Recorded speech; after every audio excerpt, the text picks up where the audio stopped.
What I have to pay? The bulging veins on Su Bei's face formed a stark contrast with the sweet smile of the beautiful female staff member. He suspected he had misheard her. Wasn't it announced that anyone over 16 could receive a free login connection stone for Jutian Wanjia with their ID card? Jutian Wanjia. It was a game that transcended eras, brimming with myths and miracles, a cultivation world shared by all intelligent beings across the universe. Who was the one that had created this game from the shadows, and how long had it existed? Within all known civilizations of the universe, it remained a riddle. No one knew the answer. Inside this game, one could obtain things beyond the wildest reach of imagination. Some higher civilizations speculated that Jutian Wanjia was not a game at all, but an ancient plane of existence unto itself. Sir, I'm truly sorry. The first batch of free Jutian Wanjia connection stones allocated to our Daxia planet by the Cosmic Civilization Alliance was only 10 billion, and they were all given out last night. At present, we only have a limited number of Xiangrade paid connection stones left. Each one costs 200,000 cosmic coins. Would you like to purchase one? The female staff member kept her smile as she explained. Within the Cosmic Civilization Alliance, Daxia Star was merely an ordinary first-level civilization, unremarkable among many, with a population of over 200 billion. 10 billion free connection stones were indeed but a drop in the ocean. 200,000 cosmic coins. Subai was a young man with no relatives, no backing, and no savings, who had just stormed out on his damned boss yesterday. His pockets were even emptier than his face was pale. He could not even scrape together 10 cosmic coins, let alone 200,000. Mister, you sure there really aren't any free ones left? Still unwilling to give up, Subai asked again. He had lost his job, and the money on him was only enough for tonight's meal. If he still could not get a Jutian Wanjia connection stone, he felt as if he might as well die. The beautiful staff member apologized. I'm sorry, sir, there truly are none left. However, you can fill out a form to reserve priority for the next batch of connection stones. The Cosmic Civilization Alliance will send a second batch of free Huanggrade connection stones at the beginning of next month. All right. Subai let out a helpless sigh. Jutian Wanjia would open a new server exclusive to Daxia Star at 8 o'clock tomorrow. Each civilization planet that came into contact with Jutian Wanjia for the first time had only one protected new server opening. If he could only obtain a connection stone next month, he would already be a full month behind everyone else. How was he supposed to realize his ridiculous daydreams of becoming a CEO in the game, marrying a rich beauty, and reaching the pinnacle of life like this? Sir, although Xiangrade connection stones are expensive, they are worth every coin. After entering the game, you will also have a chance to draw a prize. Are you sure you don't want to reconsider? No need, thank you. Subai gazed longingly at the Xiangrade connection stones in the display case, dazzling like crystal. The connection stone for Jutian Wanjia could fuse into a person's brain after a drop of blood, forming a unique lifelong bond. Connection stones were divided into 4 grades: Heaven, Earth, Xian, and Huang. Huang grade was the lowest and most widespread. Out of 10,000 people, 9,999 would be using Huang grade connection stones. It was said that those who possessed connection stones of Xiangrade or above would have a chance to draw a prize upon their first entry into Jutian Wanjia. If they drew something good, they could gain a significant lead over others. As for the even more precious Earth grade and Heaven grade stones, they were absolutely limited editions, exceedingly rare. Rumor had it that these collector's stones were hidden inside Xiangrade stones, dependent entirely on one's luck. However, to even have that sliver of a chance to test one's fortune, the prerequisite was possessing the enormous sum of 200,000 cosmic coins. No one had ever publicly revealed what Heaven grade and Earth grade connection stone owners received after entering the game, but it was certainly something extraordinary. Outside, Subai took out his last cheap cigarette and lit it. He looked at the long line of handsome men and beautiful women, all queuing up to purchase Xiangrade connection stones. Damn it. How can there be so many people in this world who are richer and better looking than me? It's downright absurd. Just then, the enormous display screen above the pedestrian street once again played the same announcement that had dominated it for 3 days. Missing dog notice. A purebred Chinese rural dog has been lost for 3 days. It weighs 12 kilograms, has yellow fur and a white tail, and wears a white jade tag around its neck. Anyone who helps retrieve the beloved dog will receive a reward of 1 million cosmic coins. Contact number. Whoever posted this notice was certainly someone of great wealth and status. For ordinary people, such a huge sum was something they might not earn in 10 years. Although the enormous reward was enticing, in these 3 days, not a single person had managed to find the dog. People really are worth less than a dog. A dog goes missing, and someone offers 1 million to find it. If I went missing one day, I doubt there would be a single person in the world who would care. Subai gave a self-deprecating smile. Failing to obtain a free connection stone only made the suffocating feeling in his chest worse. When he finally walked back to his shabby rental room, 10 kilometers away, his phone buzzed with a text message from his plump landlady. Subai, you bastard. Half a month has passed, and you still haven't paid your rent. You have until noon tomorrow to bring me the overdue rent plus interest. Otherwise, either pack up and get out or submit yourself to me. Reading this, Subai felt a chill run through his whole body. The plump landlady was a widowed woman well into her 40s, weighing a terrifying 150 kilograms, so fat that her neck was scarcely visible. Though Subai was penniless, he was young and strong, his features somewhat handsome. Though compared with you distinguished readers, he still fell far short. As a result, the plump landlady had been eyeing him for a long time, but Subai would rather die than yield firm in his refusal. Never. He would sooner be crushed by a ghost than by her, otherwise he would be haunted by nightmares for a lifetime. After deleting the message and thinking about his failure of a life, his mood grew even more irritable. Subai went downstairs to the small convenience store and spent his last 4 cosmic coins on a bottle of cheap liquor and a box of instant noodles. Back in the rental room, he ate instant noodles with liquor. After half the bottle, Subai collapsed drunk onto the bed. He did not know how long had passed when through the blur, he faintly heard a weak bark. When he woke, it was already 3 in the morning. He had truly drunk too much this time. Listening carefully again, there really did seem to be a dog barking. Thinking of the missing dog notice, Subai decided to take a chance and went downstairs at once. At this hour, the outside world was so quiet, it was almost creepy. Following the sound, he eventually arrived at a foul drainage ditch behind a garbage heap. The dog's bark was even clearer now. A cold wind blew past, making Subai shiver and waking him from his drunken haze a little. Ignoring the filth, he strained to pry open the manhole cover above the drainage ditch, held his breath, and pulled out his cracked phone to turn on the light and shine it down. He saw a filthy yellow dog curled up in a corner at the bottom of the ditch. One of its legs seemed to be trapped by something and was bleeding. Even its barks were extremely weak. Subai blinked hard, then his expression suddenly tightened. Around the yellow dog's neck there really was a jade tag stained with grime. Could his luck have finally turned? Had he actually encountered something with odds no better than winning a grand lottery prize? Heart pounding with excitement and nervousness, Subai hurriedly dialed a number on his phone. The contact number from the missing dog notice had been broadcast continuously for 3 days, so Subai had long since memorized it. Less than 10 minutes later, Viru, a sky-high red hovering sports car, descended from above. The door opened, its lights spilling out as a dazzlingly beautiful woman stepped down. The woman was dressed in purple with exquisite features and snowy skin, her bearing aloof, yet undeniably seductive. Her particularly long snow-white legs were slender, smooth, and dangerously alluring. "Where is my De Huang?" the woman asked urgently. Unmoved by her beauty, Subai did not indulge in any unrealistic fantasies. He simply pointed toward the fetid manhole beneath the cover. Following the beam of his phone light, the woman spotted her beloved dog missing for 3 days and now trapped below. In her anxiety, she immediately clambered down through the manhole. In barely 5 seconds, this refined, noble woman, utterly unafraid of filth, leapt up from the 2-meter-deep manhole, cradling the injured yellow dog in her arms. Damn, she could jump that high so easily. Did this woman know martial arts? Subai was utterly stunned. Distressed by her wounded pet, the woman gently laid the dog inside the hovercar and prepared to drive it to a veterinarian. Subai panicked on the spot. "Hey beauty, you're just going to leave like that? What about my reward?" Without even turning her head, the woman replied, worried only for her dog. "I left in such a rush that I didn't bring any money or my phone, but don't worry. Imu Wanqing will not short you a single coin. Give me an account number, and I'll transfer it to you once I get back." Subai immediately shook his head, wary of being cheated. "No, either you pay me now or you take me to your place so I can get the money with you." He was now penniless and unemployed. Whether or not he received this 1,000,000-coin reward was of utmost importance. Subai was not about to trust someone blindly just because she happened to be a beauty. Over the years, the word trust had already turned him into a fool more than once. "Take you to my home?" Mu Wanqing arched her beautiful brows in disdain. "Absolutely not. Damn it. He had helped her find her beloved dog, and yet she had not given him a single coin. On top of that, she looked down on him. Anger flared in Subai's chest. He declared firmly, "If you won't pay me and you won't take me with you, then you'll have to leave the dog here." "You." Fury stirred in Mu Wanqing's chest.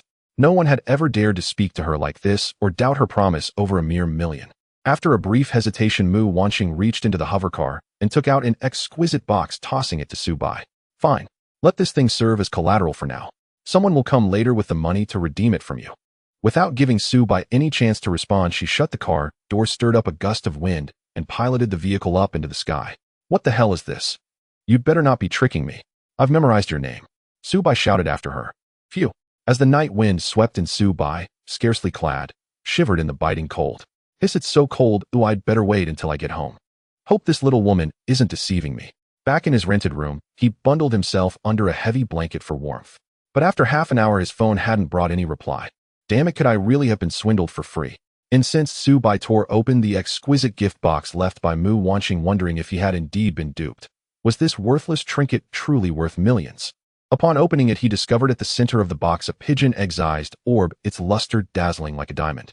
Su Bai's eyes trembled as he wondered, is this the Login Link Stone of Jutian Wanjia? A Xuanjia Link Stone. He reached out, its touch was as cold as ice, leaving him no time for careful inspection. Suddenly a sharp pain shot through his palm. Then with a brief flash of light, the Login Link Stone vanished into thin air. Damn it! Could it have activated just like that? This isn't even his to use.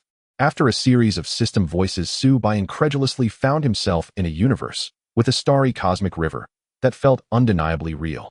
He pinched his face. The sensation and slight pain were as tangible as reality itself. The Jutian Wanjia Link Stone, once bound, can never be altered. Su Bai had unwittingly misused someone else's Link Stone. Unfamiliar with its nature, he triggered it with a single touch. Now, with matters irreparable, he would have to apologize to Mu Wanqing later. With little choice, he resorted to pre-creating a character. After making his selection, a prompt informed him that the new game's background, rooted in the cultural history of Daxia Star, featured 8 primary classes. They are Lingjian Mage, Zhuiying Assassin, Shunwang Berserker, Xuanyu Archer, Pajuan Warrior, Miaoying Support, Tianlong Tank, and Xinglua Healer. Next, each class's unique traits and advantages were showcased one after another, with every model bearing Su Bai's own likeness. Su Bai chose the cool, elegant, and highly maneuverable physical ranged DPS class, Xuanyu. After successfully selecting the Xuanyu class, the system prompted him to create a character name, and he opted for his customary flamboyant online pseudonym, Xiani Numasheo Nianshi. Su Bai employed his habitual flashy online nickname. The character name was created successfully. Note that Jutian Wanjia does not permit altering one's appearance and will model the character based on the user's true visage. However, one may choose a system-gifted illusion mask to safeguard privacy. Can't change my appearance. Su Bai mused, having wished to transform himself into an unparalleled handsome figure. Though in reality, he stood 181 meters tall, with decent features, who wouldn't desire an even more perfect version of themselves. At the sound of the prompt, Su Bai felt as if he'd been struck by lightning, his entire body jolting with shock. Hiss! He exclaimed. Tianjia. Mu Wanqing's temporarily pledged Link Stone turned out to be of Tianjia rank. The odds were slimmer than winning a lottery with 10 consecutive yes. With an ecstatic and dreamy heart, Su Bai declared activated. And the unique potential, Jampa, the one and only peerless potential, grants a 2 chance with each attack to slay a target's soul outright, with consecutive strikes against the same foe, increasing this chance until the Jampa effect is guaranteed. This exceptional potential is upgradable currently at level 1.0100000. And the Qiankuan Arrow Bag, a special equipment bound to Xiani Numasheo Nianshi, is likewise upgradable. It cannot be dropped, traded, or destroyed. Function: unlimited level 1 spiritual arrows, each delivering an extra 10 points of true damage. Potential: Devour. Each skill book consumed permanently enhances the owner's attributes. Amazing. Simply phenomenal. The Jampa potential enables Su Bai to bypass all defenses and deliver an instant kill. If his attack speed maximizes and the probability fully stacks, even bosses will be vanquished in a flash. This is nothing short of a divine potential, and best of all, it's upgradable. As for the Qiankuan Arrow Bag, it is a mythical artifact supplying unlimited spiritual arrows. This enables Su Bai, as a member of the Xuanyu class, to output boundless damage without needing resupply. Coupled with the Devour skill that permanently boosts his attributes with every skill book consumed, it's akin to a cheat, making him ever more powerful. A prompt announced there are 4 hours and 37 minutes until the new server for Daxia Star in Jutian Wanjia opens. After the prompt ended, Su Bai was ejected from the game. As his consciousness returned to reality, his phone rang, and he answered to find that it was Mu Wanqing calling. Mu Wanqing's voice was impatient. I sent someone with money to find you, yet you didn't answer your phone. Don't you want your bounty? He recalled that after entering the game, he hadn't heard his phone ring. Then he remembered that he had unwittingly used the other person's login link stone, one of the exceedingly rare Tianjia grade. Though Su Bai felt a twinge of guilt, he maintained a calm facade as he remarked, it's freezing tonight. I can't possibly be waiting there all night like a fool. He continued, perhaps you can count the item you pawned with me as your bounty. He had expected her to be furious at such a proposal. However, Mu Wanqing replied lightly, are you sure you want to use it as your bounty? It's only worth 200,000. Only 200,000. Hearing this, Su Bai was momentarily stunned, but he quickly recovered. Such rare link stones, D and Tianjia grades, are 1 in a million, all concealed within a Xuanjia link stone. Before activation, no one can discern their true grade. Presumably Mu Wanqing assumed it was just an ordinary Xuanjia link stone, which typically costs 2 cosmic coins. It appeared that although the woman was cold in nature, she wasn't one to take advantage. She even reminded him it was worth only 2 cosmic coins. Little did he know he had secured an enormous bargain. Su Bai strove to keep his tone, even planning to agree, yet hesitated. After all, a 1 bounty for a 2 valued link stone was far from normal. After a moment's thought, Su Bai was about to propose, how about you compensate me an additional 8 But then his phone died. This lousy phone always failed at the crucial moment. Meanwhile, believing Su Bai had hung up, Mu Wanqing hesitated before sending him a text. You recovered my Dahuang. I owe you a favor. If you ever need help, just call me. After 5 minutes of charging, Su Bai finally powered on his phone and saw the message from Mu Wanqing. Well, a favor is a favor. In truth, he had indeed secured an enormous bargain. Now possessing a Tianjia link stone along with peerless potential and the Qianquan arrow bag, Su Bai was so exhilarated that sleep eluded him. As soon as 8 o'clock arrived, he would plunge into Zhutian Wanjie to adventure, turning around 19 years of a lackluster life. Su Bai, electrified by the imminent launch of all realms and 10,000 worlds, had lain awake all night, his stomach now growling with hunger. Yet he had not a single coin left. Drinking tap water brought no relief. With no choice, he reheated the half bowl of instant noodles left over from last night to stave off the gnawing emptiness. Still ravenous afterward, he took a swig of cheap liquor, its burns searing his throat. Only 1 minute remained until 8 o'clock. Destitute and uncertain of his next meal, his entire fate hinged on this game. The moment the clock struck 8, Su Bai activated his entry into the game via the celestial tier link stone embedded in his mind. Ding dong. Welcome to all realms and 10,000 worlds. The Xia Star Newbie Protection Protocol is now active. Would you like to enter the game immediately? Having waited for this moment endlessly, Su Bai instantly selected yes. Ding dong. You have been assigned to Mortal Village 9527. This village hosts 10,000 new players. Notice the first 3 players to reach level 10 and depart this village will receive exclusive rewards. As soon as the notice faded, Su Bai found himself standing in a serene, blossoming newbie village, alive with birdsong and fragrance.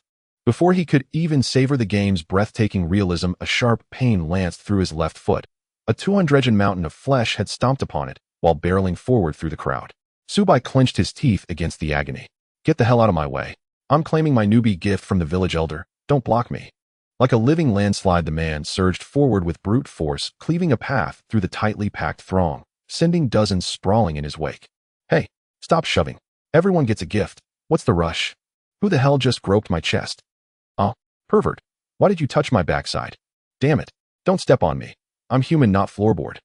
Chaos reigned. 10,000 players crammed into the village. No space to breathe, no room to move. Su Bai himself was pinned motionless amid the press.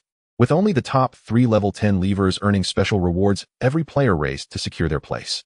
All scrambled toward the village elder for their newbie gifts, intensifying the pandemonium. At this rate, merely collecting a starter package would cost precious minutes. Eyes flashing with cunning, Su Bai suddenly shouted, "Look! A naked woman's running wild over there." Not a single head turned. In this game, leveling up came first. Beauty held no allure. When that ploy failed, he raised his voice again. Everyone, look! A golden tier boss has appeared at the village gate. Kill it and legendary gear will drop. Where is it? Where's the boss? Move aside, this boss is mine. Though cries of a naked woman drew no attention, the word boss ignited an immediate stampede. The same burly man who'd crushed Su Bai's foot moments earlier charged ahead like a bulldozer, shoving, wrenching, carving a brutal corridor through the massed bodies toward the gate. Seizing the opening, Su Bai darted past the gap and reached the village elder first, claiming his newbie gift without delay. He wasn't alone in his quick thinking. A handful of sharp-eyed players seized the same opportunity, slipping forward to claim their gifts, and then followed closely behind the burly man, escaping the suffocating crush. Damn it! Who the hell lied? Where's your damn boss? Enraged at finding nothing but empty air, the man exploded in fury. But leveling came first. After one furious curse, he turned instantly to hunting monsters. Su Bai, meanwhile, opened his newbie gift, receiving a pair of straw sandals, a coarse hemp tunic, a wooden bow, and 1,000 wooden arrows. After equipping everything, he checked his character sheet. Character: youth in brilliant attire and fiery spirit. Level 0 EXP 0 100. Realm mortal. HP 100. Hunger 40. Physical ATK 11. Mystic ATK 2. Physical DF 7. Mystic DF 0. Movement speed 10. Strength 5. Agility 5. Spirit 1. Constitution 5. Fate value 0 enhances luck. The sandals and tunic added only 2 defense, The bow granted 1 physical attack, pitiful stats indeed. But it mattered not. He possessed the soul-severing potential and the Chienkuin quiver. Now was the time to rise. Beyond the village gates scattered level 1 toads, each the size of a full-grown rooster, wandered lazily across the fields. Subai raised his wooden bow, nocked an arrow, and loosed it with a sharp thwip. The toad fell, slain instantly. A 2 chance to trigger soul-severing had manifested on his very first shot. Ding dong. Congratulations. You have slain a level 1 toad and gained 5 experience points. Only 5 points, nothing else. With limited toads and more players flooding out of the village by the second, scarcity loomed fast. Subai dismissed such meager gains. He'd only tested his aim. He intended to seek stronger prey. You can one-shot toads, eh? Brother, add me as a friend. Let's form a party. The same burly man, having labored to hack down a single toad at half health, stared in disbelief. Seeing Subai and Xian Yukless Archer kill a toad with a single arrow, his expression shifted instantly, eyes, sharpened smile, softened demeanor, uncharacteristically courteous. No need. I prefer solo play.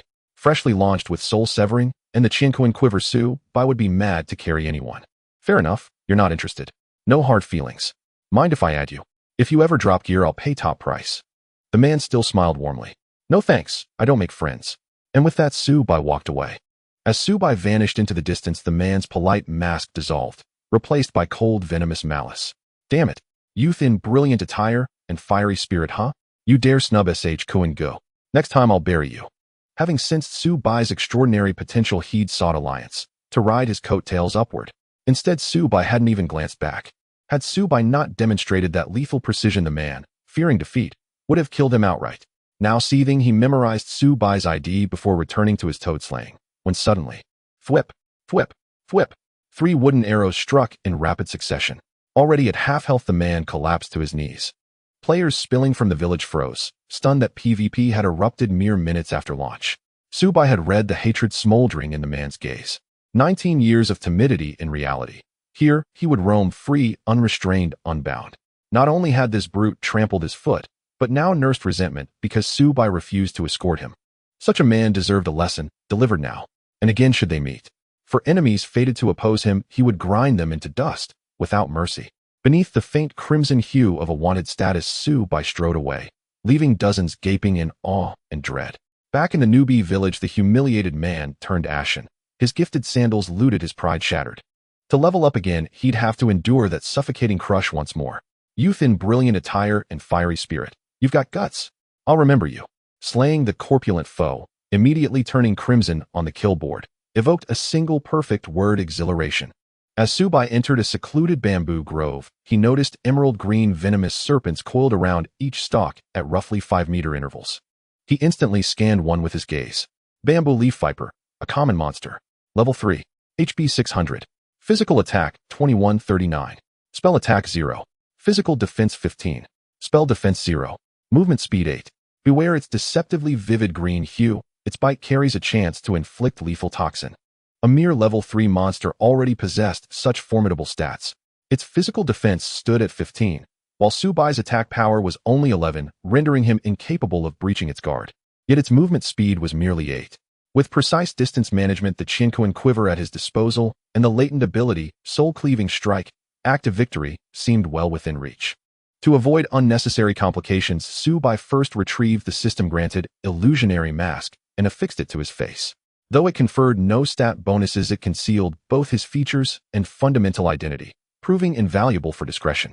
Once masked, Subai drew a level 1 spirit arrow from his Chienkuin quiver, knocked it upon his wooden bow, and took aim at a bamboo leaf viper from 15 meters away. A sharp whoosh pierced the air. The arrow struck, dealing 11 points of damage.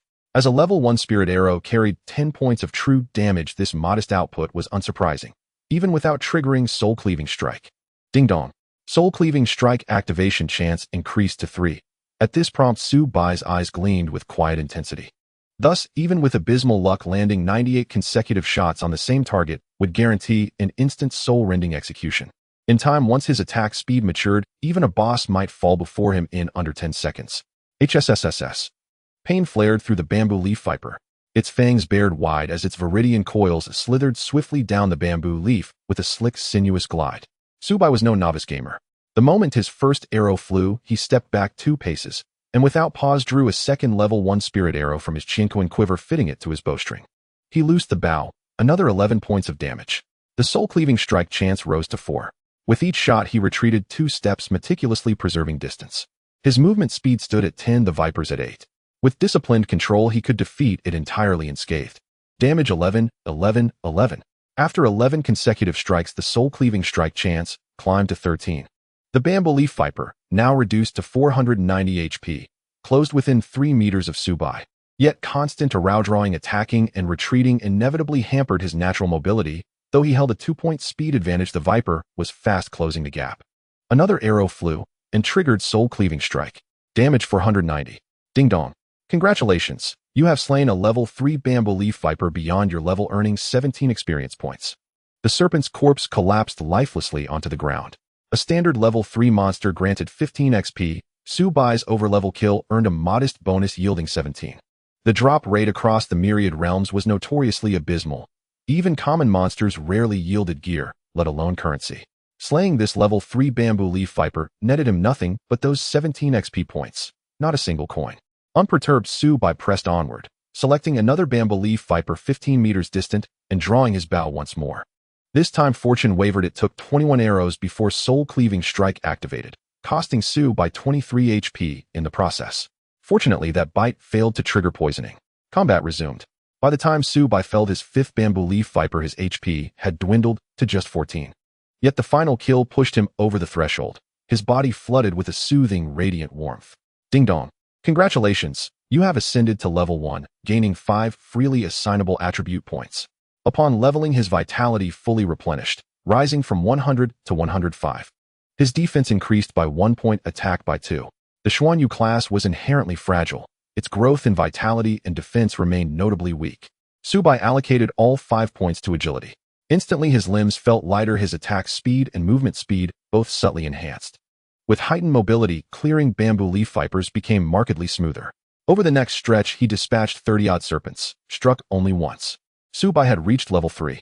Without hesitation, both rounds of attribute allocation went entirely to agility.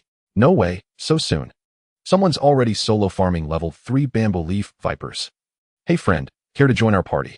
We've got 2 Tianlong, 1 Xinhuang, 1 Lingjian, and we're missing precisely a physical range Xuanyu. Grouping up would surely boost efficiency. A 4-player squad entered the bamboo grove. Spotting Subai, they exchanged faint surprise and extended an invitation. These 4 had leveled swiftly to level 1 and arrived here early, clearly seasoned players. No thanks, I prefer solo play. Subai declined, turning to depart. Others had already appeared in this level 3 farming zone. More would follow shortly. He resolved to seek a higher tier zone for solo grinding. TCH. With monster stats this steep in myriad realms, trying to solo this early is pure bluster.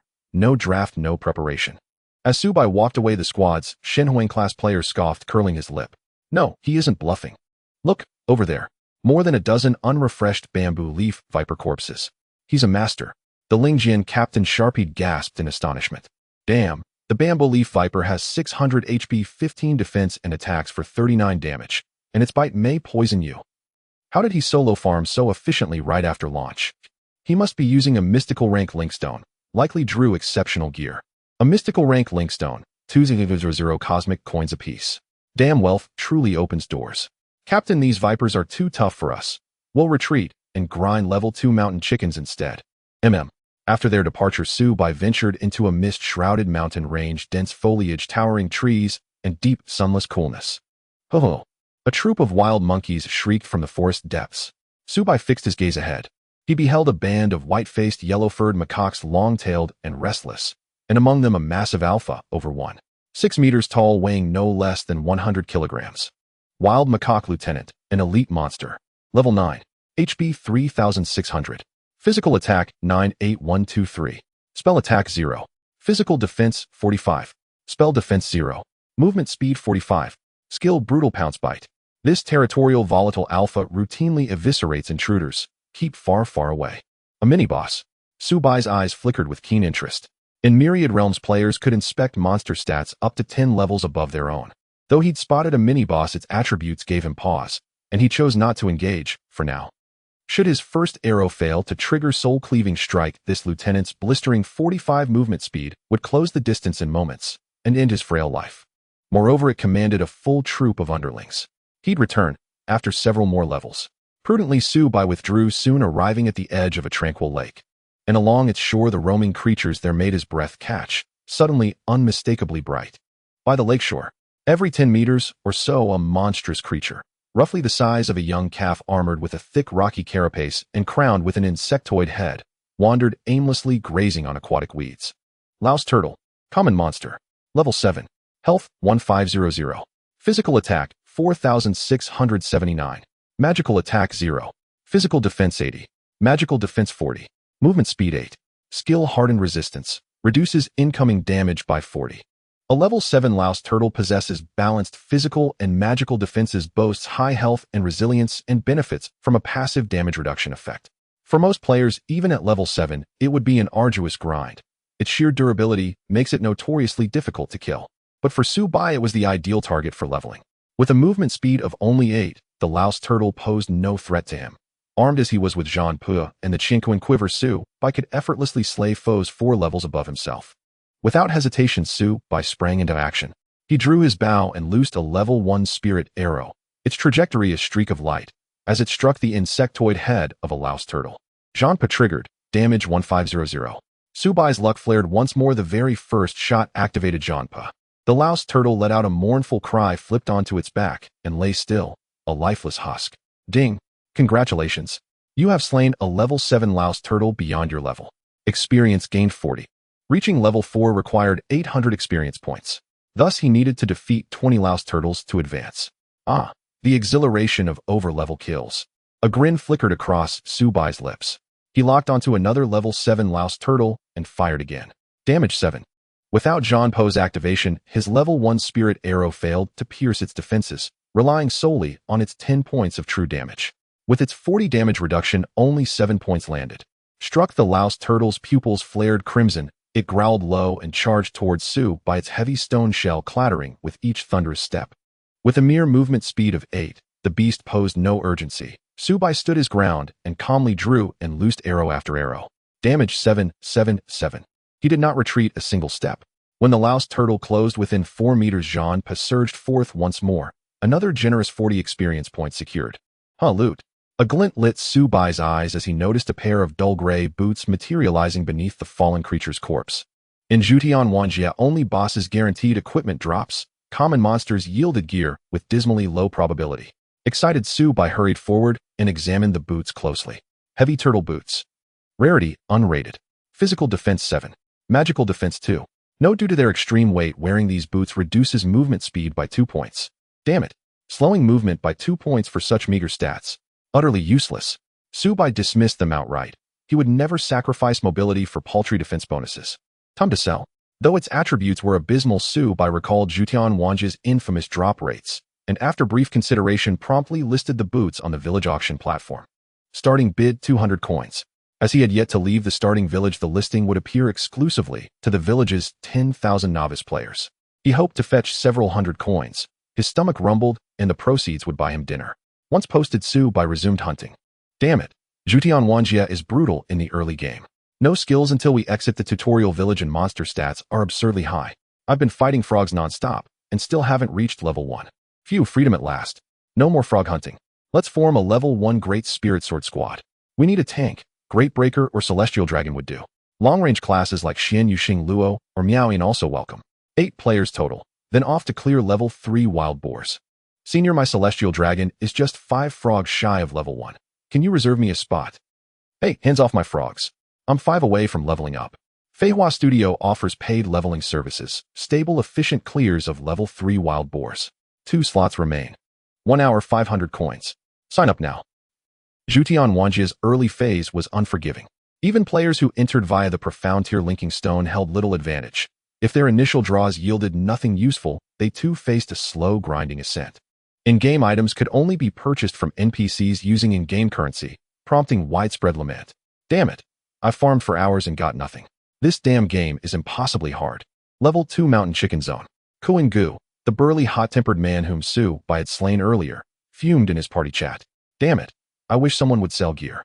No sooner had he spoken than a teammate exclaimed, Brother Kuan, gear is up for sale. The village auction platform just listed its first item, boots, granting 7 physical defense and 2 magical defense. Starting bid only 200 coins. Really? Let me see. Kuin-gu eagerly opened the auction interface, and his eyes gleamed. With these boots I'll finally tank level 3 wild boars. I must claim them. Determined, he placed an opening bid of 1000 coins. Meanwhile elsewhere, Captain, the first gear has appeared on auction. Solid stats. Once you equip it we can tackle level 4 wilderness beasts. Upon hearing this the Feihua studio captain's gaze sharpened. After reviewing the boot's attributes he immediately placed a 1500 coin bid. No hesitation. Indeed, the very boots Su Bai had scorned now stirred fierce desire among the village's most capable players. Ding! Congratulations! You have advanced to level 4. 5 free attribute points granted. Delighted, Su Bai prepared to invest all 5 into agility when another notification chimed. Ding! Your auctioned item, Heavy Turtle Boots, has sold for 5000 coins. After deducting a 30 commission fee, 3500 coins have been transferred to your linked personal bank account. What? Sold for 5000. Who on earth bought this utterly mediocre pair of boots? What a generous soul. His in-game bank account was directly linked to his real-world card. A swift check confirmed it. 3500 coins had indeed arrived. Exhilarating. He'd earned 2 months' salary in an instant, though the 1500 coin commission stung slightly. With funds secured, Su Bai logged out and indulged, ordering an extravagant 200 coin takeout meal scheduled for delivery after midnight. Then he relogged, resuming his quest to level up. Meanwhile, Kuin-gu, who had just spent 500 coins to acquire the heavy turtle boots, stood tall before his party, brimming with newfound confidence. Let's move, level 3 wilderness zone now. That cocky flamboyant youth, fresh robes and fiery steeds. If I ever cross paths with you, you'll regret it dearly. Clad in the new boots, the 250 Kuin-gu felt invincible, the village's brightest star. With every swaggering step his jowls trembled, rippling like windswept water. After reaching level 4, the experience required for leveling up doubled again, requiring 1,800 experience points to reach level 5. This means Su Bai needs to defeat 80 Shirgu to level up. Although Su Bai had reached level 4, his full agility build still could not penetrate the defense of the Shirgu. Without triggering Jampa, it would take him over 5 minutes to grind down a single Shirgu. Of course, sometimes luck would strike, and he could trigger Jampa in less than 10 arrows, but that was quite rare. Though Jampa could be upgraded, Su Bai discovered that triggering it once would only increase its potential by 1 point. In other words, to upgrade Jampa to the next level, Su Bai must trigger it a total of 10,000 times. The road ahead is long and arduous. It was almost noon at 1130. Su Bai had lost count of how many Shirgu he had killed, but his level had already risen to 6. He checked his attributes. Character: youth in fresh clothes and galloping horse. Level 6, 340, 3600. Realm mortal. Health points 130. Physical attack power 23. Magical attack power 10. Physical defense 13. Magical defense 5. Movement speed 27. Luck value 0. One more level up, and he would match the level of the Shirgu. Though his attack power had not increased much and his body remained fragile, his full agility build had significantly boosted his attack speed and movement speed. During this time, no equipment had dropped.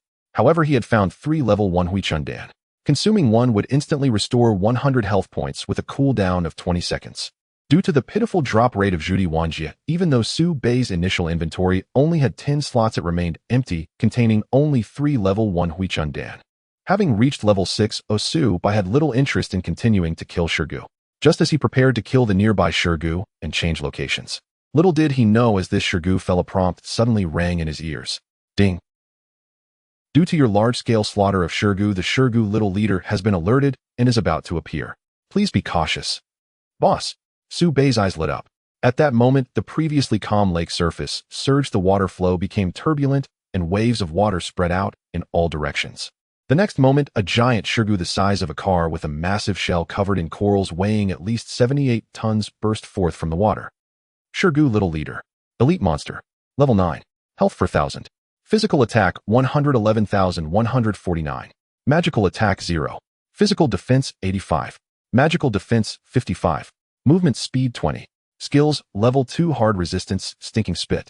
The Shirgu little leader, having lived for nearly 50 years, usually lurked at the bottom of the lake. When it sensed a threat to its clan's survival, it would leave the depths of the lake to eliminate any dangers. Damn, this boss's aura is incredibly strong.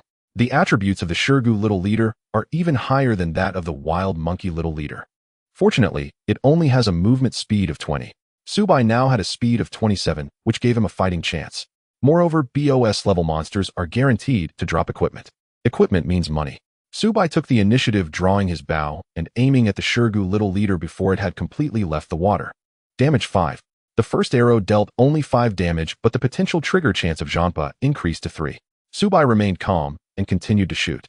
Before the Shirgu little leader could fully leave the lake, he shot a total of 5 arrows. The trigger chance for Janpa increased to 8. Roar. Once on land, the Shirgu little leader raised its head, its gills puffing up as it seemed to prepare to unleash its skill. Knowing that the Shirgu little leader had a skill called Stinking Spit, Subai immediately abandoned his attack upon seeing its stance. He ran towards a pile of stones that were half a meter high, 5 meters away. Roar. The next moment, the Shirgu little leader indeed released the skill Stinking Spit, spewing a cloud of gray-brown stench fog from its mouth, rapidly approaching. With Subai's fragile body, being hit would certainly lead to instant death, but fortunately his full agility build allowed him to move quickly. He fired another arrow while rolling into the stone pile for cover. Though he dodged the skill using the obstacle, the next second a nauseating odor worse than that of a latrine assaulted him, suffocating him. After inhaling this foul stench, Subai nearly vomited on the spot. Ding. You inhaled the toxic stench of the Shirgu little leader, receiving continuous damage, reducing your health by 5 every 2 seconds, lasting for 20 seconds. Damn it, this is simply a biochemical attack. Subai held his breath, and the first health reduction appeared above his head. 7. Boom, boom, boom. At that moment, the ground trembled. The Shirgu little leader was rapidly approaching Subai's position with every paw print it left behind. The Shirgu little leader had a movement speed of 20, only 7 points slower than Subai, which wasn't too slow. Subai immediately got up from the stone pile, shooting an arrow while running backward to create distance. The Shirgu little leader had such high attack power that being hit even once could be fatal for Subai, so he couldn't let it get close. Next, Subai ran while attacking to increase the distance. After 20 seconds, the poison gas damage was lifted, but Subai had lost 70 health points. For safety, he took out a precious level 1 Huichun Dan and consumed it, fully restoring his health. For some reason, the Shirgu little leader seemed to have hidden resistance, causing the trigger chance of Janpa to stack up to 31 without triggering. While the Shirgu little leader, unable to catch up to Subai, had its eyes turn red again, it raised its head, puffed up its gills, and was about to unleash Stinking Spit again. Damn it! Subai cursed silently and hurriedly looked for cover. Just then he heard the voices of other players approaching. Players are coming. At this critical moment, encountering other players while trying to defeat the boss Shirgu little leader was definitely not a good sign. Subai's expression darkened slightly as he shot an arrow from a distance and was about to jump behind a tree to evade the skill. As luck would have it, the goddess of fortune finally smiled upon him. Janpa triggered damage 3,941. The Shirgu little leader's massive body stiffened, unable to unleash its skill Stinking Spit in time. Its health reduced to 0, and its heavy body fell heavily. Ding! Congratulations on successfully challenging the boss Shirgu little leader beyond your level. Experience gained 10,050 silver coins. A refreshing warmth surged through Subai's body as he successfully leveled up to 7. The next moment, a system announcement directed at the village sounded. Ding! Congratulations, player, youth in fresh clothes and galloping horse, for successfully killing the boss Shirgu little leader. As the first player in this village to successfully kill a boss, you are rewarded with experience 10,000, luck value 1, and a common weapon of your profession. Instantly, the entire 9527 mortal village was in an uproar. Various shocked voices filled the chat channel. What the heck? Am a brave level 3 spirit sword still struggling in the level 3 wild boar area? How can someone take down a boss? Does youth in fresh clothes and galloping horse need a warm bed partner? I want to apply for that. Application 1. What level is youth in fresh clothes and galloping horse? What profession can defeat a boss? Does youth in fresh clothes and galloping horse have any equipment for sale? I'll pay a high price to buy it. Youth in fresh clothes and galloping horse. I'm offering paid leveling services, 500 coins per hour. If that's too little, we can negotiate. Youth in fresh clothes and galloping horse had completely become the center of attention. In no time, countless friend requests flooded in like a tidal wave. In just a few seconds, Subai's number of friend requests reached 999. There were only about 100 players in the entire 9527 newbie village, and it seemed that 70 to 80 of them had sent friend requests. But Subai ignored all of this. Having reached level 8, he immediately allocated all points to agility and took out the system-rewarded weapon of his profession without even looking at its attributes, lurking behind a tree like a killer. He didn't even glance at the equipment and game coins dropped by the Shirgu little leader. 8 uninvited players had already appeared by the lakeside. Their IDs all started with Feihua. The leader was a level 4 Tianlong profession. Captain, look. The boss's corpse. Wow, it even dropped equipment. Quickly they discovered the slain Shirgu little leader, all expressing shock and excitement. Some team members even felt their hearts race and rushed to snatch the equipment dropped by the boss. Hiding behind the tree, Su Bei's eyes were as cold as ice, like a ghost silently reaping lives, as he drew a level 1 spiritual arrow and knocked it on his bow. Just as he was about to strike first and kill the team leader, Feihua Mantion suddenly shouted sternly at his team members. Youth in fresh clothes and galloping horse, don't misunderstand. We from the Feihua studio accidentally wandered here, and we are leaving now. Retreat, everyone get out. With a sharp gaze, Feihua Mantion glared at all the team members, instructing them to retreat. Some team members looked longingly at the alluring equipment dropped by the Shirgu little leader. Although their eyes burned with desire, they did not dare to defy the captain's authority and could only reluctantly step back. Youth in fresh clothes and galloping horse, I am the captain of Feihua Studio, Feihua Mantion. If you have any equipment you want to sell, please contact me, and I assure you the price will not disappoint you. After leaving this sentence, Feihua Mantion led his team away from the area. After they left, Su Bei, hidden behind the tree, quickly ran to the side of the Shirgu little leader's corpse and collected 3 pieces of equipment, a skill book, and 4 silver coins into his inventory. Feihua Mantion is quite interesting. Not only did he not covet the treasure, but he also realized there was danger immediately and guessed that the one who killed the boss was nearby, reacting swiftly. This guy is someone. If Feihua Mantion had been just a moment slower, Su Bei, hidden behind the tree, would have made his move to kill. The experience gained from killing the boss Shirgu little leader, along with the system's reward for being the first to kill the BOSS, had already allowed Su Bei to level up to 8. With the system-rewarded weapon of his profession, Su Bei, lying in wait, had the complete capability to take down the 8-man team of Feihua Mantion. Just as Su Bei was preparing to check his huge haul, he unexpectedly discovered that the corpse of the Shirgu little leader was different from ordinary monster corpses. Taking a step forward, he was pleasantly surprised to find that it could be harvested. Given the game's low drop rate, the corpse of the Shirgu little leader must be something valuable that shouldn't be wasted. Su Bei immediately crouched down to gather. A chime rang out. You have successfully gathered 1 portion of louse turtle essence meat. You have successfully gathered 1 portion of louse turtle fragmented shell. Only 2 items were gathered before the system notified him that further collection was no longer possible. The loot mechanics of all realms and 10,000 worlds were indeed ruthlessly stingy. Once he halted, Su Bei immediately reviewed his spoils, first examining the weapon awarded by the system, an iron bow exquisitely crafted and gleaming with cold light. Cold iron bow. Quality mundane. Attack 3,551. Agility 8. Bonus effect, attack speed increased by 2. Durability 100,100. Usage requirement, Shanyu profession. Within all realms and 10,000 worlds, mundane grade weapons ranked among the lowest tier equipment. Unrestricted by level, but bound strictly to profession. Exhilarating. Upon reading the cold iron bow's attributes, a radiant spark blazed in Su Bei's eyes. The system's reward was truly formidable. This bow was undoubtedly the ultimate weapon for any Shanyu practitioner at this stage. Next, he examined the 3 additional items dropped by the Louse Turtle Miner Chief, a pair of gauntlets, a belt, and a necklace. Stoneskin gauntlets, unranked, of physical defense 7, magical defense 3. Restricted to Shunhuang, Pejun, and Tianlong professions. Resilient belt, unranked, physical defense 6, a magical defense 2. Universal for all professions.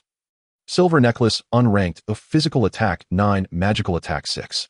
Universal for all professions. What? This was the village's inaugural boss, and it dropped only these 3 trinkets.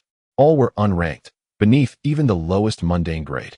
Yet recalling the abysmal drop rates of all realms and 10,000 worlds, Su Bei felt a measure of resigned acceptance. He could equip both the belt and the necklace himself, so he donned them instantly. He'd also obtained a skill manual. He retrieved it without delay. Brutal Slash. Skill rank mundane. Costs 40 chi. Launches a forward leaping slash, delivering a single target burst attack at double base damage. Cooldown 25 seconds. Prerequisite must be level 10 or higher in the cultivation realm and belong to the Shunhuang, Pejun, or Tianlong profession. Before reaching level 10 in the cultivation realm, players possessed no chi reserves, meaning even if they acquired such a manual, they could not yet learn it. Su Bei had no use for Brutal Slash now, nor would anyone else. Its utility remained locked behind cultivation thresholds. Fortunately, the Qiankuan Quiver could absorb skills, so he fed it the manual. A chime rang out. The Qiankuan Quiver has successfully absorbed Brutal Slash. You gain 10 permanent strength points. 10 points of strength equated to the attribute allocation from 2 early level upgrades, a commendable boon. Moreover, after absorbing Brutal Slash, the Qiankuan Quiver's experience increased by 2 points. Su Bei immediately checked how his stats had changed. Character: a youth in brilliant attire, bold and unrestrained. Level 8, 1140-2800. Cultivation realm mortal. Health 140. Physical attack 93. Physical defense 21. Magical defense 7. Movement speed 34.4. Fortune value 1.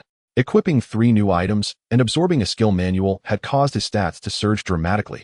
Especially his physical attack, now nearing the 100-point threshold, would make monster grinding and leveling significantly more efficient. He'd intended to press onward while momentum held, but hunger gnawed at him relentlessly. Subai listed his unused gauntlets on the auction platform, selecting competitive bidding. This time he set the reserve price at 400 coins outright. After all, a pair of worn-out shoes had once sold for 500 coins. Pricing these gauntlets at 400 was entirely justified.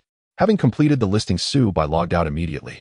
His timing proved impeccable. The delivery rider arrived almost the moment he disconnected, punctual as ever, bearing his lavish meal. It included half a salt-baked chicken, a bowl of rustic farmhouse stew, a taro casserole, and a plate of Shanghai green vegetables. 4 dishes accompanied by 3 generous servings of steamed rice. Such opulence was rare for Subai during his working days, reserved only for festive holidays. His appetite flared. He took a swig of the remaining cheap baijiu, then seized a chicken leg and bit off half. Truly exquisite. Ravenous as he was, he devoured all 4 dishes and the 3 bowls of rice in under 10 minutes, then leaned back satisfied and let out a contented belch. The warmth spreading through his belly was pure bliss. Indeed, the ancients spoke wisely: with grain in the belly, the heart knows no fear. After tidying up, he washed his face and attended to his personal hygiene, then prepared to log back in and resume his grind. Just then his phone rang. He picked it up. Damn it, it was his landlady. Her voice erupted like a thunderous lioness. "Subai, you wretched brat. It's already past noon. Have you paid your rent yet? Give me a straight answer now. Can you pay, or can't you?" After several sharp retorts, her tone shifted abruptly, soft, syrupy, and unsettling. "By darling, if you truly can't afford it, it's fine. You know exactly how I feel about you. Any other scoundrel who dared delay rent for half a month would have been thrown out long ago, but you're special. So here's my offer: shower, change into something nice, and join me tonight for a candlelit dinner. And from then on, I'll waive your rent entirely." Recalling his landlady, hundreds of gene heavy, built like a sow incarnate, the sheer creepiness of her words sent shivers down Subai's spine. He shouted urgently, "Stop, stop, stop. Rent is 600 per month. I owe you half a month plus interest, 700 exactly. I'll transfer it to you right now." He hung up immediately and sent 700 coins via WeChat. Moments later, the landlady replied, not with thanks, but with a plaintive, coquettish emoji. Subai nearly blocked her on the spot. Damn it. It's all because of this naturally handsome face. Every woman seems determined to claim him. Being handsome truly was a burden. No, once he earned more from the game, he'd move out immediately. A safer, better residence, far from this terrifying landlady, was non-negotiable. Having resolved this, Subai logged back in without delay. Scarcely had he re-entered the game when another notification chimed. A chime rang out. Your auctioned item, Stoneskin Gauntlets, has sold for 1,000 coins. After deducting a 30 commission fee, the remaining 7,000 coins have been deposited into your linked bank account. 10,000. Stunned, Subai stared blankly. The wealthy elite truly treated money as mere paper. With another 7,000 coins added to his balance, his total stood at 9,600. A little more effort, and perhaps soon he might even afford a home. Euphoric, he activated his once daily free recall skill, intending to rest briefly before resuming his grinding. Returning to the village, he found it markedly less crowded than upon his initial entry, spacious, almost serene. Clearly everyone was out there racing against time to level up. Damn it, playing Xinyu is bloody impossible. I don't even have game currency to buy arrows. Any generous seniors willing to lend me some? I'll sign an IOU. I'm Zhou Bajin, my reputation is solid. I swear I'll repay you. Buying game currency at premium rates. 1 silver coin for 200 real-world coins. Bulk orders negotiable. Transactions via official platform or trusted intermediaries accepted. 1 silver for 230. Serious sellers, contact me now. We the Kuan gang of Shanghai buy game currency on reputation. 1 silver for 250 coins. A few players stood near the village gate shouting at the top of their lungs, acting as loudspeakers for unseen patrons behind the scenes. Game currency dropped as rarely as high-tier gear. Many players, even after prolonged play, hadn't earned a single copper coin, let alone silver. Especially solo players who chose the Xinyu profession suffered immensely. After exhausting the 1,000 complimentary wooden arrows granted at creation, they lacked even the currency to purchase replacements. Without arrows, Xinyu practitioners resorted to punching monsters barehanded, a sight so pitiful even dogs turned away in disdain. No party would accept them. Subai smiled faintly. Thankfully, his Chinkuan quiver supplied infinite arrows. Ignoring the clamor, he understood the critical value of game currency at this stage. selling it for real-world money would be profoundly foolish. Subai now possessed a substantial fortune of 54 silver coins. Among them, 50 were rewards from the boss first kill system, while the remaining 4 were dropped after the boss's demise. Subai first approached the village's apothecary to see what items could be purchased. Level 1 Rejuvenation Pill, 50 copper coins each. Level 2 Rejuvenation Pill, 1 silver coin each. Damn, that's really expensive. In the game world of Jutian Wanjia, 100 copper equals 1 silver. 100 silver equals 1 gold. 100 gold equals 1 low-grade spirit stone. Subai planned to go hunt the wild monkey boss shortly. Killing boss grants the highest experience and equipment drops.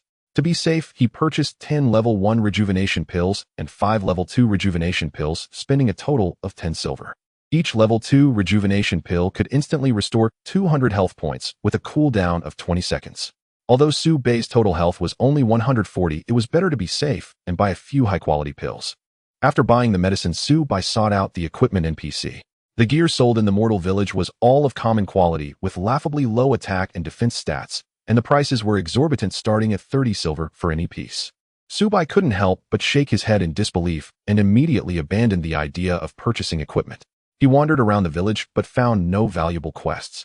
Staying here was purely a waste of time, so he prepared to leave the village and continue his leveling journey. At that moment, a player with the ID Little Clever suddenly approached. "Master, give me 5 silver coins, and I can offer you a hidden quest." The player named Little Clever was still at level 0, suggesting he had been wandering in the village all this time. Although Subai wore a disguised mask, Little Clever couldn't discern Subai's appearance or basic information. However, he had seen Subai with enough game currency to buy expensive pills, thus concluding he was a master, and immediately approached him. After giving him a glance, Subai shook his head, uninterested. If there were a hidden quest, others would have already taken it, so why would they share it with him? Knowing Subai didn't believe him, Little Clever insisted, "I'm not lying. That hidden quest requires 30 silver coins to unlock, but I cannot trigger it myself. If you give me 5 silver coins, I'll take you to the NPC that offers the hidden quest." Subai looked at him with interest and asked, "On what basis do you think I have the game currency to accept that quest and pay you 5 silver?" "Because you are a master, young and full of vigor," Little Clever asserted. "Since the game launched, I've been in the village, and based on my observations, you are the only one with money to buy pills. The drop rates in this game are appallingly low. Only someone like you who secured the first kill of a BOSS could afford to buy pills and have the means to take that quest. Actually, I've wanted to contact you for a while and have been trying to add you as a friend, but unfortunately you never accepted." This guy observed so closely he could even deduce his identity. However, just for 5 silver coins, he had wasted so much time in the village looking for someone capable of triggering a hidden quest. Subai had no faith in Little Clever's claims. "You're just here for 5 silver coins?" Little Clever nodded yes. Subai immediately scoffed, shaking his head, and turned to leave. "Master, that hidden quest is real. If I'm lying, I'm not human." Seeing Subai turn to leave, Little Clever panicked. "You can trigger the quest, and then pay me 5 silver." Subai remained unmoved. Little Clever was truly anxious. "Master, I'm being honest. After you trigger that hidden quest, I can get 2 pieces of common equipment as a reward. In that case, I won't need the 5 silver. After you trigger the quest, I'll give you one of the 2 pieces of equipment I receive as a reward." A clever person, even without Subai saying anything, Little Clever could guess what he was thinking. Thus, he had to reveal the truth. Missing out on Subai finding someone else capable of triggering a hidden quest would be immensely difficult. Little Clever had wasted so much time in the novice village that he could hardly wait any longer. "Let's go, take me to see it first." Seeing Subai finally turn around, Little Clever sighed in relief and promptly led him to the most secluded thatched hut in the village. Outside the thatched hut stood a mad-looking old woman who would spit venomous words at any approaching players. Earlier, when Subai had scoured the village for any valuable quests, he had passed by here and was met with a mouthful of saliva from the old woman, causing him to flee in a panic. "Granny, this big brother is a capable person. He can help Grandpa." Little Clever stepped forward, addressing the NPC, the crazy old woman. The old woman, who usually cursed and spat at everyone, indeed quieted down. After casting a surprised glance at Subai, she stepped aside. After entering the thatched hut with Little Clever, Subai discovered an entirely different world inside. There was a burly old blacksmith who looked troubled as he stared at the long-dormant forge. "Young man, have you found the money? With 30 silver, I can buy the finest peach tree wood as fuel and forge the dream I've held my entire life." The old blacksmith excitedly grabbed Little Clever's hand and asked, "Don't worry, Grandpa. Oh, I have found someone who can make your dream come true." Little Clever pointed at Subai. "Young man, is this true?" The old blacksmith looked at Subai with eager anticipation. "Ding dong.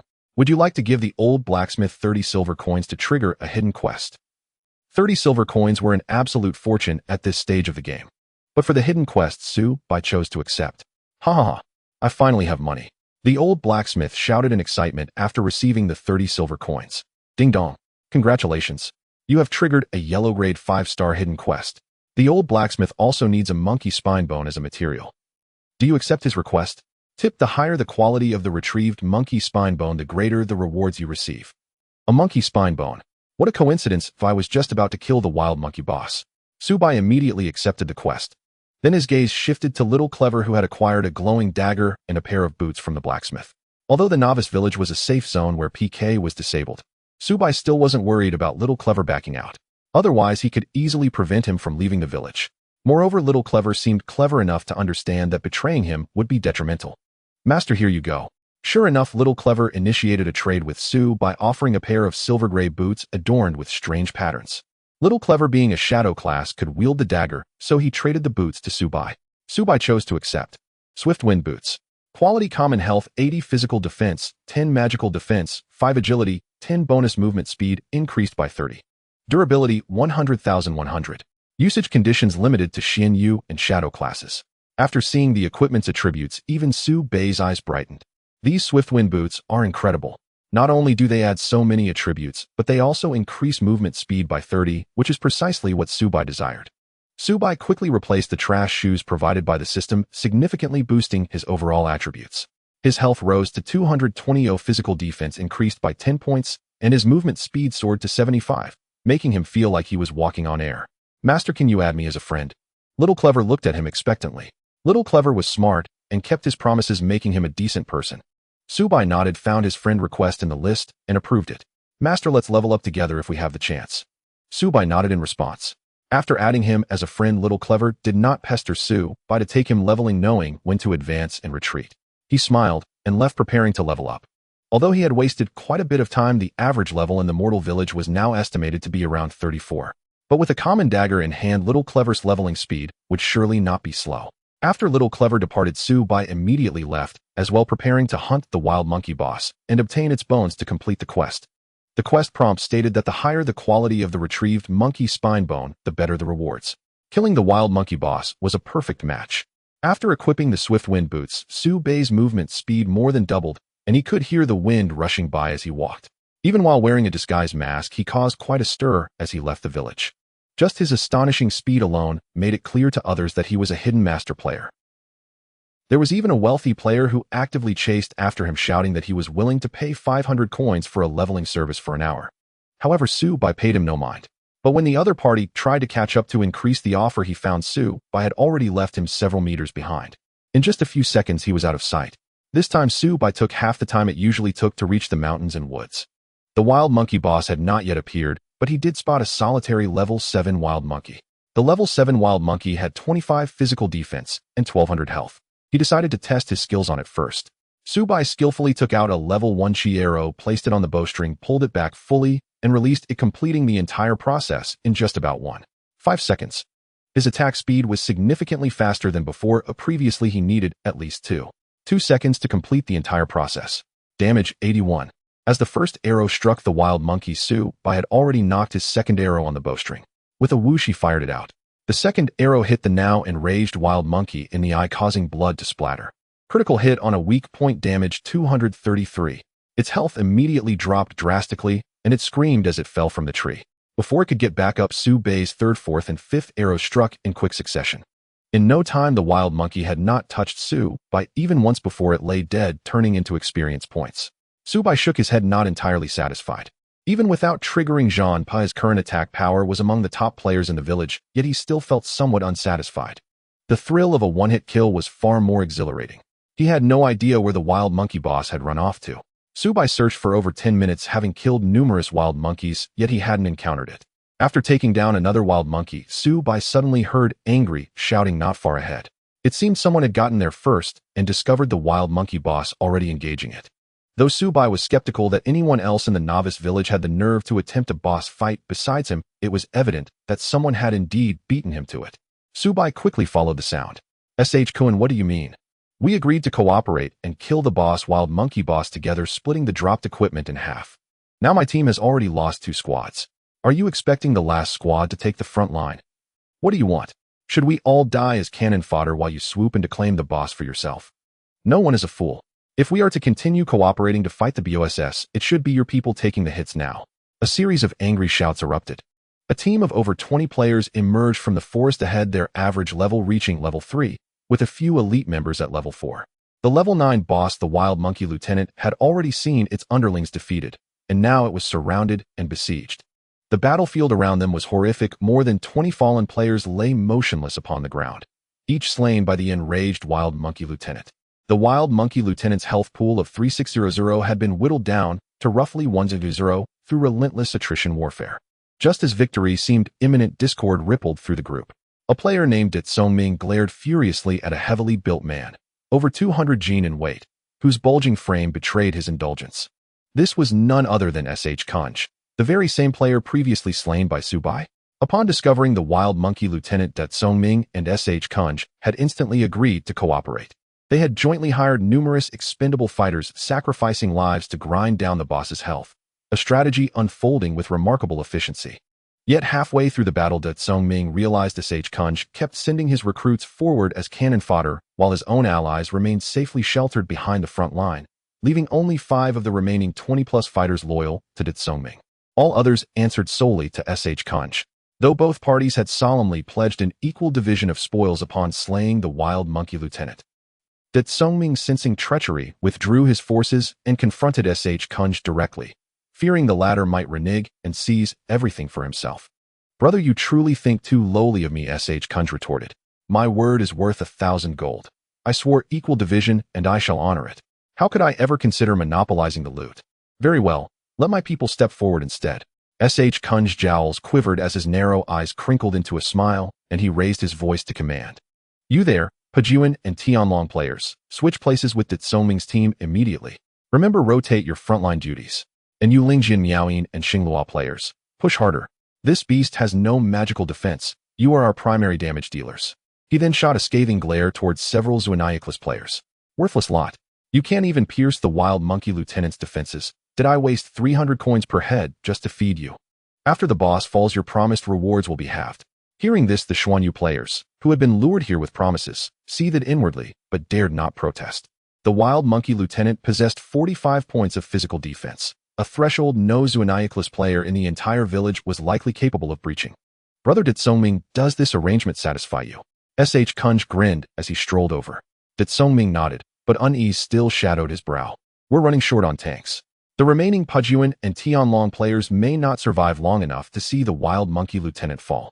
No sooner had he spoken than the 2 Pajuan players assigned to tank the boss collapsed, one torn open by the boss's skill-cruel pounce and bite in a grotesque display of carnage.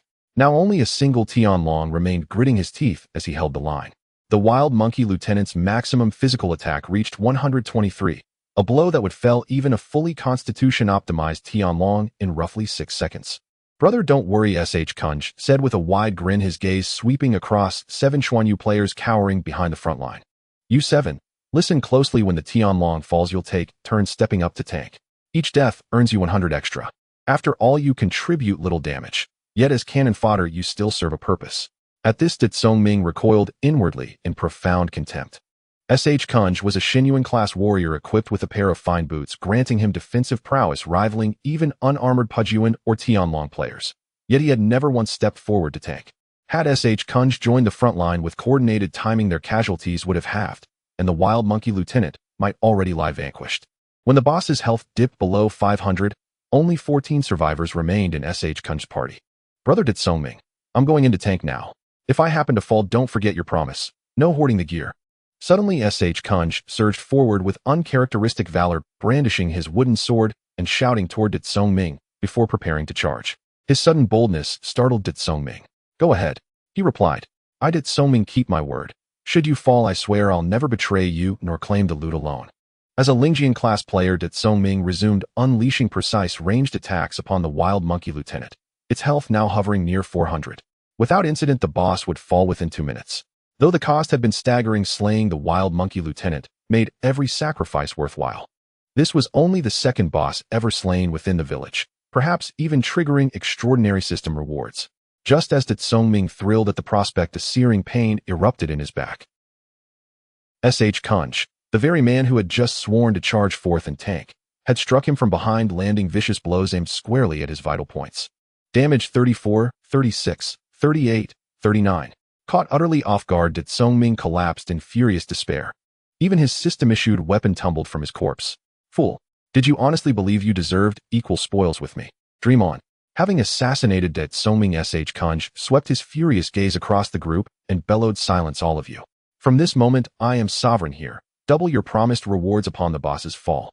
Any who dare speak for that idiot will meet certain death." 5 of Kunj's most trusted lieutenants hardened their stares, issuing silent threats to everyone present. Nearly half the remaining players were mercenaries, hired solely for coin, unfamiliar with Det Songming.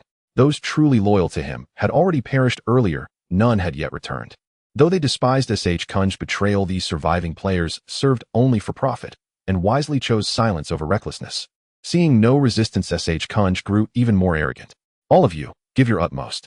Let me land the final blow when the boss's health wanes. Anyone who dares steal that killing strike will regret it dearly." At that moment, the village's public chat channel exploded with fury. Kunj, you son of a bitch. So you've stabbed me in the back, have you? Fine, you faithless dog. Mark my words, from today onward this game holds no room for both of us.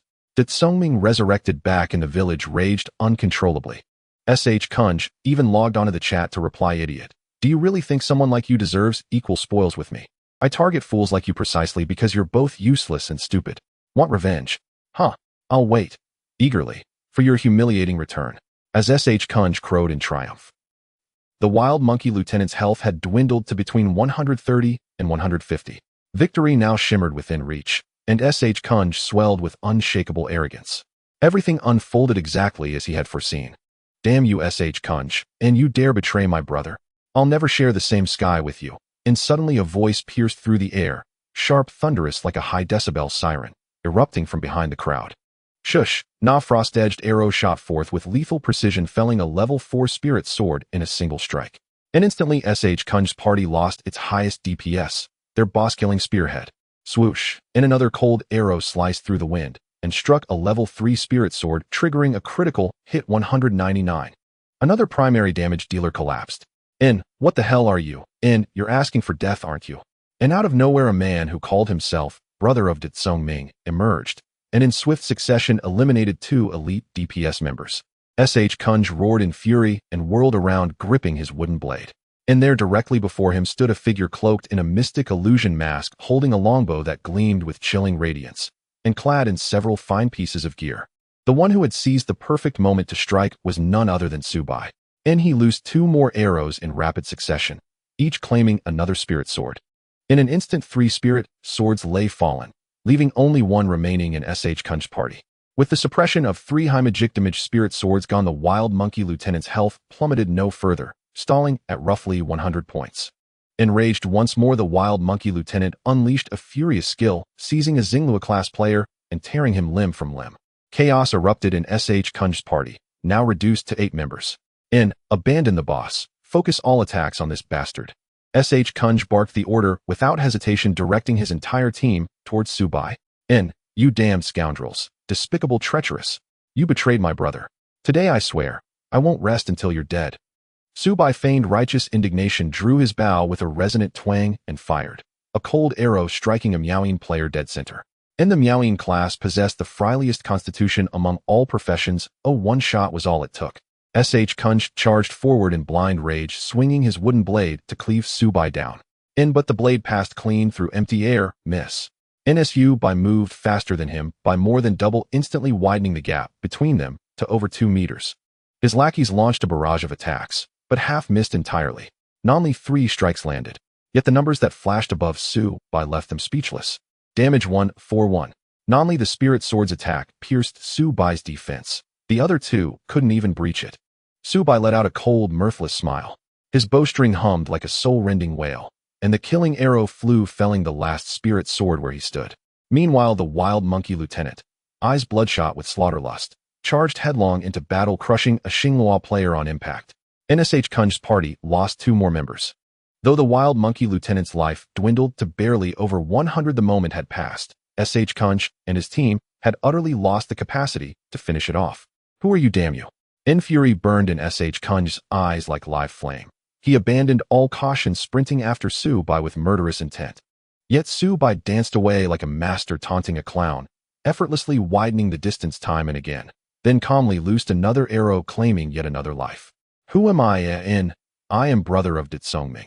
And even as he mocked them, Su-bai fired 2 more arrows, each ending a life with chilling precision. S.H. Kunch's veins bulged, his rage boiling over, until someone shouted aloud, Kunch. Xiaofeng says, it's Xian Inu Ma Xiaonian sure. One of Su-bai's victims, having died and returned to town, had glimpsed his identity in the combat log and relayed it to his surviving teammates. And no, my sole identity now is brother of Ditsongming. You broke your word. You betrayed my brother.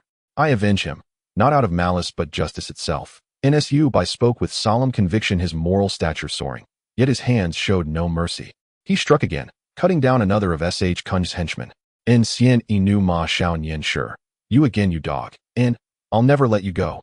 S.H. Kunch gritted his teeth, hatred searing deep into his bones, just as the wild monkey lieutenant lunged from behind, closing in on him. S.H. Kunch screamed, a raw guttural shriek, as the beast seized him, hoisted him overhead, and slammed him down with earth-shaking force. Nthom. Ni's eyes bulged, blood gushed from nose and mouth. Damage 63. This brute's defense is formidable. Su-bai silently marveled, then moved without pause, eliminating S.H. Kunch's remaining allies.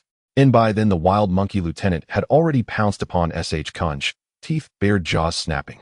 The carnage mirrored the scene from Journey to the West Demon Hunter, where Sun Wukong tore apart the tiger-subduing martial artist with savage, unrelenting fury. S.H. Kunch's screams ripped through the air, agonized, desperate, his limbs torn asunder as the wild monkey lieutenant dismembered him. Brutal. But I love it. Su-bai laughed heartily from 15 meters away, then still drew his bow and released a single arrow straight into the blood-smeared maw of the wild monkey lieutenant. Damage 58. Nunshot drained half its remaining life. The wild monkey lieutenant recoiled in pain, ceasing its feast on S.H. Kunch's corpse. Its eyes blazed emerald and crimson fury radiating like heat haze, and with a bestial roar it hurled itself toward Su-bai. Little monkey, farewell. Su-bai remained unruffled, a faint smirk playing on his lips. He loosed another arrow, this one piercing deep into the wild monkey lieutenant's wide-open, gore-drenched maw. Soul Cleaver triggered, damage 58. The wild monkey lieutenant erupted in arterial spray, let out a final mournful shriek, and crashed backward, limbs splayed skyward, dead. Ding dong, congratulations. You have slain the wild monkey lieutenant despite being underleveled. In reward, 0 experience points, 25 silver coins. Since this was not the first kill of the boss in the village, no additional rewards were granted. Yet 0 experience and 25 silver coins still constituted a substantial haul. Moreover, the wild monkey lieutenant's corpse dropped 2 pieces of equipment and 3 silver coins. Su-bai strode forward and gathered them all into his inventory. Then he knelt beside the corpse and began harvesting it. His current quest required its spinal bone. Perhaps because S.H. Kunch had broken faith first, betraying his own ally. The humiliation of being ambushed and robbed of the boss by Su-bai posing as brother of Ditsongming left him seething inwardly. Yet he uttered no curses in the public chat channel, not out of restraint, but likely from fear of mockery by Ditsongming himself and the sting of a second deeper wound. Ding dong, congratulations. You have harvested a high-grade wild monkey spinal bone. Only 1 bone, enough to complete his quest, was obtainable before the system notified him the corpse could no longer be harvested. Su-bai's lip twitched. He almost raised a middle finger to the heavens, so miserly. At that moment a message blinked in his friends list. And since entering the game, Su-bai had accepted only 1 friend request, that of Xiao Jilling. It must be Xiao Jilling. Nd8 Songming. Xiao Jilling. And could they possibly be brothers? Su-bai mused, struck by sudden speculation. He opened the message. Great master. No, big brother. Thank you. Thank you for avenging my elder brother. That despicable S.H. Kunch betrayed my brother. Yet fortune placed you nearby, allowing you to deliver true retribution. Words cannot express my gratitude.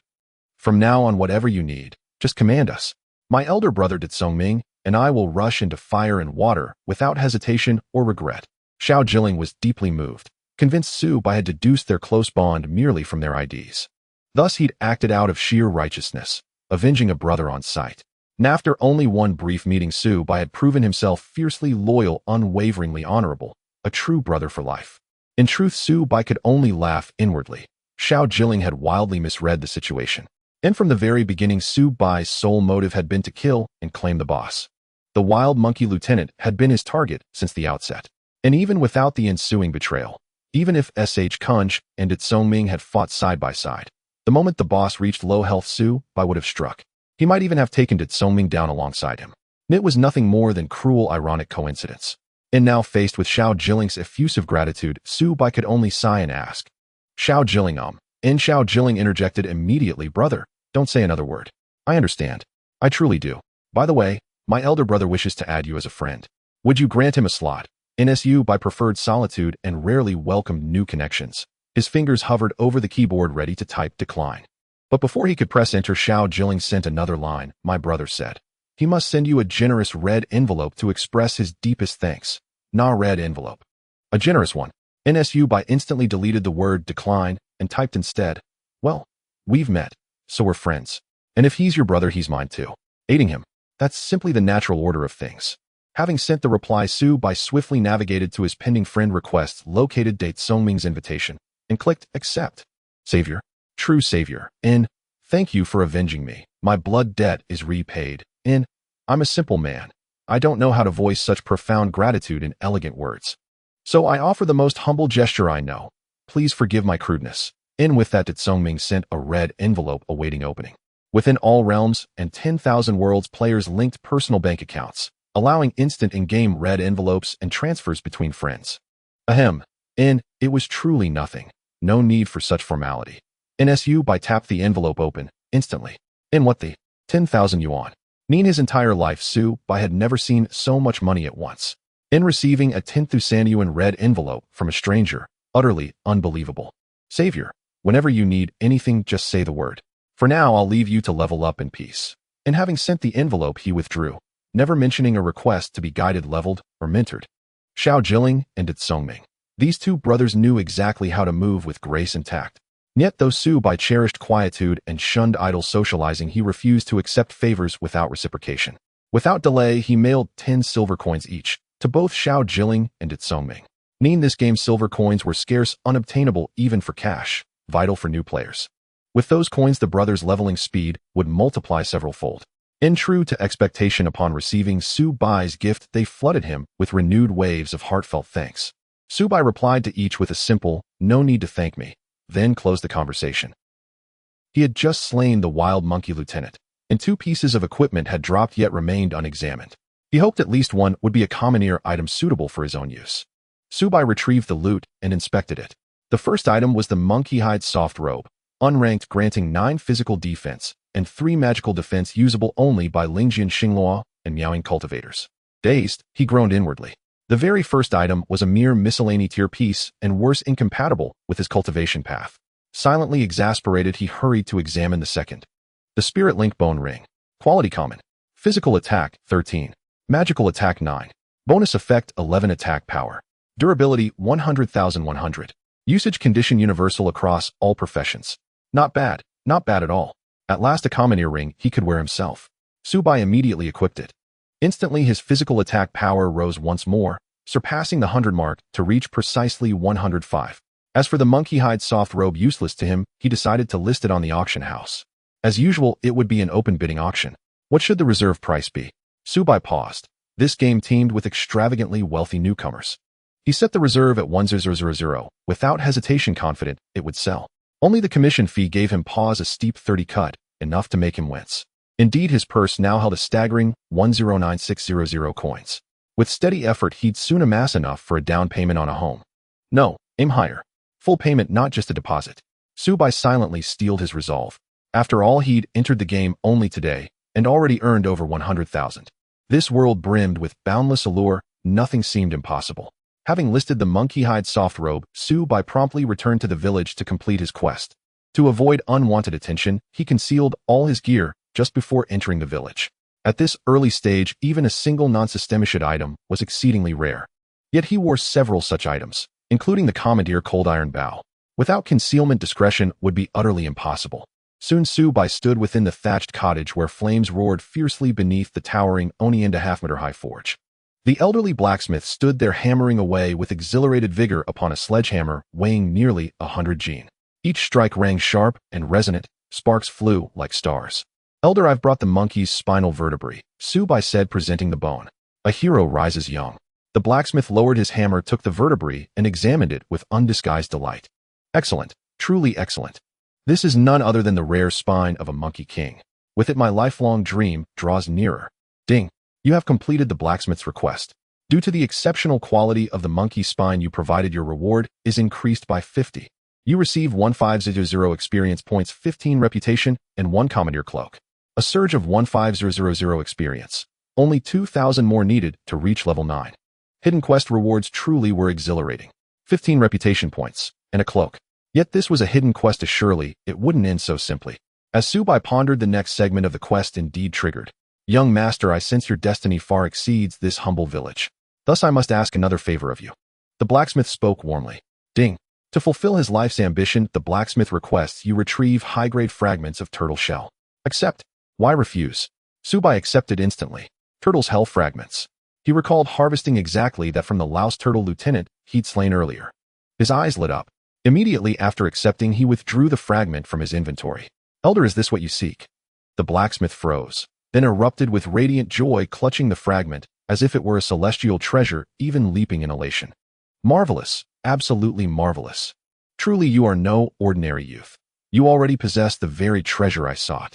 Now all materials required for my craft are finally complete." Ding! Congratulations, you have fulfilled the blacksmith's request. Due to the exceptional quality of the turtle shell you provided, your reward is increased by 50. You receive 300 experience points, 30 reputation points, and the skill manual Tier 1, Earth Traversal Art. In that instant, Su-bai ascended to level 9, and still retained surplus experience. Just one more level would elevate him to level 10, and allow him to depart the mortal village. Yet the experience required for the next level stood at 57600, a daunting sum. If limited to grinding low-tier monsters without hidden quests or boss encounters, how long would it take? Having gathered all necessary materials, the blacksmith dismissed Su-bai entirely, throwing himself back into forging with feverish intensity. Though ignored Su-bai since the hidden quest was not yet concluded. He remained, turning instead to inspect his newly acquired cloak and skill manual. The Unfettered Cloak. Quality Common. Health 100. Physical Magical Defense 10. Physical Magical Attack 10. Bonus Effect Fortune 2. Durability 100,100. Usage Condition Universal across all professions. Tier 1 Earth Traversal Art. Minor Divine Art Skill. Consumes 50 chi. Merges the user's body seamlessly with surrounding earth, enabling free movement through soil and stone up to 2 meters deep for 30 minutes. Cooldown 10 minutes. Note: while merged, movement speed decreases by 30. The effect ends instantly upon receiving or delivering an attack. Prerequisites must be level 10 or above in chi refinement cultivation, and belong to the Shadow Phantom Mystic Feather or any agility-based hidden profession. Incredible! Upon seeing the Tier 1 Earth Traversal Art Manual, Su-bai's eyes widened with unrestrained excitement. Once he reached level 10 in chi refinement and mastered this art, he would dominate both player-versus-player combat and treasure hunting alike, whether confronting elite bosses or navigating perilous ruins. This technique was the ultimate tool for the consummate strategist, the silent, unseen master of ambush and evasion. For Su-bai, it was nothing short of perfection. Clang, clang, clang. With fierce determination, the old blacksmith began hammering the glowing metal. His gaze sharpened, his bearing transformed. He swung each blow as if wielding 10,000 gen of force, thunderous and unrelenting. The deafening resonance made Su-bai's ears hum incessantly. What on earth was the old blacksmith forging? His expression burned with feverish intensity. Though no further quest prompt had appeared, Su-bai remained rooted in place. Half an hour later, the blacksmith, still ablaze with passion, had struck over 1,000 blows. Sweat poured from his body like rain, yet exhaustion seemed utterly foreign to him. Just as Su-bai began doubting whether the quest had any continuation, and wondering whether he'd merely wasted precious time, the mad old woman suddenly entered, approaching the blacksmith, who now raged like a man possessed. "Hungry, so hungry. Madam, there's rice in the grain jar. Please boil yourself some congee. I'm at the most critical juncture. This is the dream I've pursued my entire life. I must not let it all slip away." His voice rang with unwavering resolve. Yet the mad woman persisted. No rice left. At those words, the blacksmith froze mid-swing, his expression faltering. His hammer slowed, heavy with hesitation. Su-bai seized the moment. Intuition flared within him. The quest's next phase had arrived. Elder, I have a piece of meat here. Please take it and cook yourself a meal. Earlier, besides collecting a fragment of Shirgue shell, Su-Bai had also gathered a portion of Shirgue essence meat. At the sight of fresh meat, the mad woman instinctively swallowed hard, then snatched the morsel from Su-Bai's hand and dashed out without delay. She devoured it as though she hadn't smelled roasted flesh in years. Alas, I Li Yingshi am unworthy to call myself a husband. I've condemned my beloved wife to this wretched existence. Tears welled suddenly in the blacksmith's eyes as he turned towards Su-Bai with profound gratitude. Young hero, you are truly a noble soul. Might I trouble you once more? Su-Bai's heart surged with exhilaration. At last, after such agonizing anticipation, the hidden quest's next stage had emerged. Please, Elder, do not stand on ceremony. Whatever lies within my power, I shall carry out without hesitation. The blacksmith nodded gratefully. My wife has always cherished wine and meat above all else. Would you be so kind as to bring her a feast, a proper banquet of both? Is that possible? Su-Bai nodded firmly. Of course, I'll set off at once. Though no official quest notification appeared, he accepted without reservation and immediately turned to procure the provisions. Emerging from the thatched hut, Su-Bai spotted the mad woman crouched in the corner beside the wall, devouring the raw Shirgue essence meat in frantic, ravenous bites, as though starved for days. That sight pierced Su-Bai's heart like a blade. It summoned memories of his 12th year, when the orphanage shut down, leaving him penniless and adrift, hollow with hunger and drowsy with despair. Once driven beyond endurance by hunger, he'd fought a stray dog for scraps. His own gaunt, desperate state, then likely no better than this woman's now. Even within this game world, witnessing an elderly woman reduced to eating raw flesh stirred deep unease in Su-Bai's chest. Without delay, he sought out the village's sole food vendor, an NPC. After giving 10 silver coins each to the two brothers Ming and Xiao Jilling, Su-Bai retained only 19 silver coins. Roast chicken 5 silver coins per bird. Braised pig trotter 5 silver coins each. Cured beef 5 silver coins per half gene. Shadaozi liquor 2 silver coins per small flask. Su-Bai clenched his teeth and spent every last coin, purchasing 1 colossal roast chicken, 1 pig trotter, half a gene of cured beef, and 2 flasks of fiery Shadaozi. He hurried back at once. Outside the hut, the old woman, still gnawing on raw meat, was nowhere to be seen. Upon entering, Su-Bai found the blacksmith no longer forging. Instead, he knelt tenderly before his wife, gently washing her face and wiping away the crimson traces of raw meat from her lips. Elder, I've brought the wine and meat. Su-Bai placed the feast before them. At the sight of the roast chicken, pig trotter, and cured beef, the old woman erupted into frenzied motion, lunging forward and seizing the whole chicken to devour it ravenously. The blacksmith did not restrain her. Instead, his eyes brimming with tears, he grasped a flask of Shadaozi and drank deeply in one gulp. His face instantly flushed crimson, and he choked out several sharp, ragged hiccups. Then he tore off a generous slab of cured beef and offered it to his wife. She snatched it and stuffed it into her mouth, grease glistening on her chin as she laughed in soft, delighted peals. Madam, you were born to dwell in boundless splendor and grace, yet because of me, Li Yingshi, you've been cast into this liminal realm, neither human nor spirit. I have failed you utterly. The blacksmith broke into anguished sobs, leaving Su-Bai utterly bewildered, standing speechless at his side. Young man, you may well be the fated one I've awaited. I hold but one final wish. Will you grant me your aid? Ding dong. The divine artisan Li Yingshi requests that you collect 1111 aquatic monster souls. Accept. Divine artisan. Could it truly be? Within this humble mortal village, a divine artisan walked among men. The quest prompt no longer read Old Blacksmith, but Li Yingshi. This old blacksmith was a concealed master of legendary stature. Overwhelmed with excitement, Su-Bai accepted instantly. Ding dong. 100 li westward lies a vast lake connected to the western sea. Go there, slay aquatic monsters, and gather 1111 souls to deliver to Li Yingshi. Note, this quest expires in 12 hours. Failure to complete it within the time limit results in forfeiture. As the prompt faded, a crystalline vessel materialized in Su-Bai's palm. Young man, everything rests upon you. The blacksmith spoke with solemn gravity. I swear, I will fulfill this task with all my strength. Time was scarce. Su-Bai wasted no breath. With a firm nod, he departed at once, following the quest's guidance. Leaving the hut, Su-Bai abandoned all pretense of subtlety, unleashing full speed as he raced onward. Villagers, players alike, cried out in astonishment, many scrambling to chase after him, eager to forge connections. Yet none even brushed the hem of his robe. With a movement speed of 78 points, Su-Bai now moved so swiftly the wind itself seemed to trail in his wake. Merely traveling consumed 2 full hours. He arrived at the designated location, a boundless shimmering expanse of lakes stretching to the horizon. In the real world, it was now 4:16 p.m. 10 hours remained before the deadline. Subai scanned the aquatic monsters drifting beneath the surface, then plunged into battle without pause. The lake's denizens ranged from level 8 to 9, with occasional level 10 elites surfacing unpredictably. Subai chose targets indiscriminately, launching himself into relentless combat. Now level 9, clad in 6 pieces of equipment and empowered by both the Chinkoan quiver and the Jampa ability, Subai could solo level a Tandabo foes with respectable efficiency. Moreover, he noticed Jampa triggered more frequently than before, perhaps linked to his recent gain of 3 fortune points. At best, Jampa manifested within 10 arrows, at worst never later than the 35th. Relentlessly, Subai hunted by 8:40 p.m. He had gathered 280 aquatic souls. Not every slain monster yielded a soul. Such was the cruel arithmetic of fate. He longed to press on, but the body rebel's iron needs steel and stomachs demand sustenance. His belly had long since begun its furious protest. Subai logged out to order takeout, and after a brief restroom break re-entered the world to resume hunting. Less than 15 minutes later his meal arrived, prompting another swift logout. Now flush with coins, Subai refused to skimp on himself.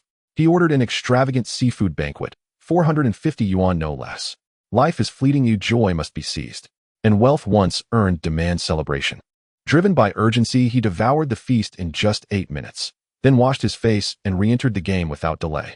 This lakeside region, linked to the Western Sea, was unquestionably the apex hunting ground of the mortal village. Aside from Subai, no other player had ventured here, yet. After all, even Subai required 2 hours to reach it from the village. For others, the journey would stretch to 4 or 5. Few would waste such time traveling to this remote frontier.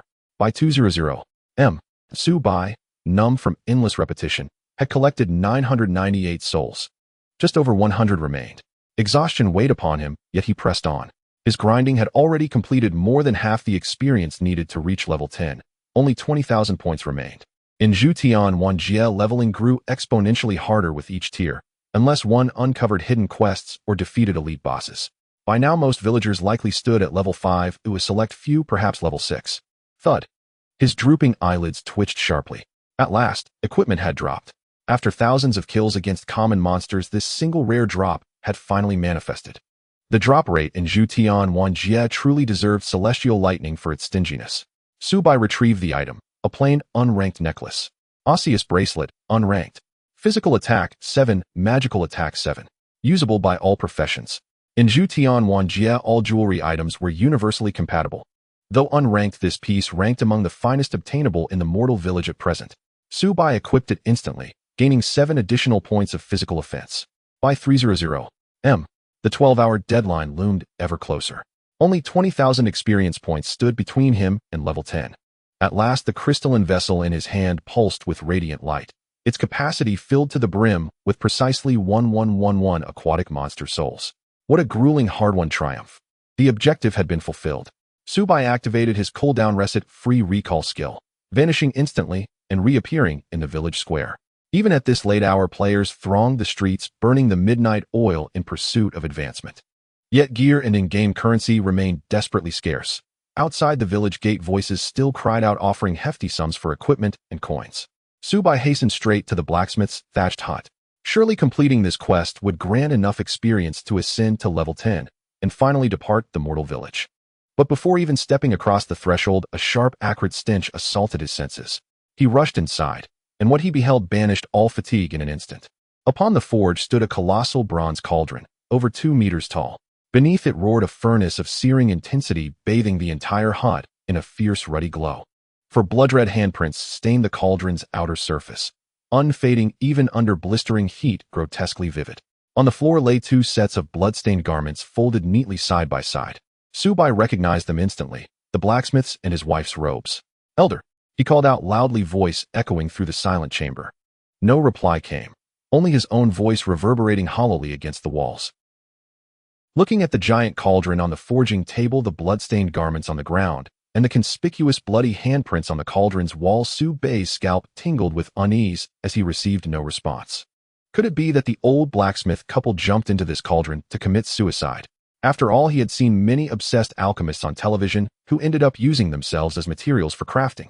Suddenly, Subai noticed a piece of yellowed, wrinkled paper pressed down by a stone on the filthy table, and he walked over to pick it up and take a look. It contained only a few simple words: pour your soul into the cauldron. This was clearly a message left by the old blacksmith for himself.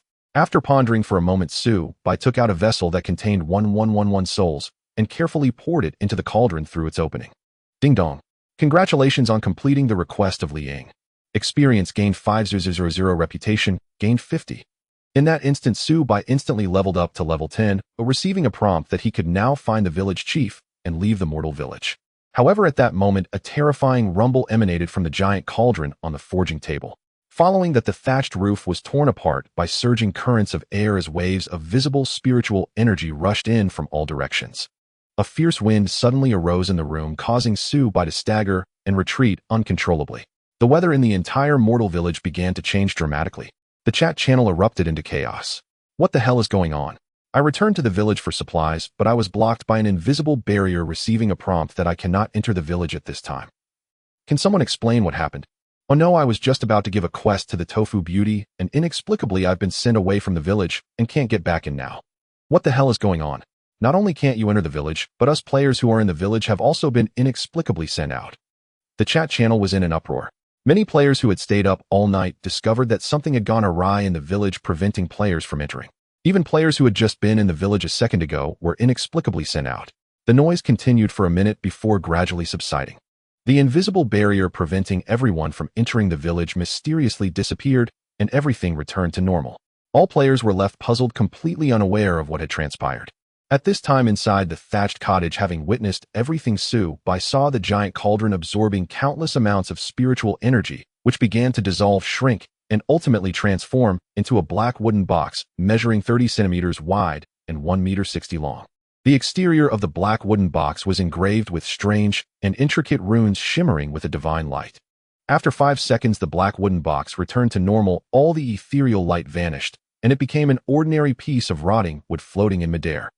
Bai was greatly intrigued. He stepped forward and carefully touched it with his hand. Upon contact, a sharp pain shot through his finger as if he had been struck by an electric current, and he quickly withdrew his hand. Yet a voice echoed in his mind. It was the voice of the vanished old blacksmith. Young man, I have one last wish. I hope you can take my life's work to the Bodhi tree at the Immortal Mountain and have an old friend open it personally. Ding dong. You have triggered the hidden quest of heavenly level 9 stars. Divine Craftsman, the soul of Liang, I hope you can fulfill his final wish. Do you accept the quest? A serious warning: this quest is extremely dangerous with unpredictable difficulty. Failing it could lead to dire consequences. Heavenly level 9 star hidden quest. It must be the pinnacle of quest difficulty in the realms of all heavens and myriad worlds, right? This is truly a once-in-a-lifetime extraordinary quest. Having finally encountered it, Bai was unwilling to refuse. Ignoring the system's warnings, he resolutely chose to accept the quest. The moment he accepted the quest, the voice of the old blacksmith echoed in his mind once more. Thank you, young man. As a token of gratitude, you will gain the right to use the culmination of my life's work. After the voice faded away, the black box automatically fell into Bai's hands. Ding dong. You have obtained a mysterious item, mysterious black box. Mysterious black box. Unknown equipment quality, unknown status, 33 layers of seal. Currently bound. When young and full of vigor, cannot be dropped, traded, or damaged. Physical and agility 100. Attack power 10. Lifesteal 20. Skill zoned level 1. Heavenly gift. Overlord can automatically resist control effects once every 10 seconds. After reviewing the attributes of the mysterious black box, Bai's breathing grew heavier. This was practically a divine artifact. Moreover, it was still in a sealed state, yet it already possessed so many attributes and functions. What would happen when the 33 layers of seal were undone? It would undoubtedly be extraordinary. Just as Bai was filled with excitement, the mysterious black box actively flew to his back, adhering to him without distinction. Ding dong. You have equipped the mysterious black box. From this moment on, it will take 20 of the experience you gain. What? This thing requires nurturing. However, considering the impressive attributes and functions it provided, Bai accepted the deduction of 20 of his experience. Ding dong. The mysterious black box issues you an unavoidable quest. Please collect the true tears of the ghost bride within 30 days. Upon quest completion, the mysterious black box will unseal one layer, allowing you to gain more attribute bonuses. If the quest fails, the mysterious black box will automatically disappear, and the heavenly level hidden quest you accepted will automatically fail, with dire consequences. What the hell? This thing can run on its own. If I can't find the true tears of the ghost bride, the accepted heavenly level hidden quest will also fail. Subai was dumbfounded. With attributes as powerful as the mysterious black box akin to a divine artifact, losing it was simply unacceptable. Moreover, Subai did not wish to experience the consequences of failing the quest.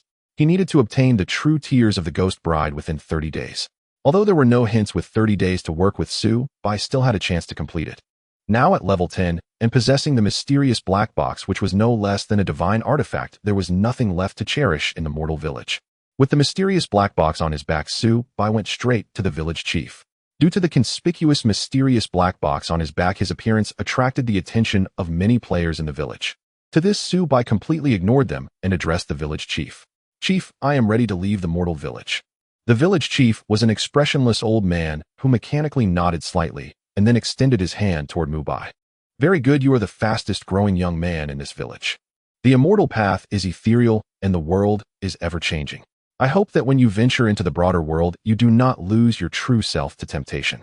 With that, a beam of light shone upon Subai. Ding dong. Congratulations to the player, when young and full of vigor, for successfully leveling up to level 10 and becoming the first player to leave mortal village. No. 95-27. As the first player to leave this mortal village when young and full of vigor receives additional rewards. Experience 5000, reputation 10, luck 1, gold 5 coins. Although it was already past 5 a.m., the moment this announcement rang out, it instantly awakened numerous players, causing many to shout in envy and jealousy. Ding dong. You have appeared in the realm of the Xianyu Palace, the sect of your chosen profession. Please proceed to carve your mark before the ancient Dei statue in the Xianyu Palace. When a flash appeared before his eyes and a prompt sounded in his ears, Subai found himself in a vast ethereal realm of celestial palaces. The myriad realms have opened a new server for the Great Xia Star, divided into 8 mainstream professions, each backed by a cultivation sect. To learn the skills of this profession and enhance his cultivation, level 1 must visit the corresponding sect. Subai is very likely the first Xianyu player to advance beyond level 10 in the protection area of the Great Xia Star. Therefore, when he was sent to the Xianyu Palace, he was the only player present.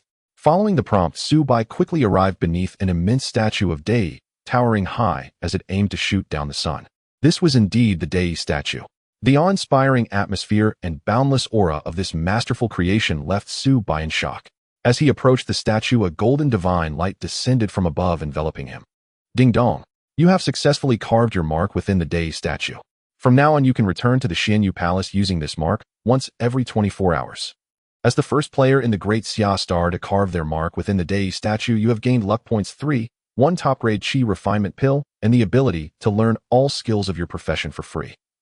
I am indeed the first Xianyu profession player to reach here in the Great Xia Star. Gaining 3 luck points is an extremely rare and valuable thing. Subai excitedly looked down at the extra pill in his hand. Qi refinement pill. A 9-star extraordinary pill. After consuming it, a level 10 player can instantly elevate their cultivation to the Qi refinement realm. In the game, the lowest grade pills are the ordinary ones, followed by extraordinary pills. A 9-star pill is considered the pinnacle among extraordinary pills. The rewards from the system are indeed incredibly generous. Subai did not hesitate to swallow the 9-star extraordinary Qi refinement pill. The pill melted upon entry, warming his entire body and providing an indescribable comfort. Ding dong. Your realm has been elevated to the Qi refinement realm, and your attack, defense, and life attributes have increased by 30. Subai opened his attribute panel to check. Character: a youth clad in splendid attire and riding a spirited horse, level 10, 6576, 010, 0000, realm Qi refinement realm base attributes increased by 30. Health points: 1730 spirit power, 1500 physical attack power, 460 physical defense, 186 magical defense, 29 movement speed, 209 strength, 115 agility, 173 spirit, 150 constitution, 105 luck points, 52 reputation, 85. This attribute is so powerful it feels like trading a bird gun for a cannon. However, Subai understood that his significant enhancement was largely due to the attributes provided by the mysterious black box. After reviewing his attributes, Subai immediately checked the skills he could learn through the Dei statue. The Qi refinement realm Xianyu skills available for learning include: level 1 Greedy Wolf Style. Increases physical damage dealt to non-player and boss targets by 30. Level 1 Qi Min Trap Technique. Consumes special materials to set a hidden trap using unique methods. Causes a 50 slowing effect and continuous bleeding damage to the target that triggers the trap, lasting for 15 seconds. This effect is halved against players and boss creatures. CD 3 minutes. Level 1 Lightning Arrow Barrage. Consumes 50 spirit power to shoot 10 arrows in rapid succession within 2 seconds. CD 30 seconds. Level 1 piercing golden light arrow. Consumes 50 spirit power to shoot a pure yang spirit light arrow. The explosive light will reveal all invisible objects within a 10-meter radius for 10 seconds. Note this skill cannot force an opponent to reveal themselves if they are stronger than the caster. CD 15 seconds. Level 1 cloud piercing arrow. Consumes 100 spirit power to instantly shoot 8 energy arrows covering a range of 10 meters ahead, causing 5 times the damage to armor. CD 20 seconds. Level 1 capture technique. A unique talent of the Xianyu profession with a 5 chance to capture a wild level 1 monster and subdue it as a combat pet. CD 1 second. Note this skill requires a ceiling talisman. There are only 6 skills available for learning in the Qi refinement realm. Subai did not know how much in-game currency it would cost to learn all 6 skills. After all, he had the privilege of learning for free, which was quite enjoyable. Subai quickly learned all 6 skills. However, 2 of these skills required special materials. These were the Qi Min trap technique and capture technique. It seems that the Xianyu profession is quite expensive. Fortunately, it is the only profession capable of capturing wild monsters as combat pets, which could allow the Xianyu profession to quickly become wealthy. By the way, he also had a powerful skill called the earth walking technique. Subai took it out and learned it immediately. In an instant, he had 7 skills at his disposal. Moreover, due to the additional skill level from the mysterious black box, every skill he learned would function at level 2 power. After completing the skill learning, a prompt appeared before Subai. Ding dong. You have made preliminary achievements and need to venture into the world for further training. Please choose an ancient city to serve. Currently, you can choose from 5 ancient cities: Ba Huang, Dali Fei Long Feng Wu, and Xinghe.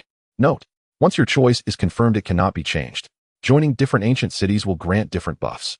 Please choose carefully. How serious? I need to think carefully. Subai immediately checked the buffs provided by the 5 ancient cities. Joining Ba Huang increases monster kill experience and drop rates by 2 permanently. Joining Dali increases defense by 2 permanently. Joining Fei Long permanently increases attack power by 2. Joining Feng Wu permanently increases life by 2. Joining Xinghe permanently increases attack speed and movement speed by 2. Upon seeing that Xinghe permanently increases attack speed and movement speed by 2, Subai chose that city without hesitation. Ding dong. You have successfully chosen to serve in Xinghe, gaining a permanent buff that increases attack speed and movement speed by 2. The prompt ended. The next moment, Subai's vision blurred, and he was instantly transported away from the Xianyu palace, appearing instead in a beautiful ancient city, floating high in the air, seemingly in harmony with the stars. The first thing to do upon arriving here is, of course, to register with the Lord of Xinghe. Just as Subai was about to take action, ding dong. Your item, the monkey skin soft robe, was finally sold for 1500 with a 30 handling fee deducted, leaving you with 10500 transferred to your linked personal bank card. Ouch! The handling fee of 4500 is way too high. Subai felt a pang of pain, but as he checked his card and saw the whopping amount of 119550, he couldn't help but smile. Indeed, money is a man's greatest sense of security. Subai wasted no time and headed to the Lord's mansion to register his identity, preparing to log off and rest. I am so tired. It's already 7:11 in the morning. After an all-nighter, feeling both hungry and sleepy, I really can't hold on any longer without logging off to sleep. However, just as Subai was about to log off, suddenly, a slender, elegant woman clad in sleek black leather armor strode into the city lord's mansion, her long, flawless legs commanding attention with every step. Her face was captivating, mesmerizingly alluring. Her demeanor refined and naturally aristocratic. Her in-game ID reads Xiaoyomo. Level 10. Class Shadow Phantom. Unlike Subai, she wore no illusionary mask to conceal her identity. At least 6 pieces of equipment adorned her form, several gleaming faintly with the luster of Cometeer gear. Upon spotting Subai, a flicker of mild surprise shimmered in her luminous eyes, evidently unprepared to find someone else already present. Greetings. I am Xiaoyomu, vice head of the online guild Shuimu Nianhua. You are exceptionally talented. Would you consider joining us? A delicate, intoxicating fragrance wafted toward him as Xiaoyomu approached Subai with effortless grace and extended her slender hand. Shuimu Nianhua, a formidable elite guild in the virtual realm. On the planet Daxiao, virtually every gamer knew the legendary name Shuimu Nianhua. Faced with such an invitation from a goddess-like figure, few men could resist. But, no thank you. Subai declined flatly, his voice calm and uninflected, leaving Xiaoyomu momentarily stunned, though her exquisite features remained wreathed in a sweet, composed smile. I see. I've intruded uninvited. May I add you as a friend? Few players reach level 10 this early, Perhaps we could team up for leveling later. Subai walked past her without hesitation. No need. I prefer solo grinding. And with that he was gone. Xiaomu, never before so casually dismissed by a man, felt her delicate eyebrows twitch slightly, a quiet spark of indignation flaring in her heart. Damn it. How dare he ignore me so brazenly? Oomph, what an insufferably arrogant brat. If not for your rare talent, I wouldn't waste a second on you. I curse you to eternal bachelorhood. Unaware of Xiaomu's muttered grievances, Subai exited the city lord's mansion and logged out immediately. After splashing cold water on his face, he bought a cup of soy milk and 3 steamed pork buns to tide himself over. Back in his rented apartment, he collapsed onto the bed and fell fast asleep. He was utterly exhausted. Meanwhile, in the royal palace of Daxia, on the imperial throne, a towering, imposing figure gazed upward at the star-strewn cosmos. After a long silence, he spoke, voice low and measured. Has the tally been completed? This was none other than the sole sovereign monarch of Daxia, the Xia King. Your Majesty, the results are in. 30 players have reached level 10 and departed the mortal village. 18 of them are under royal jurisdiction. The remaining 12 are split evenly, 6 from the 3 great clans, 6 from the general populace. However, the All Realms mainframe has detected our subtle interventions and has just revoked the royal family's sole limited administrative privilege within the game. Hearing the report, the sovereign on the throne narrowed his eyes. So there remain 12 uncontrollable variables. The descent of all realms upon us is both opportunity and peril. Countless civilizations across the Cosmic Civilization Alliance have crumbled to dust because of this very game. Daxia must not follow in their ashes. Issue my royal decree, spare no resource. Locate the 6 among the populace. Once found, ensure they remain firmly under royal control. As for the 6 from the 3 great clans, initiate covert surveillance. Should any be selected as divine chosen, report instantly. Yes, Your Majesty. Unknown how long he had slept, still deep in slumber, Subai was abruptly jolted awake by violent rhythmic creaking from the neighboring bed. The noise yanked him fully awake. He shook his head, picked up his phone. 4:35 p.m. He'd slept nearly an entire day. Damn it. Do those 2 downstairs have any shame? It's not even dusk yet. Every single day at this hour, they turn the whole building into their personal theater. Don't they possess any public decency? Could they at least lower their voices, considering the plight of us poor lonely souls? An angry voice erupted from outside. Subai's rental was an aging self-built residential building, 7 stories tall, 10 units per floor, with abysmal sound insulation. On the same floor, Unit 404, lived a young couple whose daily entertainment schedule ran with military precision. For the other single residents in the building, it was sheer torment. Perhaps hearing the outcry, or perhaps having concluded their session, Unit 404 finally fell silent. Subai merely shook his head. He'd grown accustomed to it over time. Now awake, he rose at once to shower and change. He grabbed his fully charged phone and headed out for a proper meal, only to freeze in the stairwell, scalp prickling. At the ground floor entrance stood his landlady, a woman whose voluminous wavy hair, barrel-shaped waist, and flamboyantly garish attire strained against seams stretched taut by sheer mass. Her sheer bulk blocked the entire doorway. By sis just cooked pig kidney stew with vermicelli and bought several bottles of 82 Dearbone Vitality wine. Dinner at my place tonight. What do you say? She winked suggestively, making Subai's hair stand on end. Sis, I'm unworthy. I'll leave it to someone more deserving. Kindly step aside. I need to go out. With a pout, the landlady sighed. Why don't you understand my heart at all? I own several buildings, half a dozen cars, over 30 shops, and bank deposits exceeding 8 digits. Stay with me, and all of it becomes yours. Sis, you've mistaken me entirely. I'm an upright, diligent youth who rejects charity handed down with condescension. Sis, please move aside. He dared not meet her gaze directly. Her visage frankly possessed apotropaic potency. Starving Subai had no desire to lose his appetite before even taking a bite. Humph. Why, if you refuse dinner at my place tonight, I'll block this doorway all night long. You won't get past me. Make your choice. Seeing Subai unmoved, the landlady dug in her heels. Sis, tell me honestly, what on earth do you see in me? I'll change it immediately. Subai sighed inwardly. I don't care. I'll keep you trapped here until you agree. No going downstairs today. The landlady pressed forward relentlessly. Subai exhaled deeply. That accursed charisma of mine. There was no way out. He turned, planted one hand on the railing, and with agile athletic grace vaulted cleanly over the second-floor balcony. Thud. Perfect landing. Ouch. Damn it. Who the hell throws used condoms around like trash? Subai crashed face first into the pavement, humiliated and furious. Bye, are you alright?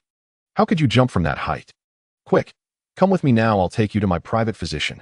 Hearing that, Subai, who'd just twisted his ankle, rolled away like a startled mule, then bolted with astonishing speed, vanishing like a high-thrust maglev vehicle tearing into the distance.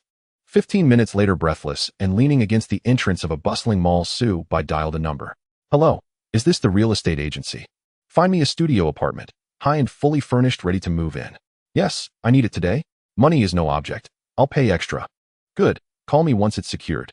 Su-bai was genuinely terrified of his landlady. To avoid further harassment, he resolved never to return, moving out entirely. His current room held only worn clothes and basic essentials. Glancing at his phone, fully charged overnight, yet now flashing red, he winced in frustration. "To hell with this, I'm replacing it." He strode boldly into Dacia's most renowned fruit phone flagship store.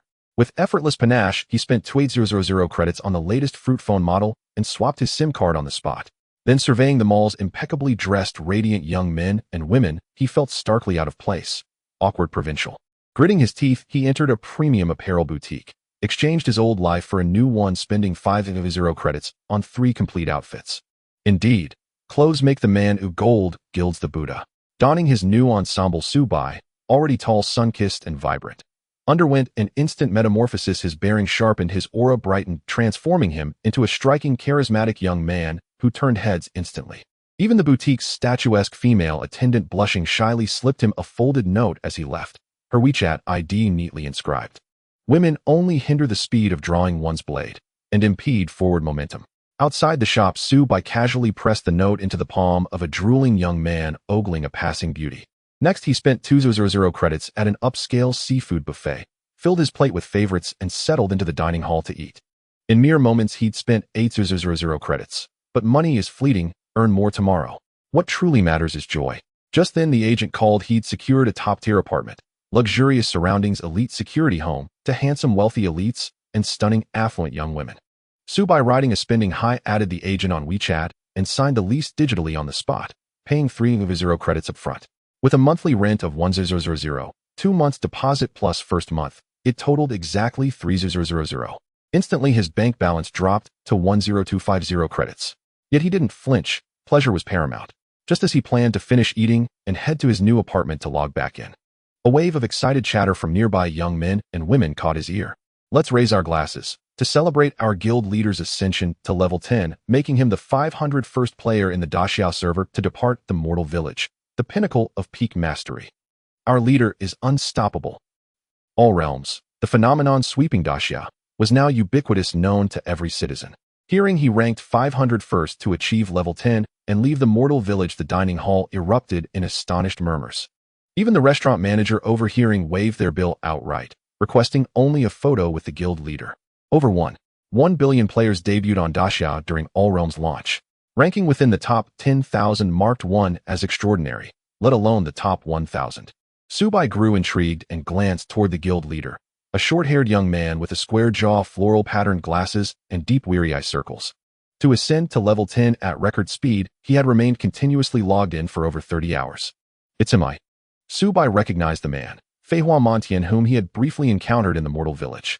Within the realm of all realms and 10,000 worlds, no player could alter their appearance. All avatars were modeled directly from their true faces.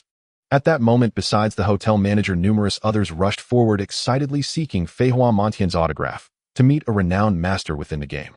Feihua Montian could only offer a wry smile. "There's no need for such reverence. I'm merely an ordinary player blessed with modest luck and unwavering diligence. The game has only just begun. Countless players far surpass me in talent, and perhaps even some among you here today will one day eclipse my achievements."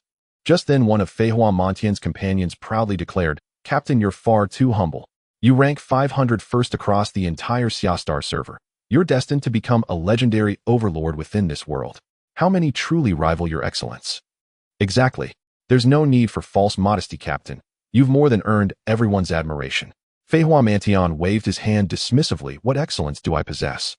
The true sovereign of this game is the one who achieved the first boss kill in our mortal village. His name already graces the 10 Supreme Masters list of the Xinghe City celestial ranks. Yet it's a profound pity. We dwell in the same mortal village, yet have never laid eyes upon him."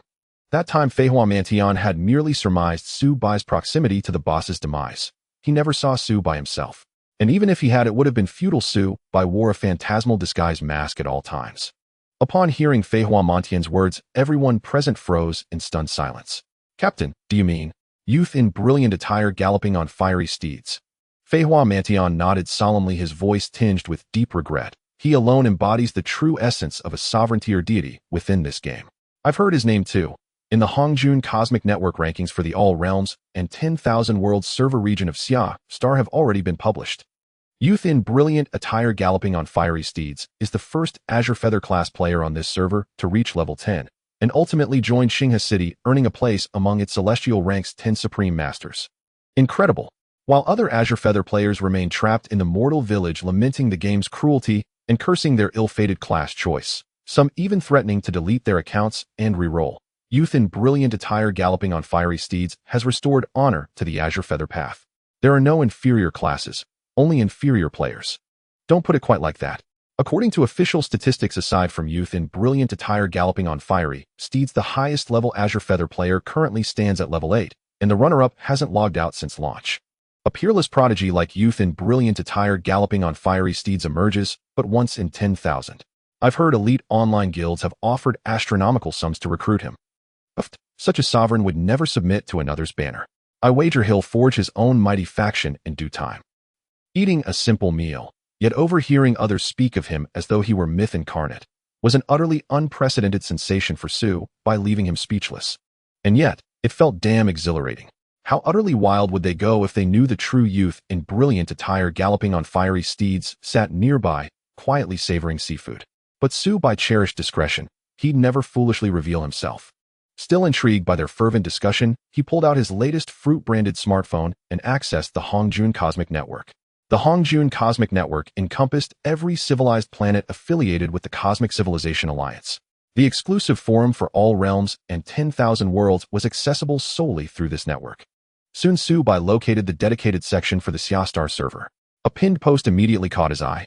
Xia Star server's premier Azure Feather Youth in brilliant attire galloping on fiery steeds. Level 10. Affiliated with Xinghe City. Ranked among the celestial rank's 10 supreme masters of Xinghe City.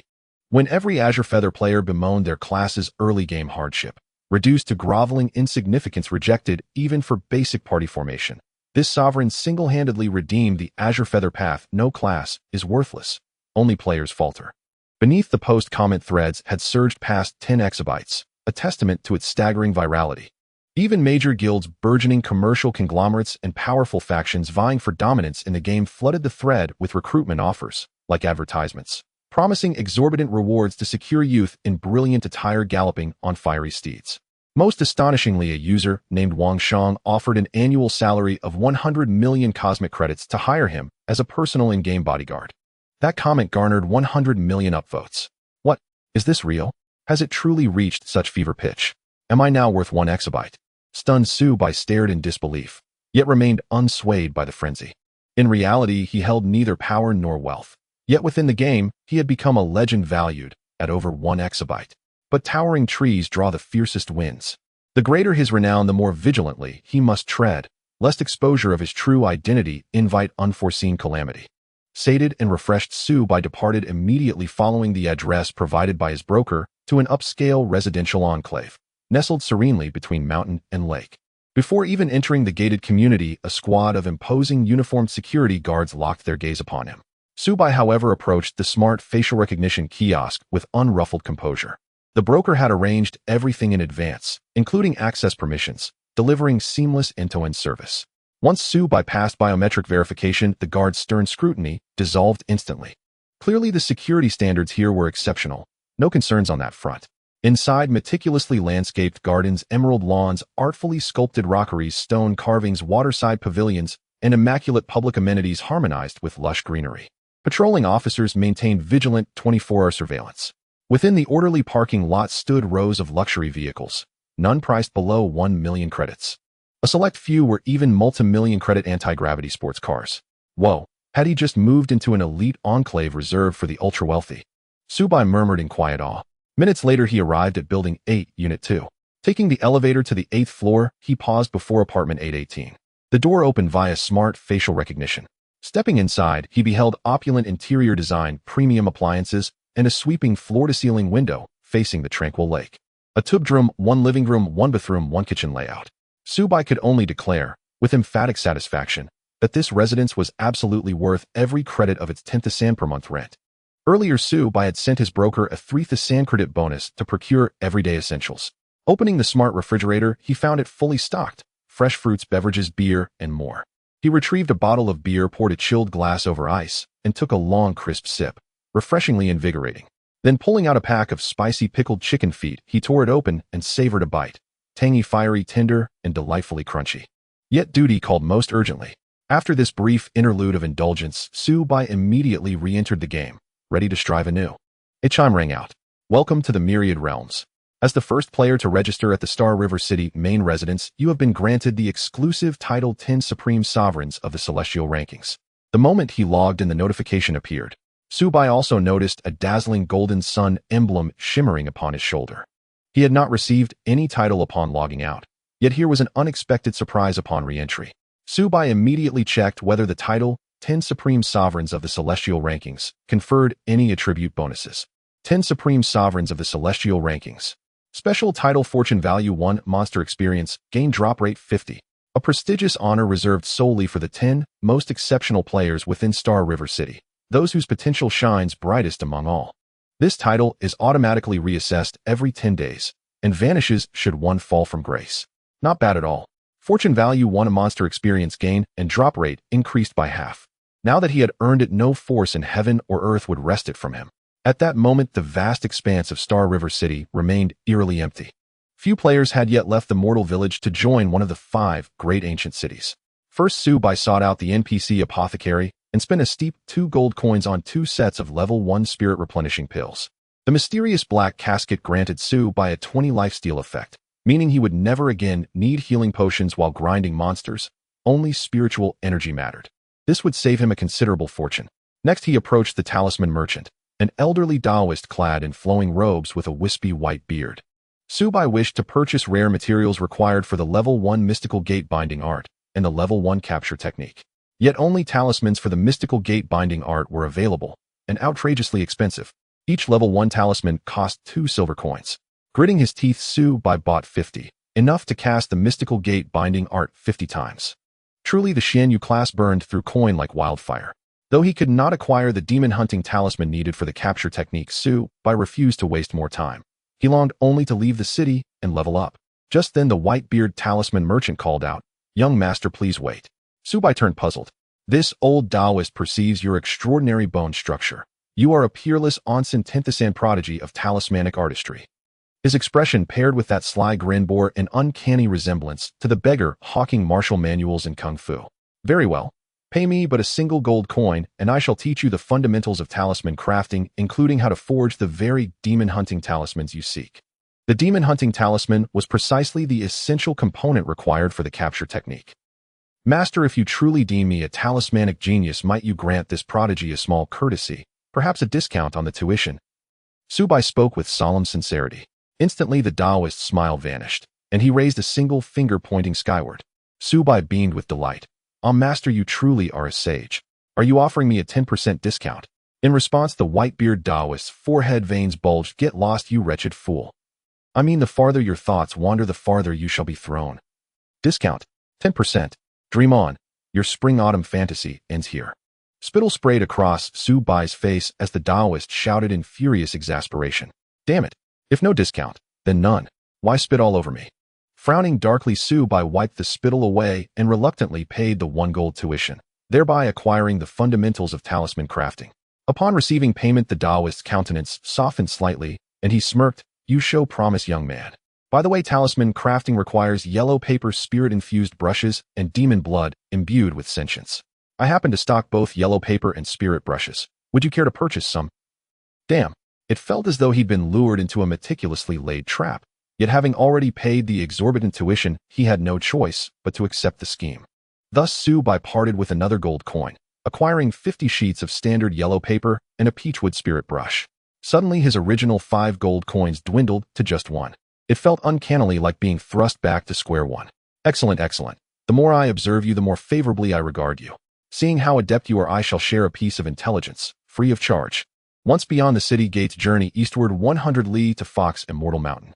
The fox spirits dwelling there possess exceptional spiritual resonance, Their blood yields extraordinarily high success rates in talisman forging. Thank you for the tip, I understand. Though irritated by the unscrupulous merchant Su, Bai dared not offend an in-game NPC. Given the NPC's startling realism, offending him risked lasting enmity. Shortly after Su Bai departed, a woman arrived, slim-waisted, radiant-faced, possessing flawless, shapely legs. Her in-game ID reads Xiaoyomo. Grandfather, I wish to learn talisman crafting. Oh, such a lovely young lady seeks this path. You show great promise. Come pay me 1 silver coin, and I'll begin your instruction. 1 silver coin. So affordable. Thank you, grandfather. Xiaoyomu promptly paid and learned the craft. She then acquired the same quantity of talisman materials, at 1/10 Su Bai's price, and received the same tip about Fox Immortal Mountain, prompting her to head there without delay. After Xiaoyomu departed, a refined scholar appeared, pale-skinned, robed in plain white, holding a folded fan. Old Taoist, why treat them so differently? Such conduct violates directives from above. The scholar gestured skyward with his fan. Ah, the city lord has arrived. City lord, I assure you, I do not flout regulations. That youth carries something extraordinary. My actions serve to nurture his growth. The scholar smiled faintly. So you've taken a liking to this boy. The white-bearded Taoist met his gaze, and they shared a knowing, silent laugh. After considerable time, Su Bai finally reached the foot of Fox Immortal Mountain, the very place the wily Taoist had mentioned. All monsters encountered along the way were level 10 or higher. To conserve time, Su Bai bypassed every foe, focusing solely on reaching his destination. Before him rose Fox Immortal Mountain, towering 1,000 zhang, majestic and awe-inspiring. Verdant trees veiled its slopes, white mist coiled upward, and from deep within echoed the eerie, mournful cries of wild foxes. Su Bai tightened his grip on the cold iron bow and strode resolutely into Fox Immortal Mountain. A chime rang out. You have entered Fox Immortal Mountain, a perilous realm.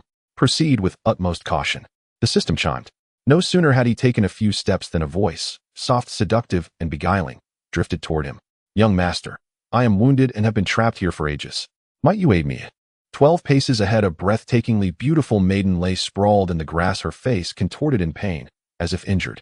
Her attire was disheveled, at least half her alabaster skin lay exposed, including the tantalizing curve of her cleavage faintly visible beneath her garments. She beckoned desperately towards Su Bai as though her leg were pinned beneath something. At the sight of such a provocatively dressed girl, her charms laid bare, Su Bai, a perfectly normal young man, felt heat surge from his lower abdomen. Yet in this desolate, untamed wilderness, the sudden appearance of such a bewitching maiden could only signal danger. Su Bai was no fool. He instantly grew wary and did not rush forward. A chime rang out. You have been targeted by the Enchantress Fox Spirit's soul-bewitching curse, automatically countered by the Overlord's will nullifying control effects. The mysterious black casket upon Su Bai's back blazed with light, shielding him once more. In an instant, the exquisite maiden's visage twisted grotesquely, her form warped into that of a beast, a human body crowned with a fox's head, eyes blazing crimson. What the hell? Indeed suspicious. She was a fox spirit. Su Bai leapt backward, drew the cold iron bow to full tension, and unleashed the level 1 lightning chain arrows in a flash. Shoo. Like a rapid-fire crossbow, whistling arrows tore through the air, 13 in total, streaking like bolts of searing lightning into the fox spirit's body. Blood bloomed in crimson bursts, accompanied by the creature's shrieks of agony. Damage 551, 542, 541, a critical hit 1108. Though the soul-severing strike did not trigger, the single skill obliterated over 7 of his 0 hit points, ending her in one devastating blow. A chime rang out. You have successfully slain the Enchantress Fox Spirit, earning 150 experience points. In reality, however, only 120 experience points registered in Su Bai's account. 30 points had been absorbed by the mysterious black casket. Su Bai's ability to dispatch the Enchantress Fox Spirit in a single strike stemmed not from her weakness, but from his superior stats and the mysterious black casket's enhancement, raising his skill level by 1. When he cast the level 1 lightning chain arrows, their effect matched that of a level 2 skill. Su Bai hurried to the fox spirit's corpse, hoping to harvest demon blood for talismans, only to discover she could not be harvested at all. Instead, he retrieved 2 copper coins from beneath her body, truly pitifully poor. Clearly not every fox spirit's corpse yielded harvestable blood. Still, these fox spirits proved unervingly cunning, capable of shape-shifting into alluring women to ensnare players. Su Bai pressed deeper, no more than 10 paces onward, when another figure emerged from the swirling mist ahead. This time it was no delicate maiden, but a frail, pitiable old man. Young sir, please have mercy. This old man strayed deep into the mountains and suffered injury. Might you lend me aid? Same trick again. Subai sighed inwardly, and without hesitation loosed an arrow straight into the old man's shoulder. Damage 560. The arrow struck true, forcing the illusion to shatter, revealing the same human body foxhead form, but now bearing a new designation. Cunning Fox Spirit. Level 16. Cultivation Realm Chi Refinement. HP 4200. Magic Attack 199,210. Physical Defense 60. Magic Defense 99. Skills Illusion, Shifting, Soul Bewitching Curse. So, a level 16 foe. Its magic defense was formidable, yet its physical defense remained weak. Perfect prey for Subai. Wretched human, I shall rip out your heart and drink it with wine. The cunning fox spirit now revealed spat a stream of demonic chi from afar, striking Subai directly. Damage 178. As a magic attacking entity, its strikes stung deeply. Subai retaliated instantly. 2 standard arrow shots followed by a level 1 cloud-dispelling arrow. The cunning fox spirit collapsed with a final anguished wail, dispatched in a single decisive strike. And under the 20 lifesteal effect, Subai's health instantly surged back to full. Subai's eyes gleamed. Upon the fallen spirit, a vivid pool of blood glistened conspicuously, clearly harvestable. Excited, he dashed forward, only to bend down and reach for the blood. A sharp, piercing whistle sliced through the air, followed instantly by a pungent, acrid stench. From behind Subai, 3 crimson-furred wild foxes, each over a meter tall and wolf-like in ferocity, lunged forward in unison. But Subai reacted swiftly, abandoning his attempt to collect demonic blood. He raised his bow, drew the string taut, and loosed a standard arrow, striking the central fox dead. His latent ability, Soul-Cutting Instinct, activated, killing the beast outright with a mournful cry. Yet the other 2 foxes closed in, raking their razor-sharp claws across Subai's chest. Hiss! A sharp spasm flickered across Subai's lips. The pain was intense. In the realm of all realms and 10,000 worlds, even the lowest pain simulation fidelity reached 40%. 2 damage numbers flashed above his health bar, 13, then 14. Huh, such low damage.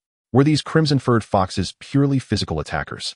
Though Subai was a fragile Xianyu cultivator, his physical defense stood at an impressive 186, making him remarkably resilient. There was no need for evasive footwork or flashy maneuvers. Standing firm, Subai rapidly reloaded and fired, slaying both foxes hidden. He gained only a meager amount of experience and a few copper coins. These creatures were stingy indeed. After dispatching the foxes, Subai approached the slain, cunning fox demon and began harvesting its demonic blood. A soft chime rang out. Congratulations, you have collected 3 portions of spiritually resonant chi, refinement level fox demon blood. With the blood secured, Subai immediately retrieved yellow talisman paper and a spirit-infused brush, preparing to inscribe the demon hunting talisman. The demon hunting talisman was a tier 1 talisman. Since Subai had only just begun studying talismanic arts, the system informed him his success rate stood at a mere 45%. That was decidedly low. Without further hesitation, Subai commenced inscription. The first attempt failed. The second also failed, wasting 2 sheets of talisman paper and 2 portions of demon blood. Damn it, am I truly this unlucky? Subai muttered under his breath, took a deep breath, and prepared the third inscription. A chime resounded once more. Congratulations, you have successfully inscribed a tier 1 demon hunting talisman. 5 completed talismans awarded. As the first player in Xinghe City to succeed in talisman inscription, you have earned 1 fortune value. Not bad, such a feat warranted fortune reward. Thus, Subai now possessed 9 points of fortune value, 3 of which stemmed from equipped items and titles. Subai resumed hunting fox demons. Within half an hour, he had slain numerous demons and gathered ample demonic blood. Once his 50 sheets of talisman paper were exhausted, his inventory held 36 tier 1 demon hunting talismans. Regrettably, he had yet to encounter any capturable tier 1 creatures.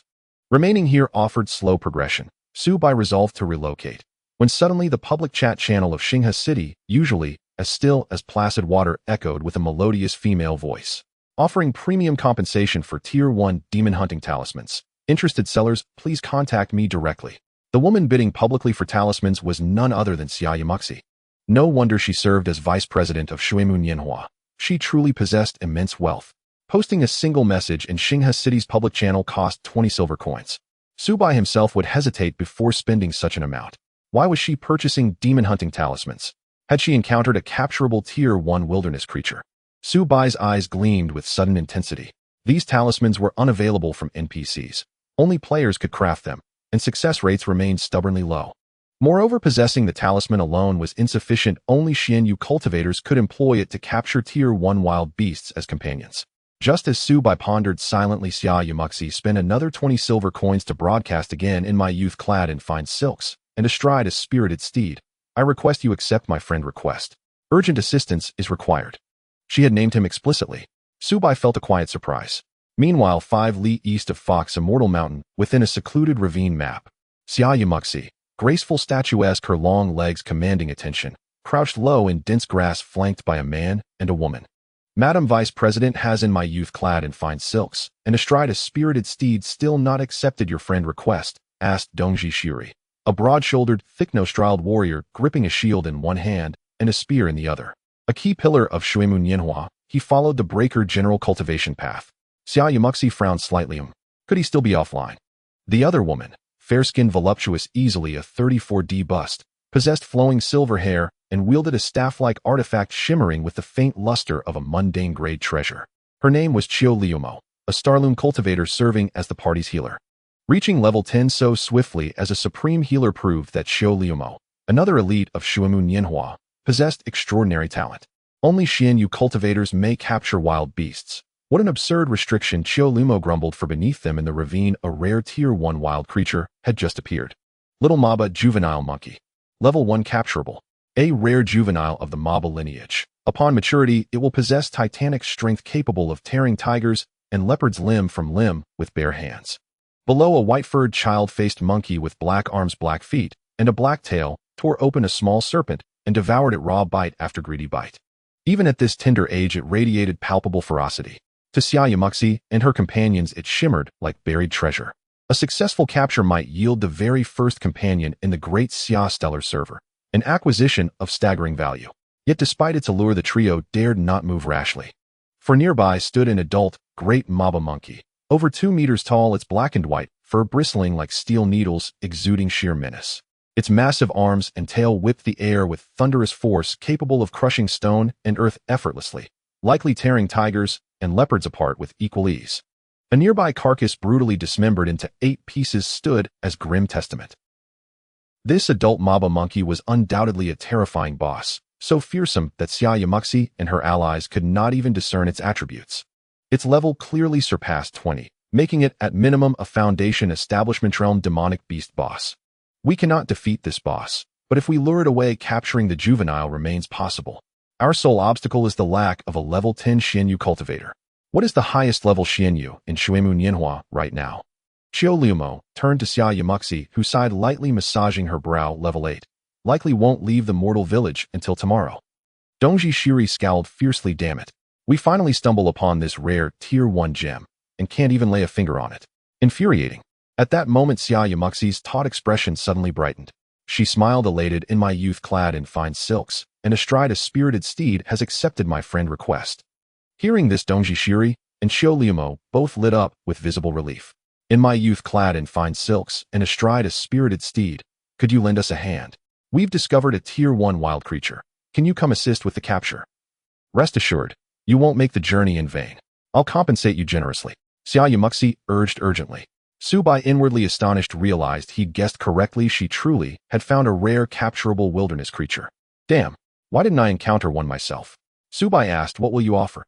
Xia Yamuxi replied without hesitation, 10,000 credits, or 5 in-game gold coins. What do you say? Upon hearing this, Dongji Shiri and Chiu Liumo both subtly raised their eyebrows. That was an extraordinarily generous offer. Yet recalling the unparalleled value of the first companion, they fell silent, refusing to voice dissent. Success would far outweigh the cost. Su Bai replied coolly, no.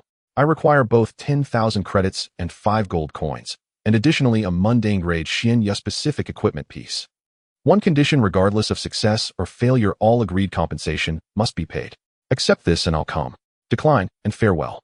Reading Su Bai's terms, Xia Yamuxi pressed her crimson lips together tightly, then relayed his demands to Dongji Shiri and Chiu Liumo. Their expressions darkened instantly. Ridiculous. This, in my youth clad in fine silks, and astride a spirited steed, truly knows no humility. Shuimu Nianhua seeking his aid is an honor beyond measure. It should be his privilege. Does he think every stray cultivator deserves to serve Shuimu Nianhua? Daring to demand such exorbitant terms, just because he's the first level 10 Xianyu, he presumes himself some grand master. If given the chance, I'll teach him humility. Chiu Liumo's delicate brows knitted thoughtfully. After a pause, she said, The first companion truly warrants this price. We may agree, but only if the capture succeeds. Should he fail, we pay only 1 gold coin for his trouble. Are you mad? A mere Xianyu, showing up for a single errand, deserves this much. I refuse. Dongji Shiri roared. Enough. Liumo speaks wisely. The first companion is worth precisely this. Still, this fellow's greed is staggering. He offers no courtesy whatsoever. Xia Yamuxi, as vice president, commanded sufficient authority to reign in Dongji Shiri. With evident reluctance, she sent Su by her reply. Your compensation terms are accepted, but only upon successful capture. Failure entitles you to 1 gold coin alone. This is non-negotiable. Seeing her reply, Su Bai's lips curved into a radiant smile, agreed. With over 30 demon hunting talismans in his possession, success was virtually assured. Though technically hired labor, earning 10,000 credits, 5 gold coins, and a piece of equipment made this endeavor exceptionally profitable. Before long, Su Bai arrived at the coordinates sent by Xia Yomushi. Xia Yomushi and the other two were concealed deep within a thicket, clearly surprised by how swiftly Su Bai had appeared. They had no idea he had already been nearby on Fox Immortal Mountain, and with his extraordinary movement speed, his arrival was naturally swift. Without hesitation, Xia Yomushi pulled Su Bai into the party. Only then did Su Bai notice 2 others in the party, a burly level 10 Pujuan warrior and a poised fair-skinned mature Star Luo cultivator. Level 10, striking in both presence and bearing. No wonder Shuimu Nianhua was such a renowned guild. It had already assembled a well-balanced trio. Changtue Xia Yomushi and the voluptuous senior cultivator Chiolu Mo offered Su Bai polite faint nods. Dongji Shiri, however, wore a scowl so dark it seemed Su Bai owed him hundreds of thousands of coins. Seeing Su Bai wearing a disguised mask, he muttered under his breath, "TCH, hiding face and name. What nonsense is this?" Su Bai's brow furrowed instinctively. Approach quietly. The little Maba monkey below is the target you're to capture. Xia Yomushi typed the message in the party chat. Noting how carefully they concealed themselves, refusing even to whisper, Su Bai crept forward with measured, silent steps. Peering down through the grass, he spotted the level 1 Maba juvenile monkey devouring snake meat. Boom! Suddenly, boulders ahead trembled and cracked. Only then did Su Bai realize a fearsome boss, the great Maba monkey, lurked nearby. No wonder Xia Yomushi and her companions had hidden so deeply. In our prime, youth-clad in fine silks mounted on spirited steeds, we'll draw the boss away. Seize your chance to descend and capture it. I only have 4 demon hunting talismans, so you have precisely 4 attempts. Whether successful or not, withdraw immediately after. We've been unable to discern the boss's attributes or level, so we cannot predict how long we can hold it off. Above all, proceed with utmost caution.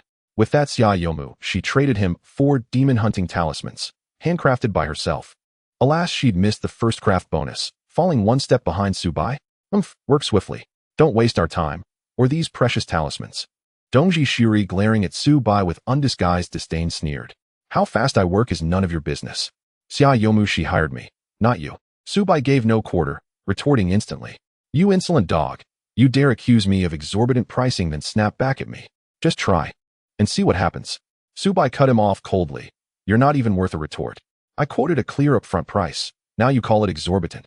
Xia Yomushi. If you can't afford my fee, don't waste my time. With that, he moved to return the 4 talismans, ready to walk away from the alliance entirely. Dongji Shiri, silence. Xia Yomushi's eyes flashed sharp as jade as she typed the command in party chat. Chiolu Mo shot Dongji Shiri a cool warning glance, signaling him to cease stirring discord. In our prime, youth-clad in fine silks mounted on spirited steeds, don't misunderstand me. Your fee is guaranteed. I pledge the honor of Shuimu Nianhua. If you fulfill your task, payment will be made without delay. Here, 1 gold coin for safe passage, paid in advance regardless of success or failure. She promptly traded him a gold coin. Dongji Shiri suppressed his seething rage, but hatred for Su Bai burned deeper than ever. In years of online gaming, especially since rising to prominence as one of Shuimu Nianhua's elite captains, no one had ever dared speak to him thus.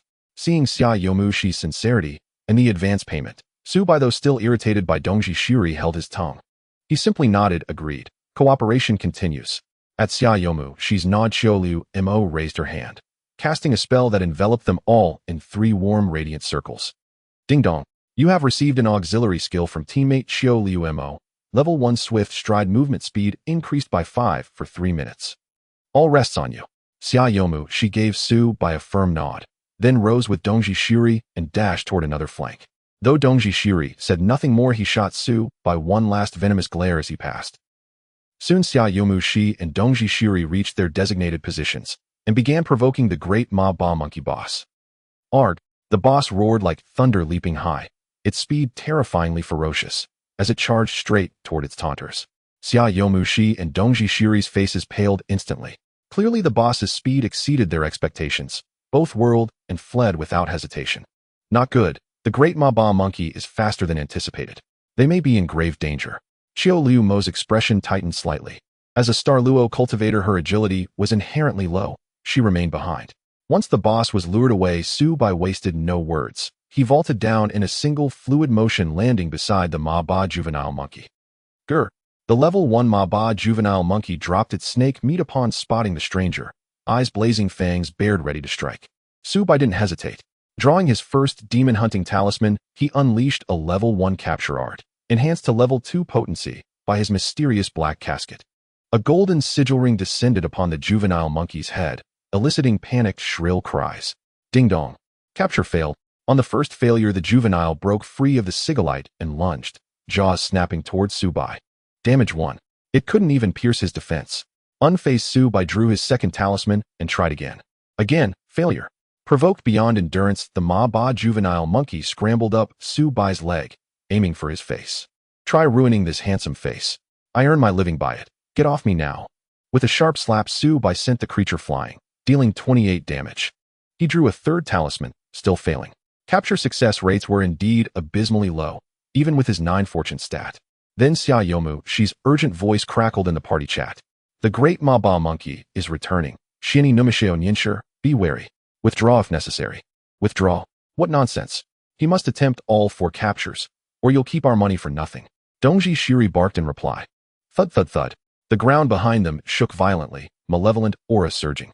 The great Ma Ba monkey, swift and savage, had already doubled back.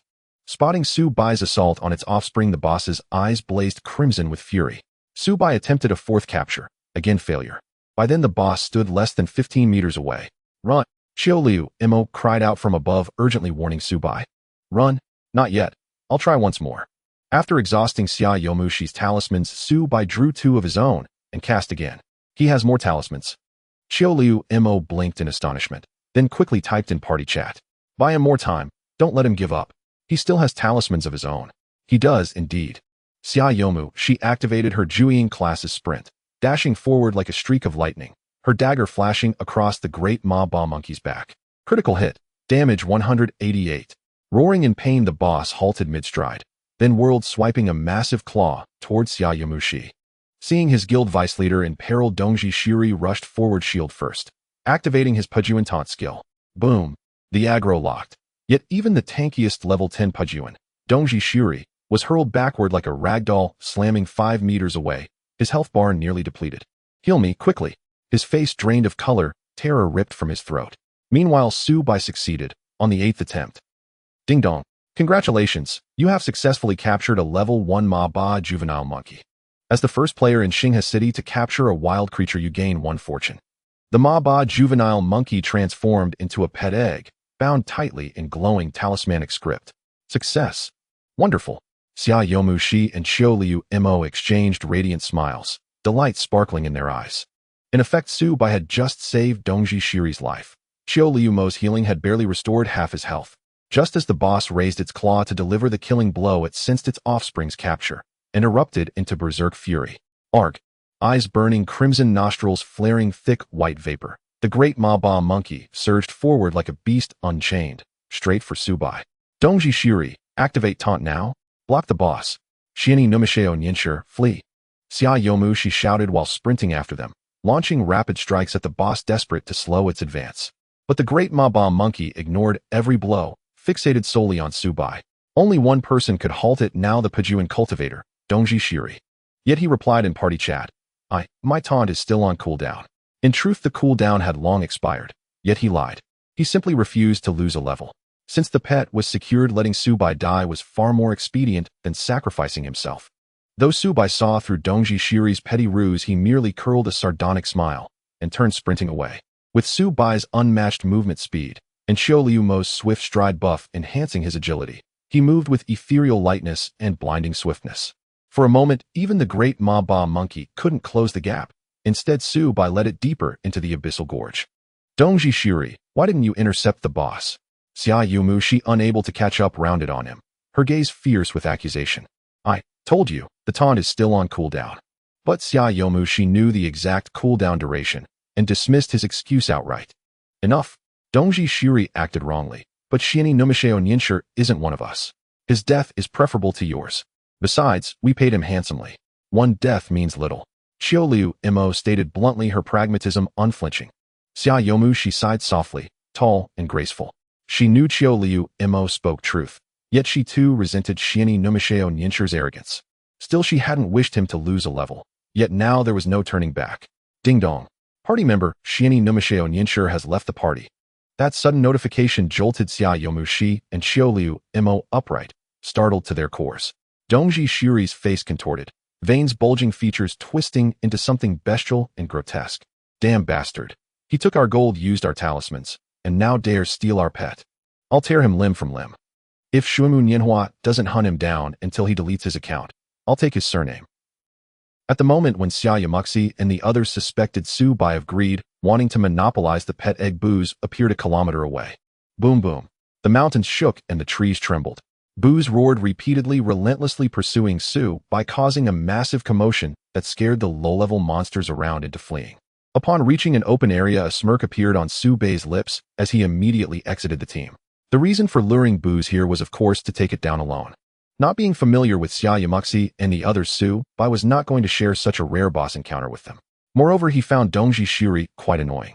Let's begin. Su Bai's gaze sharpened, his demeanor changed drastically as he swiftly knocked an arrow and launched an attack at the pursuing Booz. Level 1 Lightning Barrage Arrow. 13 arrows like blazing bolts of lightning shot towards Booz's chest at breakneck speed. Damage 70, 71, 72, 76. Such high physical defense. Su Bai currently possessed an attack power of 460 points, and a single hit only dealt this amount of damage to Booz. This proved that Booz had at least 400 points of physical defense. Additionally, Booz's speed was incredibly fast, and after finishing one skill, Su Bai hadn't even had time for a basic attack. A fierce wind approached as Bos with claws bared lunged ferociously, but Su Bai calmly rolled backward, successfully dodging the attack. Bang! Missing its target, Booz suddenly let out a furious roar, having triggered the level 1 Shiman tactics that Su Bai had pre-placed on the ground. That was prepared in advance for Booz to step on. Immediately, Booz's large feet oozed blood, and its body was engulfed in a halo of negative status. A symbol indicating slowing and bleeding damage appeared above its head. The level 1 Shiman tactics could inflict a 50 slowing effect and continuous bleeding damage lasting 15 seconds. However, the effect would be halved for players and boss creatures. Even with the halved effect, it could still reduce Booz's movement speed by 27 and inflict 50 points of bleeding damage per second. Since all skills possessed by Su Bai would gain a level increase. Seizing this opportunity, Su Bai swiftly cast another skill, level 1 Cloud Piercing Arrow. 8 energy arrows shot forth like celestial maidens scattering flowers, all striking Booz. Damage 310, 311, 309. A total of 8 damage values exceeded 300. Because the Cloud Piercing Arrow had a 1.5 times multiplier for group attack damage. Yet the long health bar above Booz still seemed unchanged. Roar. In response to the immense pain, Booz let out a furious roar. Its arms like iron struck the ground, uprooting a giant stone weighing thousands of pounds, which it raised high. Damn, it's going to smash me with a rock. Su Bai's scalp tingled. He noticed that the trigger probability for the Jampa potential had increased to 23. Determined, he gritted his teeth, refusing to retreat, and quickly released 2 arrows, hitting Booz squarely in the chest. The probability of Jampa had now risen to 25. Boom. At this moment, the massive stone in Booz's hand hurtled down with a terrifying gust. I'll dodge. Su Bai's earth technique skill activated instantly, merging his body with the soil and swiftly burrowing underground. Bang! The giant stone smashed down, creating a half-meter wide and deep pit where Su Bai had been. However, the earth technique allowed him to burrow about 2 meters deep. Thus, Booz's stone-throwing attack did not harm him in the slightest. Moreover, Su Bai was pleasantly surprised to find that while underground, he still had a clear view of the outside. Roar! Booz frantically approached above Su Bai, seemingly sensing his presence below, fiercely pounding the ground. Su Bai did not rush to emerge. Upon seeing that the cooldowns for Lightning Barrage Arrow and Cloud Piercing Arrow were ready, he immediately released the earth technique, burrowing back up.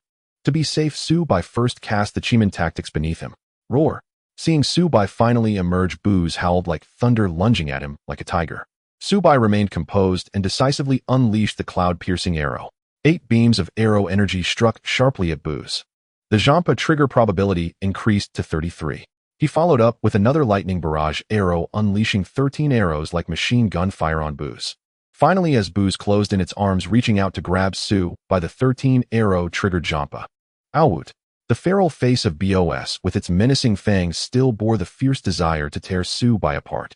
But its towering body suddenly froze the thick health bar, depleting instantly to 0. Thud. The corpse of Booz collapsed towards Su Bai, but he agilely dodged it. Ding dong. Congratulations on defeating the boss Booz. Experience gained 100,000 gold 10 coins. As you are the first to kill a Foundation establishment BOSS, a special system announcement for Xinghe City has been triggered. Do you want to hide your name? Being low-key is the way to go. Su Bai preferred to quietly amass wealth, understanding that the early bird gets the worm. He immediately chose to hide his name in the announcement. Ding dong. Xinghe City player successfully killed the Foundation establishment BOSS. As the first player in this city to achieve this, rewards include experience 100,000, a reputation 100, luck value 2. The announcement in theory would cause a massive stir across all maps under Xinghe City. However, at this time, there weren't many players in the entire Xinghe City. 999 of players in Daxiao Star were still struggling in Mortal Village. Despite this, the announcement still shook the hearts of the few powerful players in Xinghe City. Everyone was curious as to who possessed the ability to kill a Foundation establishment boss at this moment. Meanwhile, Xia Yamaxi and the others shuddered. After exchanging glances, their pupils constricted, and they couldn't help but exclaim, no. It can't be him, right? Dongji Zura's heart raced intensely, his 10 fingers clenching tightly as he gritted his teeth. No, it can't possibly be him. How could a fragile Xianyu have the ability to solo a Foundation establishment boss? He left the team less than 3 minutes ago. Even if the boss stood still for him to hit, it would take several hours to defeat it. It must be another hidden powerhouse in Xinghe City. Hearing Dongji Zura's analysis, Xia Yamaxi and Xiao Liumo felt a sense of relief. Indeed, that was a Foundation establishment boss. Let alone just the young man in fine clothes. Even if the 3 of them combined, they would need at least 1 or 2 hours to wear down BOS, even if it stood still. The hidden powerhouse who just received the system announcement that concealed their ID must be someone else. The slain Foundation establishment boss was not Booz. Tisk, I kept sneezing on my way back. Who was bad-mouthing me behind my back? Suddenly a mocking voice echoed. Su Bai appeared carrying a mysterious black wooden box and holding a cold iron bow, walking slowly towards them. Those who backstab others must be hideous in reality and surely have a twisted heart. Dongji Shiri, do you think I'm right? Hearing Su Bai's words, Dongji Shiri, who had been cursing him behind his back, turned red, with anger, his hands trembling on the spear. Xiao Liumo quickly grabbed Dongji Zura's wrist. The pet egg of the little horse monkey was still in his hands, and she hoped that Dongji Shiri wouldn't cause any trouble. Xia Yamaxi, however, was filled with joy as she quickly ran towards Su by the fragrant breeze enveloping him. How did you shake off the boss? Angered, Dongji Shiri broke free from Xiao Liumo's delicate hand and angrily shouted, young man in fine clothes, quickly take out the pet egg. Sneaking away from the team, without a word, anyone would think you were trying to shamelessly claim it for yourself. Su Bai's figure darted like the wind, circling around Xia Yamaxi and heading straight for Dongji Shiri. His agility was so high that he completed the motion in the blink of an eye. Slap! A loud slap echoed. Dongji Shiri, heavily armored with a spear and shield, felt his left cheek swell, losing 277 health. He spat out blood, his body flying backward for 2 meters, landing with a thud, rolling on the ground awkwardly. Damn it! I've been patient with you for a long time. I'm a person of integrity. If I were to steal the pet egg, would I come back to find you? Use your pig brain to think, is that even possible? You petty thing, are you jealous of my stature and handsomeness, so you've been trying to cause trouble for me from the start? If you don't like me, let's settle it in a duel. If you're scared, call someone to help you. If you keep babbling, I'll take you down in an instant. Su Bai, as a Xianyu profession, had such strength that a single slap sent Dongji Shiri, a Peijun professional, flying. This sudden change left Xia Yamaxi and Xiao Liumo stunned. Regaining her senses, Xiao Liumo hurriedly rushed to Dongji Shiri. Having been in the same online gaming guild for so long, she knew how explosive his temper could be. Xia Yamaxi also quickly returned, wanting to mediate and prevent Dongji Shiri from severing ties with the young man in fine clothes. But little did they know, Dongji Shiri, known for his fiery temper after being slapped by Su Bai, had his furious expression wash away like a tide, and he calmly stood up. With a crisp sound, Dongji Shiri slapped himself. I'm sorry it was my foul mouth. I shouldn't have targeted you. I apologize. Dongji Shiri, this rogue utterly defied all expectations. At this sight, not only Su Bai froze in astonishment, but even Xia Yamuxi and Xiao Liumo, those who knew his temperament best, stood utterly dumbfounded. Struck across the face, Dongji Shiri did not erupt in fury. Instead, he deliberately slapped himself again, offering an apology to Xiani Nomu Xianyan Shi. Such a response was beyond anything they could have imagined. Had that slap truly stunned him into senselessness? Su Bai loosened his left hand, which gripped the cold iron bow. His original plan had been to provoke Dongji Shiri into a violent outburst, then strike him down without mercy. Yet now this unexpected turn left Su Bai momentarily unprepared. He could only mutter, voice laced with dry irony, collaborating with you truly dampens one's mood. By the way, my compensation must include an additional sum equivalent to 4 demon hunting talismans. Su Bai pointed toward Xiao Liumo. She witnessed it herself. I expended 8 demon hunting talismans capturing the little Maba monkey. You only gave me 4. Xiao Liumo blinked faintly, then turned to Xia Yamuxi and affirmed yes. Very well. Each talisman is valued at 50 silver coins. That totals 2 gold coins. Let us settle the transaction. Xia Yamuxi initiated a trade interface with Su Bai, placing 6 gold coins and a pair of gloves designated for the Xuanyu class. Su Bai deposited the pet egg, completing the exchange. Upon receiving the pet egg, Xia Yamuxi's lips curved into an exhilarated smile, and she immediately transferred 100,000 silver coins to Su Bai. In an instant, he gained 6 gold coins apiece of equipment and 100,000 silver coins. A modest thrill stirred within him. Having secured his reward, Su Bai had no desire for further interaction and turned away without a word. After he departed, both Xia Yamuxi and Xiao Liumo simultaneously fixed their gazes upon Dongji Shiri.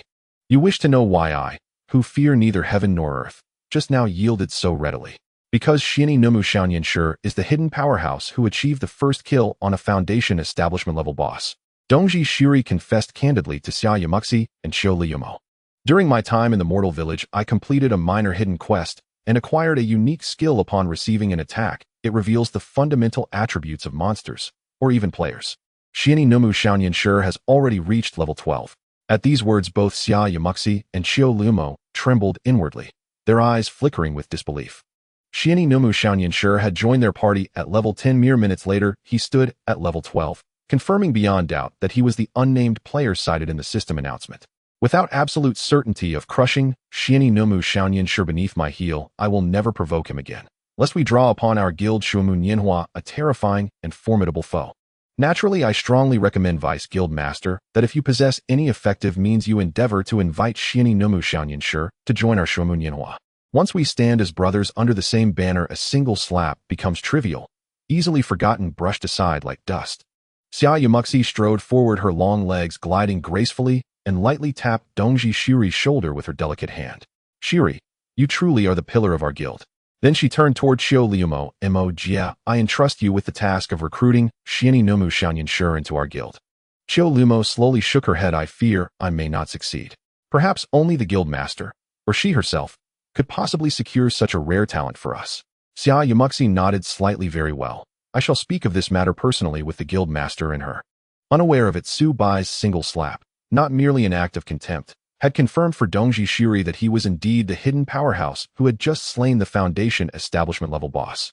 After parting ways with Xia Yamuxi and the others, Su Bai retreated to a secluded spot to tally his spoils.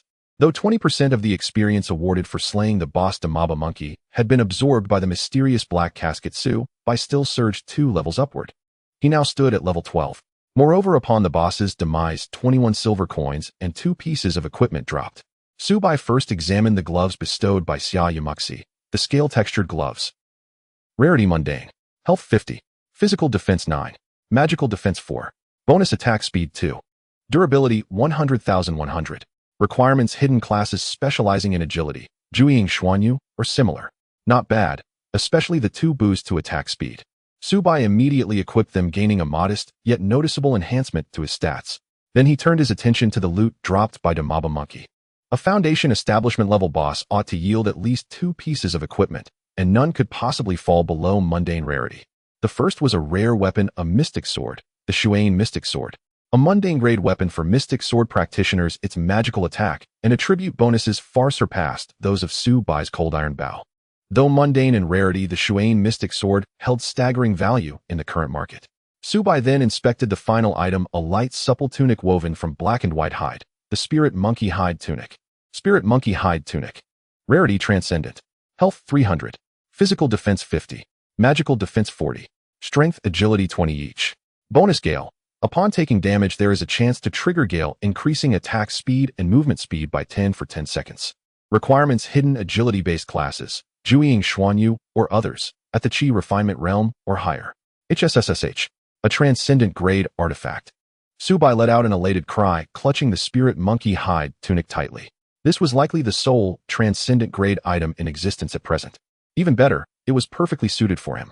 Instantly discarding the wretched starter tunic granted by the system, mere 1 physical defense, he donned the warm, lightweight, luxuriously soft Spirit Monkey Hide Tunic.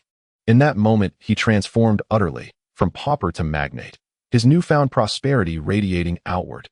He then reviewed how much his attributes had improved. Character: Xianyi Nomu Xianyan Shi. Title: Top 10 Peerless Warriors of the Celestial Ranks. Level 12, 7760200000. Realm: Qi Refinement Realm, 30 stat bonus. Health: 2100. Qi 1510. Physical Attack, 484. Physical Defense, 247. Magical Defense, 75. Movement Speed, 215-2. Strength, 125. Agility, 193. Spirit, 150. Constitution, 105. Fortune, 10. Reputation, 185. His entire stat profile could be described in just 2 words: unrivaled. Though Subai was a fragile Xuanayiclus character, his offensive power, defensive resilience, health pool, and core 4 attributes now towered above every other class in the realm. Of course, the majority of this supremacy stemmed from the mysterious Black Casket. Subai opened the All Realms trading platform to browse for enticing acquisitions. Having left the mortal village, though Subai had affiliated himself with the Xinghe City faction, he could access listings from the entire Daxia Star server, including all items listed sought or traded outside the village. Truly elite players and wealthy connoisseurs abounded. Several purchase requests left Subai astounded. Many offered 500,000 silver coins for mundane-grade weapons across various classes. One user, Wang Shang, even placed a 1,000,000 silver bid for divine-tier weapons from the Xinhuan lineage. Regrettably, the Xuan Mystic Sword belonged to the Mystic Sword class, rendering it ineligible. The exchange rate for in-game currency had soared to 1 silver coin per 50 units, with numerous high-level players actively purchasing game credits. After scanning the purchase requests, Subai gained a clear benchmark. The Xuan Mystic Sword was worth no less than 500,000 silver coins in the current market. 500,000 silver coins, an astronomical sum he once dared not even dream of. Now within the game, it lay effortlessly within reach. The vicissitudes of fate were indeed wondrous beyond measure. Subai then searched the platform for high-quality gear suitable for his own use. At this stage, listings on the trading platform remained scarce, fewer than 40 items across the entire server, testament to the staggeringly low drop rates of Zhutian Wanjia. Soon a bidding auction for a mundane-grade bracelet caught Subai's eye, the Sharp Bracelet. Rarity: Mundane. Physical Attack 20. Magical Attack 20. Bonus: increases attack range by 5 meters. The Sharp Bracelet had only 1 minute remaining before the auction closed, and its price had already surged to 200,000 silver coins. Damn, there were simply too many affluent players. Even this humble bracelet commanded 200,000 silver coins, and Subai himself felt a pang of longing, though he lacked the funds to compete. Ultimately, the Sharp Bracelet was claimed by a renowned player named Feng Qi Yunfeiyang for 250,000 silver coins. Feng Qi Yunfeiyang was notably conspicuous on the trading platform, concealing none of his in-game identity. Feng Qi Yunfeiyang was remarkably open on the trading platform, revealing every detail of his in-game persona without concealment.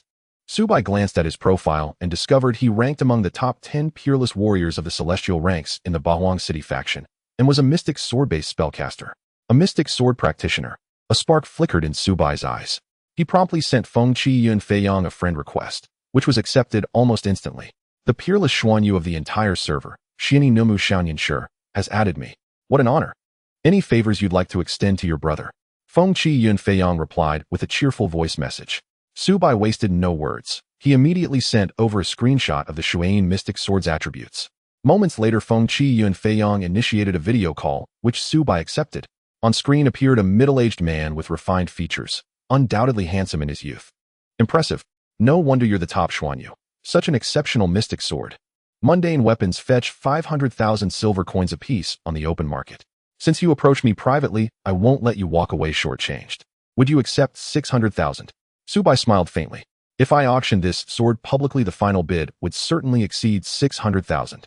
Uncle, truth be told, I've set my sights on the sharp bracelet you just acquired. 600,000 silver coins plus that bracelet, and the sword is yours.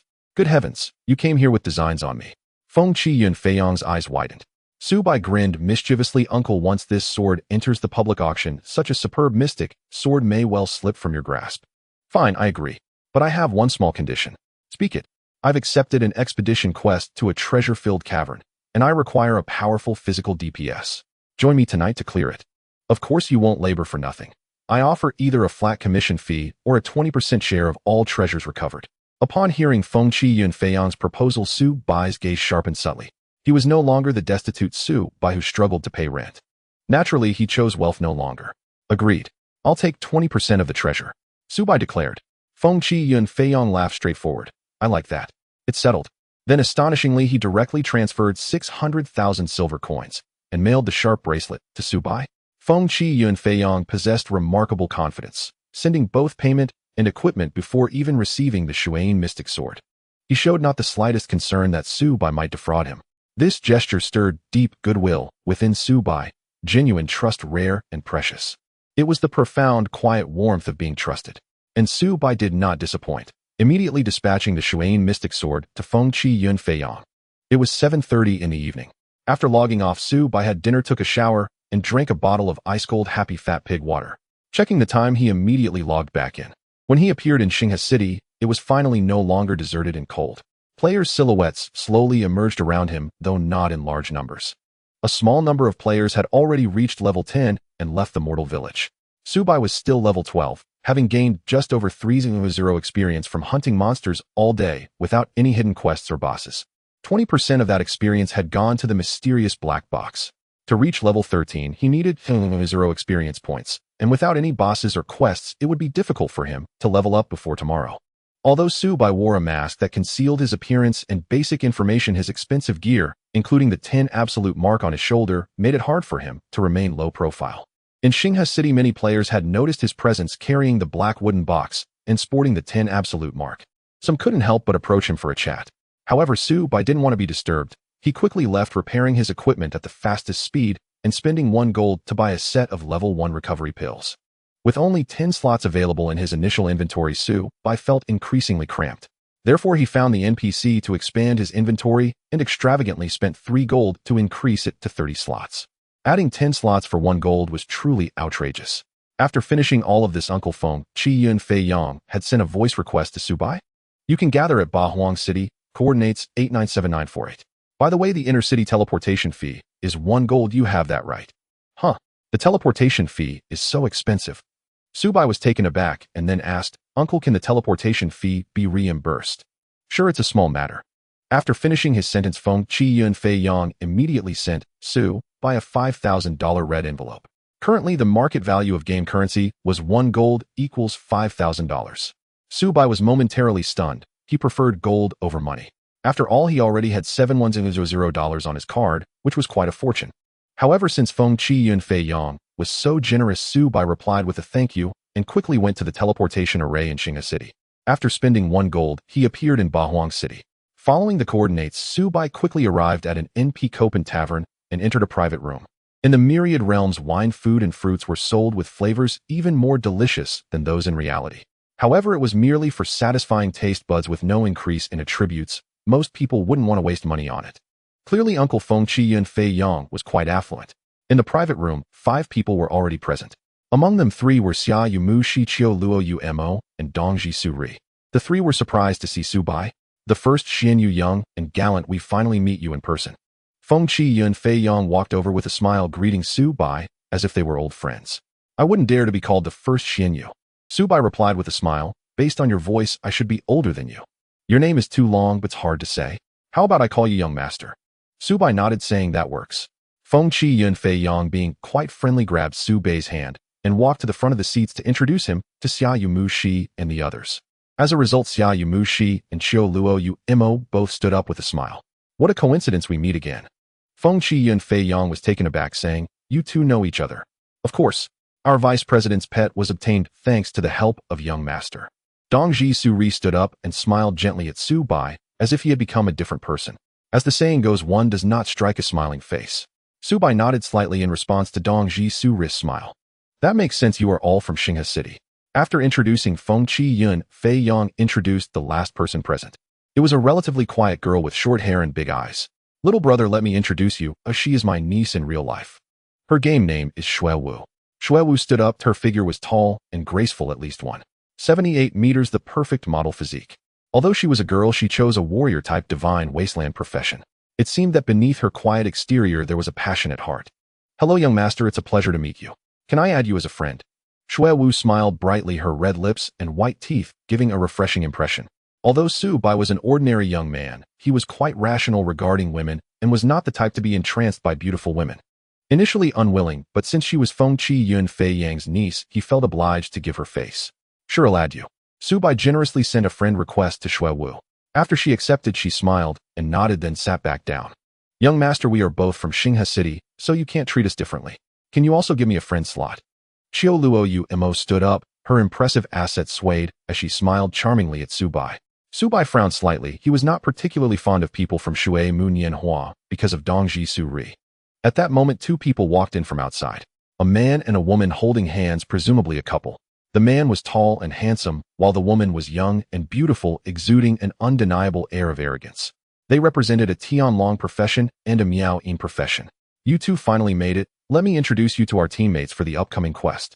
Feng Qi-yun Fei Yang approached with a smile. However, the man named Sanshi Fan Hua slightly wrinkled his nose and casually glanced at Su Bai and Dongji Su-ri. But upon seeing the long legs of Xia Yumu Shi and the imposing aura of Qiu Luo Mo, his eyes immediately sparkled with aggressive appreciation, unabashedly admiring the figures of the two women. The woman from the Miao-yin profession named Ping Mo Chong noticed Sanshi Fan Hua's attraction to Xia Yumu Shi and Qiu Luo Mo and expressed her displeasure with a haughty tone. All right, uncle, the treasure quest is urgent. Apart from you and Shui Wu, we don't want to get acquainted with any strangers. Feeling the rudeness of Sanshi Fan Hua and the arrogance and disdain of Ping Mo Chong, the expressions of Xia Yumu Shi and the others turned slightly cold. Su Bai, however, didn't mind their attitude. As long as they didn't provoke him, he planned to complete the quest and then leave. Uncle, since everyone's here, let's set off. Shui Wu noticed the awkward atmosphere and immediately suggested. Okay. Feng Qi-yun Fei Yang quickly opened the party and invited everyone into the team. Level 12. You are the one known as the first Xian Yu, the gallant young master. After everyone joined the team, some basic information and levels were revealed. Su Bai was already at level 12, the highest level in the team. Ping Mo Chong looked at Su Bai in disbelief. What first Xian Yu? That's just a temporary lead in levels. Sanshi Fan Hua, an 11-level Tianlong profession, felt a bit displeased when he saw his level being overshadowed. Moreover, as he spoke, he inappropriately pulled Ping Mo Chong into his arms and reached for her shapely rear. His eyes deliberately challenged Xia Yumu Shi and Qiu Luo Mo. Dongji Su-ri's grip on his weapon tightened involuntarily. Had it not been for Xia Yumu Shi shaking her head in disapproval, he would have already exploded with rage. The quest to explore the treasure cave is quite distant. It will take some time to reach. Let's head out now. Feng Qi-yun Fei Yang shot a glare at Sanshi Fan Hua as he spoke. Despite his authority, after a glare, Sanshi Fan Hua just smiled and complied. The myriad realms within the game have day and night differentiation after leaving the mortal village. There are even seasonal weather changes. After nightfall, the experience and drop rates of wild monsters will increase by 50, but at the same time their attributes will also enhance. After leaving Bahuang City, Su Bai and his party spent nearly 3 hours just traveling to approach the quest location. There was no way around it. At night in the game, monsters were numerous and aggressive, all attacking players. Su Bai's team was undoubtedly a peak-level team at this time. They killed monsters while on the move, which is why it took longer. Suddenly, from the dark, eerie forest ahead, a chilling sound of a woman crying pierced the air. It was as haunting as a ghost's wail, sending shivers down their spines. If a timid player were to appear here alone, they might be scared to death. The quest hint says that the entrance to the treasure cave is in the Yinming tomb, within this ghostly forest. As long as we kill the night-crying woman in this ghost forest and obtain the key to the Yinming tomb, we can enter. Uncle Feng Qi-yun Fei Yang excitedly pointed towards the forest where the ghostly cries were coming from. Throughout the journey, Su Bai, who had rarely spoken, brightened his eyes upon hearing this. Ghost forest, night, crying woman, Yinming tomb. Could the true tears of the ghost bride he was searching for possibly have clues here? Upon entering the ghost forest, a chilling cold rushed in, causing everyone to shiver involuntarily. The eerie sound of ghostly wails echoed hauntingly through the woods. The formation was led by Dongji Shiri with Shui Wu closely following behind. Xia Yamuxi lingered near Su by Feng Qiyun Feiyang Qiu Liu Mo and Ping Mo Chen. The person at the back had a sinister gaze frequently assessing Xia Yamuxi and Qiu Liu Mo's three-world glory. In the game, the strongest physical defense profession was the Breaker, while the strongest magical defense belonged to the Heavenly Dragon. Suddenly, Xia Yamuxi's pet, the little Ma-Ba monkey, bared its teeth, letting out an enraged roar directed at the heads of the group. Monsters were approaching from above everyone. With a chilling sound, a wave of terrifying ghostly wails descended from the sky. Upon hearing this sound, everyone froze, and perplexing negative patterns appeared above their heads. You have been enchanted by the wails of the night-crying woman and cannot react for 3 seconds. Hearing this prompt, Feng Qiyun Feiyang and the others all changed their expressions drastically. Caught off guard, a group of night-crying women with faces pale as wax, disheveled hair, and clad in white garments suddenly descended from above. Having fallen under the confusion skill, a horde of night-crying women rushed down, potentially leading to casualties before the mission even began. Just as Feng Qiyun Feiyang and the others felt a sense of foreboding. Whoosh! A row of brilliant energy arrows shot forth in a striking display aimed directly at the 8 night-crying women. At this moment, only Su Bai was unaffected by the ghostly enchantment, as he possessed a mysterious black box that automatically resisted one control skill every 10 seconds. The energy arrows struck the 8 night-crying women, 2 of which triggered the potential of the soul slaughter skill, instantly killing them. The other 6 night-crying women let out pained howls, with damage numbers appearing above their heads, 200. Although the damage wasn't high, it sent the 6 night-crying women flying backward. Such high defense. Su Bai frowned. He hadn't expected that even his energy arrows would deal such little damage without triggering soul slaughter. He followed up with the lightning-piercing arrow, locking onto one of the night-crying women, shooting it forth with a flash of electricity. The damage was still unsatisfactory, but the 7th arrow triggered soul slaughter, taking down another night-crying woman. With Su Bai's intervention, the 3 seconds of confusion had passed. Feng Qiyun Feiyang and the others regained their freedom. "In your youth, you really have something special," he remarked. "Thanks to you just now, otherwise we would have been in deep trouble." Feng Qiyun Feiyang gave Su Bai a thumbs up before locking onto a night-crying woman and launching a fire-based spell. Damage 340, 350, 360, 370. The fire skills burned the night-crying woman, causing her to scream in agony. Dongji Shiri charged into the midst of 5 night-crying women with his shield raised, activating the Breaker's provocation to draw their aggro onto himself. He also took a screenshot of the attributes of the night-crying women. Night-crying woman. Low-level ghost creature. Level 17, Our Realm Chi Refining. Health 5500, Magic Attack 231301, Physical Defense 260, reducing 40 of physical damage. Magic Defense 150, Skills Ghostly Cry Confusion, innocent women who died with resentment in their hearts, unwilling to reincarnate after death, becoming wandering souls and ghosts seeking to make everyone they encounter the target of their endless grievances. After seeing the attributes of the night-crying women, Su Bai finally understood why his damage against them was so low. These night-crying women had a 40 reduction in physical damage. Now that they had regained their freedom, all of Su Bai's teammates sprang into action, attacking the 5 night-crying women. Xia Yamuxi, Dongji Shiri, and Shui Wu, being physical attack professions, dealt pitiful damage to the night-crying women. Especially Dongji Shiri, who was a full tank with high vitality. His attacks were so low that they couldn't even break 10 damage. "This damage is just pathetic." Sanshir Fan Hua charged forward with an area attack, dealing a consistent damage of over 130 to the 5 night-crying women. Although the Heavenly Dragon profession was also a tank, it combined physical and magical defenses, making it a versatile class. Sanshir Fan Hua mocked Dongji Shiri, causing his face to darken. Qiu Liu Mo did not attack. She was fully focused on healing Dongji Shiri. Pingmo Chang'er began to provide buffs for everyone. Miao Yin's healing abilities were not as impressive as Xing Luo's, but her supporting skills were top-notch, and she could also inflict negative statuses on monsters. Ding dong. Teammate. Pingmo Chang'er increases all teammates level 1 strong attack, level 1 iron armor, level 1 strong life. Su Bai instantly noticed a 10 increase in his attack, defense, and health. His health surged to 2,300, with an attack power of 556, a physical defense of 280, and magical defense of 86. Miao Yin's buffing ability was indeed impressive. Once everyone stabilized their formation, the remaining 5 night-crying women fell within 2 minutes, turning into experience points. No equipment dropped, only a few copper coins. This was still the result of a 50 increase in experience and drop rates at night. One must say the drop rates in Zhutian Wanjia are truly ridiculous. "Hey, young man in fresh clothes and gallant steed, they'll give you 500 to answer one question, how about it?" Suddenly, San Shi Fan Hua directed his gaze at Su Bai. His voice drew the attention of the entire team. The night-crying women have 5,500 health and physical damage reduction. How did you manage to kill 2 with 1 skill earlier? Just moments ago, when everyone was in danger and 8 night-crying women had suddenly appeared, Su Bai had used 1 energy arrow to instantly kill 2 of them. Everyone had witnessed it. Actually, it wasn't just San Shi Fan Hua who was curious. Feng Qiyun Feiyong and the others were equally intrigued.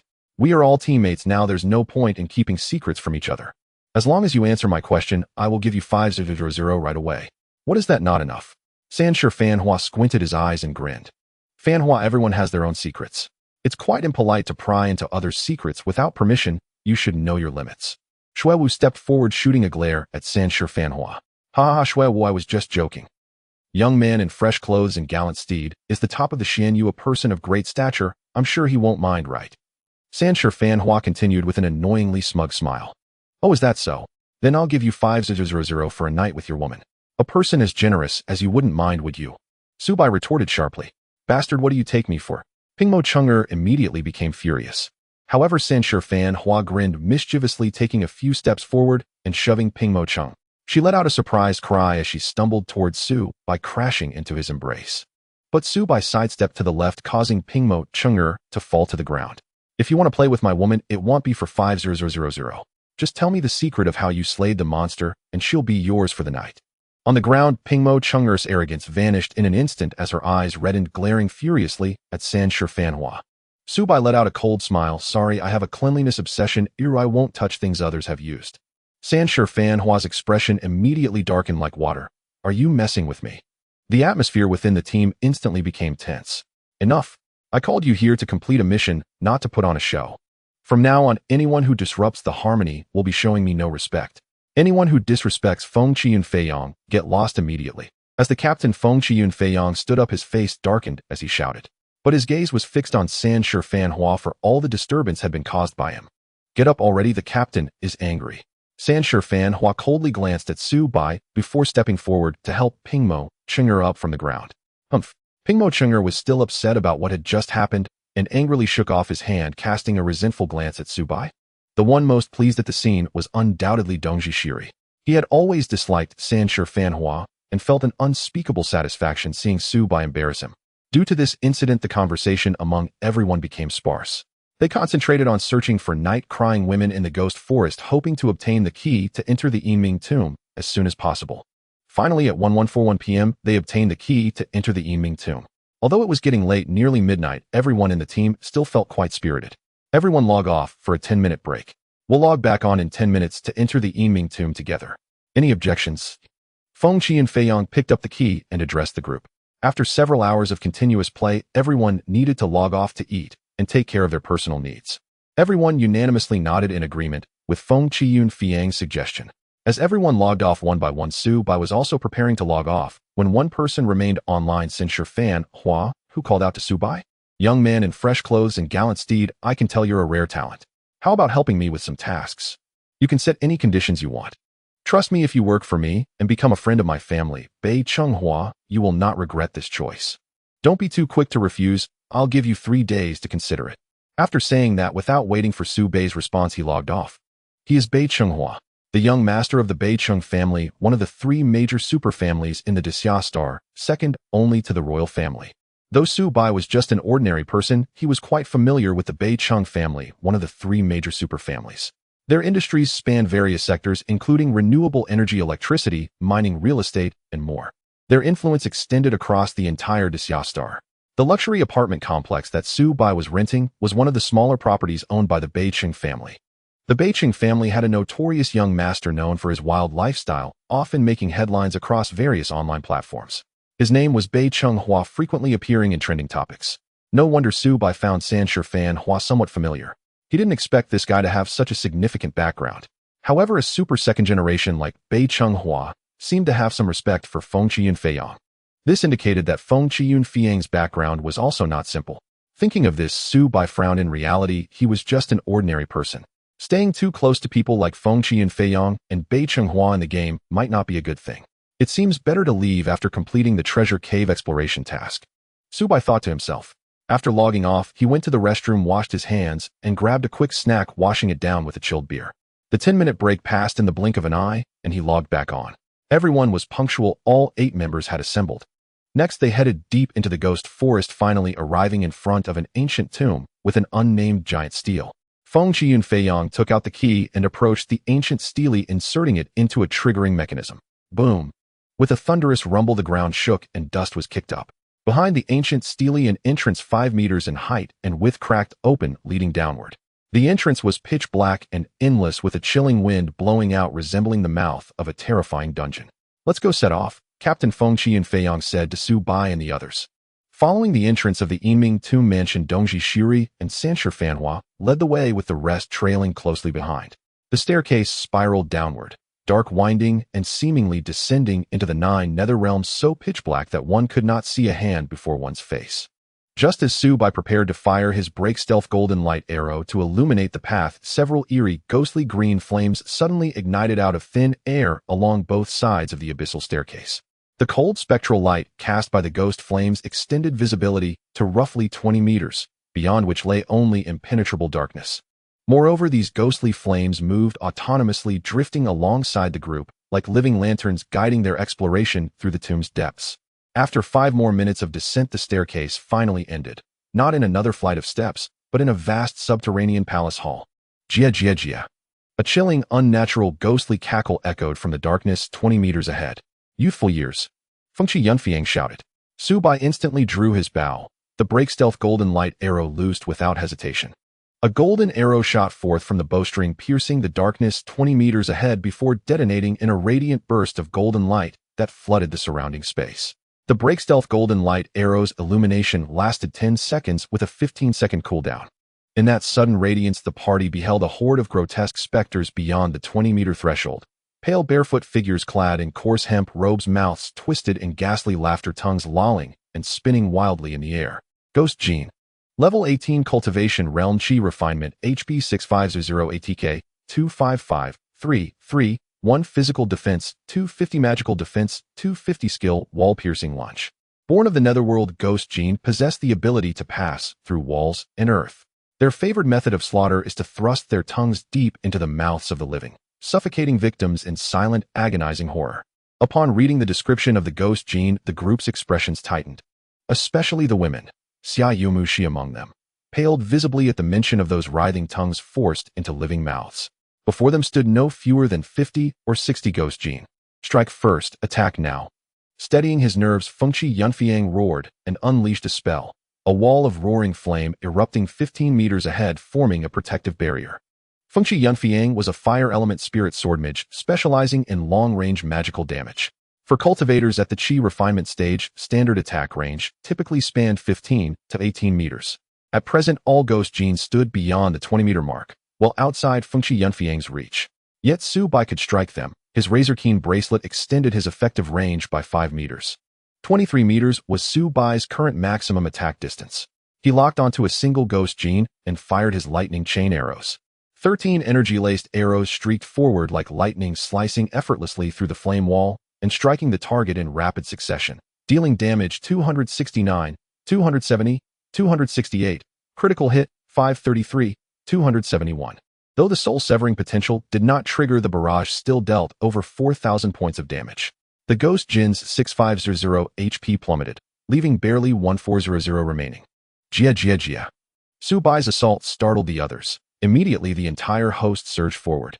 As the Ghost Gene breached the flame wall, searing fire scorched their forms, sending plumes of white smoke curling from their bodies. "It begins, stay vigilant." Feng Yunfei warned sharply, then targeted the grievously wounded Ghost Gene Su Bai had weakened, and finished it with a torrent of fire-based strikes. Though spirit sword mages wielded formidable magical might, their mana consumption was steep. Already he began swallowing spirit recovery pills. Meanwhile, Pingmo Chonger and Xiao Luo Yuma swiftly applied beneficial buffs to the entire party. Dongji Shiri and Sanshi Fanhua activated full defensive stances, anchoring themselves at the front line. Shui Wu and Xia Yomu, she held position behind Su Bai and the others, shielding the fragile rear. When 50 to 60 Ghost Gene crashed through the flame wall, en masse, Dongji Shiri and Sanshi Fanhua bore the brunt of the onslaught. Their gear was exceptional, especially Sanshi Fanhua's, whose set was nearly complete save for a few pieces. Such was the power of sheer wealth. As the horde descended upon them, torrents of damage numbers erupted continuously from both Dongji Shiri and Sancher Fanhua. Sancher Fanhua's defense surpassed Dongji Shiri's, owing both to superior equipment and a cultivation level 1 rank higher. His HP stood at 1300. After the first wave, he lost over 400 points. Dongji Shiri, having invested entirely in constitution, possessed less refined gear, but his total HP exceeded 1500. Yet while his vitality was greater, his defenses were weaker. From the initial charge alone, he lost over 750 HP, more than half his life force. Shiri, pop a potion. I can't keep up with that bleed rate. Xiao Luo Yuma called out, urgently locking onto his avatar and channeling a healing incantation. Little one, move up and help share the burden. Seeing the strained Xiaomu, she commanded her pet Xiao Mabaho. Now leveled to 8, Xiao Mabaho stood at 1.5 meters tall, rushing forward to draw 2 Ghost Gene away from Dongji Shiri. They're under too much pressure. Protecting the backline is yours alone. Shui Wu gripped her heavy greatsword, her long legs carrying her forward at a swift, decisive pace to reinforce the front line. Faced with such overwhelming numbers, Su Bai unleashed his full offensive might, drawing and firing his cloud-parting arrows. 8 shimmering energy arrows tore through the air like cleaving thunder, piercing straight through the dense cluster of Ghost Gene pressing against Dongji Shiri and Sancher Fanhua. Each arrow struck for over 1,000 damage. Spectacular, devastating, drawing shrieks of agony from countless Ghost Gene. 3 arrows triggered the soul-severing potential, annihilating 3 targets outright. Cloud-parting arrows was Su Bai's most potent area effect technique. It seemed the soul-severing potential activated with unusually high frequency against non-boss tier foes. Bosses perhaps possessed hidden resistance. Su Bai mused silently, and immediately knocked a level 1 spirit chi arrow, firing it in rapid succession with blinding speed. He maintained a steady rhythm, 1 arrow per second. Even without soul-severing, each strike dealt over 270 damage. Critical hits soared past 500. There was no helping it. The Ghost Gene were level 18 monsters boasting formidable defenses. Uncle Fengshi Yunfiang remained a pillar of offensive output, his water chant spirit sword amplifying every fire-based skill to deal over 300 damage per hit. A seasoned veteran, he deliberately targeted Ghost Gene already crippled by Su Bai, delivering precise finishing blows. Through seamless coordination, the two rapidly whittled down the enemy ranks. One by one, Ghost Gene collapsed, vanishing into experience points. So far the situation remained stable. Both frontline tanks were steadily consuming health potions. And behind them, Xiao Luo Yumal and Pingmo Chonger sustained the group with constant healing. Just as Xia Yomu, she contemplated leaving Su Bai's side to join the frontline assault and bolster overall DPS. Jia. 3 Ghost Gene, exploiting their wall-piercing lunge, slipped past Dongji Shiri's guard, hurtling directly towards Su Bai's group. That Xia Yomu, she served as vice president of Shumu Nianhua, was owed not merely to beauty and grace, but to elite combat prowess and peerless tactical execution. Activating her sprint, she darted forward, her dagger flashing with lethal elegance as it slashed across the backs of the 3 Ghost Gene. Every strike landed as a critical hit, dealing over 200 damage each. Pained, all 3 Ghost Gene turned their fury upon her, launching coordinated assaults. With fluid, evasive footwork, she dodged 2 attacks entirely, only one landing 288. But her frame was far less resilient than Dongji Shiri's. Her HP totaled only 650. 2 more hits would fell her. Swiftly she swallowed a spring revival pill. Su Bai reacted fastest. His lightning chain arrows, now off cooldown, launched instantly, eliminating 1 weakened Ghost Gene to relieve her pressure.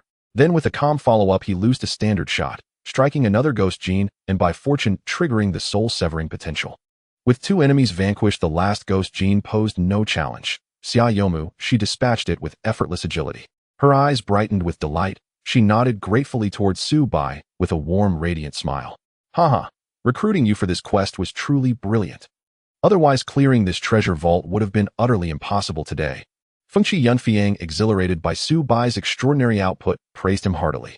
While continuing his barrage, Su Bai teased lightly, "Uncle, verbal praise pales beside tangible rewards.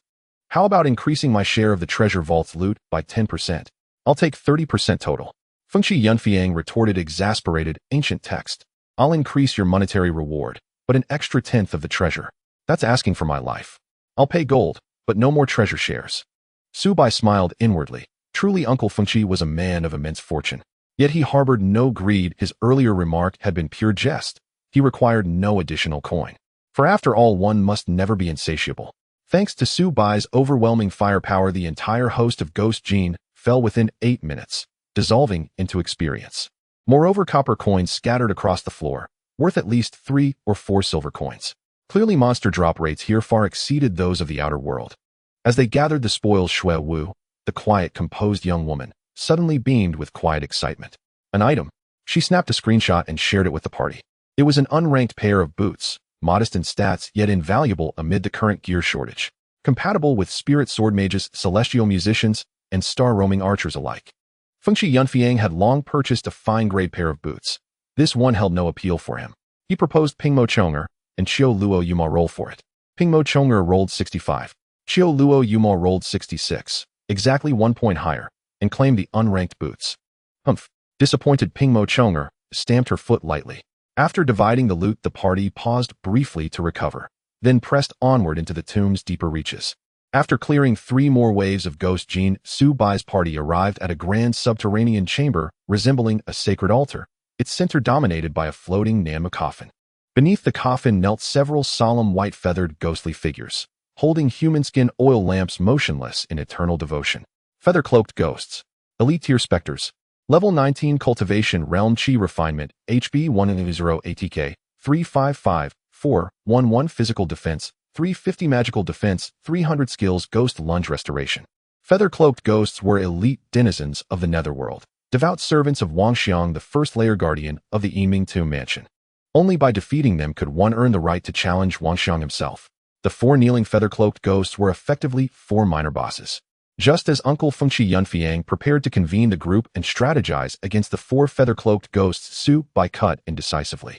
I'll handle 2. The other 2 are yours. Without waiting for reply, he locked onto the 2 leftmost feather-cloaked ghosts and drew his bow. Holy hell, you aren't joking, are you? Those are 4 mini-bosses.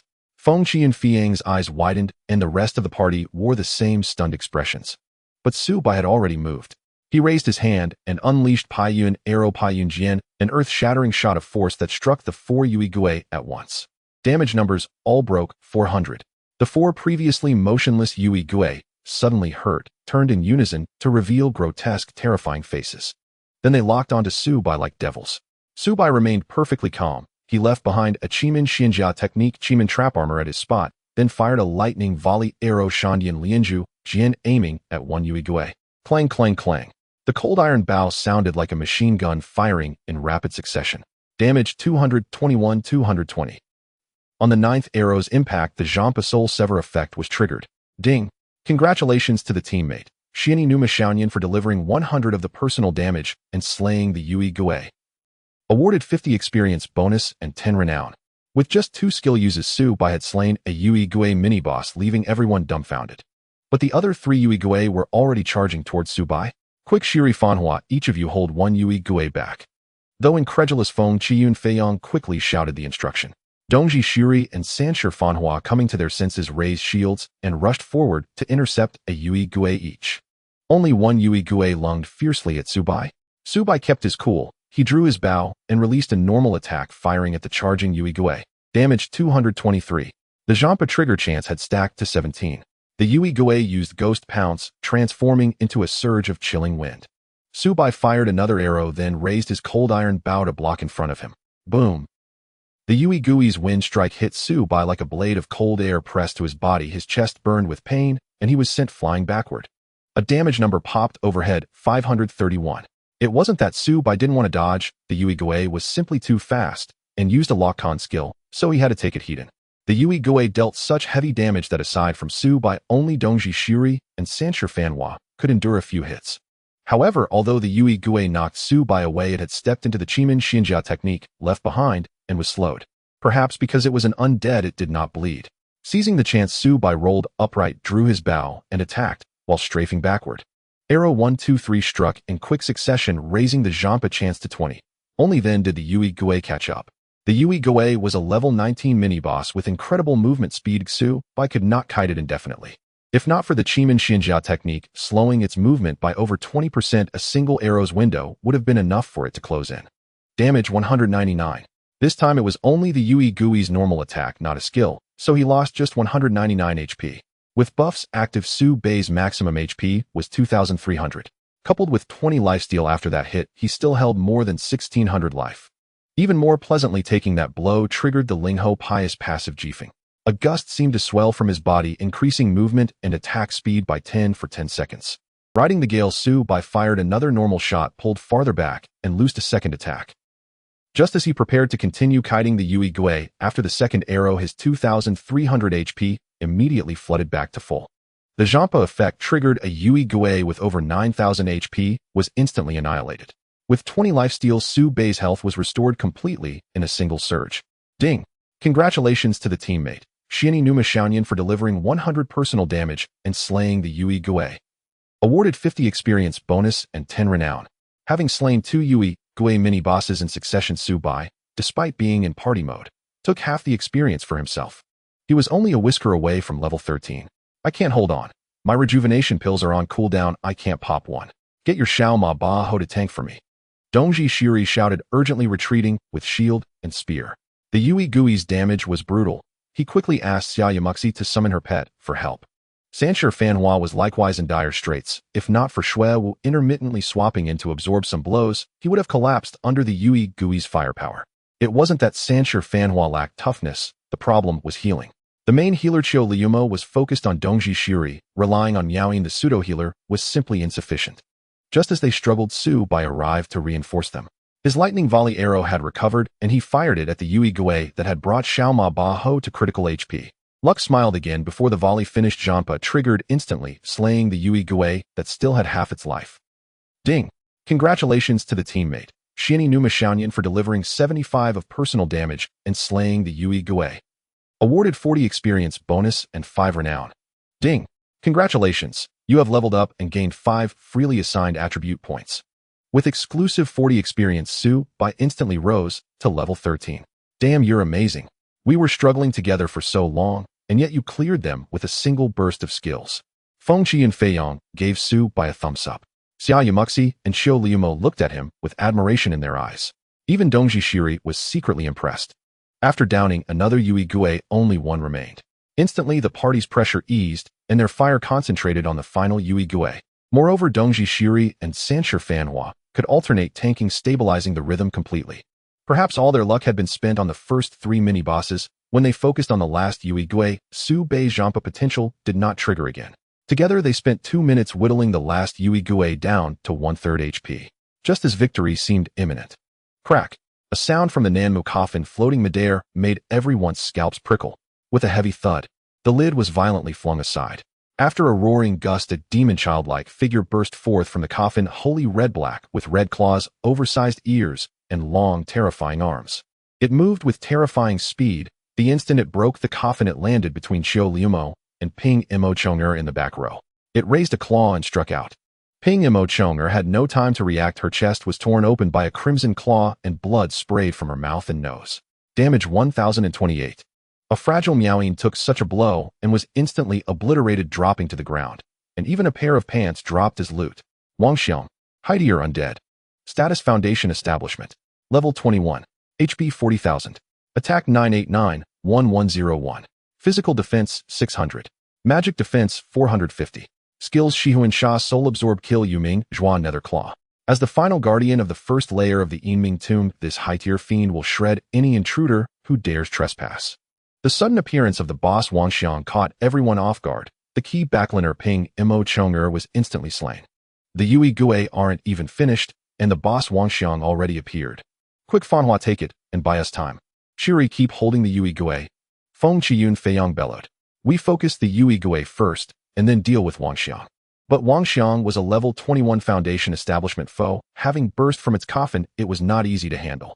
After one-shotting Ping Mo Chong'er, Wang Xiang flashed like lightning toward Xiu Liumo and raked down a claw. Seeing the party's last main healer about to fall, Xia Yamuxi leapt up to intercept, slashing a dagger at Wang Xiang's chest as she stood in front of her. Damage 3. Xia Yamuxi couldn't pierce Wang Xiang's defenses. Instead, Wang Xiang's claw struck her as she vomited blood and was flung away. Damage 871. Xia Yamuxi became a corpse before she hit the ground. Her pet Xiao Ma Ba Ho vanished the instant she died. Damn! Feng Qiyun Feiyong roared and hurled his strongest fire skill at Wang Xiang, hoping to draw aggro. If Qiu Liumo died, losing their sole major healer, the party would surely collapse. But Wang Xiang's magic defense was 450. Even Feng Qiyunfei's hits only dealt around 100 plus damage. Against a 400 HP Wang Xiang, it was a mere tickle. At the crucial moment, Sanshi Fanhua charged in and activated Tianlong Faoai skill successfully, diverting Wang Xiang's hatred. But when Wang Xiang's claw struck, even the highest defender Sanshi Fanhua lost over 600 HP, half his life. It turned Sanshi Fanhua pale with fear. Su Bai watched everything closely. He immediately cast a level 1 Chiman Xinjia technique at his feet. Then he fired a refreshed lightning volley arrow at the Yui Gui. This time the 13-arrow volley would have killed it even without Jampa triggering. The Yui Gui screamed and fell. Su Bai gained a large amount of experience and 5 renown.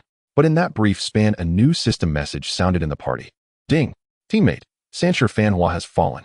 Wang Xiang's ferocity meant even the sturdiest Sanshi Fanhua couldn't last 4 seconds. Suddenly, only 5 party members remained.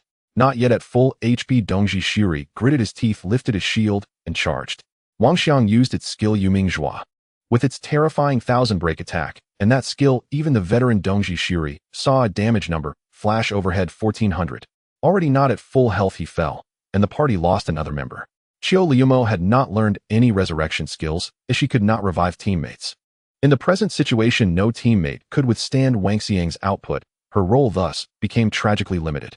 Leave. This boss is beyond us. Abandon the quest. Shui Wu shouted, soberly grabbing Qiu Liumo's hand to prepare for retreat. You all go first. They'll cover the rear and try to buy you some time.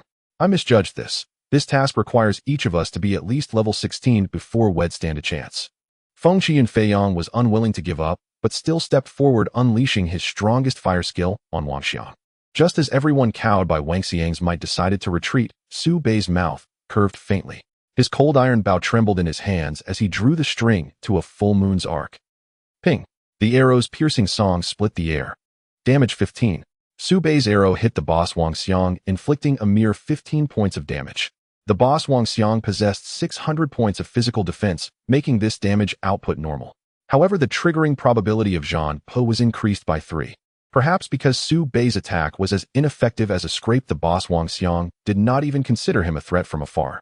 The boss Wang Xiang transformed into a fierce wind, charging towards Feng Qiyunfei. With the boss Wang Xiang's speed, there's no escaping. Trust me, I might be able to take it down. Please help me buy some time. Su Bai continued to attack, shooting 1 arrow per second at the boss Wang Xiang. Recalling Su Bei's astonishing performance in instantly killing Yu Igui, knowing he couldn't escape, Feng Qiyunfei consumed a level 2 recovery pill and conjured a fire wall.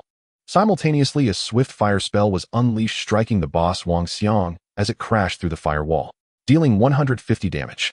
The boss Wang Xiang swiped its claws, creating a loud burst of air as it struck Feng Qiyunfei in the chest, sending him flying and spitting blood. However, as Feng Qiyunfei suffered a heavy blow, a red fire-type magical shield shimmered around him. This was the sole life-saving skill of the fire-type spiritual sword profession in the Qi refining stage, which could only trigger once every 3 minutes. Damage taken was halved. A damage notification of 698 appeared above Feng Qiyunfei's head. After landing, he was left with only 1 health point. It was so close that even the fire shield failed to save him. Meanwhile, Shui Wu and Qiu Luo, who initially planned to flee, saw that Su Bai and team leader Feng Qiyunfei had not given up. With a determination, they both turned back. Qiu Luo hurriedly healed the critically injured Feng Qiyunfei. Shui Wu, resembling a female elven warrior, gripped her great sword tightly, soaring into the air and delivering a heavy slash onto the boss Wang Xiang's head. Damage 2. Shui Wu could not break through the boss Wang Xiang's defense either. As everyone bought time, Su Bai continued to shoot at the boss Wang Xiang. The triggering probability of Zhan Pa had already stacked to 9. Su Bei's skill Pai Yun Jian had cooled down, yet he hesitated to use it, fearing it would attract the boss Wang Xiang's aggro. It was wiser to let Feng Qiyunfei and the others attract aggro, buying a bit more time to increase the probability of Zhan Pa. When Su Bai's Zhan Pa triggering probability rose to 12, the graceful Shui Wu had already lost all her health and collapsed in a pool of blood, even dropping her great sword. Feng Qiyunfei had fully recovered health, placing all his hopes on Su Bai as he unleashed powerful fire spells continuously at the boss Wang Xiang. After Shui Wu's death, the boss Wang Xiang targeted Feng Qiyunfei next. Qiu Luo was also quite clever, as she abandoned her position at the back and began attacking the boss Wang Xiang relentlessly. Suddenly, the boss Wang Xiang, with its grotesque face, smiled eerily, and then its ghostly form turned into a shadow. The next moment, the boss Wang Xiang transformed into a bolt of lightning penetrating everything and in an instant flew through Fengqi Yun Fei Yang's body. Damage 2,100.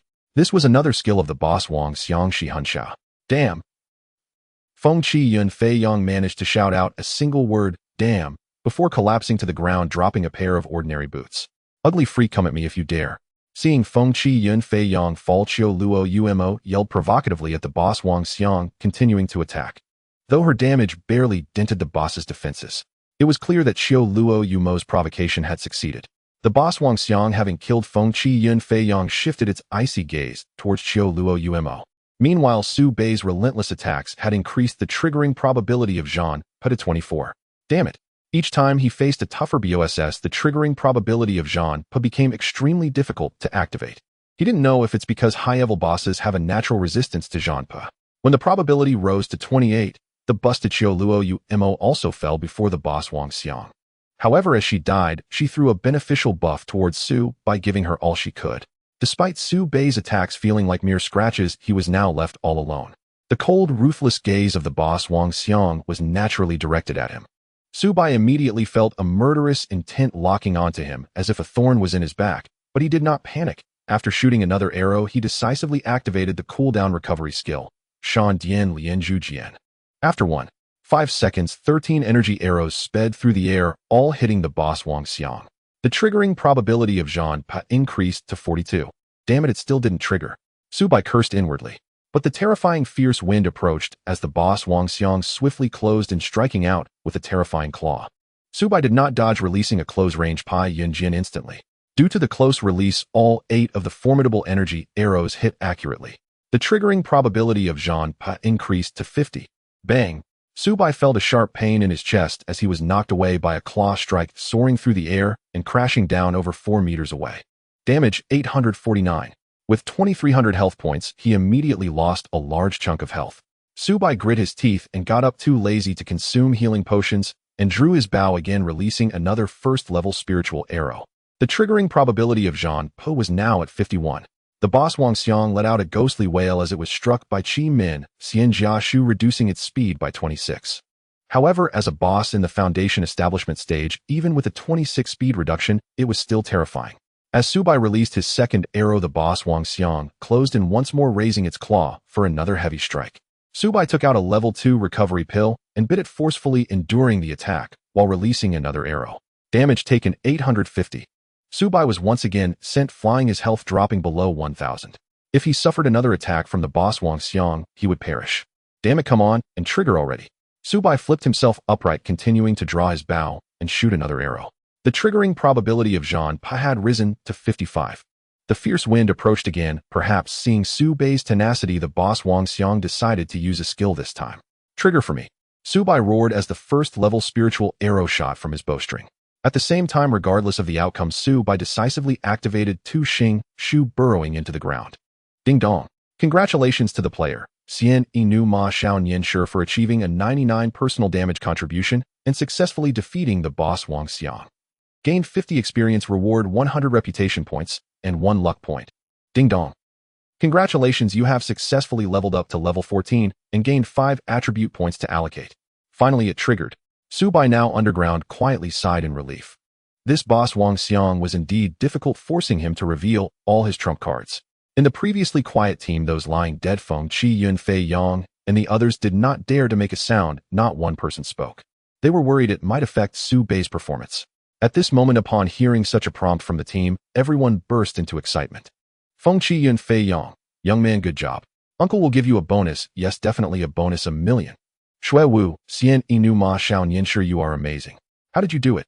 Summer Yu Mu Shi and Xiu Luo Umo, so impressive. You've created a miracle. Winter solstice, rising sun, ha ha. I said at our Xing, He Cheng's top. Xian, you must be able to turn the tide. Ping Mo Chao, Hengf, indeed, quite skillful. Sanshi Fanhua, honestly, you are the first person in the game I feel I can appreciate.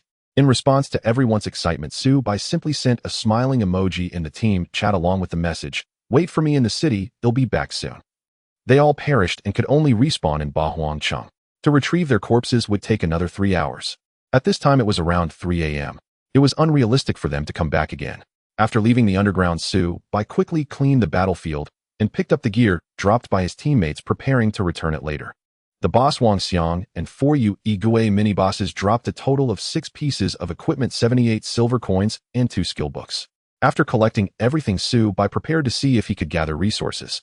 The 4 Gue could not be gathered, but the boss Wang Xiang allowed Su Bai to collect 2 items: a crystal emanating black mist and an unidentifiable jade piece. Yinming Crystal. Durability 33. The holder can enter the Yinming tomb after nightfall using the Yinming Crystal. Guiyu. Quest item. Guiyu should be something Feng Qi Yun Fei Yang needs. The Yinming Crystal truly caught Su Bai's eye, and he promptly stored it in his inventory. After cleaning up, Su Bai glanced at the altar where a passage had already cracked open leading to the second layer of the Yinming tomb. He decided to come back tomorrow night for a solo run. With that resolve, Su Bai chose to return to the city. Meanwhile, Feng Qi Yun Fei Yang and the others were waiting for him in Bahuangcheng. Upon seeing Su Bai appear, their eyes lit up in welcome. Su Bai returned each piece of equipment dropped by them after their deaths. Besides the Yinming Crystal, Su Bai traded all the other items to Feng Qi Yun Fei Yang. Though Feng Qi Yun Fei Yang lost a level, he couldn't stop smiling from ear to ear. He excitedly patted Su Bai on the shoulder and gave him a thumbs up, saying, "Impressive." Then he publicly revealed the 6 pieces of equipment and 2 skill books in the team chat. Qingfeng Staff. Quality extraordinary. Magic attack 99,131. Spirit Constitution 20. Healing effect 20. Bonus skill cooldown reduced by 15. Durability 100,100. Usage conditions: Qi refining stage level 10 or above. Xing Luo Miao Yin. Kuang Imo necklace. Quality extraordinary. Physical attack 45. Magic attack 45. Strength Constitution Spirit Agility 15. Bonus 10 armor penetration. Durability 100,100.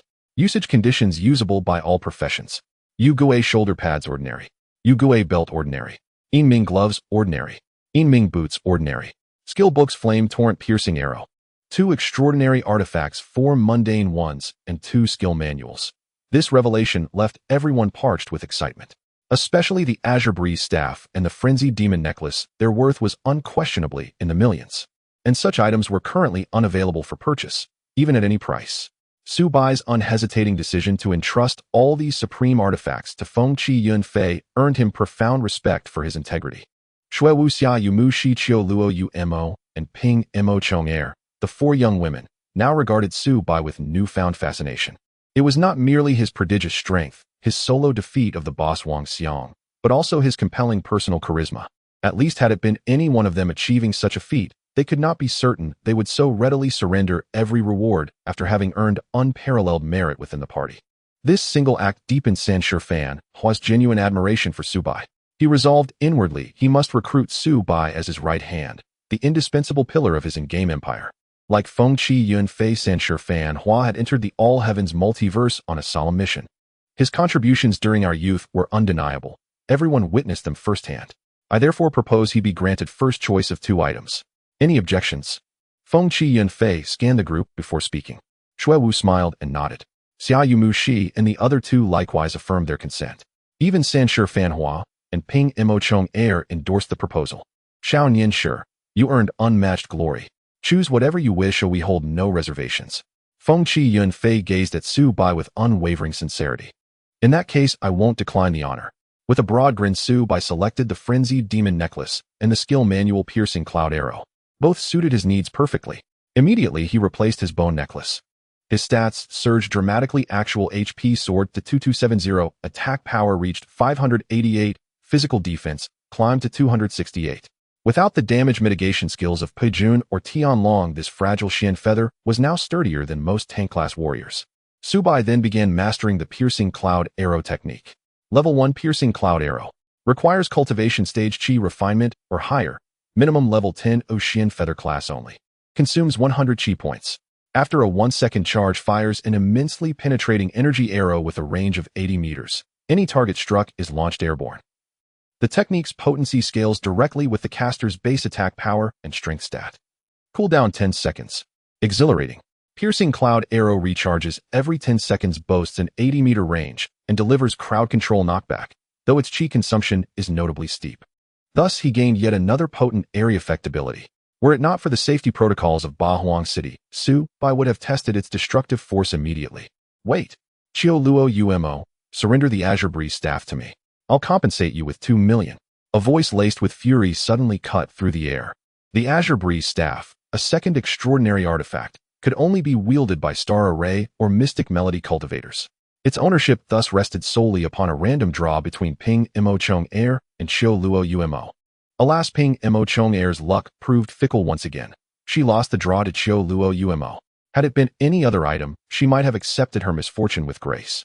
But this Azure Breeze Staff was the sole extraordinary staff in existence, capable of forging either a peerless Mystic Melody cultivator or a transcendent Star Array master. Its significance was immeasurable. Stung by defeat, Ping Mo Chong Air refused to yield. She offered 2 million to buy it outright. I'm sorry, but though 2 million is substantial, I have no intention of selling the Azure Breeze Staff. Xiao Luo Umo declined flatly, then stepped forward to receive the staff from Fengqi Yunfei. Utterly incompetent, twice defeated in draws by someone else. San Shifan Hua muttered under his breath, then cast a sly appraising glance toward Xiao Luo Umo. Beautiful lady with generous curves, would you consider joining my ranks? No interest. Xiao Luo Umo's expression hardened into icy disdain as she extended her hand for the staff. Then this staff shall forever elude your grasp. San Shifan Hua replied with a mocking smile. What do you mean by that? Xiaoyu Mushi and Dongji Suri glared at him, eyes sharp with warning. San Shifan Hua chuckled softly, then initiated a voice call. Upon connection, he said, Xing Air, it's me, Bei Qinghua. You still owe me a favor, don't you? Today's the day you repay it. At the word Xing Air, Xiaoyu Mushi and the others exchanged subtle, unsettled glances. As soon as San Shifan Hua ended the call, Xiao Luo Umo received a voice call request. After accepting and exchanging a few terse words, her radiant expression darkened instantly. Upon hanging up, she shot San Shifan Hua a venomous glare.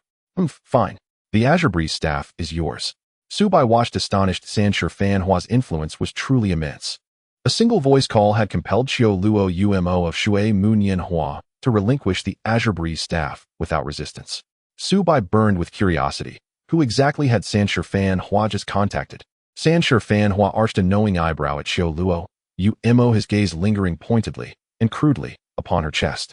Beautiful lady, if you truly cherish this Azure Breeze Staff, leave Shui Munyan Hua and serve under me instead. Under my banner, the staff remains yours, and anything else you require, name it. How does that sound? Unnecessary. I will never abandon Shui Munyan Hua. Seeing San Shifan Hua's overt interest in Xiao Luo Umo, Ping Mo Chong Air's face tightened with resentment. Then I suppose there's nothing more to be done. With a light laugh, San Shifan Hua tossed the Azure Breeze Staff to Ping Mo Chong Air. Fengqi Yunfei as party leader voiced no objection. This had been Xiao Luo Umo's sovereign decision. Once distribution concluded, Fengqi Yunfei addressed the group. Please wait here a moment. I'll submit the Treasure Cave Exploration Achievement quest. The rewards per our prior agreement will be shared accordingly. The Gui Jade Subai had given him served precisely as the quest submission item. Moments later, Fengqi Yunfei returned wearing an expression of quiet disappointment. Regrettably, we only cleared the first layer, so the quest awarded only its minimal reward. I received 100 gold coins. As agreed, he transferred 20 gold coins, 20%, to Subai, then distributed the remaining shares to Xiaoyu Mushi, San Shifan Hua, and the others. At this early stage of the game, gold coins were exceedingly scarce, even among elite players wealthy in other currencies. Subai found his 20-coin haul deeply satisfying, and his anticipation for the Yinming tomb intensified. That night, he planned to descend alone into the second layer for a solo run, surely brimming with surprises. It was already 4 o'clock in the morning. After concluding distributions, the group prepared to log off and rest. Just then, San Shifan Hua approached Subai and spoke in a low, intimate tone. Remember our 3-day pact. You mustn't disappoint me. Then he called out to Ping Mo Chong Air, after logging off, come clean to my room. With that, he delivered a bold, provocative gesture towards Xiaoyu Mushi and Xiao Luo Umo. Before Dongji Suri could erupt, San Shifan Hua had already logged out. Wretched scoundrel. What kind of creature is he? Given half a chance, I'll make him pay dearly. Dongji Suri spat the words. Then, having set aside the discomfort San Shifan Hua had provoked, Xiaoyu Mushi and Xiao Luo Umo offered Su by warm, radiant smiles. In our prime, youth-clad in fine silks, hearts ablaze with vigor, we hope to adventure alongside you again someday. Subai responded calmly, offering only a slight nod. Ding. You have received a transfer of 1 million gold coins from friend Fengqi Yunfei. Startled, Subai glanced up, only to meet Fengqi Yunfei's cheerful grin. Don't look at me like that. Without your aid today, this quest would have failed utterly. This 1 million is my personal token of gratitude. A delicate, pleasant fragrance drifted near. Shui Wu had drawn closed eyes sparkling. My maternal uncle is a legendary tycoon, earning millions per second. His money. If you refuse it, you're simply leaving free wealth on the table. Feng Qi Yunfei's lips twitched. Brat, what on earth are you implying? So in your eyes, your uncle is merely a gullible fool, eh? Shui Wu met his gaze with earnest gravity. Isn't he? Feng Qi Yunfei nearly rolled up his sleeves to discipline his impudent niece on the spot. Let's level up together sometime. I'm logging off now. Bye-bye. Having teased Feng Qi Yunfei to his wits' end, Shui Wu flashed Su by an adorable grin and vanished offline. Uncle, accepting 1 million from you. Surely you won't demand some hidden favor in return. Once alone with Feng Qi Yunfei, Su Bai teased lightly. Do I strike you as that kind of person? This is purely heartfelt appreciation. Feng Qi Yunfei grew solemn. By the way, did Fanhua speak with you privately? I know his nature well. Arrogant, self-assured, seemingly invincible. His playboy facade is deliberate, a mask he wears for others' benefit. Beneath it lies a mind of profound calculation and ruthless efficacy. Feng Qi Yunfei placed a firm hand on Su Bai's shoulder. I sense it clearly. After today you've chosen distance, not closeness, with us. If you wish only an ordinary tranquil life, heed this counsel, never remove your illusionary mask for anyone inside the game. Your brilliance ensures you cannot remain obscure or unremarkable for long. The All Heavens Multiverse's protective protocol is unbreakable across all known cosmic civilizations. So long as your illusionary mask stays in place, no one can trace you to reality. It was through me that you crossed paths with Fanhua. Rest assured, whatever he said to you privately, act solely according to your own will. I will not allow that reckless boy to hound you because of it. Well then, this old uncle's past his prime. Unlike you youngsters, I need proper rest. Logging off now. Oh, and if you ever acquire something exceptional, do consider offering it to me first, won't you? With a playful wink, Feng Qi Yunfei waved farewell and disappeared offline. Watching him vanish, Su Bai allowed himself a faint knowing smile. He understood plainly Feng Qi Yunfei too wished fervently for his allegiance, for him to become the paramount pillar of his in-game dominion. Yet the elder man possessed both pride and principle. He would never coerce another's loyalty. Su Bai chose not to dwell on such uncertainties. The future remained veiled. For now he sought only joy, freedom, and the thrill of the game. Earning wealth, hunting legendary gear, living unburdened. Available balance, 1710200. Upon logging out, Su Bai stared blankly at the staggering sum of 171 million yuan in his bank account. A surreal sensation washing over him. The game 10,000 Realms had bestowed upon him far more than he could have imagined. In just a few days, it had nearly rewritten the course of his destiny. No longer would he endure cramped, dilapidated rental housing. He had tentatively achieved financial independence on a modest scale. Such a life had once been utterly inconceivable to him. Setting aside his phone, he indulged in a soothing hot shower, then savored a simple meal of instant noodles and a sausage. Satisfied, he stepped onto the balcony with a cold beer in hand, letting the breeze caress his skin. Gazing outward at the glittering nocturnal cityscape, just past 4 o'clock in the morning, a quiet, contented smile curved his lips. After finishing his beer, Su Bai retreated to his warm, comfortable bedroom and drifted into sleep, cradling his phone. Around 3 in the afternoon, he was jolted awake by the shrill ring of his phone. Glancing at the caller ID, an immediate wave of discomfort washed over him. It was his former landlady, the one he privately dubbed terrifying. He hung up instantly, refusing to engage. Yet she called back immediately. When he hung up again, she rang once more without pause. Frustrated beyond endurance, he finally answered, "Is this ever going to end? I don't know you, rent. Why are you harassing me?" "Huh," she spat. "I'm harassing you. Do you honestly think you're some rare delicacy, fresh as radish, crisp as cabbage? I've got money to burn. I could hire an army of chiseled young men anytime I please. Let's get serious. You've got nerve, slipping out without a word, then turning my rental flat upside down like a ransacked den.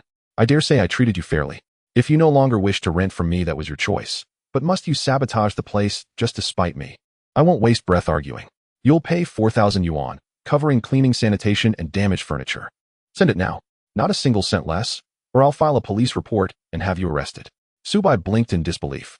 He hadn't returned to the apartment, not once, and hadn't bothered to retrieve anything from it. Yet her tone carried unmistakable conviction. "I never went back. Don't falsely accuse me," he replied calmly. "Accuse you? Fine. You'd better wait and see." Enraged, she slammed down the phone. Moments later, she sent several photos. His former room lay in utter disarray, overturned, gutted, every piece of furniture pried open, as though plundered by thieves. "Well, what do you have to say for yourself? Do you seriously believe I'd sabotage my own property just to swindle you?" The portly landlady's furious voice message crackled through. A chill ran down Su Bai's spine. An uneasy suspicion flickered across his mind. Someone was searching for him. Calming his voice, he said, "I didn't do this, but I'll pay you the 4,000 yuan. Truth be told, aside from her apparent infatuation with his looks, she had treated him well, often letting him defer rent, sparing him from sleeping beneath bridges. So paying her 4,000 yuan felt less like restitution and more like gratitude. Without hesitation, he transferred the sum. "Oh, look at you, suddenly flush. Used to beg for time on rent, yet now you toss around 4,000 yuan like spare change. Fine, this matter is closed." Her voice message arrived, laced with amusement. Ding dong. A sharp, urgent doorbell echoed from outside.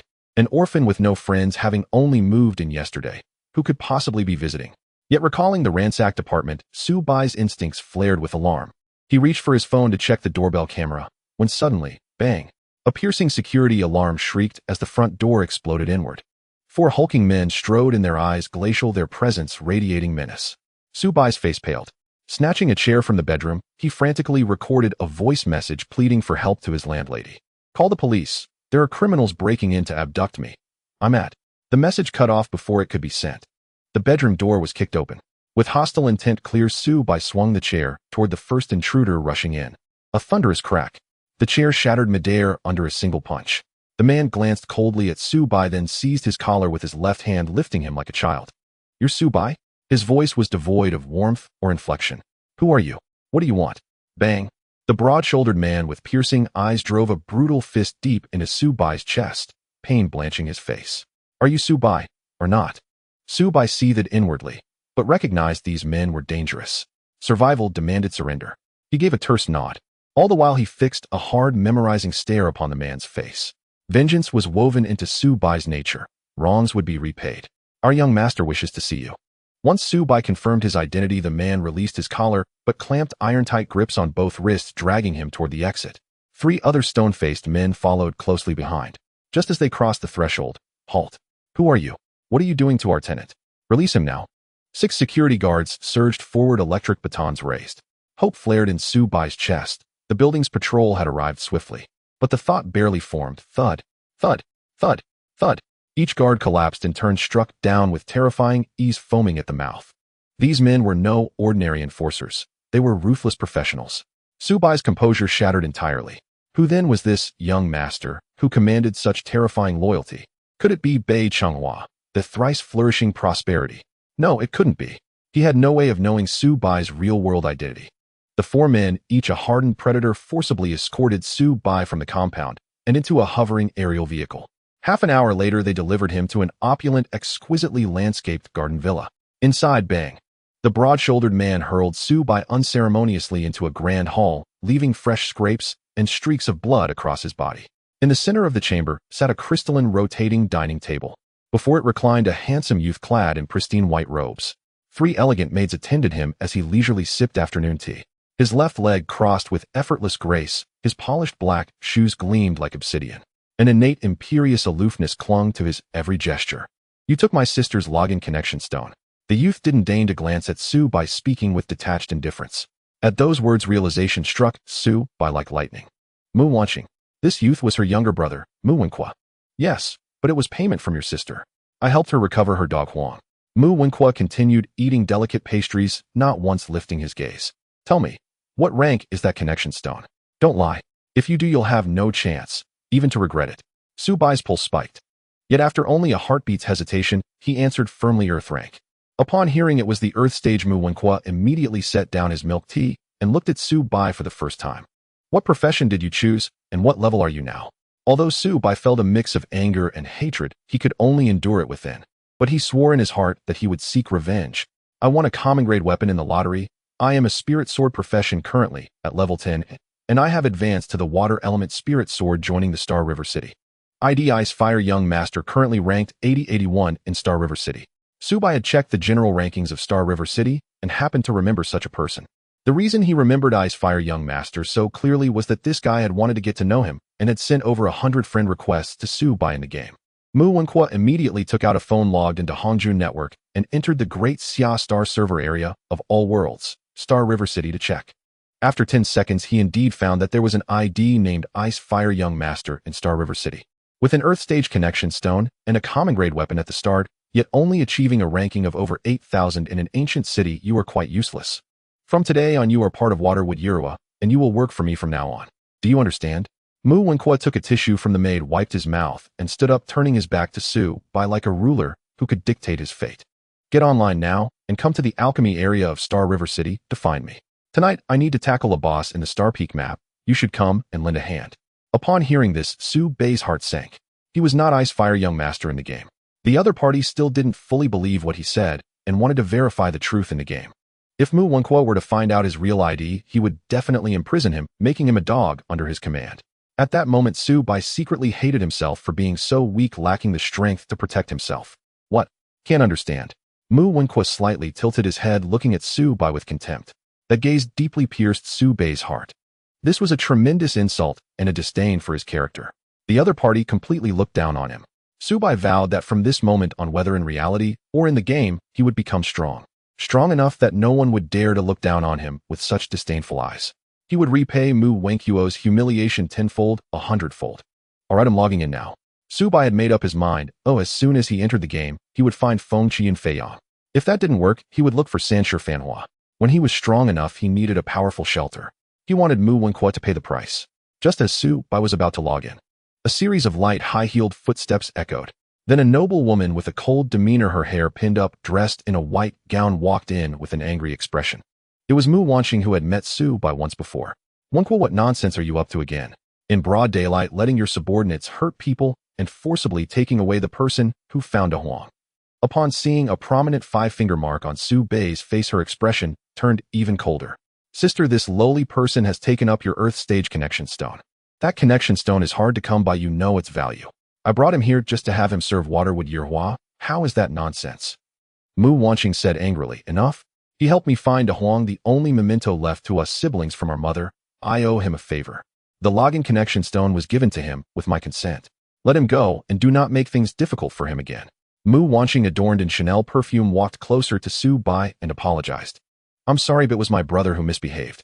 You have been wronged. Su Bai felt an internal fury, but his face remained calm as he lightly shook his head. It's nothing. This is 1 million. I'll consider it my apology for my brother's rudeness. Mu Wanqing wrote a check for 1 million and placed it in Su Bai's hand. Butler, please see him off. As soon as Mu Wanqing finished speaking, a clean and tidy elderly woman came out, leading Su Bai away. Just as Su Bai was about to follow, Mu Wenqua coldly laughed. I didn't agree. Do you really dare to leave? Is it that my sister's words no longer hold any weight? Mu Wanqing's pretty face flushed with anger. Fine. Who told you to be my sister? Let him go, okay? Anyway, he's just a garbage water element spirit sword. Having him in Waterwood Yirua doesn't make a difference. Enough, you can get lost now. Mu Wenqua's words cut deep into Su Bai's heart, but he could only pretend to be unaffected. The butler, the elderly woman, looked at Su Bai with surprise before leading him away. Half an hour later at the airport. Leave this city, my young master is very willful. It's hard for you to be at peace in this city. The butler of Mu Wanqing said after dropping Su Bai off at the airport. Su Bai remained calm throughout, saying nothing. He took the ticket and prepared to board. As he turned around, the elderly butler said meaningfully, Young man, this world is beautiful, yet very unfair. Swallow down all the resentment and anger that shouldn't be in your heart. Otherwise, next time there won't be a young lady to save you. In the eyes of my young master, a person like you is nothing but an ant. I know this will hurt your pride, but one must have self-awareness. After saying that, the elderly butler turned and left. But Su Bai's left hand clenched tightly, digging into his flesh, staining the $1 million check red. At that moment, his phone rang with a message from an unfamiliar number. Hand over the 1 million that doesn't belong to you. Come online to meet me and be my dog from now on. Not everyone is qualified to be my dog, Mu Wenqua, understand? Upon seeing this message, Su Bai took a deep breath. The $1 million check now crumpled into a ball of waste paper. You want me to be your dog? Ha ha ha. The Mu family, such an impressive family. Mu Wenqua, today's events, Su Bai will remember them all. Su Bai tossed aside the plane ticket bought for him by the elderly woman and turned to purchase a ticket to another city. At 5 p.m., Su Bai emerged from QZ Airport and swiftly checked into a black hotel that didn't require identification. Mu Wenqua, in reality, I am an ant in your eyes for now. But in the game, I can become the formidable demon lord that you look up to. You want to hunt a boss? He'll come help you right now. Su Bai's eyes were filled with endless resentment as he immediately entered All Worlds. Inside the game within the city of Xinghe City. 3 days after launch, the sparse player figures that once dotted the streets had now swelled into dense, flowing crowds. Every glance revealed a sea of movement. Suddenly, a booming voice echoed across the premium chat channel visible to all players in Xinghe City. Shuimu Nianhua hereby invites elite talents applicants must be level 10 or higher and possess no fewer than 4 pieces of equipment. Successful candidates will enjoy exceptional benefits. Additionally, Shuimu Nianhua will undertake the Star Peak map tonight.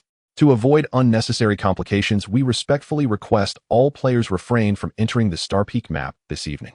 The tone feigned courtesy, but beneath it lay unmistakable arrogance and outright claim over the Star Peak map, forbidding any rival presence. Shuimu Nianhua, one of the most renowned guilds in the online gaming world, had already established its stronghold in Xinghe City upon entering the realm of Zhu Tianwanjia. Though Shuimu Nianhua had yet to issue a guild establishment edict, its veteran corps boasted over 50,000 members, of whom 5,000 were elite contracted veterans constituting the guild's inner circle. With such depth, Shuimu Nianhua could effortlessly assemble a 1,000-strong raid team in mere moments, and within a day or two muster a 10,000-strong host without strain. It was precisely this formidable foundation that bred Mu Wenqua's profound arrogance, his real-world identity being Mu Wenqua himself.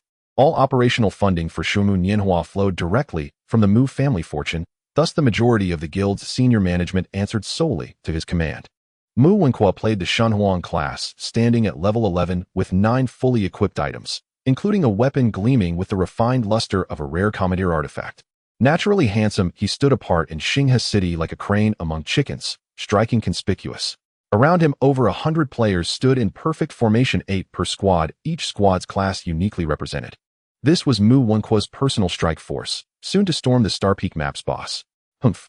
Daring not to appear, reckless fool, courting death. Issue orders henceforth, Icefire young master is to be slain on sight. Mu Wenqua commanded coldly. Instantly, the unsuspecting Icefire young master found himself mysteriously added to Shuimu Nianhua's kill list. Da-da. Have all 20 squads assembled?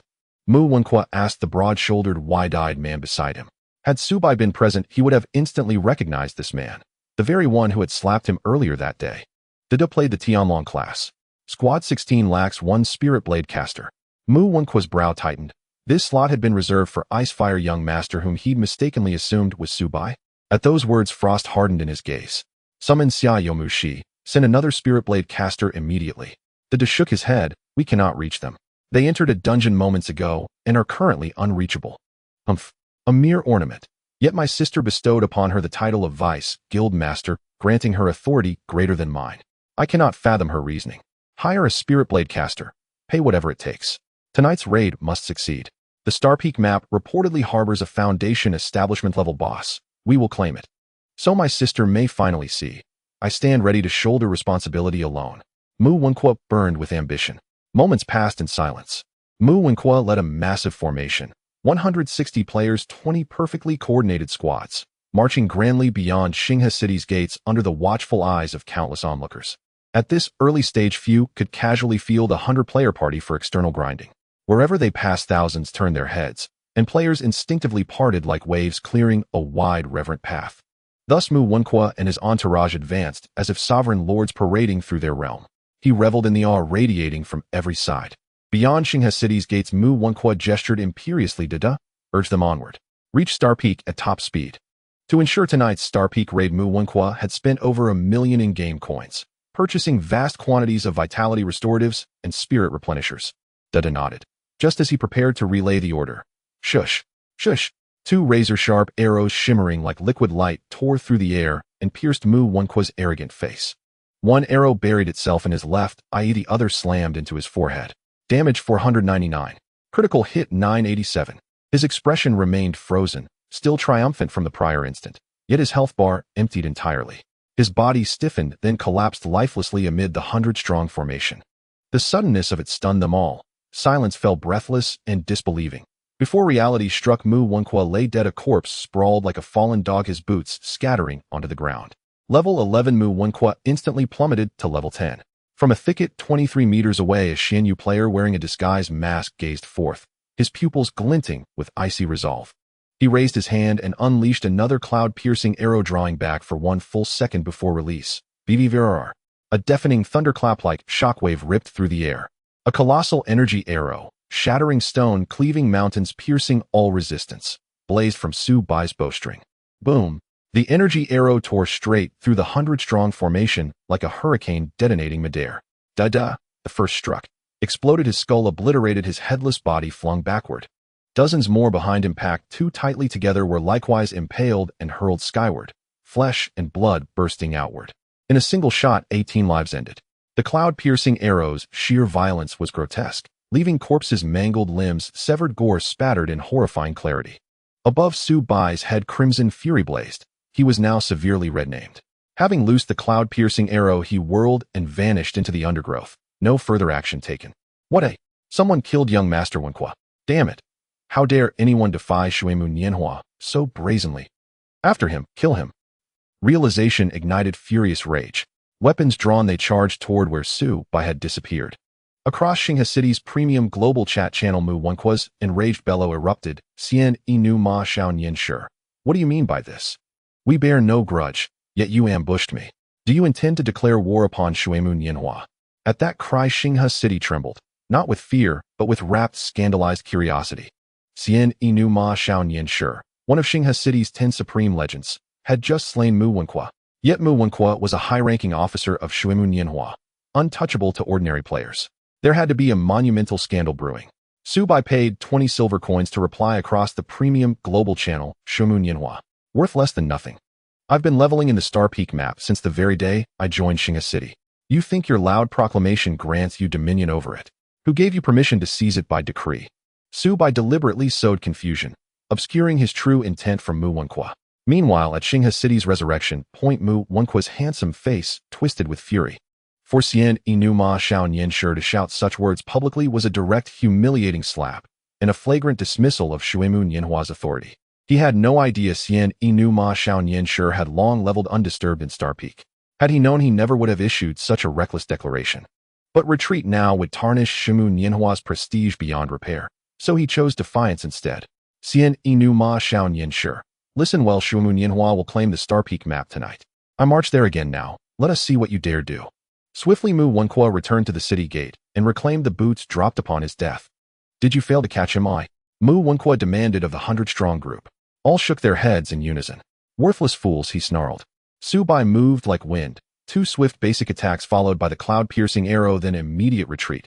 No hesitation, no delay. His speed rendered pursuit impossible for Mu Wenqua's forces. Now the city gate teemed with spectators, curious buzzing crowds drawn by the spectacle. Fingers pointed from afar. Whispers slithered through the crowd. Look, Xian Inu Ma Xiao Nian Shi truly reigns supreme. Even Mu Wenqua dares not step outside the city now. Those words made Mu Wenqua grind his teeth, but he wasn't foolish. After falling in 2 strikes, he grasped the terrifying scale of Su Bai's offensive power.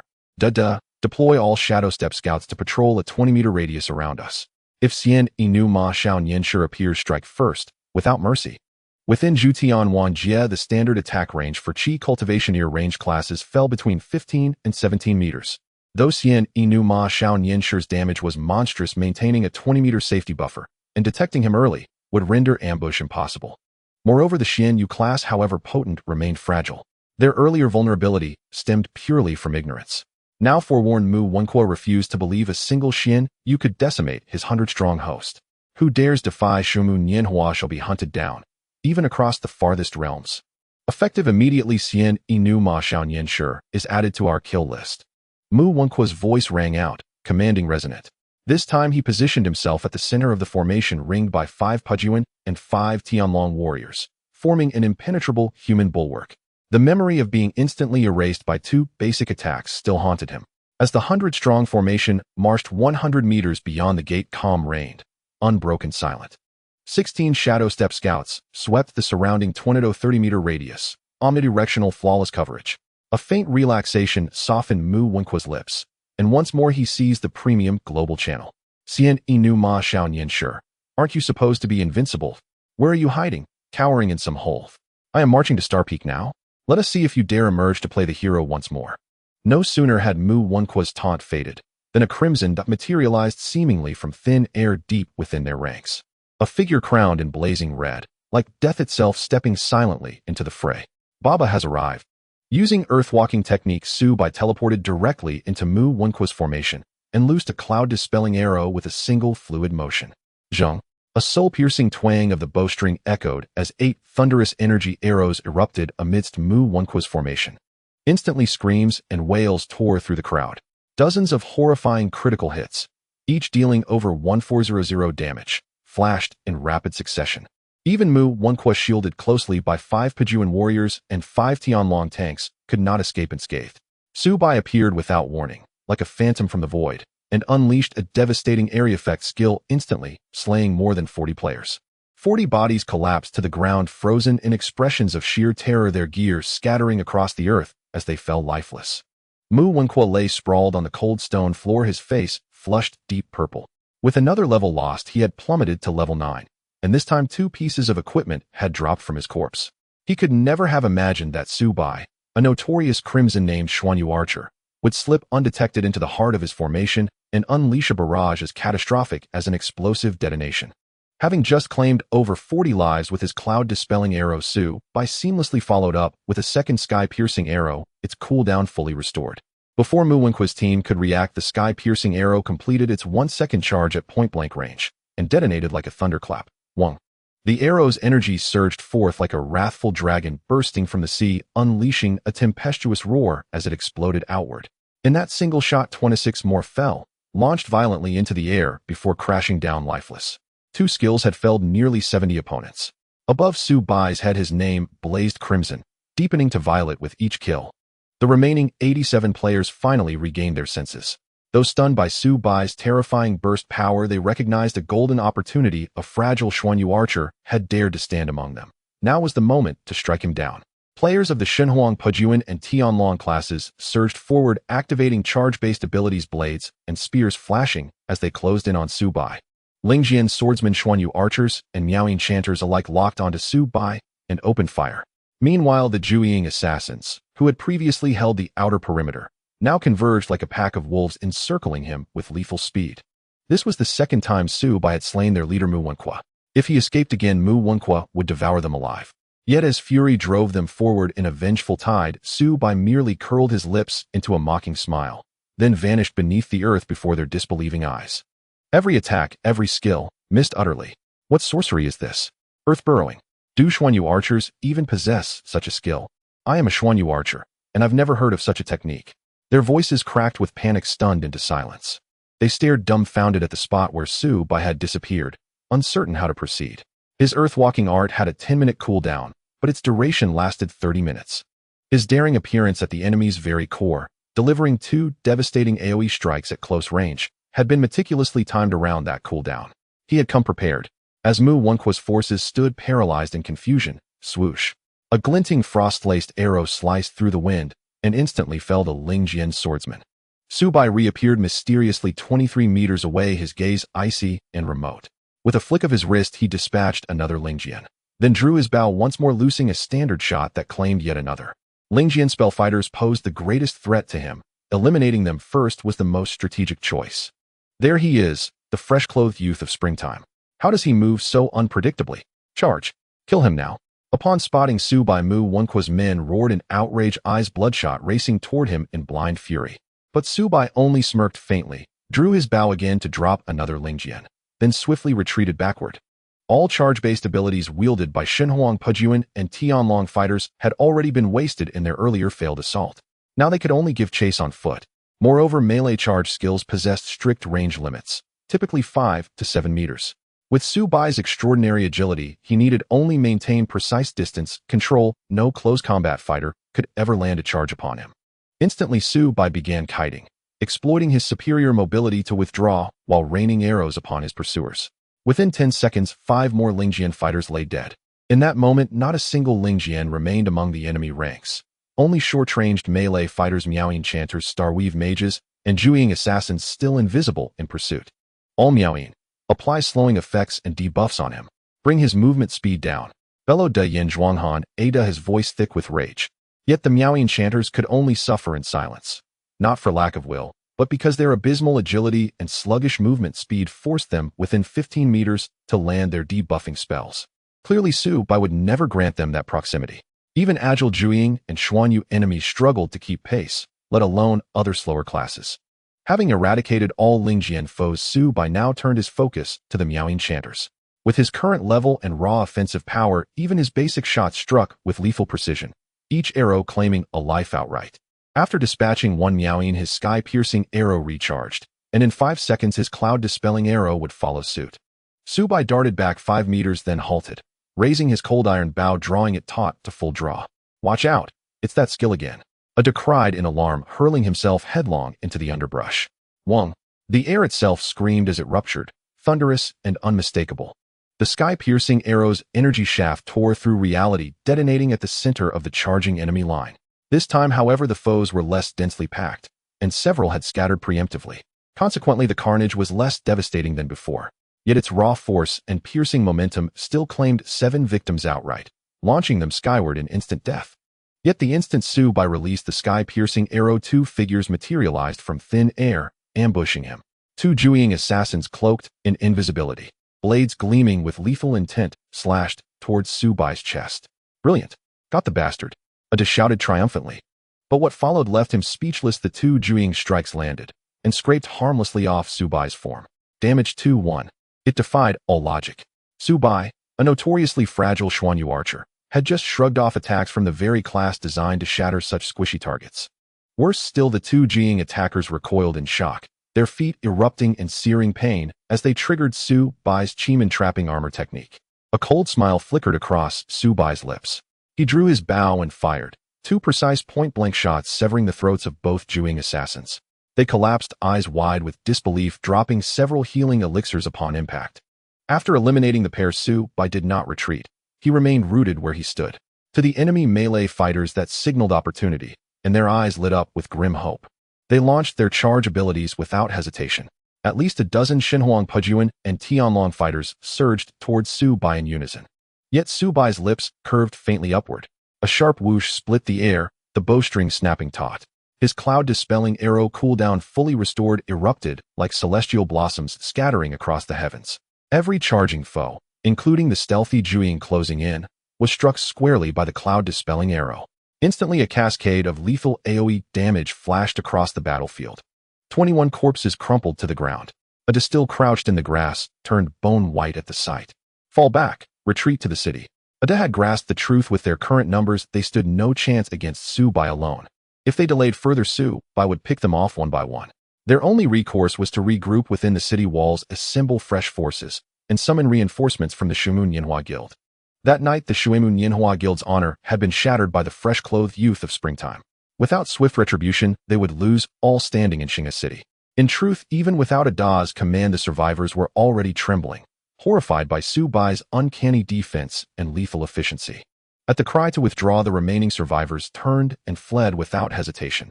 Yet in truth, they could not catch Subai in pursuit. Nor could they truly escape. Subai offered a chilling smile, then moved like wind, given form swift as a hunting leopard, closing the gap in an instant before drawing and releasing his bow. A buxom Miaoyin screamed and collapsed mid-flight.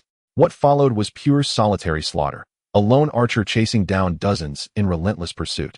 By the time they neared the gates of Xinghe City, only 4 remained of Mu Wenqua's original 106-strong party, Ada himself, and 3 Xuanyu archers whose legs were swiftest. 160 players reduced to 4 by a single man. At the city gate, Mu Wenqua, now fallen to level 9, watched the spectacle, his eyes bloodshot with humiliation beyond measure. An unspeakable disgrace. Spectators, once idle onlookers, stood stunned, finally comprehending the sheer ferocity of the prodigy ranked among the 10 sovereigns of the celestial ranks. 1 versus 100, effortless. Yet all were players. The gulf between them was simply incomprehensible. When still 40 meters from the city gate, 3 Xianyu warriors had already fallen, lifeless corpses strewn upon the ground.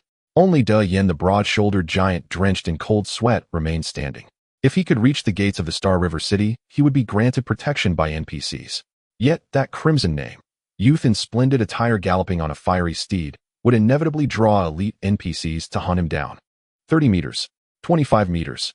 As the gate drew ever closer to Yin, the wide-eyed giant felt hope flicker, only for his blood to run cold with sudden dread. A razor-sharp figure clad in vivid crimson flashed past him like a demon sovereign and materialized before his eyes in an instant. Slap. All the Yin saw was a massive hand streaking toward him, a thunderous strike he never had time to evade. His cheek exploded in agony, teeth loosened, stars burst across his vision. His body went utterly limp, lifting off the ground as the blow sent him hurtling backward, blood spraying from his mouth. Thud! He crashed onto his back, losing 1/10 of his vitality.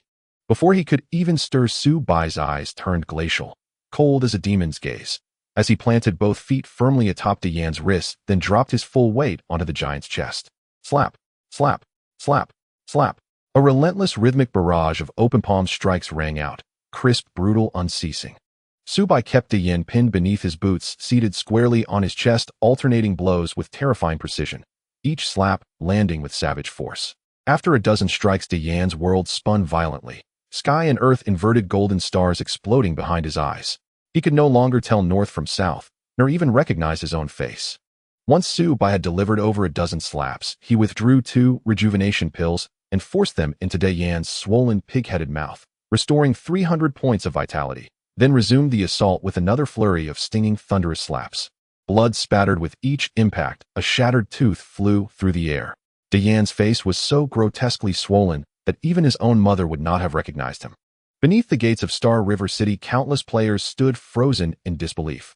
None had imagined their realm's top-tier, Xianyu warrior youth, in splendid attire galloping on a fiery steed, could be so ruthlessly merciless. There he was, pressing a man into the dirt and slapping his face again and again, blow after blow, with chilling, unrelenting ferocity. I bet that poor bastard owes youth in splendid attire 500,000 gold, or more. Nonsense. With hatred this deep, he must have betrayed youth in splendid attire, slept with his lover. What kind of grudge demands such vicious, yet strangely elegant retribution? The way he delivers those slaps, I swear I'd pay just to try it myself. Around them, shameless spectators shouted commentary, reveling in the spectacle. Some had already begun recording the entire scene, every moment captured on video. Youth in splendid attire galloping on a fiery steed. Inside the city gate, Mu Wenku watched, his face purpling with rage, as his real-world personal bodyguard was humiliated and battered before his very eyes within the game. They say even when kicking a dog, one must first consider its master. By publicly humiliating De Yan like this, youth in splendid attire wasn't merely striking a servant. He was slapping Mu Wenku himself audibly and without mercy. Attack! Kill him now. Kill youth in splendid attire. Whoever lands the killing blow on youth in splendid attire, 50,000 gold awaits you. My word is absolute. Where great rewards are promised, brave souls will surely rise. Before the crowd, Mu Wenku pledged 50,000 gold to whoever slew youth in splendid attire. Proof required via screenshot. Instantly, onlookers' eyes gleamed with greed. Mu Wenku's subordinates surged forward like men possessed, frenzied, unstoppable. I am Mu Jiawen Shao, the Hall Master of Shui Mu Nianhua. Effective immediately, I issue a formal bounty. Anyone who slays youth in splendid attire, with verifiable proof, shall claim 50,000 gold from me. This is no idle boast. Furious beyond reason, Mu Wenku broadcast the announcement across the premium channel, its impact echoing like thunder across Star River City. 50,000 gold. A fortune, enough for a down payment on a home. In an instant, hordes of players poured from Star River City, roaring with bloodlust. Seeing the tide turn, Su Bai rose and brought his boot down hard upon De Yan's last sliver of life, crushing his groin with final brutal force. How? De Yan's mangled face contorted in agony, veins bulging, a guttural, soul-rending shriek tearing from his throat, as Su Bai's boot ended him outright. Su Bai had at last avenged the slap he'd endured earlier that day, but this was only the beginning. Mu Wenku, should we meet in the wild, beware, I shall kill you on sight. Stay hidden within your city walls, if you value your life. Youth in splendid attire keeps every vow he makes. Su Bai posted those words across the premium channel, then activated earthwalking art and vanished beneath the earth, vanishing instantly from the raging mob's sight. Damn it. Unforgivable. No one has ever dared disgrace me thus. Youth in splendid attire, you will pay. I, Mu Wenku, swear upon my very soul, I shall not rest until you are dead. Mu Wenku screamed in blind fury, his mind churning with apocalyptic rage. An hour later, now reduced to level 9, Mu Wenku slipped quietly out of Star River City's western gate, disguised among the throng, accompanied by a small, discreet retinue. Over the past hour, he had dispatched his men, first one then another, to level up outside the city. Even De Yan had been sent forth. Yet youth in splendid attire did not pursue. It seemed, for now, he had withdrawn, seeking solitude to grind levels once more. Though this was mere speculation, youth in splendid attire's uncanny elusiveness had already branded him in Mu Wenku's mind as something akin to a demon, untraceable, uncatchable. Mu Wenku burned not only for vengeance. He longed to flay youth in splendid attire alive. Yet that earth-walking art rendered him more elusive than even Shadow Step's invisibility, utterly undetectable no matter how many men he deployed. So he abandoned the pursuit, too costly, too futile. With his level plummeting to 9, he dared not venture tonight to the Star Peak zone, but he had to level up fast. Once outside the city, Mu Wenku moved like a hunted wraith, every nerve taut, every sense straining. Terrified Su Bai might materialize at any instant. Whiz! A piercing arrow shrieked through the air. I'll curse you. The curse died mid-breath. Another headshot, another death. Mu Wenku collapsed, furious, defiant, undone. Su Bai had been waiting, patient, precise, for this exact moment. Mu Wenku assumed stealth and minimal escort would shield him. But Su Bai remembered every kindness and every insult. This was far from over. Tonight was only the first act. After swiftly eliminating Mu Wenku and his squad, Su Bai looted every drop they dropped, then vanished again beneath the earth. This time he truly departed, to the Yiming Tomb mansion where he would grind levels and accrue crimson reputation. He would not waste precious hours stalking one man. Perhaps this second slaying would terrify Mu Wenku into staying locked inside the city all night. Within the 10,000 realms, any player whose level falls below 8 after leaving the mortal village is forcibly returned there for rebirth and retraining. Most likely Mu Wenku would dare not step outside again tonight. Mu family's private estate. Crash. Shatter. In the grand hall, Mu Wenku, enraged to the point of logging out, was smashing wine bottles and porcelain with a grotesque, twisted expression, venting his towering fury. The floor was littered with shattered glass and pools of spilled wine.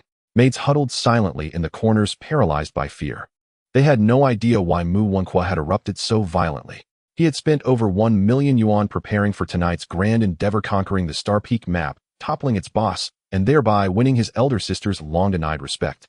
Instead, he had inexplicably crossed paths with Xian Inu Ma Xiaonian Shi, the foremost arcane archer of the Starver City. Not only had his meticulously laid plans collapsed entirely, but he'd also been slain 3 times in rapid succession within the game, plummeting to level 8 and losing 3 pieces of rare equipment. For Mu Wenku, who had never suffered defeat before, this was an unprecedented humiliation. One more death in game would send him back to the mortal village. Terrified by Xian Inu Ma Xiaonian Shi's relentless onslaught, Mu Wenku could only log out in seething rage. Damn it! Damn it! Damn it! Crack! As he hurled objects across the room, Mu Wenku ground his teeth and spat curses. Xian Inu Ma Xiaonian Shi, you'll wait. You'll wait.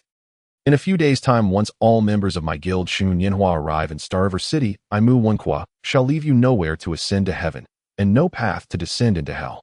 Fuming beyond reason, Mu Wenku raged like a madman. Only after a prolonged frenzy did he finally cease his destruction, his eyes bloodshot as he strode straight toward a statuesque golden-haired blue-eyed maid cowering in the corner. Ryup. He tore open her outer garment. And master. Trembling, the maid dared not resist, her terror magnified by the feral bestial glint in Mu Wenku's gaze. Minutes later, having vented his fury, Mu Wenku shoved the disheveled maid aside. Get out. Shaking violently, she snatched up the tattered remains of her clothes and fled sobbing. And master. Seeing Mu Wenku regain a sliver of composure, his trusted aide Ada finally dared approach and offer him a glass of red wine. Mu Wenku accepted the wine, took a slow sip, then fixed his gaze upon Ada.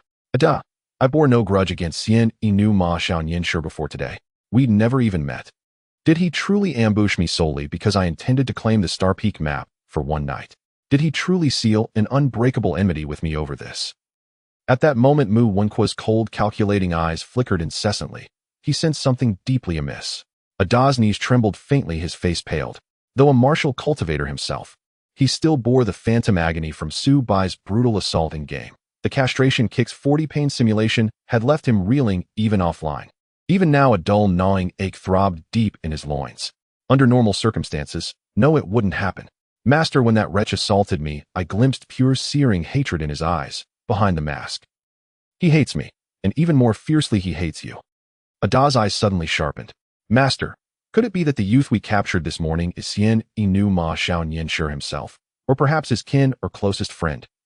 Is Xian Inu Ma Xiaonian Shi here to avenge him? Mu Wenku's pupils contracted sharply. Ada, bring Su Bai back. Now, by any means necessary. Yes, sir. Ada bowed and immediately turned to leave. After he departed, Mu Wenku dialed another call. Verify the identity of Binghua Gongzi in game, for me. At that moment, Mu Wenku entertained a daring hypothesis. The youth they'd seized earlier, Su Bai, was very likely Xian Inu Ma Xiaonian Shi himself. If true, everything made sense. Why he'd dare defy Mu Wenqua outright, why he'd risk total war with the Shuamu Nianhua Guild to kill him 3 times without hesitation. Xian Inu Ma Xiao Nian Shi, no matter who you are, you will regret humiliating me like this. His voice icy and venomous hung suspended in the air. Meanwhile, in the game world, Su Bai, who had just driven Mu Wenqua to log out in blind fury, suddenly discovered a new title appearing before him. Bloodthirsty Slayer. Special title 10 attack power when activated. An exclusive title reserved only for those whose hands are stained by the slaughter of 100 souls. What an unexpected turn. Slaying enough foes granted special titles. Su Bai now blazed crimson, his infamy score soaring to 161 points. The system further warned that in his current state, entering Starriver City would trigger relentless pursuit by NPCs. Fortunately, Su Bai had prepared meticulously before confronting Mu Wenqua. He'd spent all 34 gold coins, upgrading his inventory to 100 slots, and stocking up on Great II spirit replenishing pills and every essential consumable. He could now survive several days without returning to town for supplies. Yet acquiring the Bloodthirsty Slayer title sparked a fresh train of thought. 100 kills earned the Bloodthirsty Slayer title. What if he reached 1,000, 10,000, 100,000? Would even greater titles await? Since hostilities with Shuamu Nianhua were now inevitable, and their guild boasted overwhelming numbers, he might well use them as living test subjects. As for provoking Mu Wenqua so severely today, though it offered fleeting catharsis, Su Bai had anticipated the risk that Mu Wenqua might trace his real-world identity. He'd foreseen it all. Thus, when departing earlier that day, he declined the airline ticket arranged by Mu Wanxing's personal steward, and instead diverted to the distant city of QZ. Moreover, before boarding the flight, he withdrew a large sum in cash, and discarded his original mobile number entirely. This confrontation had taught Su Bai a vital truth: until he wielded sufficient power in the mortal realm, he must remain hidden, untouchable, untraceable. Just as Su Bai reached for the Yinming crystal to teleport into the Yinming tomb fortress, a video call request flashed across his friends list. The sender was Xia Yomu Shi, the vice guild master of Shuamu Nianhua. Her urgent contact could only mean one thing: she sought him regarding the incident earlier. No words were needed. Su Bai declined the call outright, and disabled all incoming communications from his friends list. For now, he would be unreachable. Having done so, he drew forth the Yinming crystal and vanished into the Yinming tomb fortress, commencing his nocturnal quest for cultivation advancement and treasure hunting. Ding dong. You have entered level 2 of the Yinming tomb fortress. As the first player to set foot here, you have automatically accepted the secret hidden quest, The Ancient Secrets of Juyo. Complete level 2 and enter level 3 within 12 hours to obtain a clue to the ancient secrets of Juyo. No sooner had he stepped into level 2 than he received a hidden quest. An auspicious omen. Hidden quests promised extraordinary rewards. Beneath level 2 of the Yinming tomb fortress stretched a vast, bottomless subterranean palace, its walls carved with lifelike depictions of demons, monsters, and spectral horrors. Every 10 meters, ghostly green flames flickered softly along the corridors, casting eerie illumination upon the suffocating silence. Each of Su Bai's footsteps echoed sharply through the void. In such profound, oppressive darkness, even seasoned adventurers might shudder with dread. But Su Bai possessed one defining trait above all: unshakable courage. He advanced cautiously for over 100 meters, encountering nothing. Suddenly, from the pitch-black void beyond the reach of the ghost lights came a wet, rhythmic chewing sound, as though some unseen entity feasted voraciously. Alerted instantly, Su Bai cast a Chiman hidden pit armor technique beneath his feet, then loosed a piercing veil golden light arrow into the darkness. The arrow's radiant light revealed a hollowed-out alcove in the wall, a stone bench bearing a black moss-covered, decayed wooden coffin.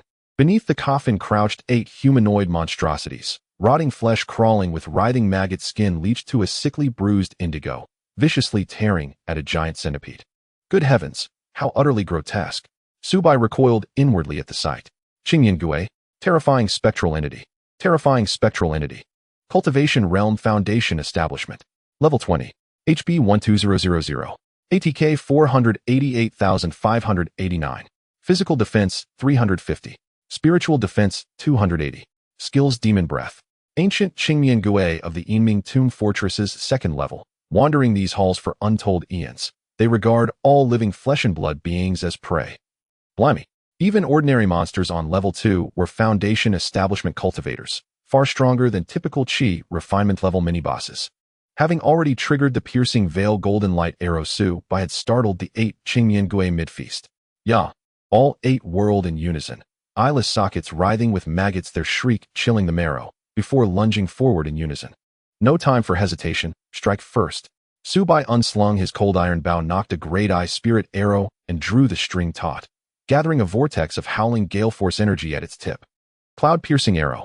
With a thunderous detonation, the arrow's compressed energy roared forth like a celestial dragon, unleashing a hurricane of force. A resonant hump. Before the 8 Qingmian Gui could fully rise, the cloud-piercing arrow struck them all at once, launching them backward in violent arcs to crash hard against the stone wall, then tumble down in heaps.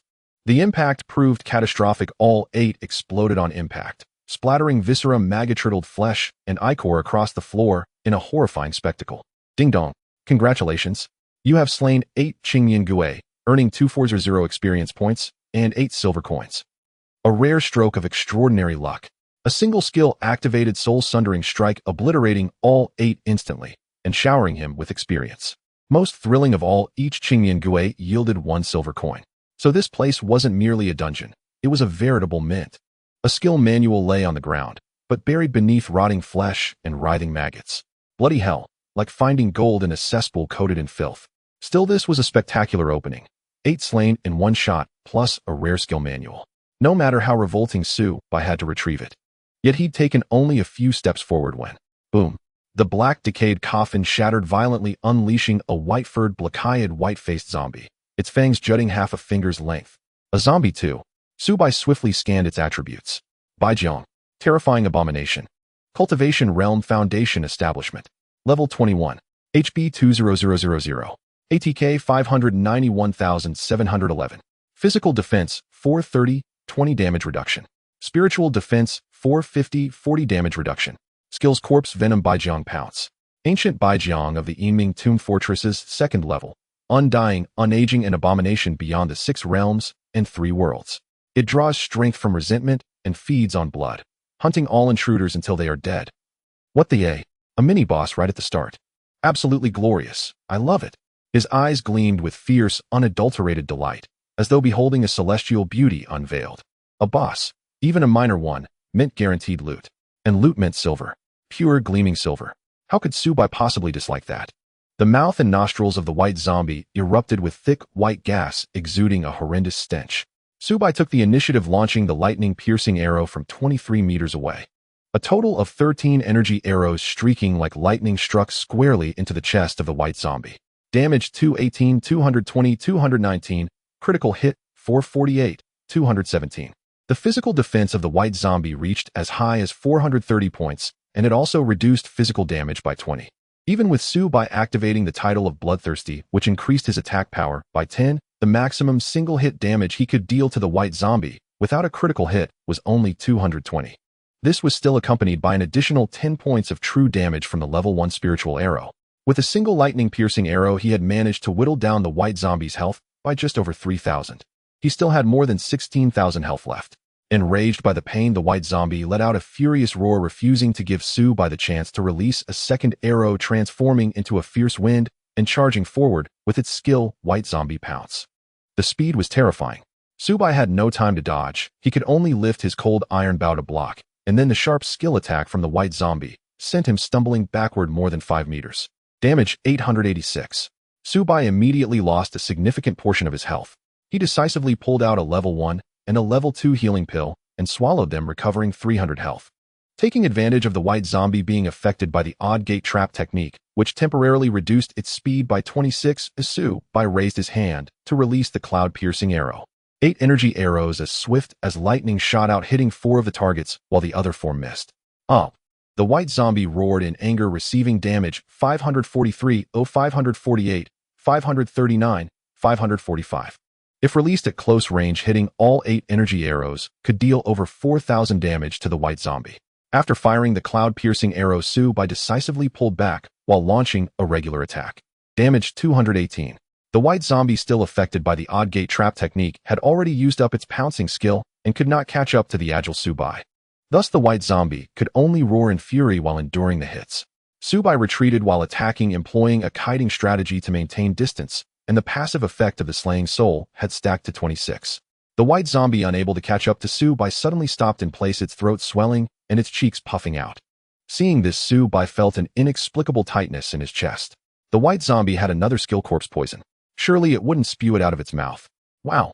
Sure enough, enraged, the white zombie opened its foul mouth and a putrid dark liquid spewed forth like a projectile. Subai dared not be careless. He performed the earth escape technique, burrowing into the ground in an instant.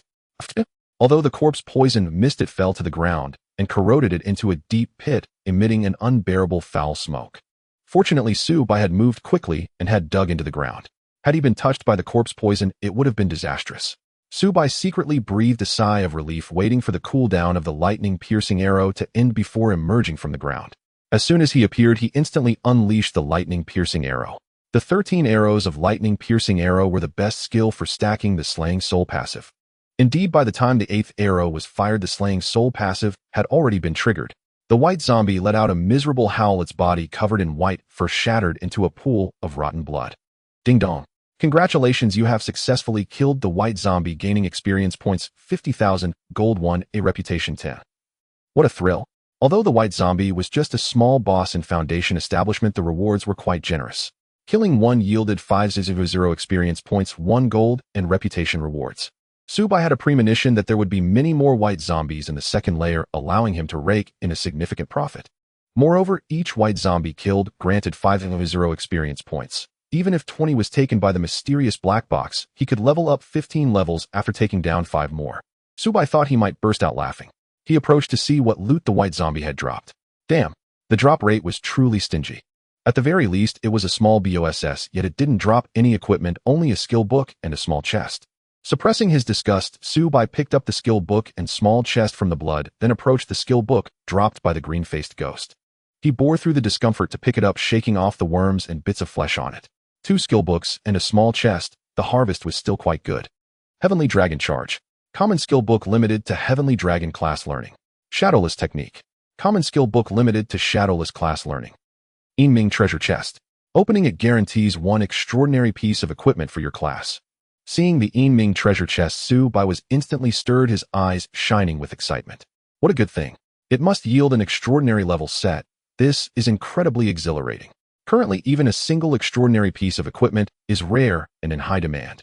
But to think that the second layer of the Yinming tomb would yield a treasure chest for an extraordinary set, just the thought made Subai's blood boil. Without hesitation, he opened it directly.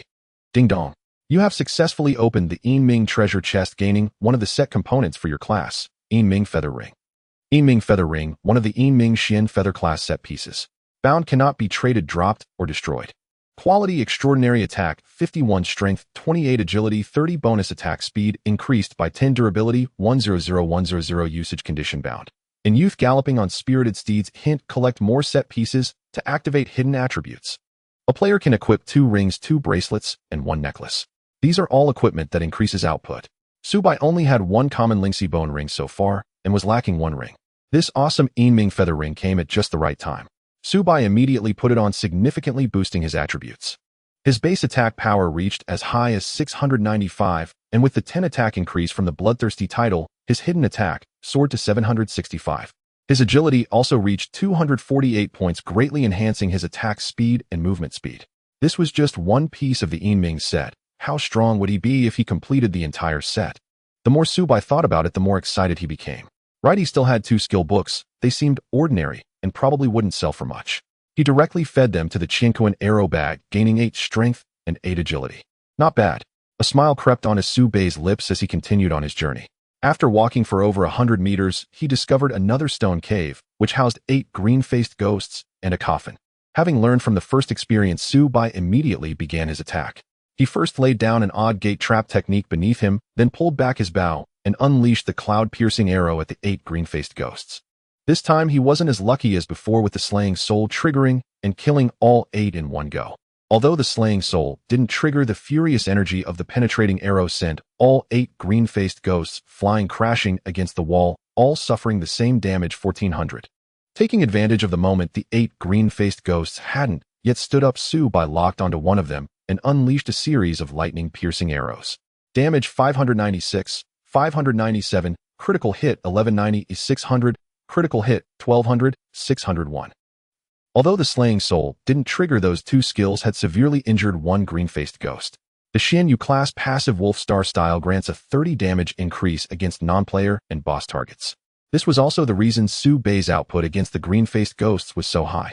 After following up with a cloud-piercing arrow, the severely injured green-faced ghost let out a wretched scream and fell. The remaining 7 green-faced ghosts also had less than 10,000 health left.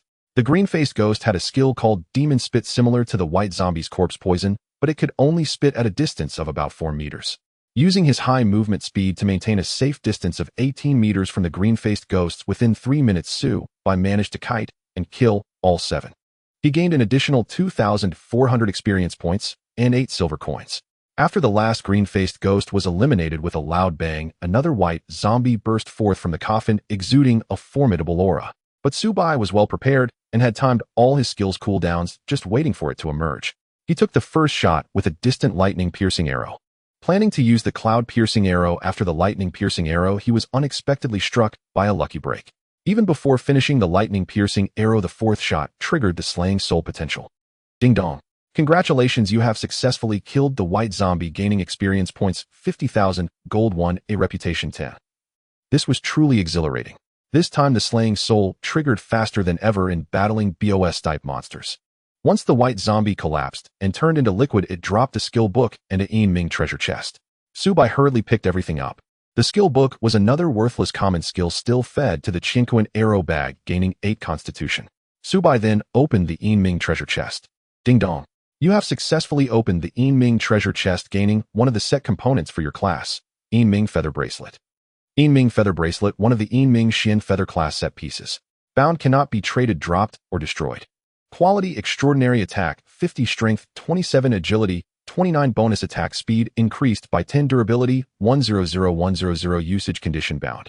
In youth, galloping on spirited steeds. Hint: collect more set pieces to activate hidden attributes. Su-Bai happened to have an empty bracelet slot, and he excitedly equipped it. Ding dong. You have gained 2 pieces of the Yin-Ming set, activating the first hidden potential, increasing attack speed and movement speed by 5. Hearing this prompt, Su-Bai felt indescribable joy. To activate a potential with just 2 pieces, what would happen when he gathered the entire set? The more Su-Bai thought about it, the more excited he became. Without resting for a moment, he hurried to find more monsters to slay. He absolutely wouldn't log off until he completed a full set of the Yin-Ming set tonight. As Su-Bai lost himself in bliss, solo grinding the Yin-Ming set deep within the 2nd level of the Yin-Ming tomb. Meanwhile, on the Zetian Wanjia forums exclusive Daxia Star server board, a combat video seized the attention of countless players, soon surging to become the top trending headline. The video's title read, Xiani Nomu Xianyan Shi, the first, rode forth in splendor and slew 100 alone, silencing Shumu Nianhua entirely. In Who Dares Still Call the Xuanyu class a worthless bottom-tier profession? It was a full recorded battle Su-Bai single-handedly annihilating Mu Wenqua's 100-strong party, and someone had uploaded it to the forum. Upon upload, the video ignited an immediate firestorm. First, the celebrity status of Xiani Nomu Xianyan Shi alone drew droves of viewers. Once they watched the entire footage, countless players stood speechless, stunned into awe. Since Zetian Wanjia launched its protected new server on Daxia Star, the Xuanyu class had been relentlessly criticized in its early stages, deemed the weakest, most resource-draining profession in the game. Had deletion or recreation been possible after entering the game, legions of Xuanyu players would surely have wiped their accounts and started anew. Yet amid this climate, Xiani Nomu Xianyan Shi redeemed the entire class. He was the server's first level 10 Qi refinement Xuanyu, and the first to claim the inaugural kill on the Foundation establishment boss of Xinga City. Yet even such feats sparked lingering skepticism among many. Some speculated he was a high-ranking elder of a mega guild, while others assumed his achievements were bankrolled by wealth and backed by unseen power. But the moment this combat video surfaced, disbelief swept across the server. From start to finish, Xiani Nomu Xianyan Shi fought utterly alone. Each arrow felling one foe, his movement speed and attack speed unmatched, his earth-piercing skill rendering him a phantom, appearing without warning, vanishing without trace. He was the perfect long-range specter, terrifying, flawless. In solo combat, he slaughtered over 100, driving Mu Wenqua himself, the senior executive of Shumu Nianhua, to cower within the city gates, too fearful to emerge. Such overwhelming prowess and mastery reshaped how countless players perceived Xiani Nomu Xianyan Shi. At that moment, the video's view count had already surpassed 10 exabytes. Its likes and comments likewise soared past 10 exabytes, propelling the uploader to overnight fortune through massive traffic dividends. Comments below included an I'm a Xuanyu from Filong City. As a fellow Xuanyu, I swear, it feels like I'm playing a different game, a different profession altogether. Is the Xuanyu class this magnificent? Why do the Xuanyas I meet scrape monsters like dull razors? How does Xiani Nomu Xiaoyan Shi vanish underground? Even the Shadow Phantom class lacks such an ability. Could this be a bug? Foolish poster above. Dare you claim Zetian Wanjia harbors bugs? Your skull must have been crushed in a door. Xiani Nomu Xiaoyan Shi is pure dominance. Daring to confront Shumu Nianhua itself, especially the way he trampled that Tianlong player beneath his boots and slapped his face raw. Absolutely legendary. Shuemu Nianhua ranks among the server's elite guilds. Though Xiani Nomu Xiaoyan Shi seized fame by humiliating them, won't he face brutal retaliation later? Even supreme individual strength cannot withstand the might of a powerful guild, can it? Xiani Nomu Xiaoyan Shi fears nothing, not a hair's breadth. With his caliber top tier, even mega guilds are clamoring to recruit him. Shuemu Nianhua, not worth a passing thought. You wretched big water pit.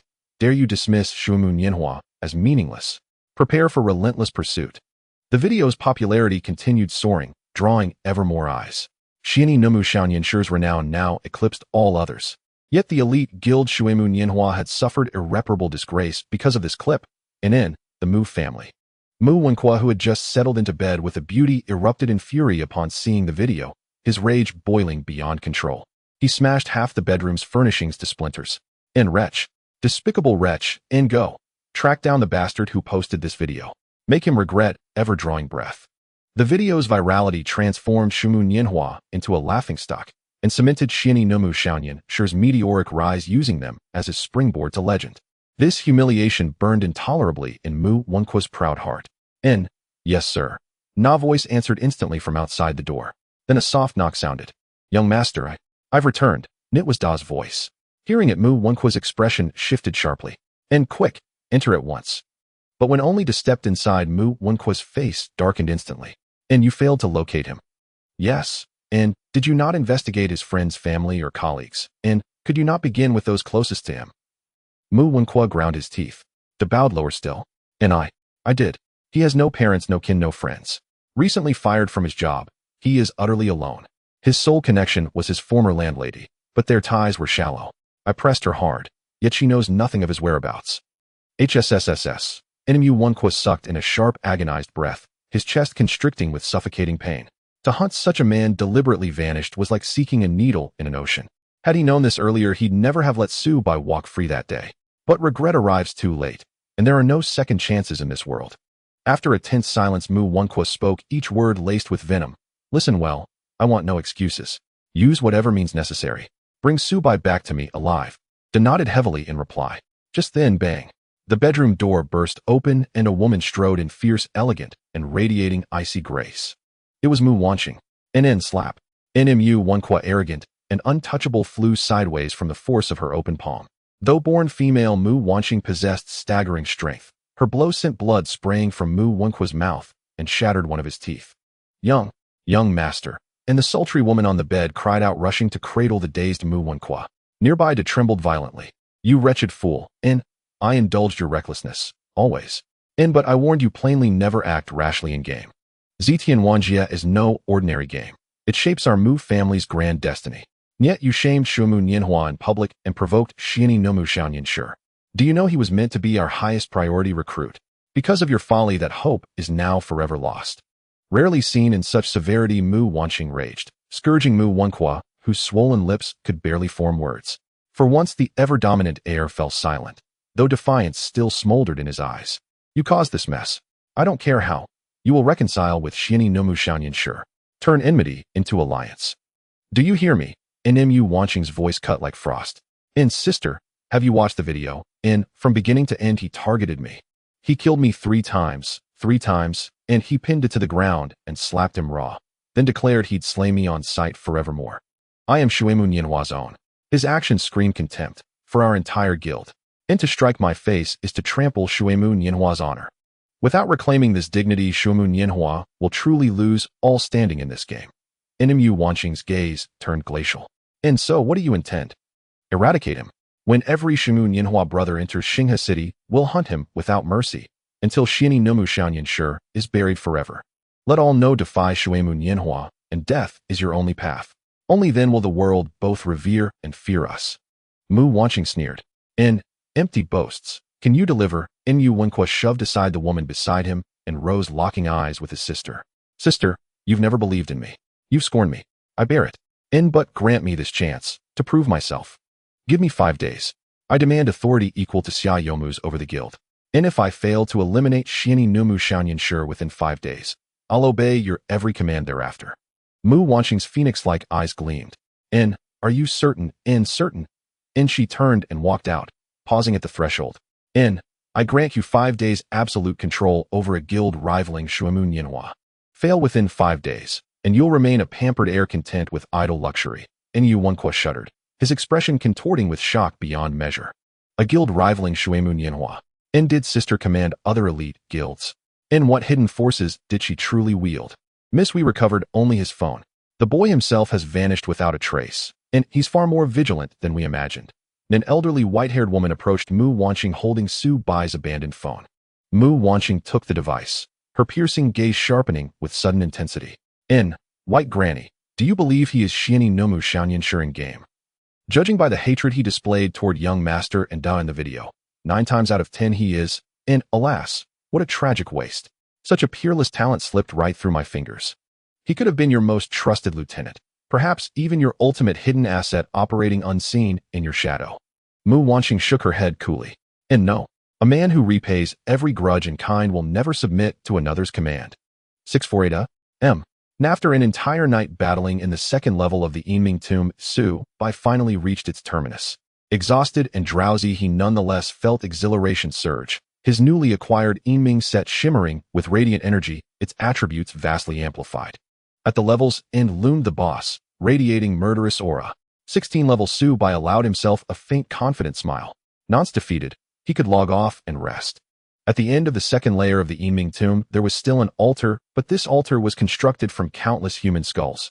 The altar stood 1 zhang high and was nearly 9 zhang wide. In midair, clusters of ghostly green flames flickered like lanterns illuminating the surroundings.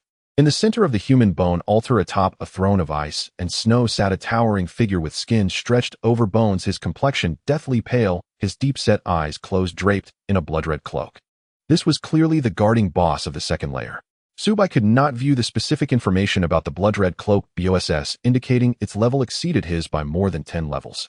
It was at least a terrifying boss of level 27 Foundation establishment. A soft chime sounded. Suddenly a noise came from behind the blood-red cloak boss. A human skull rolled out. Following that, a small figure over half a meter tall, entirely white, with white hair, eyebrows, and eyeballs jumped out from behind the blood-red cloak boss. Su Bai's heart trembled violently, his blood pressure surged as he stared intently at the emerging white figure. Little Flying Corpse. Level 1 capturable. This is an extremely rare descendant of the Flying Corpse, which has been wandering in the second layer of the Yinming tomb for countless ages. Whoever can subdue it and take it away might cultivate a future zombie king. Hiss. A zombie. And a zombie that could be captured as a pet. Upon seeing the appearance of this little flying corpse, Su Bai gasped in shock. This was definitely a top-tier pet. What a stroke of luck tonight. Not only had he assembled an extraordinary Yinming set leveled up twice, but now he encountered a top-tier pet. Could this be what they say those who survive great calamities will surely have blessings? After escaping the clutches of Mu Wenqua during the day, he had turned his luck around. The little flying corpse was happily playing with a human skull next to the blood-red cloak BOSS, wearing an innocent and romantic expression. If not for its hopping movements, one would think it was a small child.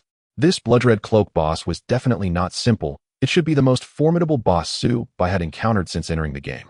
However, upon seeing his current attributes, Su Bai's confidence soared.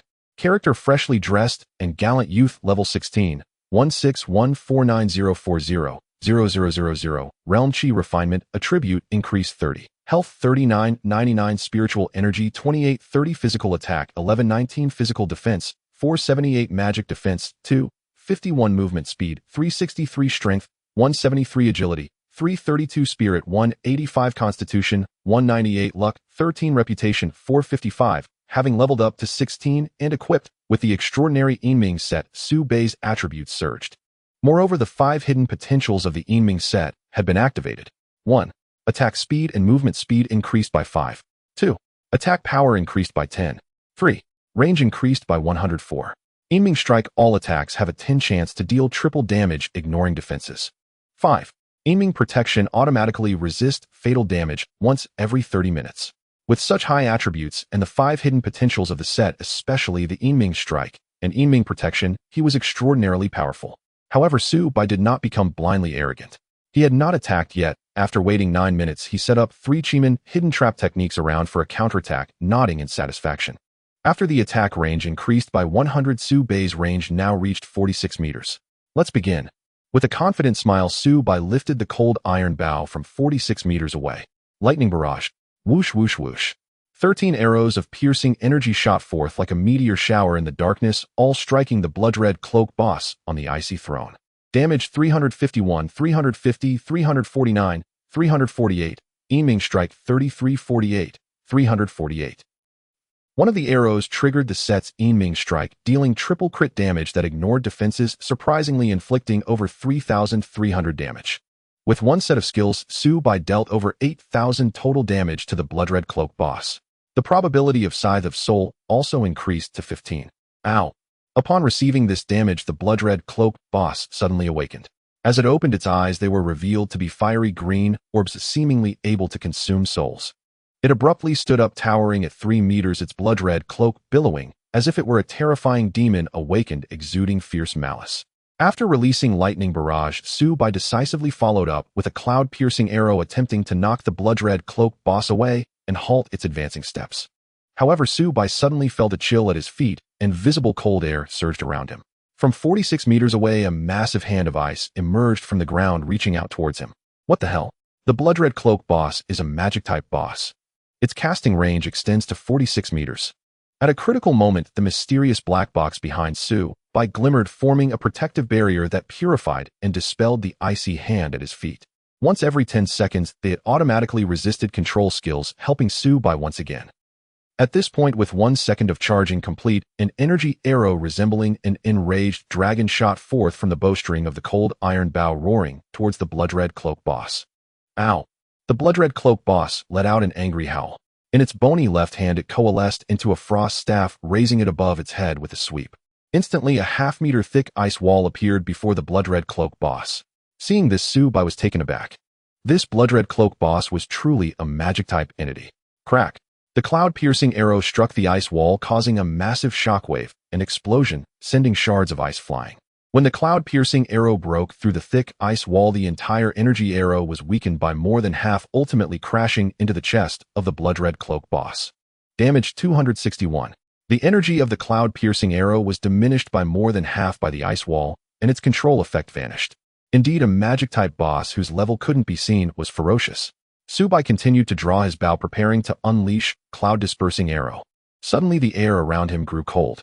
Above his head, sharp, glimmering icicles emerged, each weighing at least 180 Jin. Damn!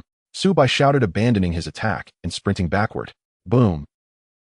Su Bai was barely 1 second faster. An icicle weighing 180 Jin struck down straight, creating a large pit in the ground. Boom, boom. The sound of icicles piercing the ground echoed continuously, and the cold air surged as shards of ice flew everywhere. If not for Su Bai's extremely high movement speed and early discovery, any other player would surely be caught off guard and turned into a popsicle. Damn, this blood-red cloak boss is not just a little fierce, it's super fierce. After evading the attack zone of the icicles, Su Bai drew his bow from a distance, and the 8 arrows of cloud-dispersing arrow flew in of shape. This time, the blood-red cloak boss's ice wall technique should be on cooldown. Thus, it couldn't summon an ice wall in time, being struck by 4 energy arrows. Damage 671, 672, 669, 673. The probability of Scythe of Soul increased to 20. One could see that the blood-red cloak boss's health bar had dropped by a third. The magic-type boss's attacks were terrifying with long reach, but its only weakness was that its health and body were not durable enough. Upon receiving this attack, the blood-red cloak boss raised its frost staff again, wavering a finger after Su Bai released another normal attack. Suddenly, a lifelike icy long snake formed in an instant, striking like lightning, hitting Su Bai's chest and exploding. Damn! Su Bai let out a strange cry as he was blasted away by the ice snake, feeling a sharp pain in his chest. All the blood in his body felt as if it had been infused with ice, making him shiver. Ding dong! You have suffered a spell attack from the terrifying snow demon. Health reduced 2,400. Within 15 seconds, movement speed and attack speed decreased by 30. How strong is this? If I take another hit, won't I be finished? Su Bai was greatly alarmed. With his 39.99 health, the recovery from a level 1 or 2 spring recovery pill was merely a drop in the bucket. He simply stopped taking pills. As he stood up, he raised his hand for another normal attack. The probability of Scythe of Soul increased to 22. However, after launching this arrow, Su Bai felt his scalp tingle as the terrifying snow demon boss cast another spell. This time, having lost the initiative and with his movement speed reduced by 30, it was impossible to dodge the ice spikes. Boom, boom, boom. As Su Bai ducked into the ground, the ice spikes immediately fell down from above. If he had been a second slower, he would have been in serious danger. Damn, he unexpectedly encountered a magic-type boss. All the tactics Su Bai had originally prepared became ineffective. The 3 Chiman hidden trap techniques he had set up were completely useless, because the terrifying snow demon could attack Su Bai without leaving the human bone altar. For a long-reach boss like this, the Chiman hidden trap techniques were naturally ineffective. Su Bai was waiting for the cooldown of Lightning Barrage to reset, which had a cooldown of 30 seconds. However, the cooldown of Earth Manipulation lasted for 10 minutes. After using this move, he wouldn't be able to use it again for 10 minutes. Because if the boss does not attack for 1 minute, it will enter a disengaged state and recover fully. While Su Bai was waiting for the cooldown of Lightning Barrage, he suddenly felt the ground beneath him grow cold and uncomfortable. Could the terrifying snow demon still attack underground? Just as this thought crossed his mind, he saw the ground rapidly freezing. Moreover, the freezing effect quickly began to envelop Su Bai. His heart tightened, and he hurriedly started moving underground, narrowly avoiding the ice encasing effect. The terrifying snow demon, continuously casting spells, seemed to be exhausted, panting, as it supported itself with its ice frost staff. Seeing this scene, underground Su Bai's eyes lit up just as the cooldown of Lightning Barrage had reset. He decisively deactivated Earth Manipulation, appearing above ground, firing a normal attack arrow first, then immediately following up with Lightning Barrage. Ow! Upon seeing Su Bai reappear, the terrifying snow demon let out an angry roar, pointing its ice frost staff again, casting a similar ice snake spell as before. As Su Bai released the 9th arrow of Lightning Barrage, he was struck by the ice snake. A terrifying damage message exploded above his head, 2,400. Moreover, Lightning Barrage was a continuous casting spell that would release all 13 arrows within 1.5 seconds. After suffering this heavy blow, Su Bai managed to release the 10th arrow, but the skill was interrupted, and he was blasted into the ground by the explosion of the ice snake. Su Bai was supposed to be doomed, but at the crucial moment, Yiming Protection activated, nullifying this fatal damage. Damn it, I might actually face a game over. This boss seems impossible to handle. Su Bai thought grimly. He could no longer withstand another attack from the terrifying snow demon. Result: ding dong. Congratulations. You have successfully defeated the terrifying snow demon. Experience gained 300,000, gold 5, a reputation 100. In the end, Lady Luck favored Su Bai. His 10th arrow triggered Scythe of Soul. The 100-year-old snow demon, standing 3 meters tall, let out a sorrowful wail, its entire white body dissolving into ice and scattering into the air. Moreover, it exploded into a small pile of silver coins and several pieces of equipment, one of which was a bow-shaped artifact radiating a metallic sheen with a chilling and eerie glow. A weapon dropped, and it's a bow. Su Bai was so excited he nearly shouted. Su Bai instantly broke into a sprint, dashing away at top speed to scoop every item dropped by the Terror Snow Demon boss into his inventory. Most notably was a magnificent bow, its entire body shimmering silver white, its form exuding opulent golden luster, its surface cool and crystalline, like freshly fallen snow faintly wreathed in a delicate veil of mist. Moon-embracing frost radiance. Rarity transcendent. Attack 199,268. Strength 40. Agility 45. Special effect: Frost Radiance. Every successful strike slows the target's attack speed by 30 and movement speed by 20 for 10 seconds. Effect halved against bosses, cannot stack. Durability 100,100. Requirement: Alchemy Cultivator of level 10 or higher, specializing in the Xinyu profession. A transcendent tier bow, moon-embracing frost radiance. Not only did it grant tremendous boosts to attack strength and agility, but each hit also inflicted debilitating slowdowns on enemy attack and movement speeds. This was undoubtedly the finest bow imaginable, a divine artifact in Su Bai's hands. With it, he could effortlessly outmaneuver and kite any short-ranged class to death. Su Bai cherished moon-embracing frost radiance beyond measure. His long-trusted cold iron bow instantly lost all appeal, replaced without hesitation by this sleek, frost-kissed masterpiece. Upon equipping moon-embracing frost radiance, Su Bai's base attack power surged to a staggering 1467, an outright weapon of devastation at this stage of cultivation. An unstoppable force, capable of overwhelming any foe with sheer dominance. Ding dong. Your equipment, moon-embracing frost radiance, has automatically claimed the top rank among all Xianyukla's weapons. Would you like to display your name publicly? No. Conceal my identity. Su Bai had no desire to become a conspicuous target, a walking treasure trove inviting constant envy and danger. Anonymity was the safest course. He next examined the other items dropped by the Terror Snow Demon, a Commoneer magical ring, a Commoneer melee armor, and a Commoneer belt usable by both Shadow Stalkers and Shinyu cultivators. It seemed the Terror Snow Demon had exhausted all its fortune upon dropping Moon Embracing Frost Radiance, leaving behind only mediocre gear. Yet it mattered little. Moon Embracing Frost Radiance was priceless at this juncture. Clad entirely in his Transcendent Tier Ming set, and now wielding Moon Embracing Frost Radiance, Su Bai might well be the best-equipped cultivator across the entire Disya server. Aside from the mysterious black casket and the dashing cloak, every other piece of his prior equipment had been replaced. Though obsolete to him now, these discarded items remained elite-grade gear for players at his current level, coveted and eye-catching. Without hesitation, Su Bai listed them all on the in-game marketplace for sale. Ding dong. Due to the volume of your consigned items, you have been automatically upgraded to VIP client status. The system invites you to tonight's inaugural server-wide welfare auction gala. Items sold during this inaugural welfare auction will incur only a 10 commission fee. Would you like to participate? Such an opportunity, only a fool would decline. Refusing would incur a steep 30 penalty fee. Ding dong. To celebrate the Disya Star Protection server surpassing 10 million registered users and leveling up to Tier 10, the system will host a server-wide welfare auction at 8 p.m. tonight. Commission fees for this event are reduced to 10. Additionally, the system will auction 100 randomly generated Mount Pet gift packs. For full event details, please visit the official forum of the Myriad Realms Disya Star server. This sudden server-wide announcement sent ripples of excitement through every active player. Truly momentous news. Su Bai paused momentarily, taken aback upon hearing the broadcast. Mounts, how splendid indeed. Though Su Bai already possessed one of the game's highest movement speeds, he still found them insufficient. Traversing vast maps consumed precious time. A mount would reclaim invaluable hours. With only 100 Mount Pet gift packs available, Su Bai resolved to secure one at all costs. Yet rather than immediately investigating the auction specifics, his eyes gleamed as he turned toward a distant direction. There, hiding behind the colossal ice citadel, lurked a capturable level 1 Xiao Fei Jiang. Little one, come out now. I've got something delightful for you to play with. Su Bai produced a stack of spirit demon talismans, advancing toward the Xiao Fei Jiang like a mischievous uncle coaxing a child, deceptively gentle yet utterly unscrupulous. Yeah, the Xiao Fei Jiang emitted a warning growl, fierce yet endearingly childish in tone. Without delay, Su Bai closed the distance and hurled a spirit demon talisman, activating his capture art. Ding dong. Capture art failed. Xiao Fei Jiang's hostility toward you increases by 5. Yeah. Sensing Su Bai's ill intent, the Xiao Fei Jiang suddenly leapt forth, bearing 2 tiny fangs in a comically fierce attempt to bite him.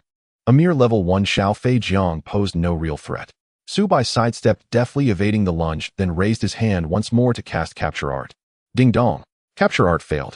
Xiao Fei Jiang's hostility toward you increases by 5. Unfazed, Su Bai drew confidence from his inventory. 135 spirit demon talismans remained. He refused to believe he couldn't subdue this creature. Yet 10 minutes later, after consuming 50 level 1 spirit replenishing pills and expending 120 talismans, Su Bai's calm demeanor began to fray. What utter nonsense. With 13 points of innate fortune and a level 2 capture art, how could 120 attempts yield not a single success? It defied all reason. Meanwhile, the Xiao Fei Jiang, subjected to 120 capture attempts, now glared with crimson fury blazing in its pale ghostly eyes, its movements growing sharper, fiercer, hungrier for vengeance. Only 15 talismans remained. If none succeeded within those final attempts, Su Bai feared he might truly weep. Distracted by mounting frustration, Su Bai misstepped, and the Xiao Fei Jiang sank its fangs into his left wrist, sending sharp pain jolting up his arm. Already vexed, now bitten, he snapped, delivering a sharp backhand slap across the Xiao Fei Jiang's face. With a crisp slap, the creature tumbled headlong onto the ice. The Xiao Fei Jiang's health bar plummeted perilously close to 0, nearly extinguished by a single slap. Cold sweat broke across Su Bai's brow. This rare capturable pet was too precious to lose, especially to his own carelessness. Even battered and near death, the Xiao Fei Jiang's white pupils burned with defiant rage as it sprang up again, ready to strike. Su Bai swallowed a level 1 spirit replenishing pill, restoring 100 points of spiritual energy, then reactivated capture art. Having grown numb to repeated failures, Su Bai braced himself to dodge the inevitable lunge, then reach for another talisman, when ding dong. Congratulations, you have successfully captured the rare pet level 1 Xiao Fei Jiang. Bound by the talisman's power, the Xiao Fei Jiang froze midair, transforming into a fist-sized silvery white eggshell. It worked. Su Bai stood stunned for a breath, then erupted into ecstatic leaps, clutching the pet egg in trembling hands. Blast it, finally. Wait. Amid his exhilaration, a flash of insight struck the time. He'd helped Xia Yomu capture a Xiao Ma Ba Ho. Back then, repeated failures preceded success. Only after he'd slapped the Xiao Ma Ba Ho did subsequent attempts succeed. Did that mean weakening wild pets first dramatically increased capture odds? Next time he encountered a capturable beast, he'd test that theory by beating it senseless first. Setting aside the hypothesis, Su Bai bit his finger and let a drop of blood fall upon the pet egg. Ding dong. Contract established with pet Xiao Fei Jiang. Congratulations on acquiring the rare pet, Xiao Fei Jiang. Please assign it a name. The egg cracked open upon contact with blood, revealing the newborn Xiao Fei Jiang, still plump and snow-pale, delicately sculpted like porcelain, yet now shrunk to the size of a hatchling chick. The Xiao Fei Jiang hopped onto Su Bai's palm, nuzzling its tiny head against his skin with trusting intimacy. Its prior hostility erased entirely. Rather adorable. Its pristine snow-like whiteness and diminutive charm bore no resemblance to a corpse-born creature. So Su Bai blurted instinctively, "By Xiao Chun." Ding dong. Name confirmed. Su Bai immediately inspected Bai Xiao Chun's stats and innate potential. Bai Xiao Chun. Aerial Jiang variant. Rarity rare. Potential perfect. Level 0. Health 200. Attack 41. Physical defense 20. Spiritual defense 20. Skills unawakened. Master Xian Inu Ma Xiao Shi. Loyalty 69. Excellent. Su Bai's eyes gleamed with fervent excitement. Bai Xiao Chun was undeniably a peerless pet. Pet quality is traditionally judged by rarity and potential. Rarity tiers include common, standard, uncommon, rare, and supreme. Potential tiers are mundane, adequate, outstanding, perfect, and peerless. Bai Xiao Chun's rare rarity and perfect potential rendered it a Onsen life's treasure. Were he not utterly drained, body aching, mind fogged with exhaustion, Su Bai would have rushed Bai Xiao Chun into battle for immediate leveling. Rest well, Bai Xiao Chun. Once I've recovered, I'll return to guide you upward. He gently flicked the pet's springy cheek, then dispatched it into the pet dimension before logging out directly. After logging out, Su Bai showered, ate breakfast downstairs, and checked out of his hotel. Fighting off drowsiness, he hailed a taxi and checked into a secluded guest house. The innkeeper was a kindied middle-aged man wearing spectacles, warm, approachable, and easy to talk to. Su Bai handed him 1500 yuan in cash, requesting simple, inexpensive clothing. Street market grade, nothing fancy. The remainder was intended as a gratuity, but the bespectacled man hastily declined, returning 1000 yuan. You're far from home. Travel isn't easy. I won't take more than necessary. He accepted only 500 yuan, insisting it covered several outfits. Touched by the man's sincerity, Su Bai reclaimed the 1000 yuan and expressed heartfelt gratitude. A genuinely decent man. Perhaps Su Bai would stay here longer than planned. He had no idea how long he had slept. Su Bai awoke from his slumber, drawn by the irresistible aroma of home-cooked food. Authentic cured pork, Hunan's fiery sky-facing chilies, and tender winter bamboo shoots. His mouth watered uncontrollably. A seasoned gourmand in his own right, he could deduce the dish's identity merely from its seductive fragrance. Only the perfect stir-fry of genuine cured pork, Hunan's sky-facing chilies, and pristine winter bamboo shoots could produce such an appetite-arousing scent. He had slept for a full day, yet without a phone he had no way to tell the time. Judging by the light outside, it must be afternoon. Life was inconvenient without one, he would need to acquire a new smartphone soon. The savory fragrance had roused his inner glutton, and he surmised it must be coming from the bespectacled uncle's kitchen. Su Bai rose and headed toward the bathroom to freshen up. Knock, knock, knock. Xiaohua, are you awake? I've left your new clothes by the door. Please change and wash up before joining us for dinner. It was the voice of the bespectacled uncle. Xiaohua was a pseudonym Su Bai had invented on the spot. Such generous treatment. Did this guest house even include meals? All right, I'll be right out. Thank you, uncle. Su Bai replied, then opened the door and brought the newly purchased clothes inside. There were 3 complete sets, undergarments, shirts, and trousers, modest yet freshly laundered, carrying a faint, clean fragrance and the warm scent of sun-dried fabric. Had the uncle washed and sun-dried them himself? That realization stirred a gentle warmth in Su Bai's chest. An orphan since childhood, he felt for the first time a quiet, tender sense of belonging. No one had ever washed his clothes before. After laying them neatly across the bed, he hurried into the bathroom, only to pause in front of the mirror, startled by 2 small scabbed bite marks on his left wrist. What on earth? When had he sustained this injury? Then, a flash of memory pierced his mind during gameplay while attempting to capture Bai Xiao Chun. He'd slipped and been bitten, right there. It seemed to match precisely. Could it truly be possible that a virtual bite had manifested as a physical wound in reality? Shaking his head, Su Bai dismissed the thought as overactive imagination. Perhaps he'd simply scraped it somewhere.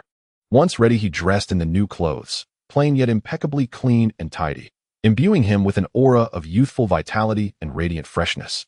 Emerging into the hall, he found an aged vermilion hardwood table set, with 4 sets of chopsticks and bowls, and a simple yet elegant meal: tomato and egg soup, stir-fried bok choy spicy, chili and bamboo stir-fry, with vinegar-marinated pork and a side of pickled radish. Though humble in composition, the dishes were vivid in color and rich in fragrance, evidence of a masterful hand in the kitchen. 4 simple dishes, yet perfectly balanced in sight, scent, and taste. After fasting for a full day, Su Bai instinctively swallowed hard. "Xiaohua, come sit down." The bespectacled uncle entered, balancing a steaming pot of rice, and gestured warmly for him to join. "Uncle, does your guest house include meals?" Su Bai asked with a smile. You wish. My father insisted. Seeing you'd clearly suffered some misfortune, he wanted you to share our table." At that moment, a bright, cheerful voice chimed in. A 17-year-old girl emerged, fresh-faced and graceful in her school uniform. She was the uncle's only daughter. Huang Kiki, a second-year high school student, and the skilled cook behind all 4 dishes. "Kiki, what nonsense are you spouting? Go help push your mother out for dinner." With a playful glare at his daughter, the uncle smiled and urged Su Bai to take his seat. The faint red imprint of a slap still lingered on Su Bai's cheek. His accent marked him as an outsider. He carried no luggage. No wonder he appeared to others like someone who'd just endured hardship. Grateful for the uncle's kindness, Su Bai flushed with mild embarrassment. "Uncle, perhaps I should go eat elsewhere."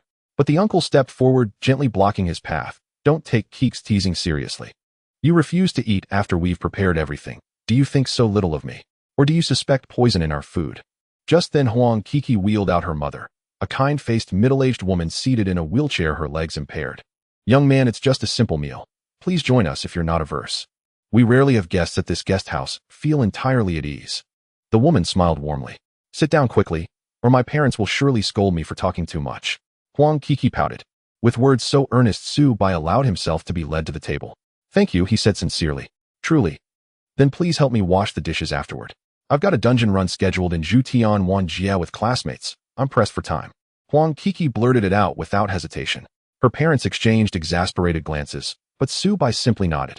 "See," he agreed. "I didn't force him at all." "Thanks so much," she chirped, already scooping a generous bowl of rice for him. "This child." Her parents shook their heads, silently resolving to wash the dishes themselves after the meal. "Which dungeon are you running?" Su Bai asked casually over dinner. "The Pan Shiling dungeon. It's notoriously difficult. We've attempted it several times only to fail each time. Today we must succeed. If we do, there's supposedly a 1% chance of dropping a mount." As she spoke, Huang Kiki's eyes widened in sudden surprise. "Wait, you play Zhutianwanjia too?"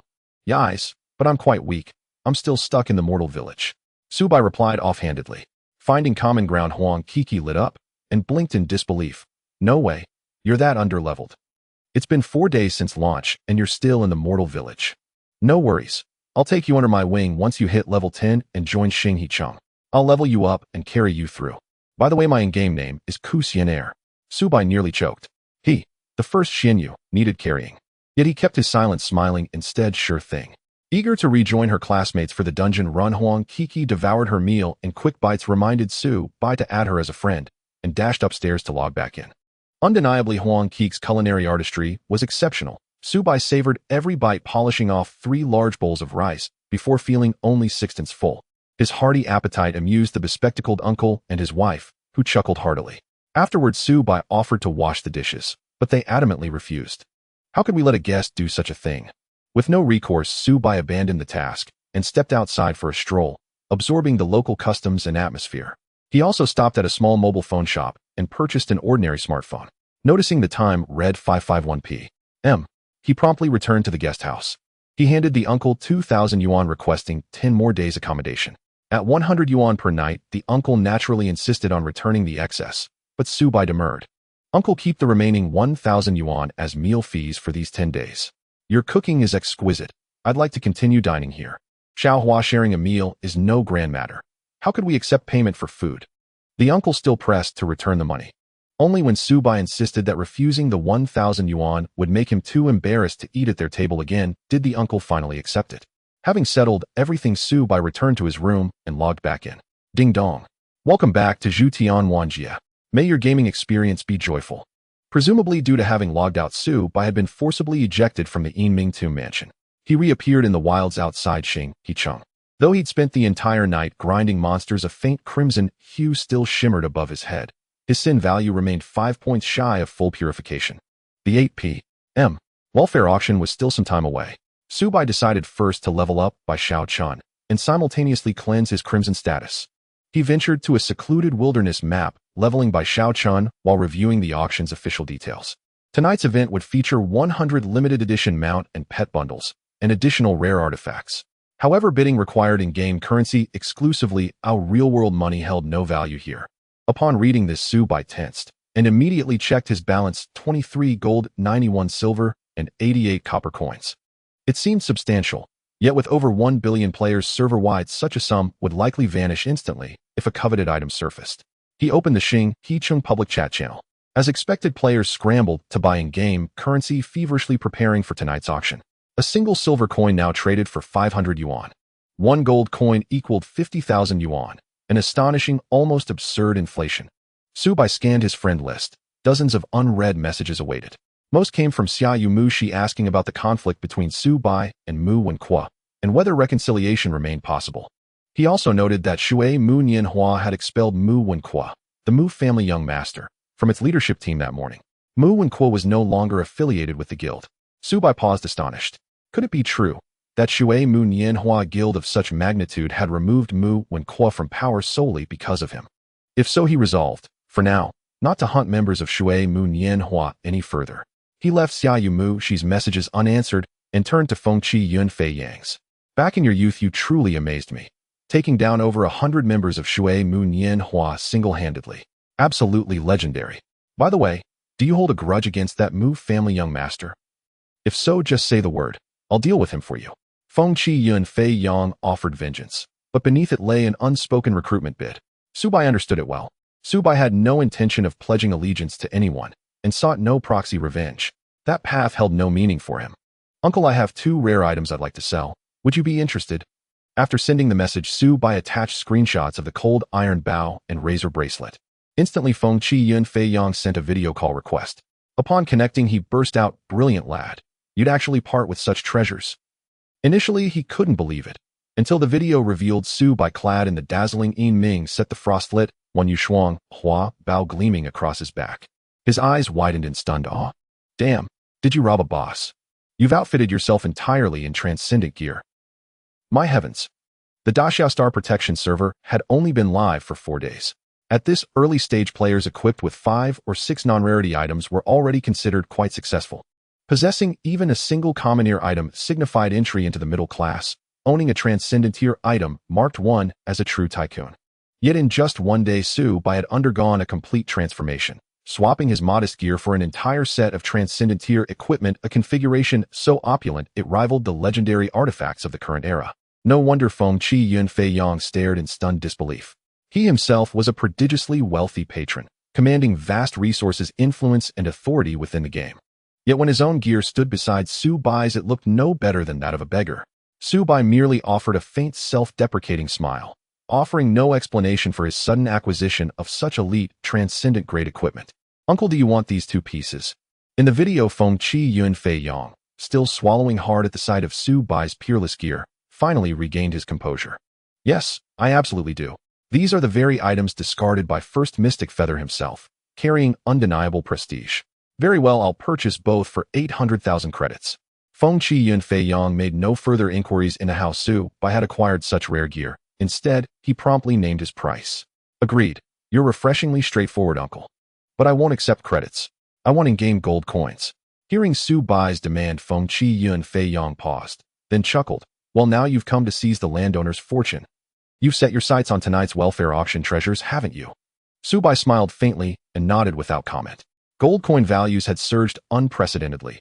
Each coin now equaled 50,000 credits. 800,000 credits thus amounted to 16 gold coins.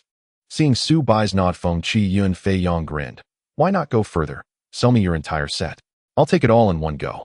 Subai felt a subtle ripple of surprise within. How much gold does this uncle truly possess? After brief consideration, he replied, Very well. Review them first, then name your valuation. With that, Subai withdrew all previously swapped gear from the trading platform and sent individual screenshots to his uncle.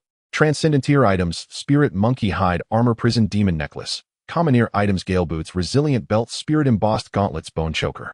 Feng Qi Yun Fei Yang's palms trembled faintly as he gazed upon the inventory, his eyes alight with unrestrained excitement. These items could instantly forge a top-tier Mystic Feather Specialist. Yet Feng Qi Yun Fei Yang's expression soon darkened. Back in your youth, you truly astound me. This entire collection, including both Transcendentier pieces, is worth over 4 million credits. Paying in credits would pose no difficulty. But demanding all payment in gold coins, that places considerable strain upon me.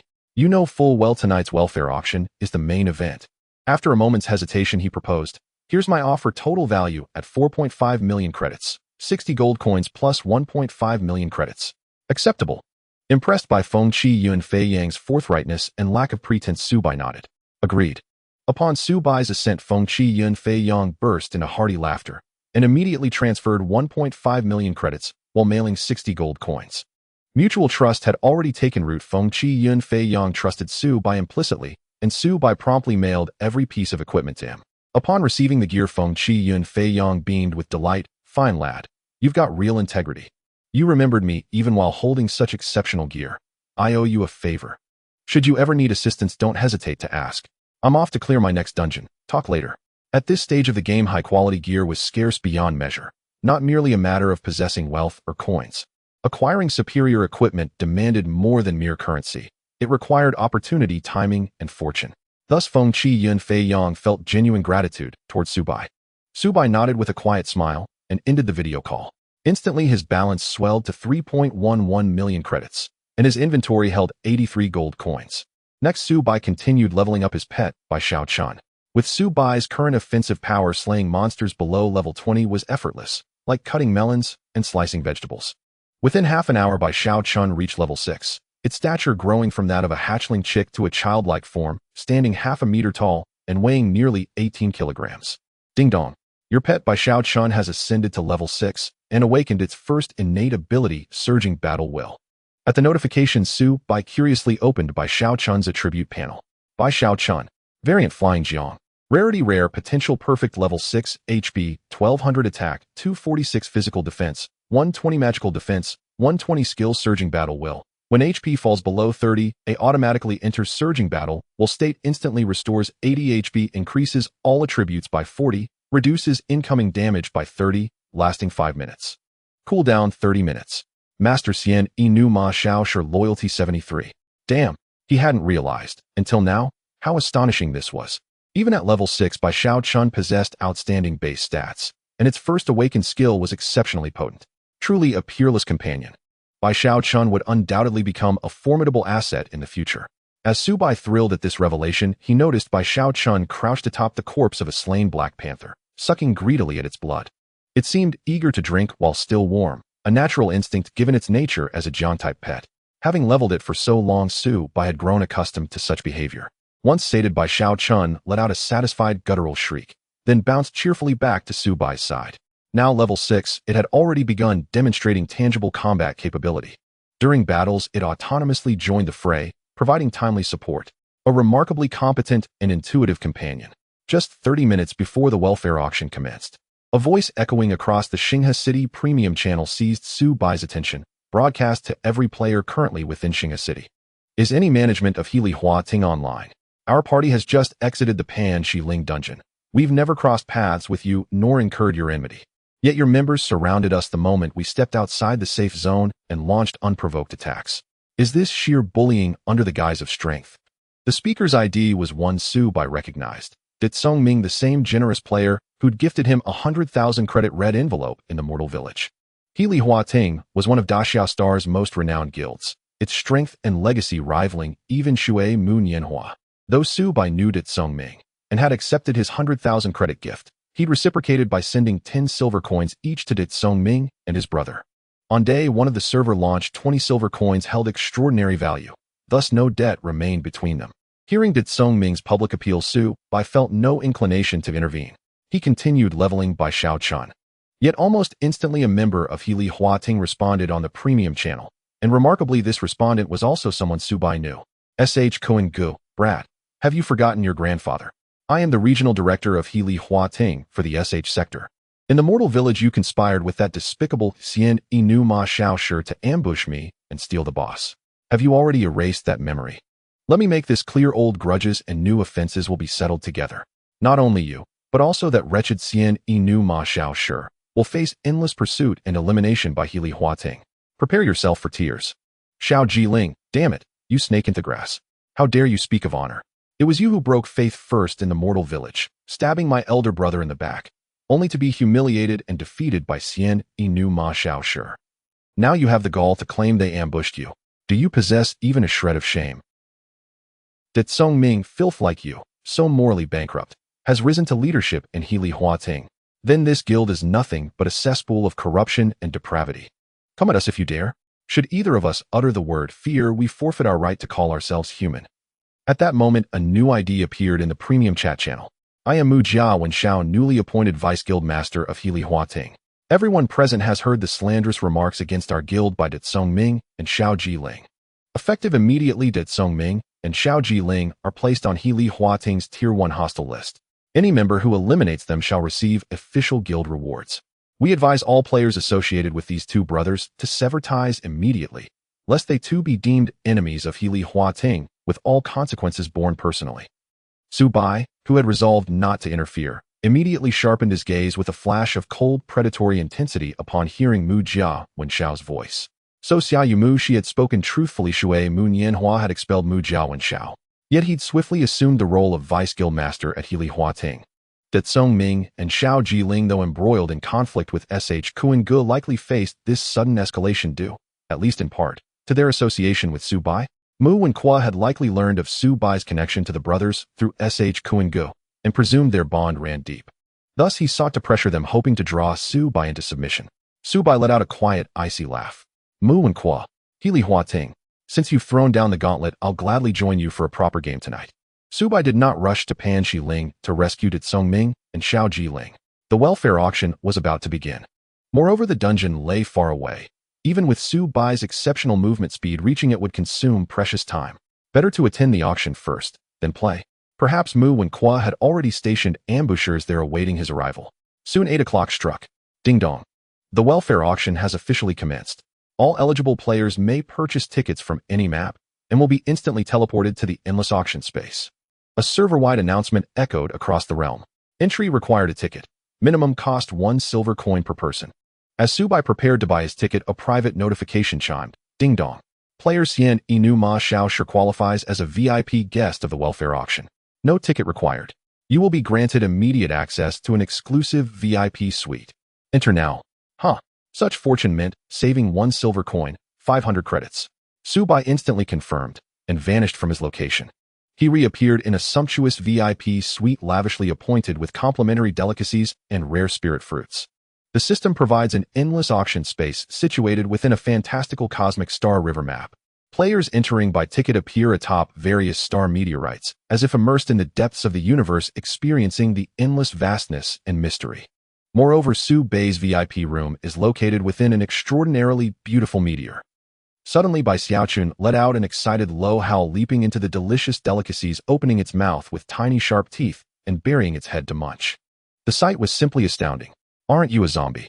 Can you eat this kind of food besides drinking blood? Su Bai was slightly taken aback, quickly seizing the most precious bottles of fine wine to prevent them from being spoiled by Bai Xiaochun. A zombie eating human delicacies? I disdain you. Su Bai glanced at Bai Xiaochun in silence while pouring himself a glass of fine wine, taking a sip that was truly sweet, fragrant, mellow, and smooth, leaving a lasting aftertaste. This was undoubtedly the best wine Su Bai had ever tasted in his life. Not to mention the food and drinks within the myriad realms may not add any attributes, but the enjoyment of flavor and taste is absolutely unforgettable. Dong! Suddenly the sound of bells and drums resonated through the depths of the cosmic star river. The darkness dispersed, heavenly rays descended, revealing a magnificent road that pierced through the horizon. Then a dazzling, colorful phoenix with wings extending over 100 meters soared down from the celestial road. After a flash of wondrous light, the colorful phoenix transformed into an exquisite goddess crowned with feathers and draped in a 7-colored robe. Greetings, players of the Great Xia Star. I am the Phoenix Fairy from the 9 heavens, and I will host today's welfare auction. This Phoenix Fairy may or may not be an NPC. Her beauty was captivating, and her grace was unparalleled. Each smile, and frown reminiscent of a goddess reincarnated. Countless male players were enchanted by her stunning beauty. Even female players were drawn to her radiant visage, achieving an effect that captivated both genders. While enjoying the exquisite wine, Su-bai was momentarily stunned upon seeing the Phoenix Fairy slightly dazed. Without wasting your time, the welfare auction officially begins. I hope players in the Great Siastar region seize this opportunity. Such chances only occur once in each new server. The first item for auction today is a pet gift package. Starting bid is 1 gold coin, with each bid not less than 1 silver coin. As the Phoenix Fairy finished speaking, her palm shimmered with light. Then the light transformed into a miniature divine silver wolf, which then sealed itself into a square gift box. Upon seeing this, all players' eyes widened. Did this mean that the pet gift package could yield a silver wolf pet? Currently, in the Great Siastar region, there are only 2 pets, both offered for bidding at 10 million. However, the owners, Shui Moon Yanhua's vice president Xia Yomushi and Yin Huang, one of the top 10 of the Greatly City, did not sell. It is evident how precious a pet's value could be. 2 gold coins. You think you can snatch one of the limited pet gift packages for just 2 gold coins? Dream on. I bid 5 gold coins. 5 gold and 10 silver. 5 gold and 20 silver. 6 gold. At the start, countless voices calling bids surged like a flood across the Cosmic Star River's bidding frequency. All bidding information appeared one by one on the Star River frequency, including the IDs of the bidders. This welfare auction event saw an attendance of 6 billion. Over half of the players in the Great Siastar have come in. Among such a vast crowd, there are no shortage of super tycoons, financial backers, and top-tier elite guild leaders. As soon as the precious pet gift package emerged, it ignited the crowd into a frenzy, with voices of bidding never ceasing. In just 5 minutes, this suspected silver wolf pet gift package had already been called up to 20 gold coins. 20 gold coins equate to 1 million. Moreover, it's not guaranteed that having 1 million means you can get those 20 gold coins. It's easy to imagine how fierce the competition is. Su-bai in his VIP room couldn't help but exclaim how many wealthy players there were. With Bai Xiaochun, the precious pet he had no interest in the pet gift package and naturally wouldn't bid. At that moment, an explosive bidding number appeared on the Star River frequency. 35 gold. Everyone, can you give the Starry Guild a favor and let this pet gift package be mine? This bid of 15 gold coins came from the vice president of the top-tier guild, Starry Chuikan. Chuikan himself is one of the top 10 in Fengwu City and quite a celebrity. The price of 35 gold coins was already quite high, and since the bidder was from the Starry Guild, Chuikan. After all, this was only the first of 100 pet gift packages, with 99 remaining. Thus, when Chuikan called out 35 gold, no one really continued to bid. 35 gold for the first time. 35 gold for the second time.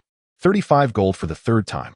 Congratulations to player Chuikan for obtaining the first pet gift package. As the Phoenix Fairy's voice fell, with a flick of her jade finger, the pet gift package transformed into a shooting star and appeared in Chuikan's hand. The system automatically deducted 35 gold coins from Chuikan's inventory. Soon, countless players shouted, "Chuikan, quickly open the package and let us see what pet you got. We want to know if it's a silver wolf pet. Please reveal it, Great One." Facing wave after wave of calls, Chuikan did not disappoint, quickly revealing the pet he had received. It was not a silver wolf, but a striking golden little tiger, quite imposing. It seemed the light that transformed in the Phoenix Fairy's hand was all an illusion and did not represent the actual pet that could be obtained. Next up for auction will be the mount package. A friendly reminder: ordinary mounts only increase movement speed and cannot assist their masters in battle. After the Phoenix Fairy finished speaking, another sparkling gift box appeared in her delicate hands. Starting bid is still 1 gold coin. The mount is precisely Su-bai's target for this trip. While others bid 1 gold or 2 gold, Su-bai took a sip of fine wine, savoring it for a moment, then boldly inputted 40 gold coins. Immediately on the Star River frequency, the youth known as Fresh Clothes and Galloping Horse shouted 40 gold.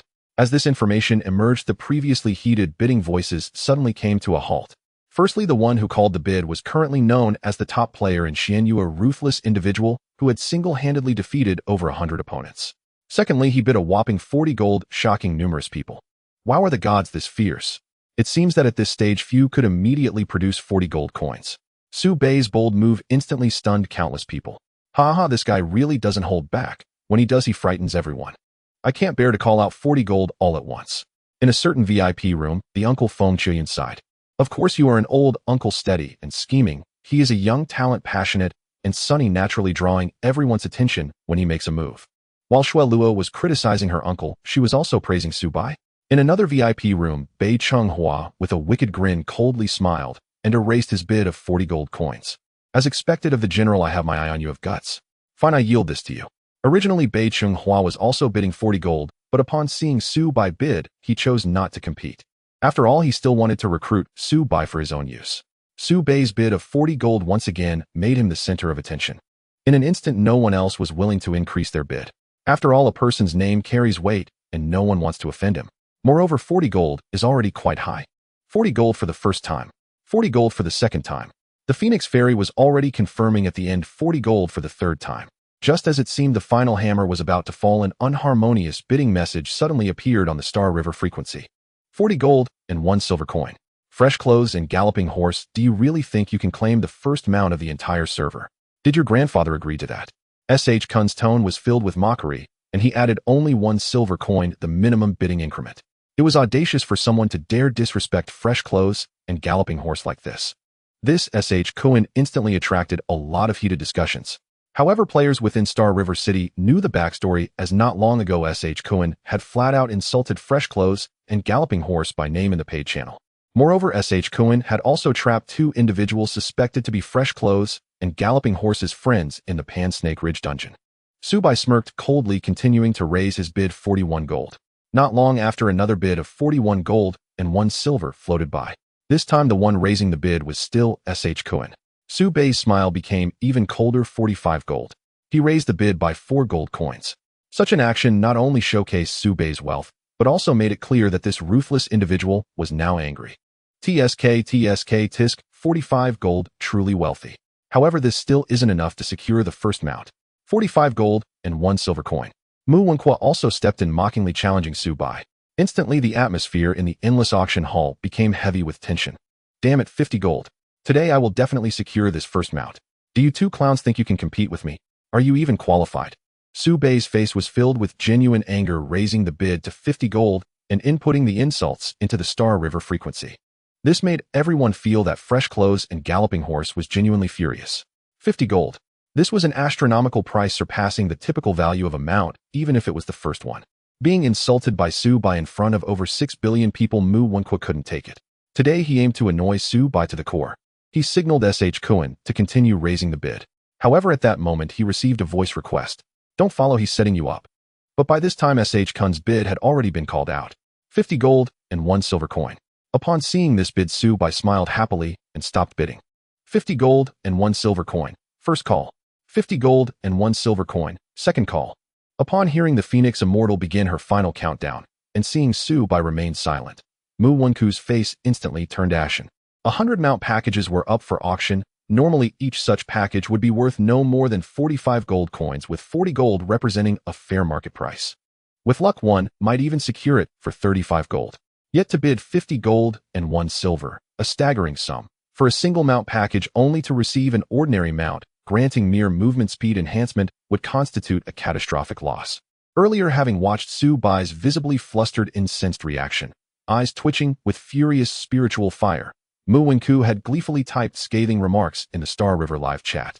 Only after being reminded did he regain composure, but by then it was already too late. 50 gold and 1 silver coin, third and final call. Congratulations to player S.H. Kun for securing the very first mount package. With those words, the Phoenix Immortal brought down her gavel. Mu Wenqua's expression darkened completely, not because he lacked the 50 gold and 1 silver, but because, already harboring deep resentment towards Su Bai, he had just been publicly outmaneuvered before over 6 million spectators, a humiliation he could scarcely bear. Damn it. Why didn't that bastard youth in splendid attire raise his bid?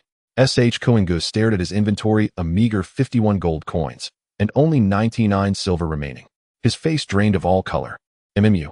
Young master. S.H. Kun stood dazed, clutching the mount package, turning slowly toward Mu Wenqua, whose countenance had grown even more grim. Since it's already yours, open it. Let's see what mount it yields. Mu Wenqua forced calm into his voice, suppressing a rage so fierce it threatened to rupture his meridians. Up. S.H. Kun immediately activated the package.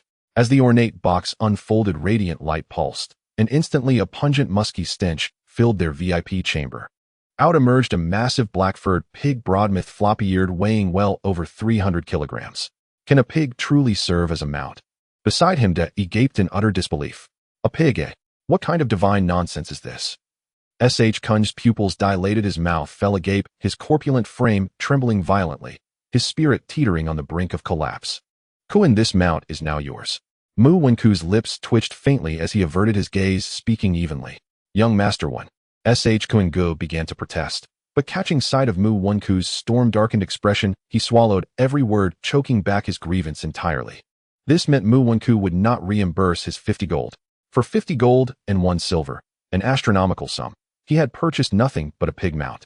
Who in their right mind would dare ride it forth? He'd be mocked until his teeth rattled loose. In that moment, Kuin Gu felt only silent, unbearable anguish, his heart aching yet his lips sealed tight. Meanwhile, Su Bai, still unaware that Kuin Gu had drawn a black-furred obese pig, was engaged in voice chat with Elder Fengqi and Feyang. After exchanging a few brief pleasantries, they ended the call. At once, the Phoenix Immortal commenced the auction of the third item, the Ju-Kei Spear, a mundane-grade weapon listed by a player on the trading platform. This weapon could be equipped by players of the Xinhuang Pujuan and Tianlong archetypes. Mundane-grade arms were currently in extraordinary demand, scarce beyond measure with no supply to meet the surging need. The moment the Ju-Kei Spear appeared, bidding surged anew. Within moments, its price soared to 21 gold coins, equivalent to 1.05 million credits. Such a valuation would normally belong only to transcendent tier gear. Yet as a weapon, especially one so versatile, it commanded exceptional fervor. As bids gradually tapered off, Mu Wenku struck 22 gold coins. Mu Wenku himself was a Xinhuang archetype and naturally coveted this spear. 22 gold and 1 silver coin. Su Bai countered instantly, deliberately adding a single silver to needle him. Mu Wenku's complexion flushed faintly green. Youth in splendid attire, you've got guts. I'll bid 23 gold. Go on, dare to follow me. He bellowed the challenge, yet inwardly he smirked coldly. Having been duped earlier by Su Bai, he now seethed with quiet vindictiveness. If Su Bai dared add even 1 more silver, he'd withdraw instantly, leaving Su Bai to choke on his own folly. Though a weapon, the Ju-Kei Spear was merely mundane grade. 22 gold was already absurdly inflated. Yet Su Bai's voice fell utterly silent. When the Phoenix Immortal confirmed the third and final time, the mundane Ju-Kei Spear was awarded to Mu Wenku. For 23 gold, a price both petty and pitiful. Crack. Inside the VIP chamber, Mu Wenku shattered a jade wine cup midair. He'd hoped to turn the tables, to make Su Bai hemorrhage gold unnecessarily. Instead, he dug yet another grave for himself. Ding dong. Player Mu Jiao Wenxiao has destroyed 1 jade wine cup. Penalty 2 gold coins. The instant the notification flashed, Mu Wenku, already raising a second jade wine bottle to smash, froze mid-motion, arm suspended in air. Every organ, liver, lungs, spleen, heart, burned with exquisite agony. His fury threatened to tear his meridians apart. I'll curse your ancestors. Finally, he slammed the jade bottle down and roared a profanity. The welfare auction continued unabated. Thereafter, Su Bai made no further unsolicited bids.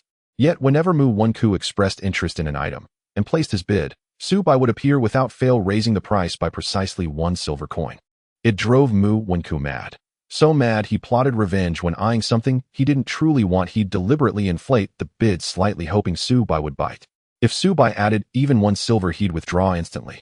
But fate mocked him. Su Bai never took the bait, as though reading his scheming mind like an open scroll. An hour passed. 99 of the 100 mount and pet packages had been auctioned, leaving only 1 of each remaining.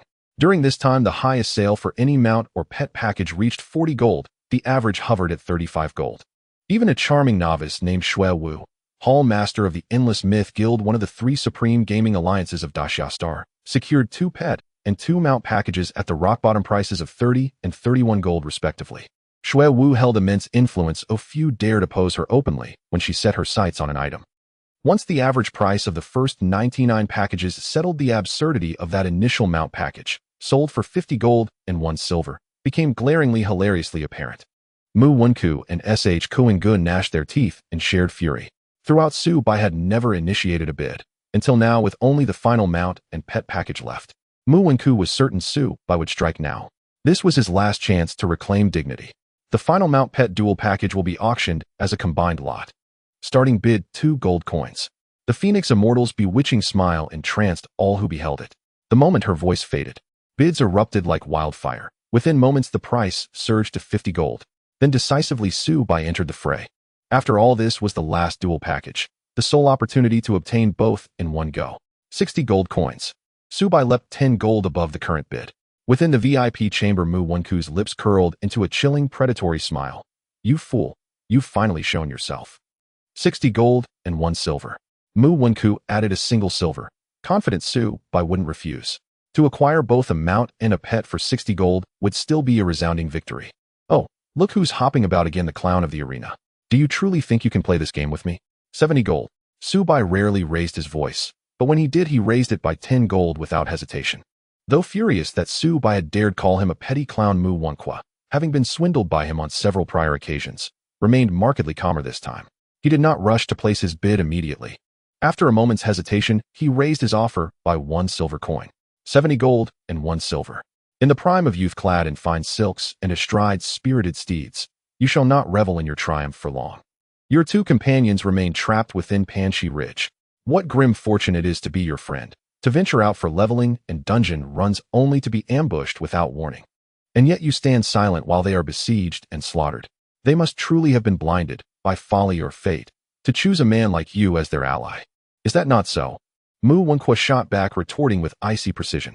Though this was officially a welfare auction, the hall had transformed, unmistakably, into a battlefield of wills between Su Bai and Mu Wenqua. A wretch I once slew so thoroughly he was expelled from his guild, and who now dares not step outside the city walls at night to level up, dares mock me. Where, pray tell, is your face? Su Bai gave a cold, disdainful smile. 75 gold. Kunj snarled, damn it. Youth in silks and steeds don't get cocky. If you've got guts, come to Panshi Ridge and rescue Songming and Xiao Jilling. If you dare not come, then shut that foul mouth of yours. Who gave you the audacity to challenge young Master Mu? My brothers of Healy Hua Ting could drown you in spittle, 1 gulp per man. Mu Wenqua replied, 75 gold and 1 silver. Let me make this clear. I've already acquired both a pet and mount. This is purely to vex you. Whether I secure this mount and pet bundle matters little to me. My sole intent is to unsettle you and force you to spend more. Because Su Bai had targeted him earlier, Mu Wenqua had instructed his underlings to purchase a mount and pet bundle beforehand. Now he held only 76 gold coins left. Regardless of whether Su Bai raised his bid again, even if he refused to do so, 76 gold would still represent a reasonable price for the bundle. Su Bai declared 75 gold and 99 silver. You've succeeded in disgusting me. One glance at your face makes me want to vomit. Please have it reshaped before stepping outdoors again. It'd be tragic to frighten children. Su Bai's bid was precise, neither more nor less than 75 gold and 99 silver, the absolute upper limit Mu Wenqua could afford for one final raise. A sudden, inexplicable tension gripped him. Did Su Bai somehow know exactly how many gold coins he possessed? It seemed absurd, yet undeniably unsettling.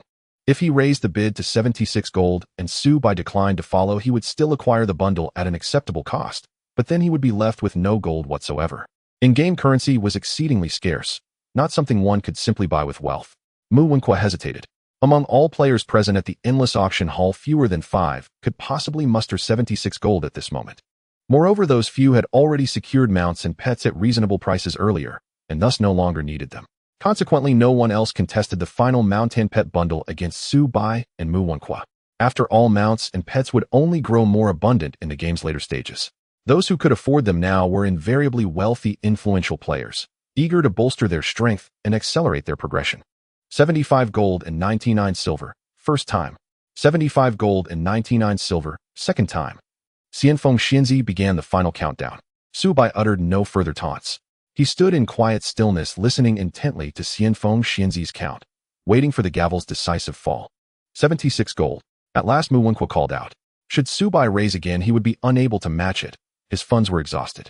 If Su Bai declined to counter, he would bestow the mount and pet bundle upon his trusted Lieutenant Dada to enhance his combat prowess.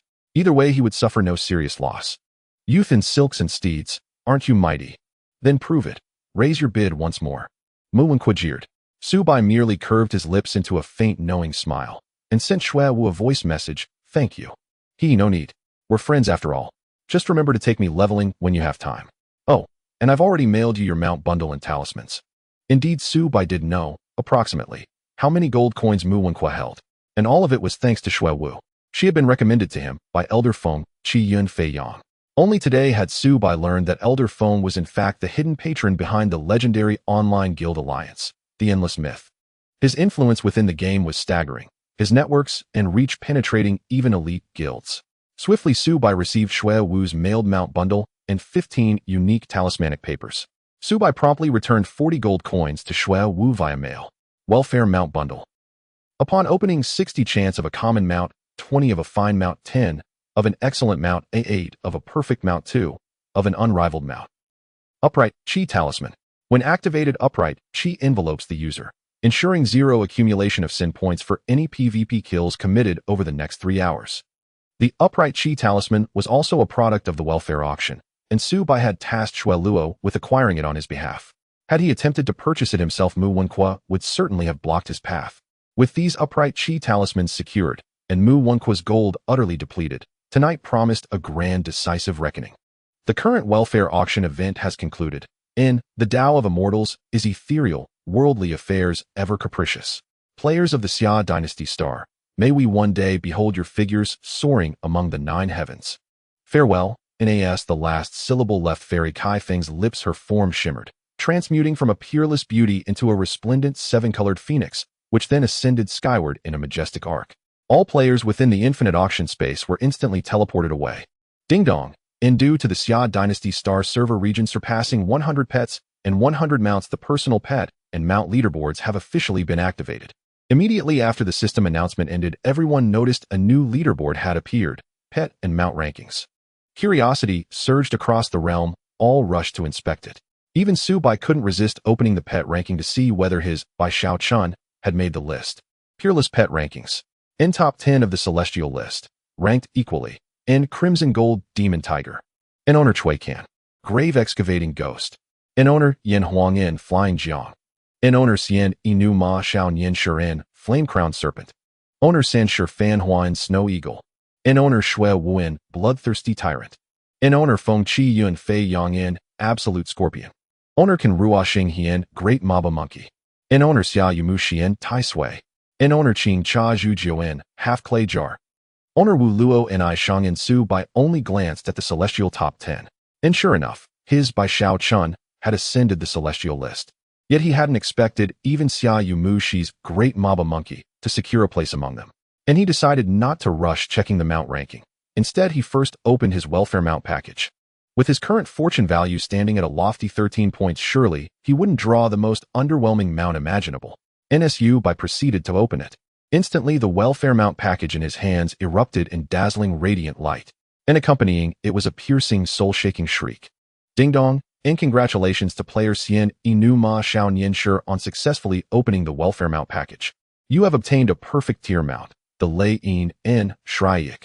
Before Su Bai stood a magnificent otherworldly avian, its entire body wreathed in sapphire lightning, bearing the head of a phoenix and the tail of a serpent armed with 4 blazing talons of flame, its wingspan stretching over 3 meters wide.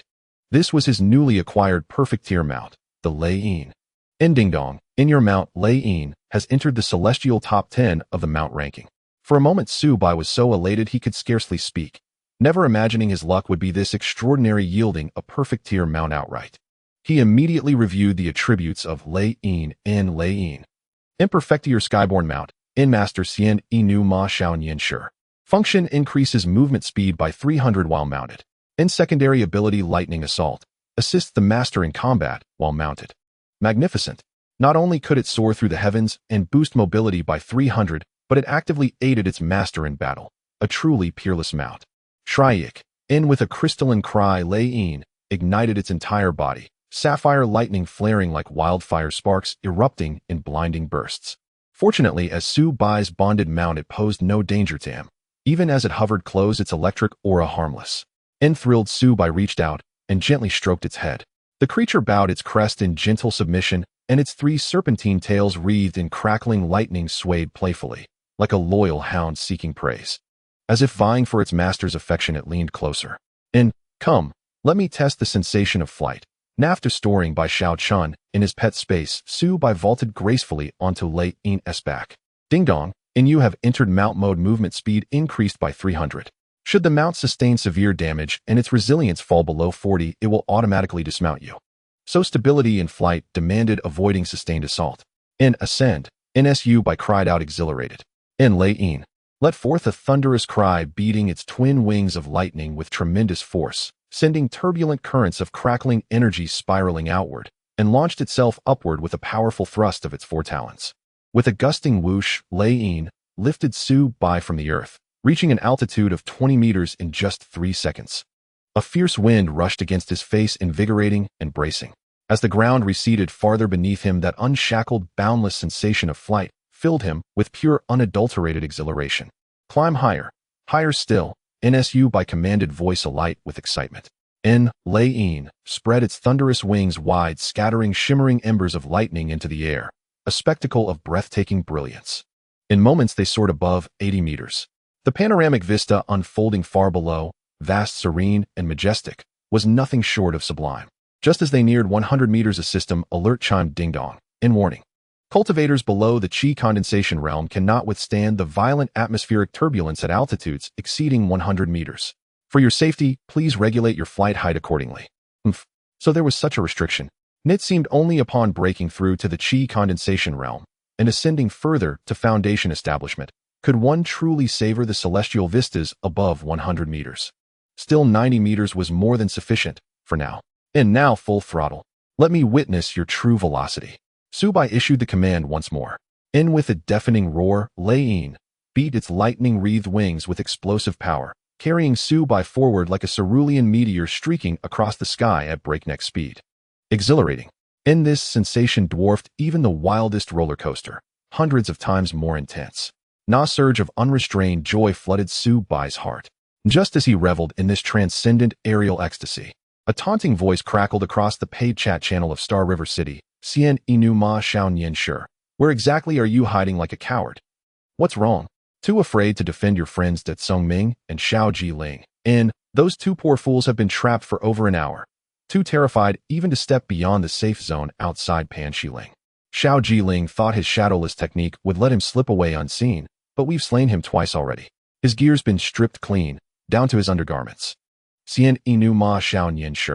Weren't you arrogant and domineering inside the infinite auction hall earlier? Now suddenly mute, afraid even to utter a single word. TSK. And yet you're ranked among the celestial top 10 of Star River City. I despise you utterly.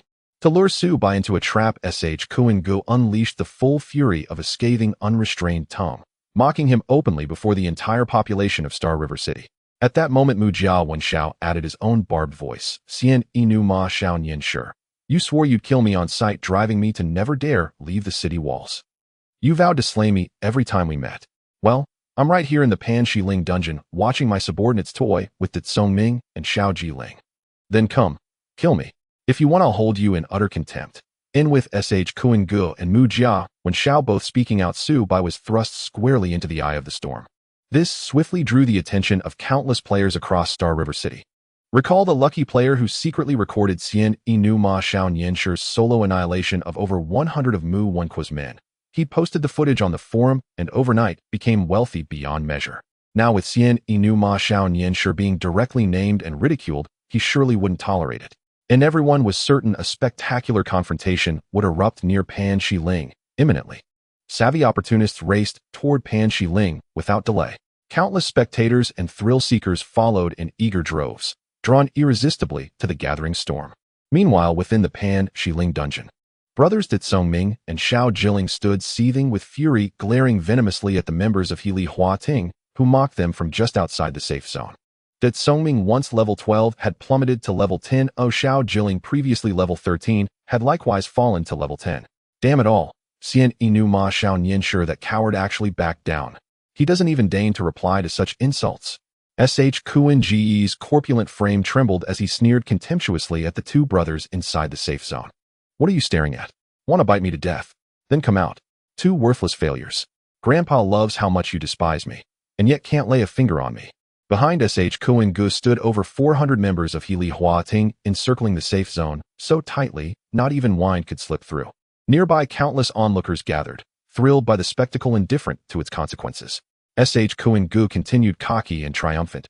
You two fools truly have no eyes in your heads. What kind of trash friend did you even befriend? Xian Inu Ma Xiao Nian Shi knows full well you've been humiliated into this wretched state, yet he says not a word. Perhaps he's hiding somewhere quietly leveling up. Such a pathetic weakling, you still call him friend. No wonder you're getting crushed by me. Fuck off. Stop spewing your foul dog's hit nonsense. Xian Inu Ma Xiao Nian Shi owes us nothing. Rescuing us would be kindness. Refusing is perfectly justified. Either way, we respect his integrity. As for you, you mangy cur, what's with the swagger? If you're so bold, step forward and duel me alone. Relying on an army behind you. What kind of strength is that? I'll fight you as a shadow phantom, one hand tied, against your divine wilderness warrior. Dare you accept? Lose and you pay 10,000 coins. Did Songming ground his teeth? That fat pig wouldn't dare lift a finger, not in a million years. Without Healy Huating propping him up, he's less than a dead pig. Go to hell. I'm not afraid of some puny shadow phantom. Fine, let's duel now. You said it yourself, 10,000 coins per loss. To their astonishment, he actually agreed. Xiao Jiling's heart leapt. Exactly. There are witnesses aplenty. Break your word, and you're no better than a grandson. Fine. I'll teach this pup a lesson today. Step back, all of you. Watch how Kuing-gu grinds this rookie into dust. Kuing-gu ordered his Healy Huating allies to withdraw, clearing a circular arena roughly 10 meters wide. Grandpa's coming. Let's see who gets crushed. Xiao Jiling instantly activated invisibility and vanished from the safe zone. Seconds later, a golden arrow pierced concealment, blazing above Kuing-gu's head. Though still cloaked, Xiao Jiling was now less than 3 meters away, yet instantly revealed. Fool, just as stupid as your brother. Deserving of being toyed with. A cruel smile curled across Kuing-gu's face.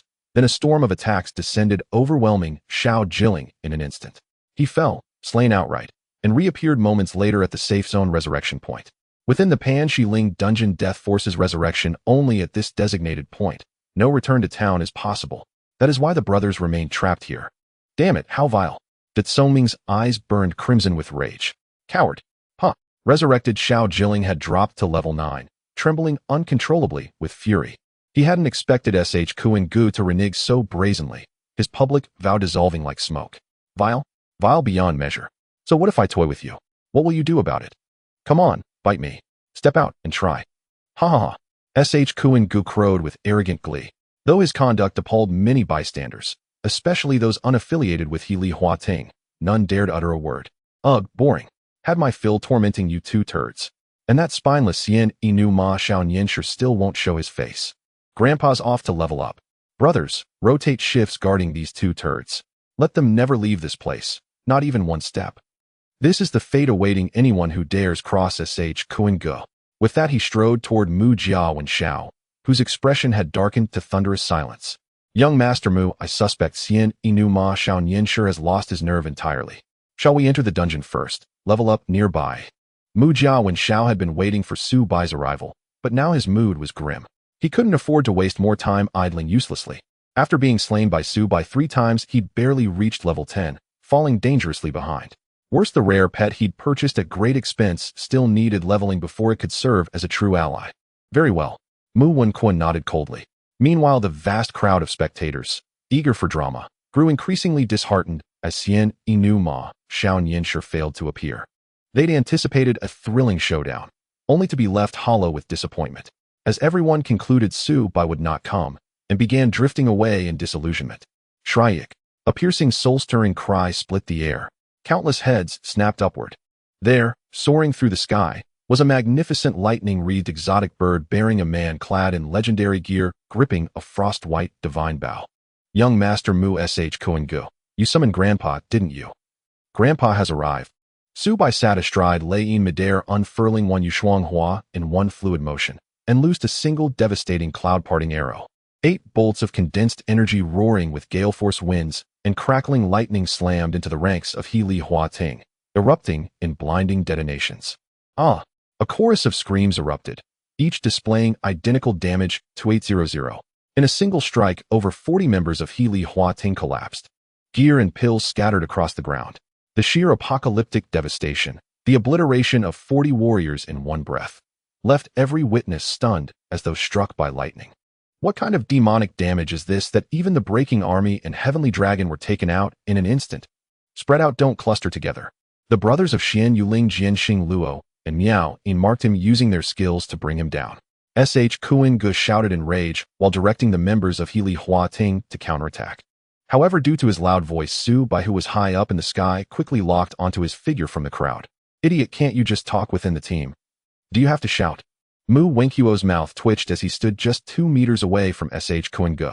Kuing-gu was discovered by Su Bai, and he naturally could not escape the lock-on. Found you. Su Bai's lips curled into a smirk, his wicked smile appearing as he pulled his one Yushuang Hua into a full moon shaped, the energy of the Chuan Yun Jin rapidly gathering. Quick, protect Mu Xiao. Mu Wenquo's loyal subordinate Ada was very devoted. Even in the game, he immediately called upon the Breaking Army and Heavenly Dragon to surround him, forming a human shield. They protected Mu Wenquo tightly. Yet even so, Mu Wenquo felt a sense of insecurity, a chill running down his spine. Whoosh! The hurricane roared as the energy of the Chuan Yunjian charged for a second, tore through the air, coming crashing down with unstoppable force. Immediately, a spectacular shockwave hit. Every onlooker was left dumbfounded. They saw Su Bai unleash this fierce energy arrow which struck into the crowd of Healy Hua Ting like a cannonball.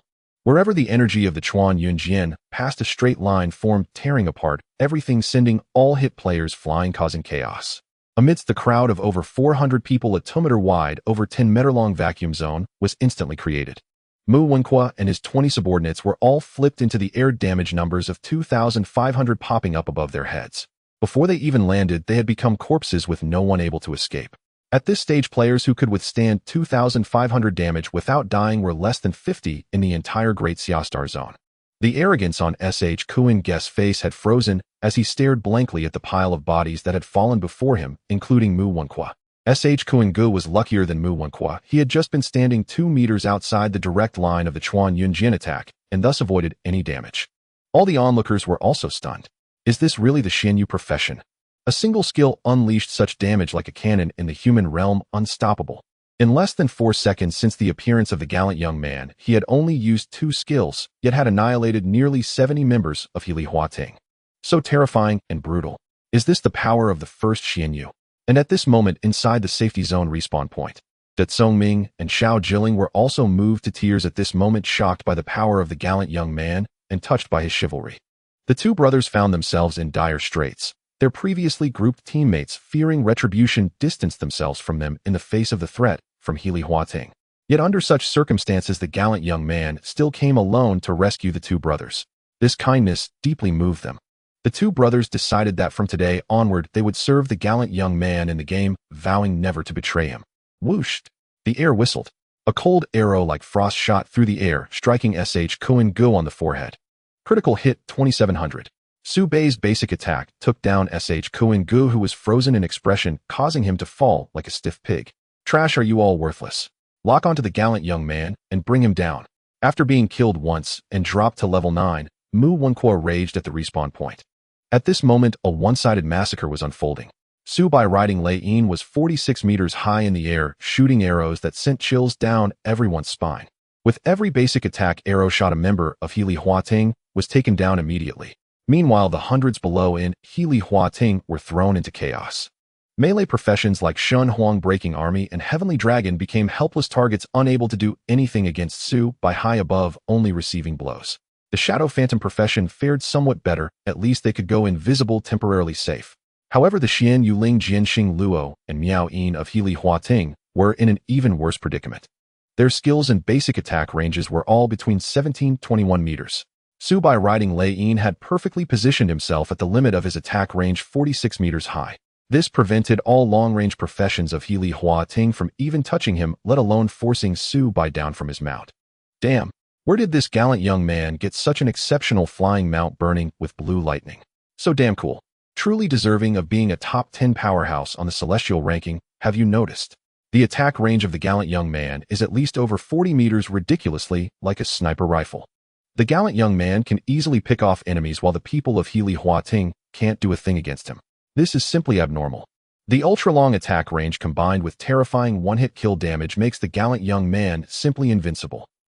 The onlookers gasped, astonished. Some even had taken good positions early on to record videos of the whole scene. Whoosh, whoosh, whoosh. Each arrow shot echoed with a piercing sound accompanied by the fall of an enemy below, turning into a cold corpse. In such a short time, over 140 members of Healy Hua Ting had been picked off by Su Bai. Thanks to the Zhengqi Jiaxin talisman, Su Bai had killed over 140 people without showing any signs of turning red. Damn it, how could this happen? Is the gallant young man cheating? He has a flying mount along with ultra-long range and terrifying attack power. Inside the safety respawn point, S.H. Kuing-Ge shouted with a mournful face. Mu Wenquo's face was also ashen. S.H. Kuing-Ge, you bastard, weren't you tough earlier? Why are you now hiding in the safety respawn point, afraid to go out? Aren't you Healy Hua Ting supposed to be the top guild? What's wrong? The moment you encounter the godly gallant young man, you can't handle it. He single-handedly crushes you hundreds, and you all don't even dare to step out of the safety zone. It's utterly laughable. From now on, you Healy Hua Ting should change your name to Turtle Wong Ba Guild. At this moment, Dat Songming felt utterly relieved, expressing unexpected joy and vindication, scolding Sh Kuin Go. This made Sh Kuin Ge's face contort in anger, clenched teeth, but he didn't know what to say. Meanwhile, Xiao Jilling had already slipped out early, going invisible as Su Bai rampaged. He was busy picking up the equipment dropped by the members of Healy Hua Ting, who had been killed. Now with the chaos in Healy Hua Ting, no dedicated Xianyu players were watching Xiao Jilling. Mu Xiao bit his lip, anxiously glancing at Mu Wenqua, who was nearly on the verge of internal injury from anger. I was reckless. He was just so lucky to get a flying mount. My well-planned strategy has temporarily become useless. Mu Wenqua took a deep breath, once again feeling defeated at Su Bei's hands. His anger gradually faded, slowly regaining his calm. Kuan, let the brothers retreat. First, don't let them be killed for nothing. To notify the 1,000-man team ambushing 10 miles away to scatter and go level up. Today I lost, but it's okay. I can afford to lose. Gallant young man, I can lose once, twice, or even 3 or 4 times. But you? As long as you give me the chance to catch you, if you lose once, you will have no chance of rising again. Let's wait and see. Mu Wenqua understood that he currently had no way to deal with the gallant young man who had a flying mount. Even if he called in more people, it wouldn't matter, as no one could hit him. Though he was unwilling to accept it, it was the truth. Mu Wanqing had given him 5 days, and today was only the first day. He still had 4 days left, and he didn't believe he couldn't find a way to deal with the gallant young man. Suddenly, Mu Wenqua walked to the edge of the safety respawn point, looking up coldly at Su Bai in the sky, and shouted, "Su Bai!" In the sky, hearing this shout, Su Bai paused slightly, still expressionless, continuing to ride Lei Yin as he chased after the fleeing members of Healy Hua Ting.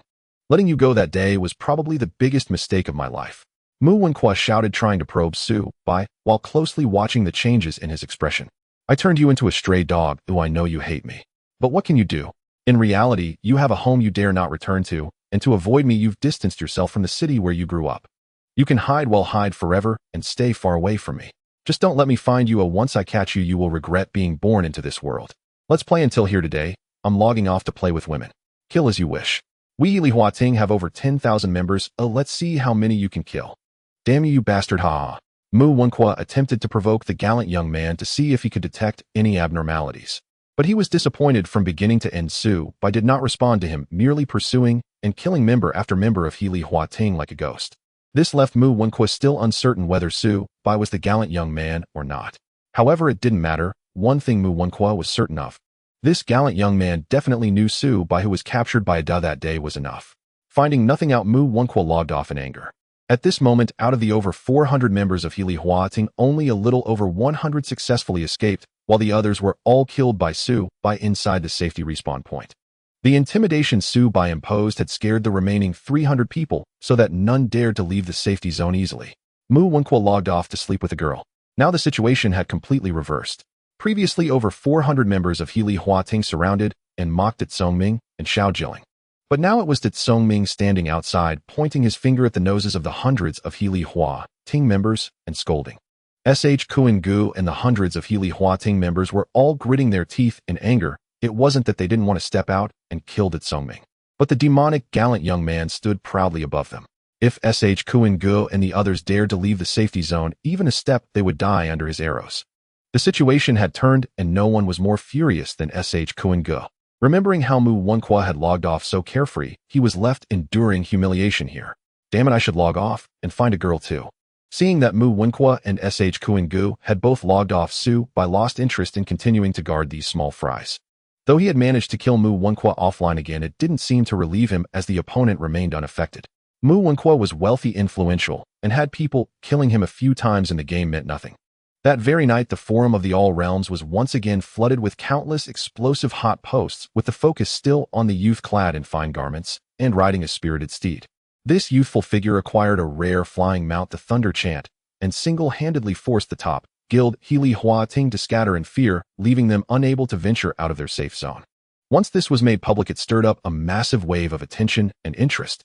Only 4 days after the game's launch, a player managed to hold the entire top guild at bay, with just their own strength, showcasing the game's extraordinary nature beyond the traditional gameplay of online games. Perhaps the saying "strength in numbers" holds true in other online games, but within All Realms it does not apply. Especially in this cultivation game, when players reach high enough levels, and have strong enough skills they might even fight against thousands, tens of thousands, or even millions. As everyone on the forum discussed the youth in fine garments and spirited steed who had single-handedly breached the top guild, Healy Huating, suddenly a new post was highlighted by the system and quickly took over the hot topic leaderboard. The poster's ID was none other than the youth in fine garments and spirited steed. I have something to say regarding the malicious targeting I faced in-game from Mu Jiao and Xiao. Subai detailed how he became the target of the cunning Big Smart and Little Clever. He also recounted the shameless acts of S.H. Kuan during their time in Mortal Village, how he avenged his friend by defeating S.H. Kuan, and how the feud between them began. Furthermore, Mu Jiao and Xiao attempted to monopolize the leveling area with his guild, forbidding ordinary players from entering. Subai could not tolerate such tyrannical behavior and ended up in a fierce confrontation with him. Throughout, Subai maintained a position of moral high ground. The events of the past 2 days were instigated by Mu Jiao and Xiao and S.H. Kuan, and he was merely retaliating. In the conclusion, Subai wrote, in light of the malicious targeting by Mu Jiao and Xiao and S.H. Kuan, I can no longer endure it and officially declare that I will fight against them to the end. From this moment on, anyone who can provide me with the game coordinates of Mu Jiao and Xiao and S.H. Kuan will earn a chance to adventure with me in the Panshi Ridge dungeon. If anyone can defeat Mu Jiao and Xiao and S.H. Kuan with screenshots as proof, they can receive a piece of common equipment as a reward. I, the youth in fine garments and spirited steed, stand witness. This promise is eternally valid. After Subai's post appeared, it sparked a tremendous uproar, with traffic surging dramatically. In just 1 hour, the number of likes and comments had already surpassed 10 million, and this trend showed no signs of stopping. Voices of various kinds filled the space, but the majority supported Subai. Youth in fine garments and spirited steed, well done. Mu Jiao and Xiao and S.H. Kuan are nothing but trash, relying on their backing from a top guild to bully others. It takes a lone hero like you to teach them a lesson. Youth in fine garments and spirited steed, we stand with you. Though I am merely a lone player, I will monitor Mu Jiao and Xiao and S.H. Kuan from within Xinghe City and inform you as soon as I discover their whereabouts. MNGBD Mu Jiao and Xiao and S.H. Kuan are indeed not good people. If it weren't for someone like the youth in fine garments and spirited steed, others would surely be bullied to death. Exactly. Those two brothers, Big Smart and Little Clever, would likely only have been able to flee back to Mortal Village without the aid of the youth in fine garments and spirited steed. Youth in fine garments and spirited steed, do you have any plans to create a guild? If so, I would be the first to apply to join. This post by Subai drew unprecedented attention. Moreover, after his explanation, a vast number of players sided with him, while countless others raged against Mu Jiao and Xiao and S.H. Kuan on the forum. After all, Mu Jiao and Xiao and S.H. Kuan represented the top guild, Healy Huating, and their status was far from that of the average player. In contrast, the youth in fine garments and spirited steed did not accept any offers from major guilds and remained a free agent representing the ordinary players. With such a comparison, the vast majority of players leaned towards Subai. Watching the overwhelming support on the forum, a smile of satisfaction crept across Subai's face. This was precisely the outcome he desired. He aimed to tarnish Mu Wenquo's reputation in the game and gain everyone's support. Subai believed that once Mu Wenquo and S.H. Kuan logged in, no matter where they went to level up, they would feel anxious, fearing their coordinates would be exposed, and that Subai would pursue them. At least for now, as long as Subai knows their locations in the game, even with thousands of troops protecting them, he could easily take them down. If defeating Mu Wenquo and S.H. Kuan just once or twice would not yield significant results, then Subai would instill a lingering fear in them, making them too terrified to level up outside the city. In the game near Panshi Ridge, Subai had just logged in. To his surprise, Big Smart and Little Clever had not left and were waiting for him at the same spot. Great God, you are finally online. Here are all the pieces of equipment I found for you earlier. Due to my limited inventory, I could only collect 61 items. Great God, I also collected a few for you. Here are 51 items. Big Smart also initiated a trade with Subai.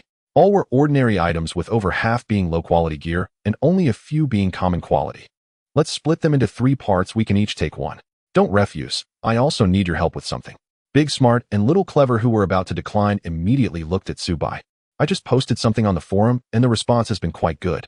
Starting tomorrow, many people should contact me to inform me about the game coordinates of Mu Jiao and Xiao and S.H. Kuan. At that point, there will be too much information, both true and false, and I won't have time to verify. I hope you can help me identify what's real and what's not, and let me know. If you agree, I will mention in the post that those providing information can add you as friends. Subai said frankly. In fact, he truly did not have time to verify the information, nor did he want to add too many friends. Big Smart, upon hearing this, excitedly patted his chest. Great God, you can rest assured, we will handle this matter. Exactly, you two have helped us twice already. From today on, we will serve you in the game. Serve me. Upon hearing this, Subai was slightly taken aback, but seeing the determined looks in the eyes of the two brothers, he realized they were not speaking lightly. Perhaps he indeed needed to make some connections in the game with those who could assist him. Let's not talk about serving. You also don't call me Great God anymore. From now on, how about we just be friends? Subai smiled as he spoke. Hearing this, Big Smart and Little Clever trembled slightly, staring in surprise for a moment before nodding vigorously. Since you consider me a friend, you should accept these items. We can each take 1/3. Upon hearing Subai's words, Big Smart and Little Clever nodded gratefully. Let's go, you two have lost so many levels, so I'll take you both into the dungeon. Subai invited the two brothers to form a team, and they were immediately taken by surprise. After forming a team under the gaze of countless spectators, the three of them entered the entrance of the Pan-Shi Ridge dungeon. That night, Subai led Big Smart and Little Clever to complete the Pan-Shi Ridge dungeon 12 times at the master level. Though they acquired some equipment, the one chance of obtaining a mount yielded not even a shadow. This proves that mounts and pets are indeed quite rare at this stage. After completing the master level Pan-Shi Ridge 12 times, both Big Smart and Little Clever leveled up to 13. Subai himself also successfully leveled up, reaching level 17, just 2/3 of the way to level 18. If he levels up twice more, he will be able to challenge the Foundation Establishment realm. Around 6:34 a.m., Subai finally logged off to rest along with Big Smart and Little Clever. At that time, Uncle Glasses had already woken up early. He had cooked a pot of millet porridge for digestion, paired with tangy pickles, green beans, and fried eggs. This was perhaps the most satisfying breakfast Subai had ever had. After eating, he returned to his room to take a shower, set an alarm for noon, and then fell asleep on his bed. He couldn't afford to sleep in today. He needed to wake up at noon to strategize against Mu Wonqua and SH Cohen. Their game was just beginning. Dasha Star SH, an upscale entertainment club. Boom, boom, boom. Open up, official inspection. Inspection. A violent pounding echoed at the door. Inside the room, a woman wrapped in a light bathrobe jolted awake from her slumber. Awakening alongside her was a man, broad-faced, colossal, weighing several hundred gene, like a humanoid mountain of flesh. Kun, Brother Kun, what do we do? I can't be caught. My visa expired long ago. If they catch me, it's over. The woman's face paled, trembling, she clutched Brother Kun's arm, thicker than her own thigh. What's there to panic about? I've got this. Relax, I'm here. Nothing goes wrong when Brother Kun is around. With a heave, Brother Kun rolled off the bed. His massive rolls of fat trembled as his feet struck the floor with a groaning creak. You wretches, daring to inspect my room. Have you grown tired of living? Brother Kun flung the door open with brutal arrogance. Outside stood a squad of stern officials, until their eyes fell upon the man in the doorway. The leader's expression instantly shifted. Kun, Brother Kun. Slap. In one motion, Brother Kun backhanded him, sending the man spinning dizzily on the spot. Filthy cur, you dare inspect me. Think I won't have my uncle strip the skin from your bones? Ouch! The man dared not protest. Instead, he cradled his swelling cheek and pleaded, voice quavering. Brother Kun, we had no idea you were here. Please forgive our ignorance. We're leaving immediately. Brother Kun's uncle held authority far above even the county magistrate of SH. Few officials in SH failed to recognize Brother Kun. In moments, the inspection squad scattered. Much noise, little action. Darling, see, Brother Kun never brags. Across all of SH, I walk unchallenged. Sideways or straight, it makes no difference. Come now, you're awake. Let's indulge in a mandarin duck bath and savor the memory. At Brother Kun's display of dominance, the woman's fear dissolved into a coy, breathy giggle. Brother Kun, you're such a rascal. But before they'd even reached the bathroom, another knock rattled the door. Damn it! Who dares disturb us so brazenly? Brother Kun's face darkened with menace, until a familiar voice called from beyond the door. Brother Kun, urgent. Check the All Realms 10,000 Worlds forum quick. That bastard youth in splendid attire is smearing your name online. Everyone's turning against you. Brother Kun's jowls stiffened, calling me names. Meanwhile, at the Mu family estate, Mu Wonqua stirred awake, gently pushing aside the slender arm draped across his chest, and stretched lazily before rising. Though he'd once again been humiliated by youth in splendid attire the night before, a night of unrestrained passion left his mood buoyant and bright. Glancing at the beautiful woman still sleeping soundly beside him, Mu Wonqua felt desire stir anew. He reached for morning amusement. Knock knock. A soft but insistent rap broke the silence. Mu Wonqua frowned.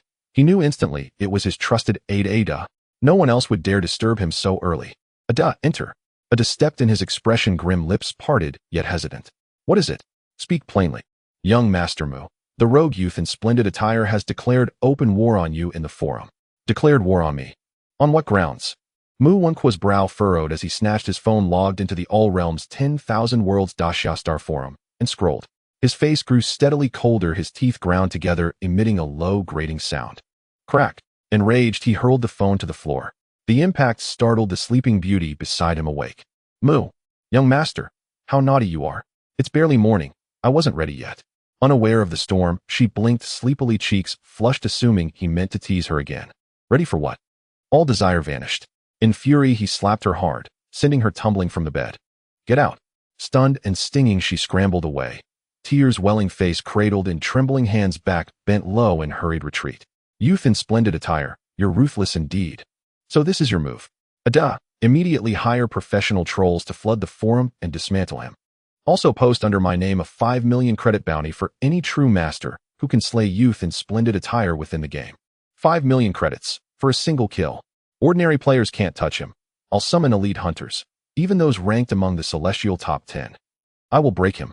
And so a post bearing the name Young Master, one of the Mu family, surged across the forum, drawing instant widespread attention. Simultaneously, waves of skilled troll accounts flooded the platform, spinning elaborate falsehoods, relentlessly assaulting youth in splendid attire. Yet what captivated most readers was the staggering 5 million credit bounty offered by the Mu family's heir to eliminate youth in splendid attire in-game. The post promised further rewards upon success. Though vitriolic comments dominated the thread below, the sheer magnitude of the sum could not be ignored. Indeed, that 5 million credit bounty drew genuine bounty hunters from across the game, many of whom had never earned such wealth in a lifetime. By noon, Subai awoke precisely as his alarm chimed. He lived with a kind, bespectacled landlord, and today the scent of savory dishes already drifted into his room. Truly, Huang Kiki, the landlord's daughter, was a gifted cook. That rich, caramelized aroma unmistakably heralded braised spare ribs. Starving Subai leapt from bed, washed quickly, and strode into the dining area. The table held 3 dishes and 1 soup: braised spare ribs, sweet and sour carp, stir-fried cauliflower, and a delicate kelp and scallop broth. Xiao Hua's awake, just about to call you. His landlord chuckled warmly. You always time it perfectly, emerging the moment the meal's ready. Yeah. You've hit level 10 in the game, haven't you? Judging by those shadows beneath your eyes, you pulled an all-nighter last night. Huang Kiki, fresh-faced and sweet-voiced, untied her apron as she turned to Subai. Subai nodded politely to the landlord, then replied to her, yes, I've reached level 10. But a friend invited me to join Filong City. Filong City? Then I'm afraid I can't carry you along anymore. Cross-city teleportation costs 1 gold coin per trip. That's 50,000 credits. Far beyond my means. Wish yourself luck. Just then Huang Kiki's mother glided in on her electric wheelchair. Naughty girl, show some respect. Xiao Hua's clearly older than you, yet you dare call yourself big sister. How impolite. Unfazed, Huang Kiki merely tossed a playful, teasing huff towards Subai. Come, sit down, Xiao Hua. Care for a sip? His landlord produced a bottle of homemade bayberry wine and offered it with a smile. Subai cherished their warm, familial atmosphere, a feeling entirely new to him. He nodded gratefully. Thank you, uncle. I believe I can manage a small cup. Look at you, settling in like family the moment you moved in. Now you're even drinking with us. If Xiao Hua doesn't mind, I'd welcome him staying indefinitely. Then you'd finally have an elder brother, and no one at school would dare bully you. Her words trailed off, her gaze suddenly distant, eyes shimmering with unshed tears, as if a long-buried memory had surfaced. Mom, you know me better than anyone. At school, I'm the one who bullies others, not the other way around. Huang Kiki ladled soup for her mother, yet a subtle shift flickered across her lively brows. Subai accepted the bayberry wine from the bespectacled uncle and began pouring him a glass. Though he knew nothing of the family's private history, he suspected they carried some sorrowful past. Still, Subai had no intention of prying into others' affairs. After finishing his meal swiftly and sipping just 1 cup of bayberry wine, savoring it lightly, he cleared his bowl and chopsticks and prepared to return to his room to log in. Once Subai disappeared into his room, the bespectacled uncle, emboldened by wine, turned to his wife. If not for what happened back then, our son would be just as old as Xiao Hua now. At those words, Huang Mu's eyes glistened faintly, tears welling and spilling over. Dad, is it because he reminds you of my brother that you've been so kind to this passing guest? The uncle sighed softly and nodded almost imperceptibly. Back in his room, Subai reached for the login stone to enter the game when a knock sounded at the door. He opened the door to find Huang Kiki standing there. What is it? Do you need something? Subai asked. Well, could you do me a favor? She murmured shyly. Subai blinked in surprise. What kind of favor? Tell me. This Sunday our school holds a cultural performance. I'd like you to come watch me perform on stage. Would that be all right? Because Before she could continue, Su Bai cut in smoothly, of course. I'll be there, right on time Sunday. Stunned by his immediate agreement, Huang Kiki froze her wide eyes, blinking rapidly. Thank you. After a brief hesitation, she added quietly, actually, there's a boy at school who keeps pursuing me. I don't want to start dating so young. I heard he plans to present me with flowers on stage during the performance and declare his feelings before the entire school. So, Su Bai flashed her a radiant smile. Understood. Don't worry, I'll definitely be there that day. Her face lit up instantly. Thank you so much. By the way, what's your in-game name? And what class are you? Last night, I was lucky enough to witness the legendary player, youth in splendid attire, single-handedly annihilating the top-tier guild, Cranes perched upon pavilion. Wow, he was absolutely dazzling. I happened to be nearby, and riding the wave of his triumph, managed to scavenge several dropped items from defeated players. I thought I'd send you anything useful I picked up. Su Bai paused, startled. She was there last night too. Indeed, among the chaos and crowds it was only natural he hadn't noticed her. I play the Shinyu class. I'll add you as a friend in-game later. He didn't reveal his actual in-game ID, nor did he intend to add her as a friend. His identity as youth in splendid attire remained a closely guarded secret, for now. His remark was merely a polite deflection. Wow, you're a Shinyu too. Then youth in splendid attire must be your idol. He's the #1 Shinyu across the entire server. A faint amused ache bloomed behind Su Bai's temples. How quickly Huang Kiki transformed into a chatty little chatterbox once she felt at ease. I suppose so. Actually, I've already arranged to level up with friends in-game. I'd better get online before I miss our appointment. Hearing this, Huang Kiki smiled warmly. Go ahead, enjoy your game. Don't forget to add me as a friend. My in-game name is Kusiener. Oh, and what would you like for dinner tonight? Su Bai replied casually, yesterday's stir-fried green peppers, winter bamboo shoots, and cured pork was excellent. Got it. I'll prepare it tonight. With that, Huang Kiki closed the door behind him herself. Only then did Su Bai immediately log in. The moment he entered the game, Su Bai saw that his friends Did Songming and Xiao Jilling were already online. As soon as they spotted his login, both sent messages instantly. Big. Instinctively, they'd nearly called him Senior God, then paused and corrected themselves. Brother, we just received intel from someone named Binghua Gongzi. Mu Jiao1 and SH Cohen are currently grinding monsters with several hundred-player squads in the graveyard of the nameless map. We verified it. It's confirmed. Su Bai replied at once. Good. I'll head there now. Binghua Gongzi. Wasn't that just the fake alias he'd casually claimed in front of Mu Wenku? He hadn't expected that very alias to lead them straight to Mu Wenku's whereabouts. Without another word, Su Bai summoned his mount, Lei Yin, and leapt onto its back. Let's go. Destination Graveyard of the Nameless. Roar. With a thunderous cry, Lei Yin beat its lightning-wreathed wings, churning violent gusts, and surged skyward, trailing a blazing net of crackling lightning. Meanwhile, deep within the Graveyard of the Nameless. Ada, how many elite players have you contacted? Mu Wenku asked mid-combat, glancing toward Ada, who was still feverishly messaging others. Ada nodded eagerly. Young Master Mu, 18 top-tier players have agreed to join us against youth in splendid attire. And one transcendent master has offered his services, for 10 million coins, to confront youth in splendid attire himself. Mu Wenku frowned. 10 million? Who dares demand such a sum from me? Ada beamed. Yan Huang, ranked among the 10 sovereigns of the Tianbang list in Dali City. At the name, Mu Wenku's expression shifted, sharpened with sudden intensity. Agree. I'll pay the 10 million, but only if he slays youth in splendid attire. Ada hurriedly nodded. Yes, sir. SH Cohen immediately sidled over, eager to flatter. Young Master Mu, you're truly unmatched. That reckless youth in splendid attire has no idea what awaits him. With Yan Huang on our side, and all the elite players you've gathered plus our 10th Sandstrong Guild, Cranes perched upon pavilion. There's no way youth in splendid attire walks away alive this time. Ha ha ha. Mu Wenku reveled in the praise, his lips curling upward in smug, unguarded triumph. Brother Mu, Brother Cohen, our teammates leveling up in the east have discovered a boss whose level cannot be discerned. A subordinate suddenly rushed over, his face alight with excitement. A boss? Upon hearing this, Mu Wenku and Brother Cohen both flinched instinctively, their eyes blazing with fervent anticipation. A boss whose level remains hidden is, at the very least, a Foundation establishment-level entity capable of dropping transcendent equipment. Cohen, quickly alert all our brothers leveling nearby. Everyone must converge on the east at once. We must claim this boss, Mu Wenku declared with commanding confidence. To summon 500 more brothers from the Crane Perchetan Orchid Pavilion sect to stand by as reserves. Foundation establishment-level bosses are exceedingly rare. Once slain, they will not respawn for at least half a month, and their next spawn location is entirely random. Thus encountering one is nothing short of extraordinary fortune. Da nodded sharply and immediately began mobilizing reinforcements.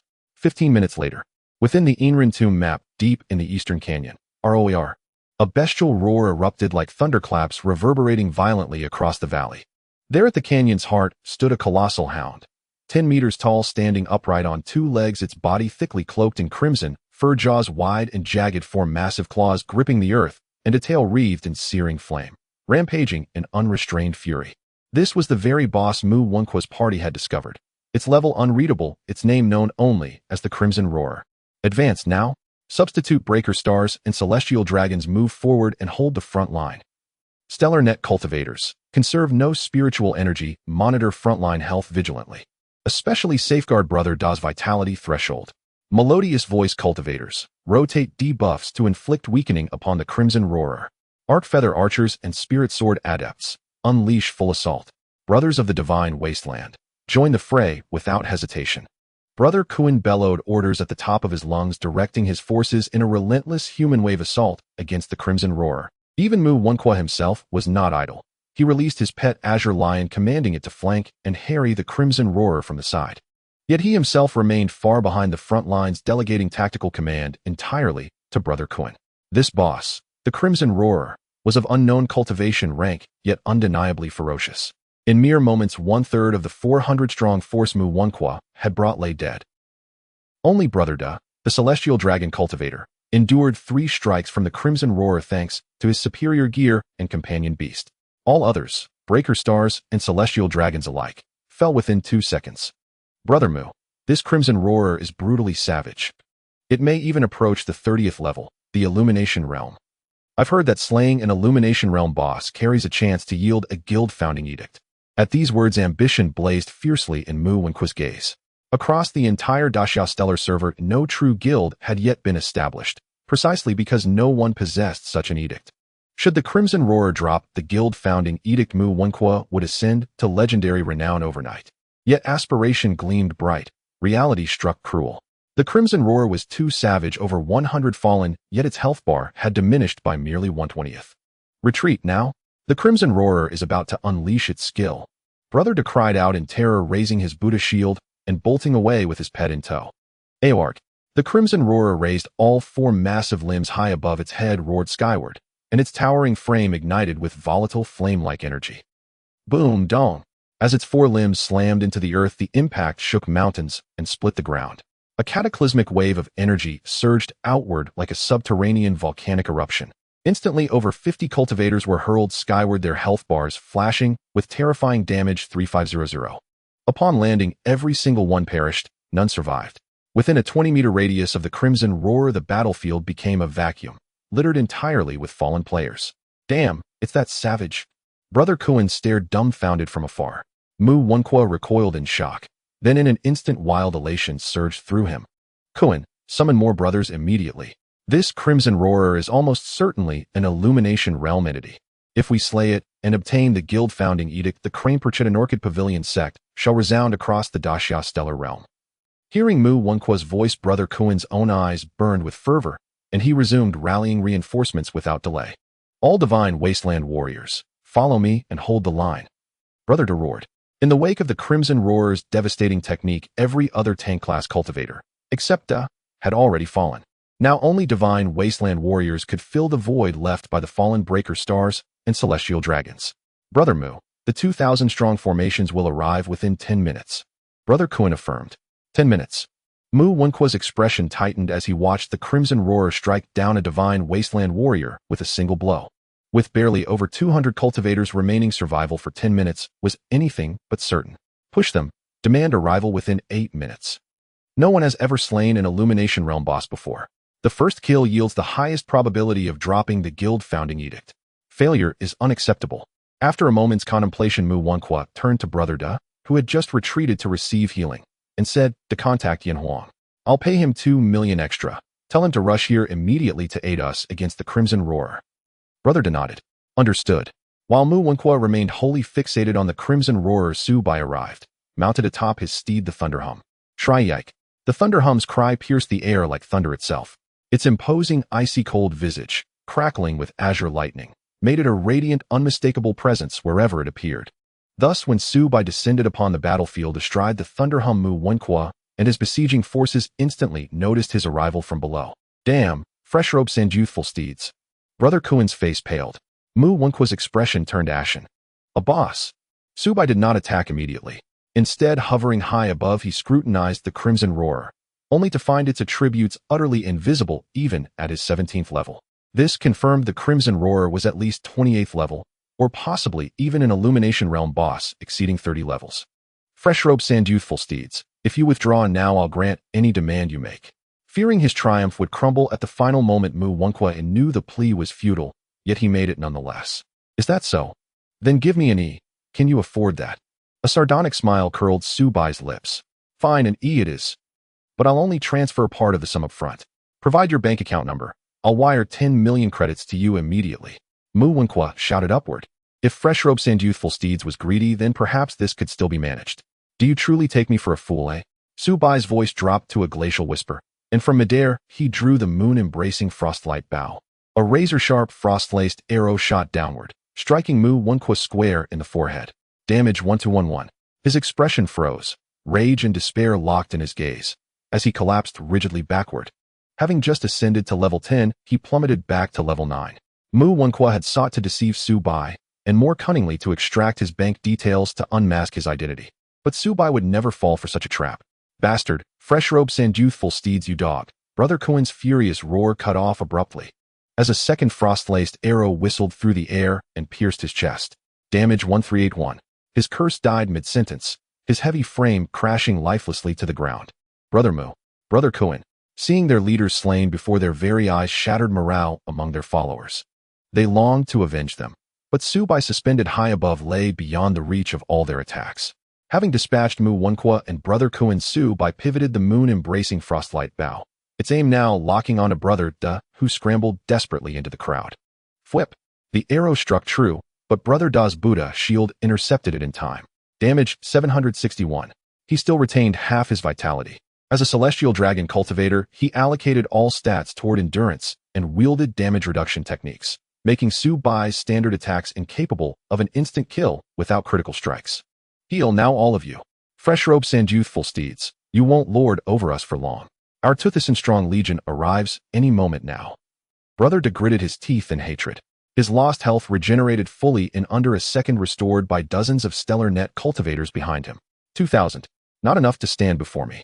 Su Bai sneered, and drew again, loosing 3 arrows in rapid succession, 2 standard shots, then a third infused with the Shadow Realm Strike technique.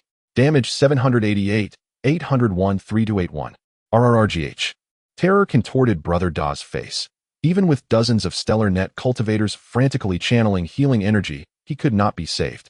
He crashed down in defeat. Aorg. The Crimson Roarer roared once more, and unleashed its devastating technique anew, slamming all 4 massive limbs into the earth. Instantly, another 30 members of the Crane Perchetta Norkid Pavilion sect perished. Mu Wenqua Sh Kunj and Ada were slain one after another. Meanwhile, the terrifying boss Hong Ho rampaged through the area, while the ominous star, Xian Inu Ma, Shao Nianshi, loomed overhead. Instantly, the remaining 100-odd members of Healy Hua Ting lost all will to fight and fled in panic. After eliminating Mu Wenqua Sh Kunj, Ada Su Bai ceased killing, for now. Instead, he locked onto the towering boss Hong Ho, standing over 10 meters tall, and launched a preemptive lightning chain arrow. 13 energy arrows, blazing like falling stars, struck the boss head in rapid succession within 5 seconds. Damage 111, 109, 108, critical. 220, 110. With Su Bai's current attack power of 1470, and enhanced by partial armor-piercing effects, this meager damage against boss Hong Ho was astonishing. Just how immense was this boss's defense? Su Bai stared in disbelief. Fortunately, after landing 1 lightning chain arrow, the activation chance of Zhan Pa had risen to 15. Meanwhile, boss Hong Ho had been hunting down the fleeing Healy Hua Ting members. Upon suffering Su Bai's sudden barrage, its murderous gaze snapped upward, fixing upon Su Bai high in the sky. Not only because Su Bai's strikes stung most, but chiefly due to the slowing effect of one Yushuang Hua, which now coated the boss's body in a faint silvery frost. Its attack speed and movement speed both diminished noticeably. Yet Su Bai remained calm. Hong Ho was clearly a melee boss. Hovering at an altitude of 46 meters, Su Bai reasoned that Hong Ho could not possibly reach him. He drew back the bowstring of Wan Yushuang Hua once more, and loosed another swift standard shot. Zhanpa activated. Damage 556872. The ferocious boss Hong Ho flames roaring from its body suddenly froze rigid, as if struck by a petrification spell, yet did not collapse.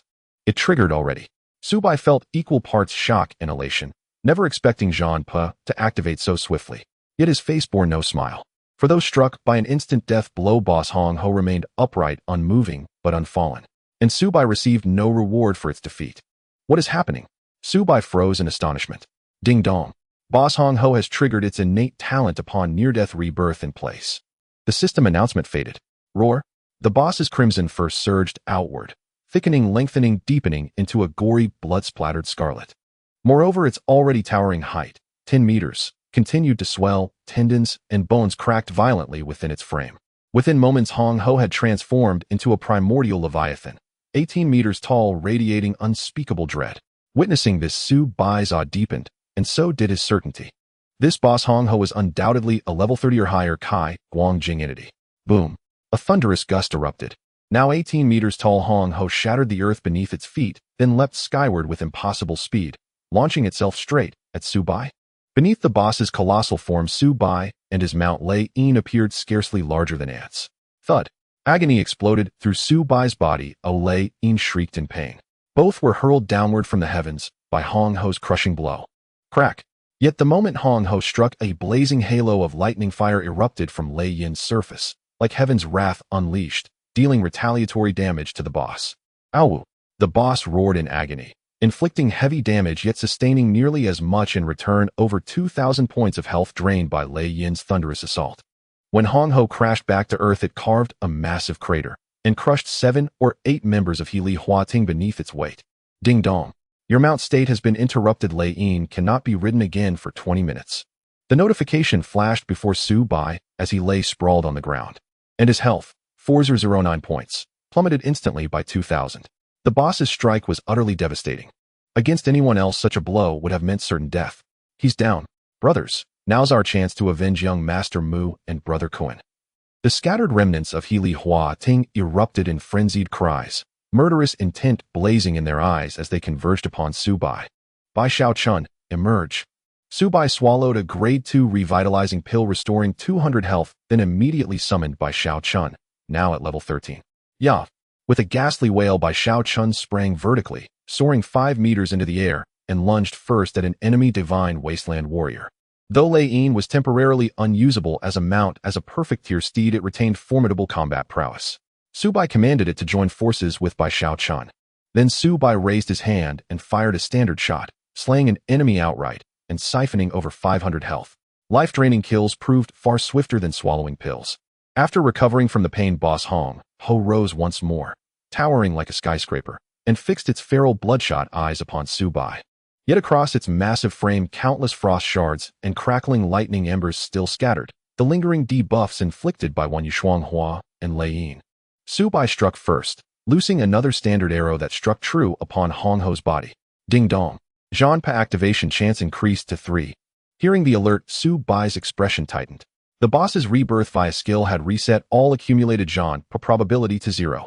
He needed to end this quickly. Reinforcements led by Mu Wenqua would arrive imminently. And elsewhere on the battlefield, other Healy Huating members continued to interfere. With a thunderous roar, Hong Ho charged anew, its fury billowing outward, the ground trembling beneath its advance. Yet slowed by both Wan Yushuang Hua and Lei Yin's lightning, Hong Ho's speed had dropped by roughly 30%. Though still terrifyingly swift, Su Bai, having invested exclusively in agility, moved just a fraction faster than the boss. After casting Qi Min Xianjia Shu on the spot, Su Bai fired 2 rapid standard shots, then spun and sprinted away. Boom. Hong Ho lunged into empty air and struck the trap left behind, suffering another 27% reduction in speed. A faint smile curled Su Bai's lips. 10 meters distant, he drew his bow once more, firing while retreating steadily, stacking Zhan Po's activation chance. But after only a few shots, he was ambushed, 4 shadow phantoms materialized from invisibility, striking him. Damage 1211. What kind of absurd defense is this? All 4 shadow phantoms of Healy Huating stood stunned. But Su Bai fired, killing one instantly, absorbing over 500 health, then whirled and fled, his steps swift as wind. At this moment, a massive red shadow descended, crushing the 3 surviving figures of Zhuang on the spot, turning them into meat patties. The BOSS Hong Ho had come crashing down.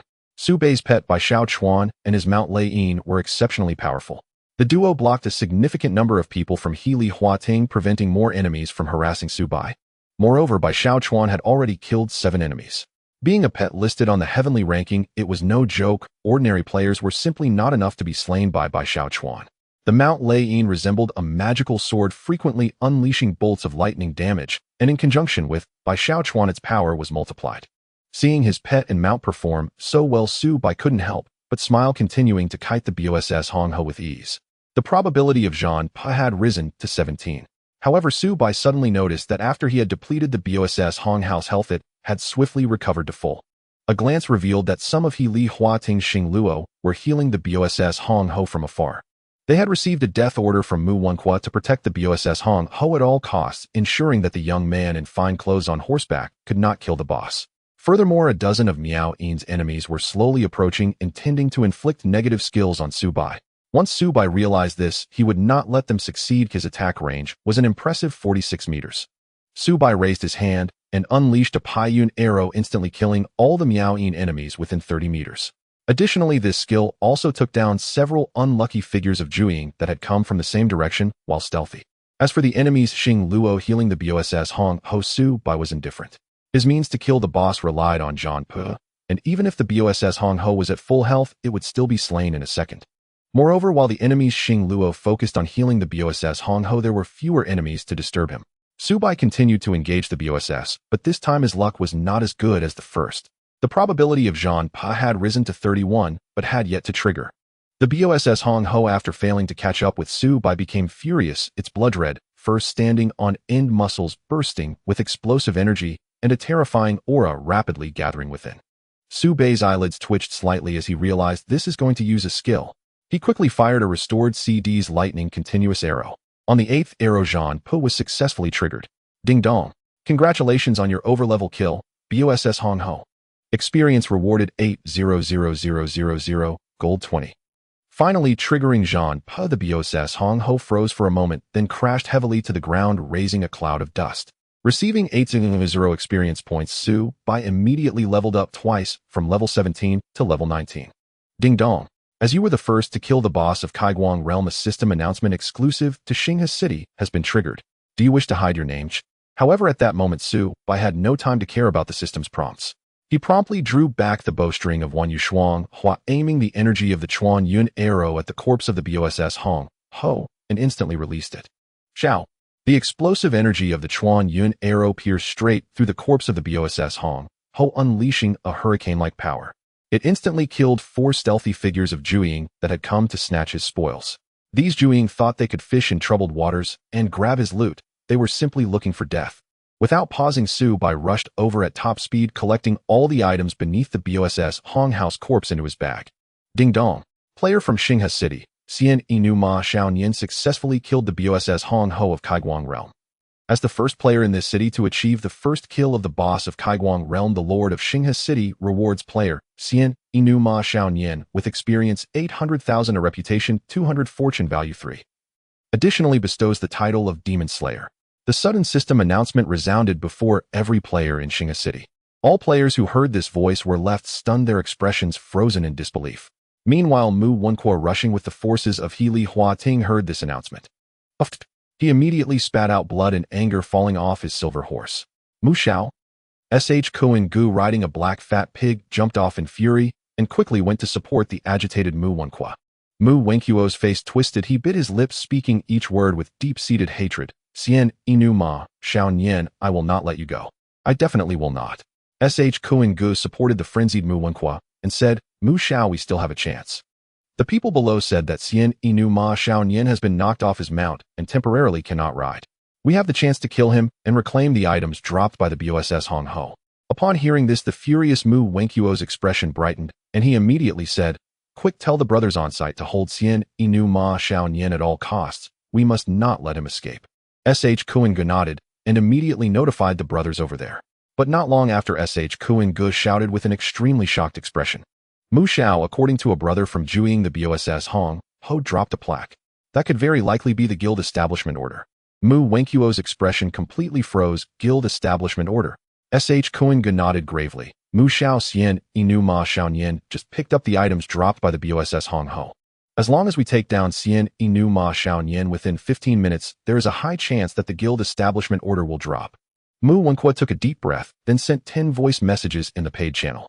Everyone from Xinghe City, I am offering 20 million to hunt down Xian, Inu Ma Xiaonian. Whoever can take down Xian, Inu Ma Xiaonian, I will give him 20 million, and I will not go back on my word. After Mu Wenquo's shout, it was like dropping a deep-water bomb in Xinghe City, causing a tremendous uproar. 20 million. Enough for an ordinary grassroots to struggle for several lifetimes. Mu Wenquo's monetary bomb attack immediately stirred up a storm within Xinghe City. Brother, that mad dog from the Mu family has truly gone insane. He is offering 20 million to deal with you. Many players in Xinghe City have red eyes, tempted to search for you everywhere. Where are you now? We will come to support you immediately. The two Dit Songming and Xiao Jilling, who were in Xinghe City, urgently contacted Su Bai. Hearing their anxious voices, it was clear they were genuinely worried about him. Su Bai raised his hand and shot 3 arrows one after another, swiftly killing 3 enemies from the Xing Luo. Don't worry, I'm fine. You don't need to come. Just find a quiet place to level up peacefully. No matter how many of them come, they can't hold me back. After receiving Su Bai's reply, Dit Songming and Xiao Jilling clenched their fists unconsciously. Indeed, with their current strength, they couldn't really help Su Bai. If they rushed over, they would be a burden. If they wanted to help Su Bai, they would have to establish a powerful force themselves. The two brothers Dit Songming and Xiao Jilling exchanged a knowing glance and simultaneously conceived the idea of creating a guild. Su Bai was unaware that his casual remark had sparked the brothers' ambition to form a powerful guild. On the Inren grave map, within less than a minute, only about 30 soldiers from Helihua Pavilion successfully escaped. The others were all killed by Su Bai. He checked his kill count, which had reached 998, just 2 kills away from reaching 1,000. He wondered if reaching the 1,000 mark would unlock a new title. After the intense battle, his pet by Xiaochun was still in good shape, maintaining half health. Its skill battle intent had already been triggered. Throughout the battle, by Xiaochun had helped Su Bai kill 17 enemies, and its kills were counted towards Su Bai's total. Although the Mount Lei was top tier, it wasn't purely a combat pet. After sustaining significant damage, Su Bai decided to send it into the mount space to recover. Oh, suddenly Bai Xiaochun jumped over and landed beside Su Bai. At level 13, Bai Xiaochun had grown to 165 meters tall, its skin as white as snow, exuding a chilling aura, and its pair of white pupils gleamed at Su Bai, as if seeking praise. Go ahead, the blood of this boss is a reward for you. Upon hearing Su Bai's words, Bai Xiaochun squealed with excitement and immediately leaped onto the corpse of the BOSS, eagerly drinking its blood. The blood of the boss at the opening light stage was rich in spiritual essence and excellent material for crafting talismans. Su Bai needed to collect some as well. Ding dong. You have collected 5 portions of high-quality demon blood. You have collected 4 portions of high-quality demon blood. Ding dong. You have obtained a high-quality demon core. A demon core? What is that? After hearing the notification, Su Bai curiously examined the orb he had collected, which was the size of a longan, entirely red and still radiating heat. The Red Roar Demon Core. Quality good. One of the essential materials for refining foundation establishment pills. For refining foundation establishment pills. What a good item. In the myriad realms, simply reaching the required level does not immediately elevate one's cultivation. Instead, one must consume the corresponding high-quality pills to smoothly enter the next realm. When Su Bai entered the Qi refinement stage, he consumed the 9-star Qi refinement pill awarded by the system. Now at level 19, with an additional reward of 8,000 experience, he needed just a few 100,000 more to reach level 20. Reaching level 20 and consuming the foundation establishment pill would significantly boost his power. This Red Roar Demon Core arrived just in time. Oh! Suddenly, as Bai Xiaochun was joyfully drinking blood, it leaped up and issued a warning cry towards Su Bai. Su Bai sensed something was off. After receiving the Red Roar Demon Core, he released a hidden break golden light arrow in the direction Bai Xiaochun indicated. Under the golden glow, a player donned in exceptional gear appeared 40 meters ahead, accompanied by a bizarre pet that walked upright, its entire body made of bones with blood-red eyes and a tuft of white flame on its head. TSK, TSK, TSK. Truly worthy of being the first Xuanyu discovering my presence so quickly. The newcomer had hawk-like eyes and a sharp nose, his forehead high, smiling at the corners of his mouth. More than half of his gear sparkled with extraordinary brilliance. Especially the silver spear in his hand, the sharp tip, radiated a ghostly green light, clearly not an ordinary item. His petaskeleton with blood-red eyes and a tuft of white fire behind its head exuded a massive amount of sinister energy, staring at by Xiaochun with hostility. The two exuded equal levels of pressure. Don't be hasty. Don't get me wrong, I'm not looking down on you, but I want to see if you are worth my effort. The newcomer's voice sounded playful, but revealed an unmistakable arrogance. Just as he was about to strike at Su, he voluntarily revealed his information. ID Yin Huang. Level 17 Profession Divine Wilderness Affiliation Dali City Title Top 10 of Dali City. He also had a pet of the top 10 level, Corpse Digger. Although Yin Huang was a divine wilderness warrior, he could stealthily bring his pet along. He was undoubtedly a top-tier player. Ding dong. You have been attacked by the skill of player Yi Xia Kuang Ren. Suddenly, a swift figure lunged at Su Bai from behind. It was a level 15 elite shadow phantom. The opponent timed the attack, perfectly striking, while Su Bai's attention was drawn toward Yin Huang. Moreover, the initial strike was a stealth kill followed by a blinding attack, quickly followed by a chain combo, like a flash of lightning. TCH, what first Xuan Yu just to show? Yi Xia Kuang Ren smirked, his eyes filled with disdain. No matter how tough the player was, even the sturdiest of them would meet their demise. However, before he could finish his mocking words, Su Bai moved like the wind, accelerating to an astonishing speed, immediately creating a distance of 5 meters from Yi Xia Kuang Ren. MESS miss. Yi Xia Kuang Ren's entire combo aimed at finishing Su Bai off was all dodged. What? He didn't fall for my blinding attack. Yi Xia Kuang Ren was astonished. As a skilled shadow phantom, he knew that losing the initiative meant he had to retreat. Whoosh. However, a lightning-fast cold arrow zoomed in, expanding infinitely in Yi Xia Kuang Ren's pupils, then struck his forehead. Damage 1,344. This. Yi Xia Kuang Ren's pupils froze, his body shuddered, and he fell to the ground dead, dropping an ordinary dagger. Su Bai walked over to his corpse and reached down to pick up the dagger that Yi Xia Kuang Ren had dropped. Bastard, put down old yes weapon quickly. Suddenly, two furious shouts rang out. Two figures charged towards Su Bai like human-shaped tanks, each wielding shields. One was a level 15 Broken Army, and the other was a level 14 Celestial Dragon, both elite characters. They were obviously part of the same group as the ambushing Yi Xia Kuang Ren. These must be the experts that Mu Wenqua had recruited to deal with Su Bai. After collecting the dagger, Su Bai swiftly unleashed a lightning cluster arrow to lock onto one of the Broken Army. Damage 574, 588, 569, 571, 580. As he shot the fifth arrow, the Broken Army collapsed mid-charge, dropping a piece of equipment. As the other Celestial Dragon was about to collide with Su Bai, he swiftly rolled backward, successfully dodging the opponent's direct charge skill. Su Bai stood up, drew his bow, and fired 2 normal arrows at the Celestial Dragon. Damage 599, critical 1201. Damn, I have 600 physical defense, and he can still deal such high damage to me. The Celestial Dragon's face changed drastically as he raised his Buddha shield, activating a damage reduction self-defense skill.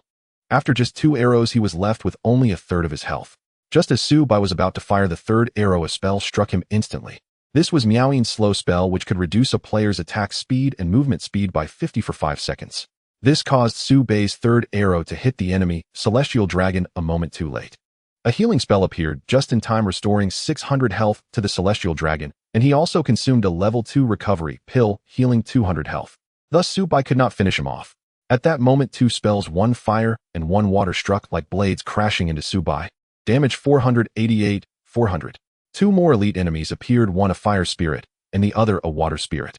Additionally, a Xuanyus lightning cluster arrow also hit Su Bai. Damage 66, 61, 60. The level 1 lightning cluster arrow could fire a maximum of 10 arrows. However, since Su Bai had the black box skill that increased his skill level by 1, he could fire 13 arrows. Damn, how could a fragile Xuan Yu have such terrifying defense? The 2 fire spirit and water spirit attackers and the Xuan Yu were all dumbfounded. Su Bai quickly raised his hand and shot an arrow. Although it was half the normal speed, after a flash of cold light, it struck the opposing Miaoyin. Shadow Strike. Damage 3509. Lifesteal 708. The weakened enemy Miaoyin let out a horrible scream and collapsed. Ding dong. Player Xian Inu Ma Shao Nianshi killed 1,000 enemies, earning a new title, Killing King. Killing King. Special title increases attack power by 20 when activated. Includes the special skill Frenzy. Activating Frenzy mode increases attack speed and movement speed by 20, while ignoring a large amount of control effects, but damage taken will increase by 20, lasting 15 seconds. Cooldown 15 minutes. Demon Slayer. Special title, when activated, monster killing experience gains are doubled. After achieving 1,000 kills, Su Bai received the new title Killing King along with the previously awarded Demon Slayer from defeating the boss Red Roar. The title Killing King came at just the right moment. As Su Bai was about to activate it, the Celestial Dragon restored to full health charged at Su Bai with renewed vigor. Oh! Bai Xiaochun let out a battle cry and decisively charged forward, blocking the Celestial Dragon's control skill for Su Bai. Surprisingly, Bai Xiaochun's strength proved even greater than that of the Celestial Dragon, knocking the opponent back. Well done. Su Bai gave it a thumbs up and immediately drew Wanyue Shuanghua shooting and instantly killing the only high-ranking Xing Luo in place. His lost health was instantly restored. Ding! You have been struck by player Yi Xia Kuang FAS skill. Water seal technique, rendering you unable to use skills for 3 seconds. The enemy's water element spirit sword immediately silenced Su Bai with a suppression effect. The mysterious black box can resist one control effect every 10 seconds. Being overwhelmed remains Su Bai's vulnerability, especially against crowd control effects. Earlier, the mysterious black box had already absorbed Yi Xia Kuang Ren's blinding effect. Thus, this time, Su Bai fell victim to the water seal technique. But it mattered little. He had not even activated the special ability, Frenzy, granted by his title Killer King. His basic attacks alone were devastating enough. After slaying the enemy Xing Luo, Su Bai locked his gaze upon the two opposing spirit swords. The slowing effect previously imposed on Su Bai by the enemy Miaoyin had expired, restoring his normal attack speed. Shua, shua, shua. Within 2 seconds, he fired precise volleys at the enemy's fire and water element spirit swords. Aware of Su Bai's terrifying offensive power, the two enemy spirit swords abandoned their assault and instantly activated their life-preserving shield skills. At the Qi Condensation realm, such shields have incoming damage. Yet they still gravely underestimated Su Bai's might. Damage 721. Damage 777. Even have these fragile spirit swords could not withstand a single basic arrow from Su Bai. Their faces turned ashen, both dropped their gear and collapsed instantly. Having eliminated the ranged threats, Su Bai shifted his gaze toward the enemy Tianlong, now critically wounded by Bai Xiaochun.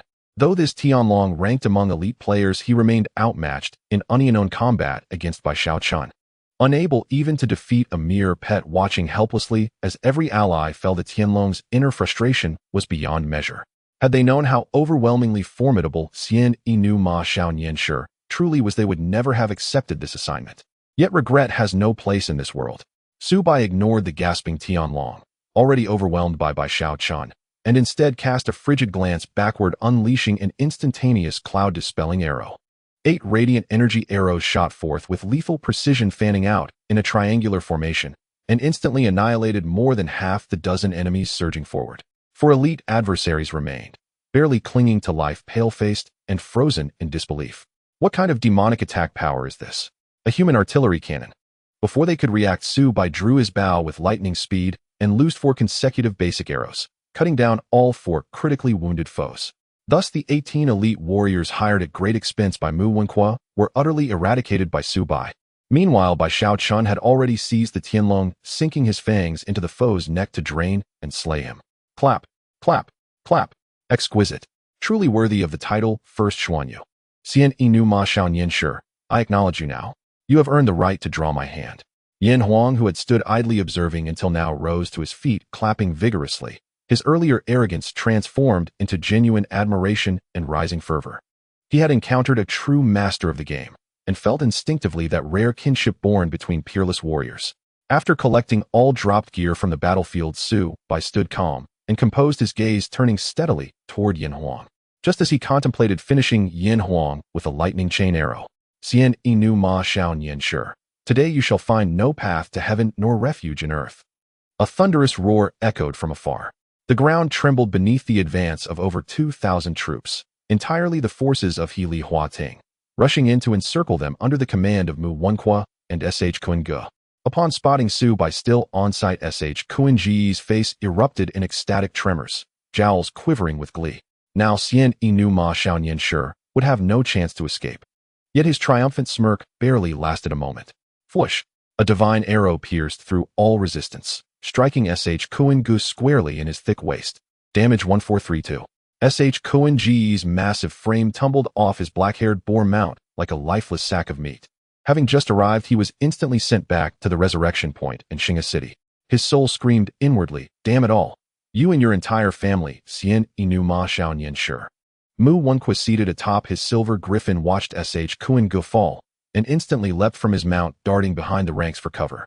He had no intention of being sent back to the city the moment he arrived. Advance, surround, and kill Xian Inu Ma Xiaoyan Shi. From deep within the crowd, Mu Wenqua issued the order, only for Yan Huang to suddenly bellow, "Hold! Young Master Mu, you paid me 2 million to eliminate Xian Inu Ma Xiaoyan Shi. I accept payment, and I fulfill obligations. Beyond those 2 million, I also desire the additional 20 million reward you offered."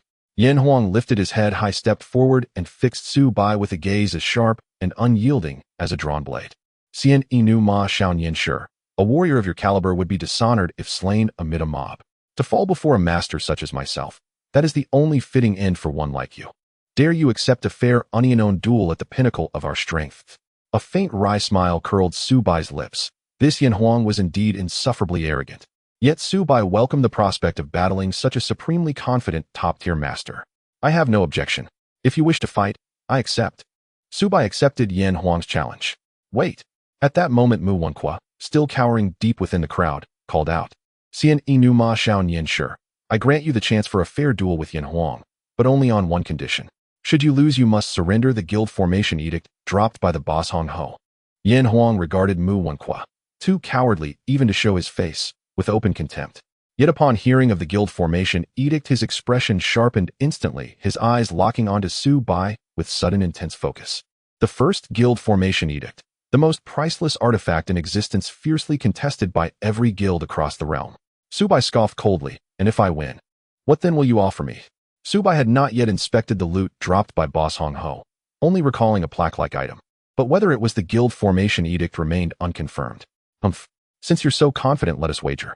Let the entire duel be recorded, proof for all to witness. If you lose, you surrender everything dropped by boss Hong Ho. If you win, I pay you 50 million. At the mention of 50 million, countless onlookers choked on dry air, staring in disbelief at young Master Mu Wenqua. He must be a real-life, god-tier tycoon to stake 50 million on a single bet. Yet Su Bai shook his head. 50 million alone is insufficient. If I win, you kneel and call me grandfather 3 times. Xian Inu Ma Xiaoyan Shi, you dare." Ada, incensed, spurred his mount forward, his face twisted with murderous fury, as though he would devour Su Bai whole. Mu Wenqua's face flushed livid with rage, his body trembling uncontrollably. But at that moment Yan Huang spoke up. "What is this? Young Master Mu, are you doubting me? Do you believe I will lose? Then I shall simply leave." Yan Huang was an exceptionally arrogant and self-assured man. Greedy for wealth, yes, yet his ambition soared higher than the heavens. Mo Wenshao dared not accept Su Bai's wager precisely out of fear of losing, which in Yan Huang's eyes amounted to outright contempt. This left Yan Huang seething with indignation. Though slaying the youth known as Xian Inu Ma Xiaoyan Shi would likely yield all items dropped by the boss Hong Ho, the risk remained high. Mo Wenqua still recalled Su Bai's elusive, unpredictable skill. If he could not force Xian Inu Ma Xiaoyan Shi into a formal duel with Yan Huang, the entire endeavor might end in utter futility. After a moment's hesitation, Mo Wenqua steeled his resolve. "Yan Huang, do not misunderstand me. I invited you here precisely because I have absolute faith in your strength." "Very well. Xian Inu Ma Xiaoyan Shi, I accept your wager. But since you've imposed additional terms, I shall raise the stakes. Should you lose, you must surrender every item dropped by the boss Hong Ho, and kneel before me publicly, calling me Baba 3 times. "Huh. Fine, my good son. I accept." Su Bai burst into thunderous laughter. "Damn it." Mo Wenqua, caught off guard by the linguistic loophole, clenched his jaw so hard his lips trembled violently. Were it not for the strategic imperative and his desperate need for Su Bai's guild founding edict, he would have ordered his entire retinue to descend upon Xian Inu Ma Xiaoyan Shi then and there. Humph. Mere verbal dexterity. I have recorded the entire confrontation on video as irrefutable evidence. You may now begin your duel." Suppressing his fury, Mo Wenqua spoke, and instantly 2,000 members of the faction Healy Hua Ting withdrew in unison, clearing a 50-meter-wide arena. It was no accident Mo Wenqua deliberately constrained the battlefield, knowing such narrow terrain would hinder Su Bai's long-range fighter Xian Yu. Roar. Screech. Even before Xian Inu Ma Xiaoyan Shi and Yan Huang exchanged a single blow, their pets locked eyes, snarling, baring fangs, radiating menace. Pao Shigue and Bai Shao Chun bristled with lethal intent, each fixated solely on the other, poised to lunge the instant their masters gave the command. To fight, to dominate, to prevail. Shink. Yan Huang's expression hardened, his gaze sharpened like twin blades, cold and incisive. In his hand gleamed an extraordinary treasure spear, its surface shimmering with ominous, bone-chilling light. Xian Inu Ma Xiao Nian Shi, you would suffer no shame in losing to me. Are you prepared? Yan Huang exuded supreme confidence, bordering on hubris. His dazzling white teeth flashed in a predatory grin, his aura roaring forth like a tiger bursting from its den. Su Bai cast a Qimen Xianjia technique at his feet, then arched a brow toward Yan Huang and smiled. 3 seconds until commencement. 3, 2, 1. The instant Su Bai's countdown ended by Xiao Chun let out a guttural shriek, vaulted 5 meters into the air, and lunged straight for Pao Shigue. Pao Shigue answered in kind. Its skeletal maw flared open, unleashing a searing beam of white flame aimed squarely at by Xiao Chun. Meanwhile, Su Bai unleashed a lightning chain arrow without pause. Fwoosh, fwoosh, fwoosh. One after another, blazing energy arrows tore through the air, blindingly swift, relentless as machine gun fire. Hurricane armor. With a thunderous stomp of his left foot, Yan Huang ignited a visible whirling carapace of wind elemental energy around his body. Then he charged, swift as a bolt cleaving the gale. Miss, miss, resist, resist, miss, resist. In just 1.5 seconds, Su Bai loosed 13 arrows, yet half vanished into empty air, evaded by Yan Huang's lightning-fast lateral dashes. The remaining 7 struck true, but were absorbed entirely by the hurricane armor. When the barrage ceased, not a single drop of blood had been drawn from Yan Huang, though his armor lay shattered. At that moment, Yan Huang stood less than 10 meters from Su Bai. His speed, reflexes, and execution all bore testament to a warrior of rare, formidable caliber. You're finished. Yan Huang grinned triumphantly. His treasure spear quivered, a weapon of pure devastation, then slashed downward from above with cataclysmic force, ripping open a vortex of wind. He activated his skill, a ferocious, unstoppable spear lance cleaving reality itself as it hurtled towards Su Bai. Yet Su Bai remained motionless, drawing his bow once more. Boom! A tempestuous roar erupting from the string. Pai Yin arrow unleashed. 8 colossal energy arrows surged forward, their power staggering, colliding head-on with Yan Huang's savage spear lance. Boom! The 8 arrows and the raging lance detonated simultaneously, shattering into blinding fragments, unleashing a maelstrom of wind and flying gravel. Such mutual annihilation occurred only when both combatants wielded near-equal destructive force. Xian Inu Ma Xiao Nian Shi, you have lost. Yan Huang roared in exultant laughter, leaping forward mid-explosion, his spear descending like a god's wrath, piercing the air as it aimed straight for Su Bai's skull. As Shun Huang, a peerless warrior, no ranged hero however gifted could survive once he closed the distance. This truth Yan Huang held as absolute. Excellent. Brilliant. Crush this wretched Xian Inu Ma Xiao Nian Shi. Just wait. Kneel and call me Baba, you fool. Ha ha ha. Witnessing Yan Huang's breathtaking prowess and victory seemingly assured, Mo Wenqua could no longer contain his jubilation. Yet Su Bai's expression remained serene, unruffled, as he calmly drew and fired 2 more arrows. Damage 788. Zhanpa damage 1399. Su Bai had planned to unleash by Xiao Chun's level 10 awakened skill, Star Shift Swap, immediately after releasing these 2 arrows, swapping positions mid-combat. Yet his face suddenly froze, astonishment flickering across his features. Is Yan Huang's luck that abysmal? He triggered Zhan Pu on the 2nd arrow. Meanwhile, Yan Huang, certain his strike would end it all, froze midair, his thrust arrested in shock. Thud. Disbelief contorted Yan Huang's face as he crashed headlong to the ground at Su Bai's feet, dropping a belt glowing with the unmistakable luster of an extraordinary artifact. At that very instant, Pao Shigue, locked in fierce combat with Bai Xiao Chun, let out a mournful wail before vanishing abruptly into its pet dimension. Upon its master's death, the beast was instantly sealed away. Silence descended, absolute, suffocating. 2,000 pairs of eyes watched, yet not a whisper stirred, not even the faintest rustle of breath. Just 1 second earlier, Mo Wenqua had been roaring with laughter, already envisioning Xian Inu Ma Xiao Nian Shi's humiliating defeat, the surrender of the guild founding edict, and the spectacle of him kneeling to chant Baba. Now his face was petrified, veins bulging crimson across his sclera, his entire being hollowed out, soulless. How is this possible? Yan Huang lost? De's voice trembled uncontrollably, as if his mind had short-circuited entirely. Su Bai stooped, retrieved Yan Huang's extraordinary belt, and turned with effortless grace, his lips curving into a wry, knowing smile as he gazed upon Mo Wenqua, who stood stunned, grief-stricken, as if his own parents had perished. Grandson, come. Kneel. Call me grandfather, 3 times. His voice, though laced with mockery, rang sharp and resonant, echoing across the hushed arena. 2. Mo Wenqua's chi surged violently upward, Blood erupted from his mouth, his vision blackened, and he collapsed, knocked unconscious within the game. His avatar was then forcibly logged out. The rapid reversal of the situation left the people of Qingyun's sect utterly bewildered.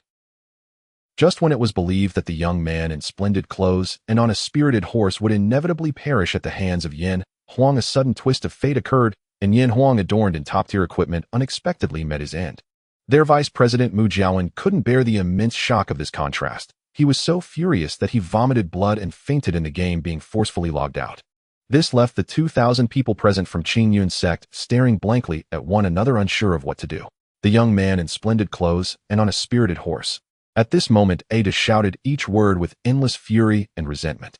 His eyes glinted with malice, wishing he could devour Su Bai alive. If a gaze could kill, Su Bai would have been slain millions of times before him. Ada jumped down from his mount, his teeth biting into his own flesh, and then with a heavy thud he knelt on the ground. You have won. Mu Xiao is unwell, so I will kneel on his behalf to fulfill the bet. Grandpa, grandpa, grandpa. His voice was thunderous, resonating like the sound of bells, shaking the hearts of everyone present. Whoosh! A swift arrow like a bolt of cold lightning pierced the air and struck Ada, who was kneeling and calling out for Su Bai's grandfather. Yin Ming's strike damage 3,678. You are not Mu Jiawen, you cannot replace him. Su Bai with a cold expression shot down Ada with a single arrow. Ada, who was killed instantly by Su Bai's arrow, screamed from his soul. Within the team, charge, kill him. Suddenly 2,000 members of Qingyun's sect locked their hostile gazes on Su Bai and charged at him. In a straightforward confrontation of blades and guns, Su Bai wouldn't foolishly remain here to fight them 1 against 2,000. He raised his hand and shot 3 arrows, instantly killing 3 enemies, then directly deployed the earth escape technique, vanishing into the ground. Amidst the encirclement of 2,000 people, he disappeared. At the moment Su Bai vanished, countless arrows were thrown in a sweeping motion by the Xianyu. But unfortunately, the earth escape technique is not a stealth skill and could not be detected. Su Bai completed his harvest and retreated successfully. After breaking free from the encirclement of 2,000, Su Bai returned to the city, arriving back in Star River City. As soon as he returned to the city, various messages urgently flashed in Su Bai's friend list. There were also numerous friend requests. Uncle Feng, Qi Yun, Fei Yang, Shui Wu, and Xia Yu Mu, she all sent video invitations, appearing quite anxious. Good lad, quickly tell me, did you obtain the first guild establishment order? In the video, Uncle Feng, Qi Yun, Fei Yang's voice became noticeably urgent. Su Bai had no doubt that if he appeared by Uncle Feng's side, the latter would likely hug him tightly, fearing he might run away. Just thinking about it sent chills down Su Bai's spine. But to be fair, Uncle Feng, Qi Yun, Fei Yang had connections. He found out so quickly about the suspected acquisition of a guild establishment order. If you have it, sell it to me, I'll give you an Eno 2 ES. The significance of the first guild establishment order was immense. Even Uncle Feng, Qi Yun, Fei Yang seemed a bit flustered. Hearing him offer 2 yes, Su Bai's heart gave a sudden leap. It was impossible not to be moved. He hadn't yet reached the state of treating money as dirt. He had desires and emotions like any ordinary person longing to become wealthy overnight. Uncle, don't get too excited. I haven't checked if there's a guild establishment order yet. Wait a moment, let me take a look first. Su Bai immediately checked his inventory for the items dropped by the boss Hong Ho. If there really was a guild establishment order, he could strike it rich. 3 pieces of equipment, 1 extraordinary grade, 2 ordinary items, and a water element spiritual sword skill book. Given the level of boss Hong Ho, it was not surprising to drop these items. Soon Su Bai's gaze shifted to a silver-gray palm-sized token engraved with the Yin-Yang Taiji symbol. Order of the Chosen. Unknown item. Using it might lead to unexpected events. Damn. What the heck?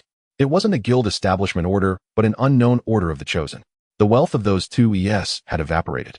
Su Bai felt somewhat annoyed and waved his hand regretfully at Uncle Feng in the video. Uncle, it's not that I don't want to earn your 2 yes, but I didn't drop a guild establishment order. Upon hearing this, Feng, Qi Yun, Fei Yang looked at Su Bai seriously, and after a pause, he said meaningfully, young man, it's alright even if you didn't get the guild establishment order. But remember, if one day you obtain a guild establishment order, no matter how much others offer, I can always give you more than they do. Hearing this, Su Bai felt a bit displeased. He sensed the unspoken implication. Feng, Qi Yun, Fei Yang didn't fully believe him, thinking Su Bai was trying to sell it for a higher price. Su Bai's voice turned a bit colder. Okay, I understand. After saying that, he hung up the video call. At that moment, Shui Wu sent several voice messages. Wow, young man, you are so cool. You got the first kill of the Kai Guangjing boss and defeated Yin Huang, one of the top 10 fierce rivals of Dali City. You are officially famous now. By the way, young man, don't be like my uncle. I believe you, but if you say you didn't drop a guild establishment order, then you definitely didn't. He has become somewhat obsessive about creating the first guild on the server. In planning to play all night, If you're free, can you take me to level up together? Shui Wu was quite straightforward. During the endless auction, she had helped him quite a bit. Su Bai replied, "I'll see how it goes. If I'm free tonight, I'll find you then." Shui Wu immediately sent a smiling emoji okay. After finishing the chat with Shui Wu, Su Bai took a quick glance at the message from Xia Yumu Shi. She was also here for the guild establishment order. It seemed the first guild establishment order was truly in high demand, as countless people desired to obtain it. Unfortunately, since he didn't drop a guild establishment order, Su Bai simply replied to Xia Yumu Shi, "I don't have a guild establishment order." Then he closed the conversation. Behind Xia Yumu Shi was Shui Mu Nianhua. Based on the demeanor of Mu Wenkuo that day, Shui Mu Nianhua was definitely closely related to his family. Although he didn't know why Mu Wenkuo was expelled from Shui Mu Nianhua, Su Bai still felt some caution towards Xia Yumu Shi. Looking again at the friend request section, an ID caught Su Bai's attention. It was Yin Huang. He wanted to add Su Bai as a friend. He also included a message, "I refuse to accept my defeat. I want to battle you again." Su Bai directly ignored it. He had no interest in meaningless battles and didn't want to waste his time. Su Bai repaired his equipment and listed all the gear dropped by enemies, keeping only one piece while putting the rest up for auction. It was likely to be a substantial fortune. As for the water element spiritual sword skill book dropped by Boss Hong Ho, Su Bai didn't sell it, but instead fed it to the Qiankuan arrow bag, gaining 15 points in mental attributes. Next, Su Bai sent a piece of spiritual sword class equipment to Bing Huagong Z via mail along with a message. "Thank you for the information. This is a reward. Of course, if you want me to help you clear the Panxi Ridge dungeon, that can also be arranged." The information about the Yin Ring graveyard map was provided by Bing Huagong Z to De Songming and Xiao Jiling. Su Bai still needed 190 experience points to level up to 20. After finishing all this, he prepared to level up. That night, he continued to explore the Yinming tomb, where he had a hidden quest. But at this moment, he received a reply from Bing Huagong as "Oh, thank you, no need." Seeing that the other party didn't want him to help with the dungeon, Su Bai was only too happy. After closing the mail, Su Bai left the city to level up. Su Bai donned in the dazzling Yinming suit, carried the mysterious black box on his back. This distinctive setup made countless players in Star River City recognize him as the young man in splendid clothes and on a spirited horse. Basically, the black box and the illusion mask on his face had become the trademark of the young man in splendid clothes and on a spirited horse. Immediately, countless players came to seek him out, wanting to get closer, and many requested to team up. Of course, there were also those with ill intentions hiding a cold glare, wanting to kill him for the 20 million reward. Regardless of their motives, Su Bai ignored them all and quickened his pace to shake off the crowd. Upon leaving the city, he spotted a group of Qingyun sect members not far from the gate. There was nothing to say. Su Bai swiftly eliminated them, claiming 8 more heads. With the righteousness aura still in effect, killing wouldn't turn his name red, so he saw no reason not to do it. This frightened some Qingyun sect members who were preparing to leave the city. All their eyes widened, and they froze in place, afraid to step outside. They feared that this great scourge Su Bai would take them along with him.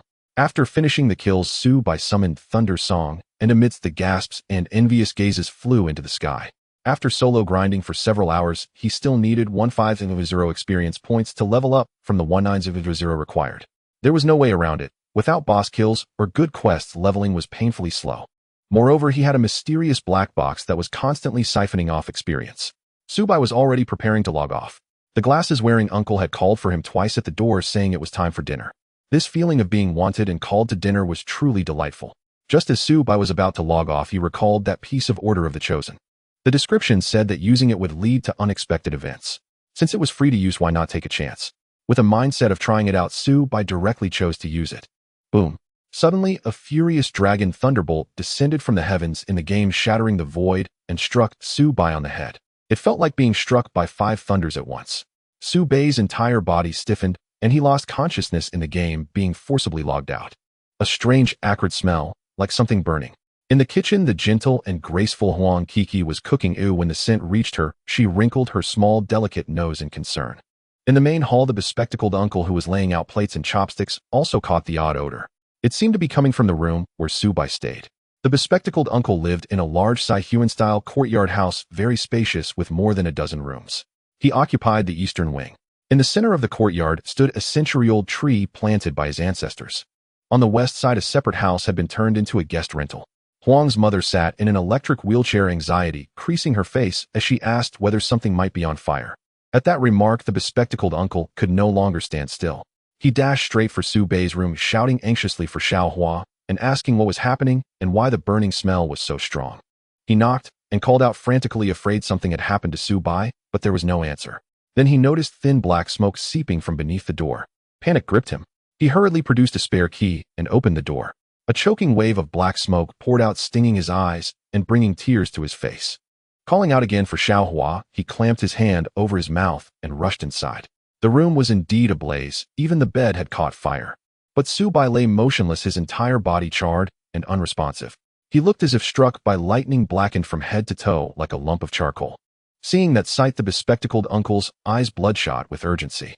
Disregarding the heat of the flames, he sprinted to Su-bai's side and pulled him free from the bed. The heat was terrifying. The instant the uncle touched him, both of his hands blistered painfully. Summoning some strange reserve of strength and will, the bespectacled uncle bore the pain and insisted on carrying Su-bai down from the burning bed. With Herculean effort, he finally dragged the tall Su-bai out of the room, and the pair collapsed onto the ground. Someone cried out, calling for father. Huang Kiki and her mother arrived on the scene, their faces drained of color. They urged immediately for a fire extinguisher, shouting for someone to put out the flames. The bespectacled uncle urged his daughter while using his blistered hands to fumble for his phone and dial emergency services. The fire was not large, and thanks to the timely discovery and Huang Kiki's courage, it was soon extinguished. The ambulance arrived quickly within 5 minutes. Su-bai, blackened from head to foot, his skin blistered, as if roasted, seemed by all rights to be dead. Yet he still had a faint pulse and breath, and was rushed to the hospital. Late at night at QZ First People's Hospital. Lying on the ward bed wrapped like a mummy, Su-bai suddenly heard a strange sound. The noise of a man and a woman playing poker. His eyelids fluttered open, and his eyes shone with an almost crystalline clarity in the dark. Immediately, a vivid image sprang into his mind. Downstairs in some other ward, a man and a woman were engaged in an earnest, intimate exchange. The scene projected itself into Su-bai's consciousness in full, unabridged detail. Soon the image and all sounds vanished. Was it an hallucination? As Su-bai puzzled over it, he heard faint footsteps in the corridor outside. Another image slipped into his mind. A large-eyed nurse carrying in 4 bag and medicine walking slowly down the hallway. After a moment, the vision faded. Then the very same nurse entered, her large eyes and the 4 in medicine in her hands, matching the image in Su-bai's head exactly. How could this be? How could he see through walls? He was stunned. The nurse gently called to the relative sleeping by his bedside, saying she needed to change his dressing. The nurse roused Huang Kiki, who had been dozing at Su-bai's bedside. Still groggy, she yawned and sat up slowly. How had she ended up in the hospital receiving info? What had happened? Su-bai had no clear memory. He only recalled using the Xianxian Jiling item in the game, being struck by lightning, and then losing consciousness. When the nurse switched on the light and was about to change his form, she noticed him stirring and said she was glad he had woken. She warned him not to move, explaining that he had suffered severe burns and she needed to change his dressing. Huang Kiki, only half awake at first, then saw Su-bai bundled like a mummy with his eyes open. Overjoyed, she exclaimed that he had finally awakened and cried that he had frightened them to death with worry. She scolded him in a flurry of reproach. He could have simply played games without playing with fire. He had burned a room in their house and nearly burned himself to death. The nurse quickly motioned for silence, and at her cue, Huang Kiki calmed down, still looking at Su-bai with a mix of relief and reproach. After finishing the dressing change, the nurse gave some instructions and left. Huang Kiki immediately leaned close to Su-bai and recounted what had happened. Hearing the story, Su-bai's expression went rigid. He had been burned. In the real world, his body caught fire when a thunderbolt struck him in the game, and the bespectacled uncle had risked himself to pull him out. In the process, the bespectacled uncle had injured himself, his hands badly scalded. No one had ever been so kind or so concerned for him. Su-bai's emotions tumbled, joy, gratitude, worry, and astonishment all mingling together within him. He told Huang Kiki to go back to sleep since she had class the next day and insisted he was all right. She shook her head. Their father had warned her repeatedly, and she could not leave before he came to take over care the next morning. At that, the chill that had kept Su-bai at arm's length melted into warm gratitude deep inside him. He thanked her and said he would like to rest as well. Huang Kiki nodded and mumbled that he should wake her if anything happened. She was so exhausted she soon fell asleep again. But Su-bai could not bring himself to sleep. Although Huang Kiki had been brought in barely clinging to life, charred, as if roasted, he felt unsettled. When he woke, he discovered his own body felt unusually well, with no discomfort at all, as if his condition in reality had somehow improved. Even within his abdomen, the dantian felt warm, as if a small flame were burning continuously, providing warmth to his body. Wherever that warmth flowed, an indescribable comfort followed. Gradually, Su-bai was astonished to discover that he seemed able to control the warm current in his dantian. When the warm current reached his eyes, he could actually see clearly in the darkness. As more warm energy gathered around his eyes, Su Bei's vision even penetrated through the walls, allowing him to witness everything outside the room. How incredible! Did he possess the abilities of X-ray vision and night vision? Su Bei was deeply shocked as his sight continued to explore. He ultimately realized he could see clearly objects 10 meters away. Beyond 10 meters, it was no longer possible. The warm current in his dantian seemed insufficient. As Su Bei slowly withdrew his gaze, he astonishingly saw through the thick gauze on his body, revealing his own physique. His skin was as fair as snow, akin to a young maiden, showing no signs of burns whatsoever. As his gaze shifted to the sleeping Huang Qixi, he could even discern the color of her underwear. This startled Su Bei, causing a jolt in his heart. The warm energy in his dantian became chaotic, and his ability to see through vanished instantly. Unbelievable! How astonishing! It felt like a tale from the heavens. Su Bei was convinced that after being struck by lightning in the game All Realms, he had unexpectedly gained superpowers in reality. The warm current in his dantian resembled the true qi of cultivators from Xinxiao films, enabling him to unleash extraordinary powers.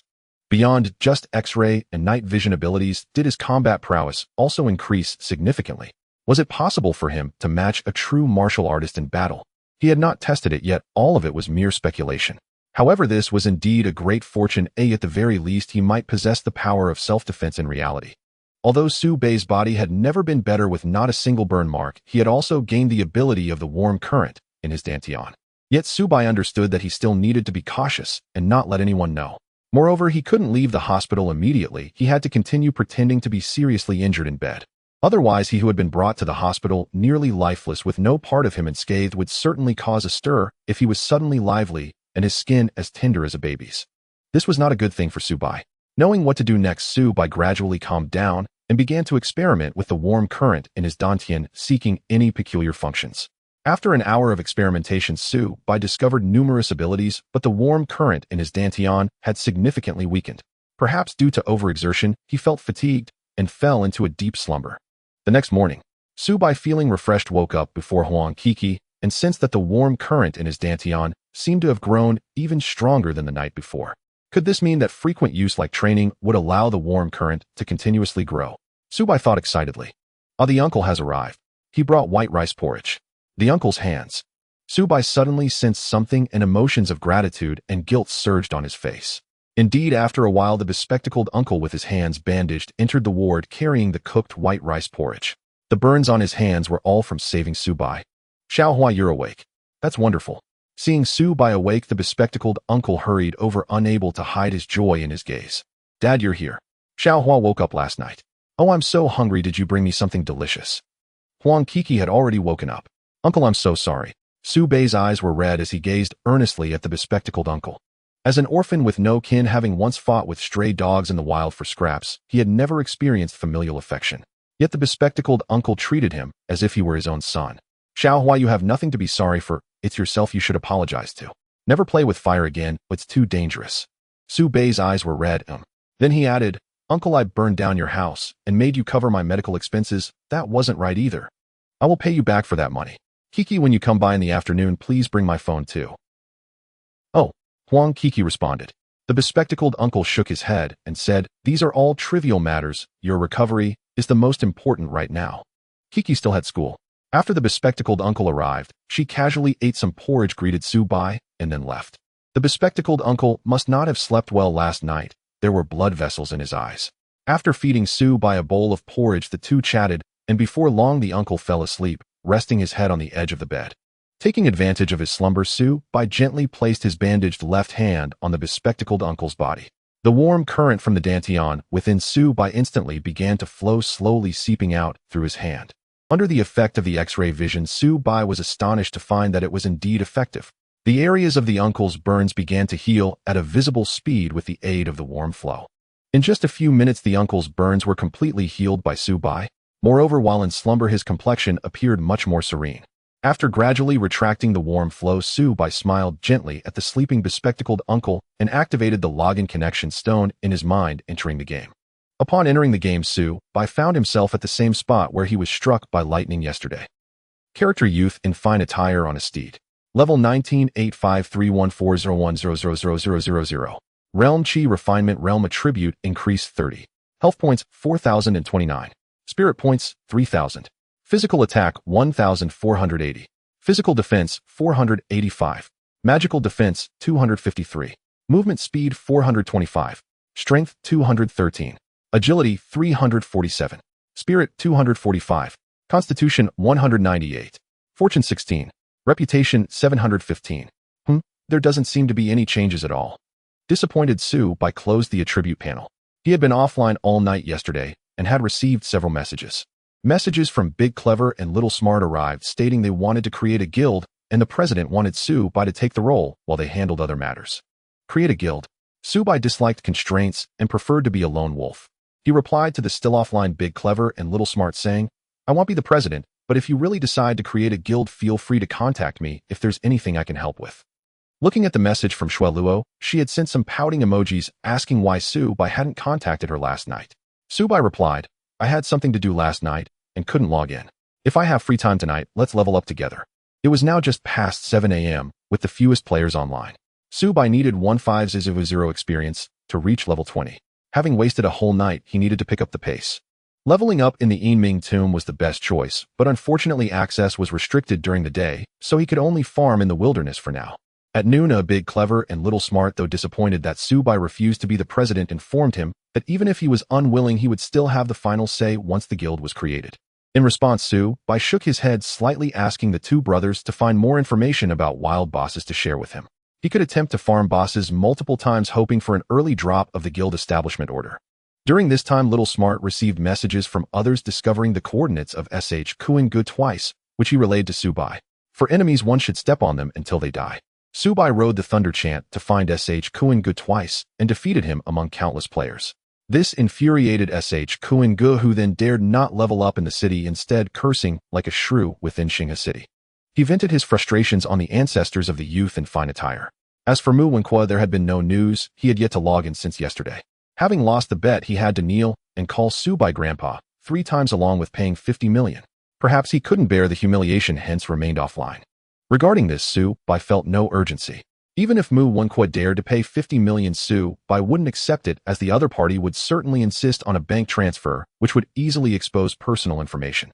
However, Su-bai wanted to humiliate him, making him a laughingstock by kneeling publicly and calling him grandpa.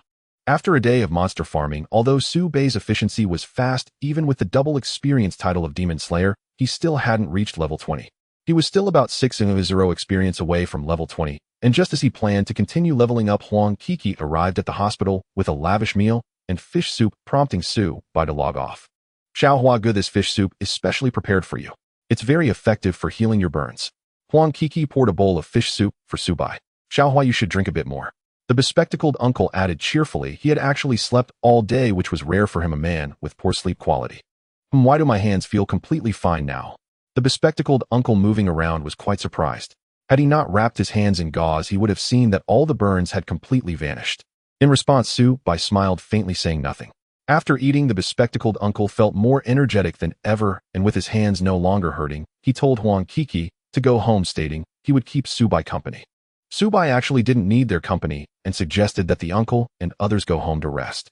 However, the bespectacled uncle firmly shook his head, unwilling to leave him. "Dad, you should go home. He'll stay with Xiao Hua-gu." Huang Kiki said, "Mom snores so loudly at night. I can't sleep well next to her, but it's better to sleep in the hospital." "There's no need to speak that way about your own mother." The bespectacled uncle shot a glare at his daughter. "Fine, just take care of Xiao Hua." Afterward, the bespectacled uncle tidied up and went home. Once their father left, Huang Kiki's eyes sparkled as she excitedly spoke to Su-bai. "Xiao Hua-gu, I've arranged to farm a dungeon with my classmates and am about to log into the game. If you need anything, just call me." Su-bai nodded. He was eager to log in and reach level 20. "By the way, Xiao Hua-gu, why haven't you added me as a friend in the game yet?" Huang Kiki complained. Su-bai suddenly felt a bit of a headache. It wasn't that he didn't want to add her, but his identity in the game was too sensitive. Letting Huang Kiki know he was the youth in fine attire might not be a good thing. "There are many things to manage in the game. I forgot." "Don't worry, I'll add you this time." "By the way, what profession are you in the game?" Su-bai asked. "Water element spirit sword." "I regret it so much. The spirit sword profession consumes too many resources, and with the game's low drop rates, it's quite challenging to play. I hope I can get a decent quality spirit sword weapon today." Enough talk, I'm logging in now. Huang Kiki stuck out her pink tongue and immediately leaned over to Su-bai's hospital bed to log in. Spirit sword. Su-bai's lips curled up slightly as he picked up the phone that Huang Kiki had brought and transferred 0 to the bespectacled uncle. It wasn't that he didn't want to give more, he was worried the bespectacled uncle wouldn't accept it. Just as he transferred 0, the bespectacled uncle immediately called, anxiously asking Su by what was going on. After much effort, the bespectacled uncle only agreed to accept 500, returning 1500 back. He also mentioned that 50000 was more than enough. Subai had no choice but to comply. Glancing at the time, it was already 6 o'clock, and he could enter the Yinming tomb in the game. Subai immediately logged in. After logging in, he received a notification that all the equipment he had sent for sale was sold out, and after deducting fees, he had 12 million credited. In an instant, Subai's wealth reached 18 million. The speed of earning money from killing and looting equipment was astonishing. Since the bespectacled uncle was too hesitant to take his money, he decided to help Huang Kiki instead. Subai quickly logged onto the trading platform, intending to buy her a nice set of water element spirit sword equipment. However, after careful consideration, he only picked a common quality spirit sword weapon and 2 water element spirit sword skill books. He spent a total of 120000. Then Subai contacted Little Smart, asking him to think of a way to deliver the weapon and skill books to a female player named Kusiener. He instructed that the items must be delivered to her without revealing his presence. Without asking why, Little Smart immediately agreed to Subai's request, patting his chest and assuring him he would complete the task. He also had 5.06 million in funds, though he didn't know what to do with it, so he decided to buy skill books. After all, the Qian Kuan quiver could devour skill books, providing attribute points in return, which was a way to enhance his strength. Thus, Subai generously spent 5 million, leaving himself with just 600, buying a large number of skill books. As a result, a series of notifications began to ring in Subai's ears. Ding dong. Successfully devoured skill book Ice Flame by Qian Kuan quiver, permanently increasing spiritual points by 10. Successfully devoured skill book Qian Kuan 1 sword by Qian Kuan quiver, permanently increasing strength by 10. Successfully devoured skill book Rock Shield by Qian Kuan quiver, permanently increasing constitution by 10. When he finished devouring the last skill book, ding dong, Qian Kuan quiver successfully leveled up to level 2. Upgraded. Subai was taken aback, quickly checking the changes in the now level 2 Qian Kuan quiver. Level 2 Qian Kuan quiver. Special equipment bound to youth and fine attire can be upgraded. Cannot be dropped, traded, or destroyed. Function: infinite level 2 spirit arrows. Each spirit arrow carries an additional 100 points of real damage. Additional Xian Ling arrow ignores all defenses of the target shield's damage reduction, causing 300 damage. Every 10 minutes, it automatically forms 1 Xian Ling arrow with a cumulative limit of 10 arrows. Potential devour: each time an item is devoured, it permanently enhances the owner's attributes. Limited to equipment of no less than the extraordinary grade. Awesome. The level up of the Qian Kuan quiver added in Xian Ling arrow, which would definitely deal triple damage by ignoring defenses. The only drawback is that it takes too long to generate. It takes 10 minutes for 1 arrow and can only accumulate up to 10. Moreover, it can no longer level up by devouring skill books, but needs to devour equipment. The minimum requirement is still extraordinary equipment. Damn, an extraordinary item conservatively costs 1 million, and there's no market for it. The Qian Kuan quiver's appetite is getting bigger. However, considering his own strength, as long as he can farm more bosses, devouring extraordinary equipment will become a reality. He should be able to afford it, but there will be fewer opportunities to sell in the future. After just devouring a large number of skill books, Subai's attributes surged. His vitality had reached 6,981 spirit points, 4,888, attack 1981, physical defense 877, and magical defense 566. With these attributes, he was no longer like a fragile Xian Yu, having greater toughness than the puffing and higher attack than the spirit sword, perfectly balanced in both offense and defense. If others saw this, they would probably be shocked. Subai, feeling pleased, closed the attribute panel, took out the Yinming crystal, and prepared to enter the Yinming tomb for an adventure. However, he received a voice message from Shui Wu. Master, it's really hard to meet you. Can you take me to level up tonight? Shui Wu's voice was sweet and melodious. Although Subai was somewhat reluctant, even though Shui Wu was a great beauty, he only wanted to farm in the Yinming tomb. Yet Subai had always believed in repaying both debts and kindness. He still owed Shui Wu a favor. Favors must be repaid. The Yinming crystal had a prompt indicating that if Subai acted as the team leader, he could invite teammates to teleport in with him. Thus, Subai sent a group invitation to Shui Wu. It wasn't that Subai didn't want to take Big Clever and Little Smart along. It was just that the monster levels in the Yinming tomb were too high, and without proper equipment, they wouldn't be able to deal damage inside. Therefore, Subai could only ensure his own safety and couldn't protect Big Clever and Little Smart, so he opted to take Shui Wu alone. Ding dong. You have entered the third layer of the Yinming tomb. This is an extremely dangerous map. Please proceed with utmost caution. Ding dong. The white, ghostly fire ahead may be related to the ancient Nine Nether secret. It is recommended that you approach it for a closer look. Just after being transported to the third layer of the Yinming tomb, Su Bai received 2 system notifications in quick succession. The third layer of the Yinming tomb resembles a maze with an air of extreme desolation permeating the surroundings. Yinming tomb. Isn't this the map we visited together during our last quest? How could you bring me here? Xuewu was quite tall with beautiful short hair dressed in a mix of extraordinary and mundane gear, appearing quite dashing in her god-desolate warrior armor. Her bright and spirited large eyes looked at Su Bai with curiosity filled with wonder as she spoke. After the last mission, I fortuitously received a task here, so I could still enter. Su Bai casually mentioned this and walked towards the white, ghostly fire before him. He reached out to touch it, but it felt like touching a piece of 9 nether ice, causing Su Bai to quickly retract his hand. Ding dong. You have obtained a ghostly fire fragment map, which may be closely related to the ancient 9 nether secret. Please collect more ghostly fire fragment maps. There may be unexpected surprises.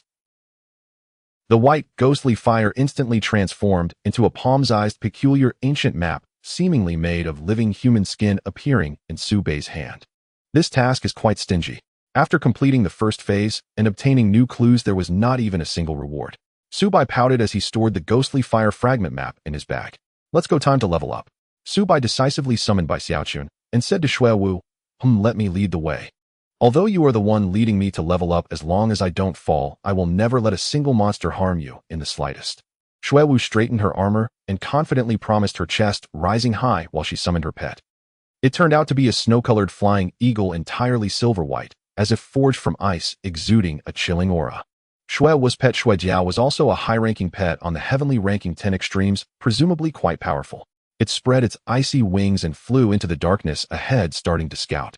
Hearing a woman, and a beautiful woman at that, seriously saying she would protect him, Su Bai couldn't help but shake his head and laugh inwardly, but he said nothing further, going along with Xuewu. Next, the two of them and their pets began exploring the third layer of the Yinming tomb. After walking for a minute, screech! A painful cry erupted from the dark ahead. It seemed Xuejiao had encountered an attack. Instead of being alarmed, Xuewu's exquisite face suddenly gleamed with excitement.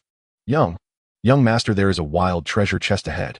Xuejiao could share its vision with its master, and when it was attacked, it also scanned everything ahead.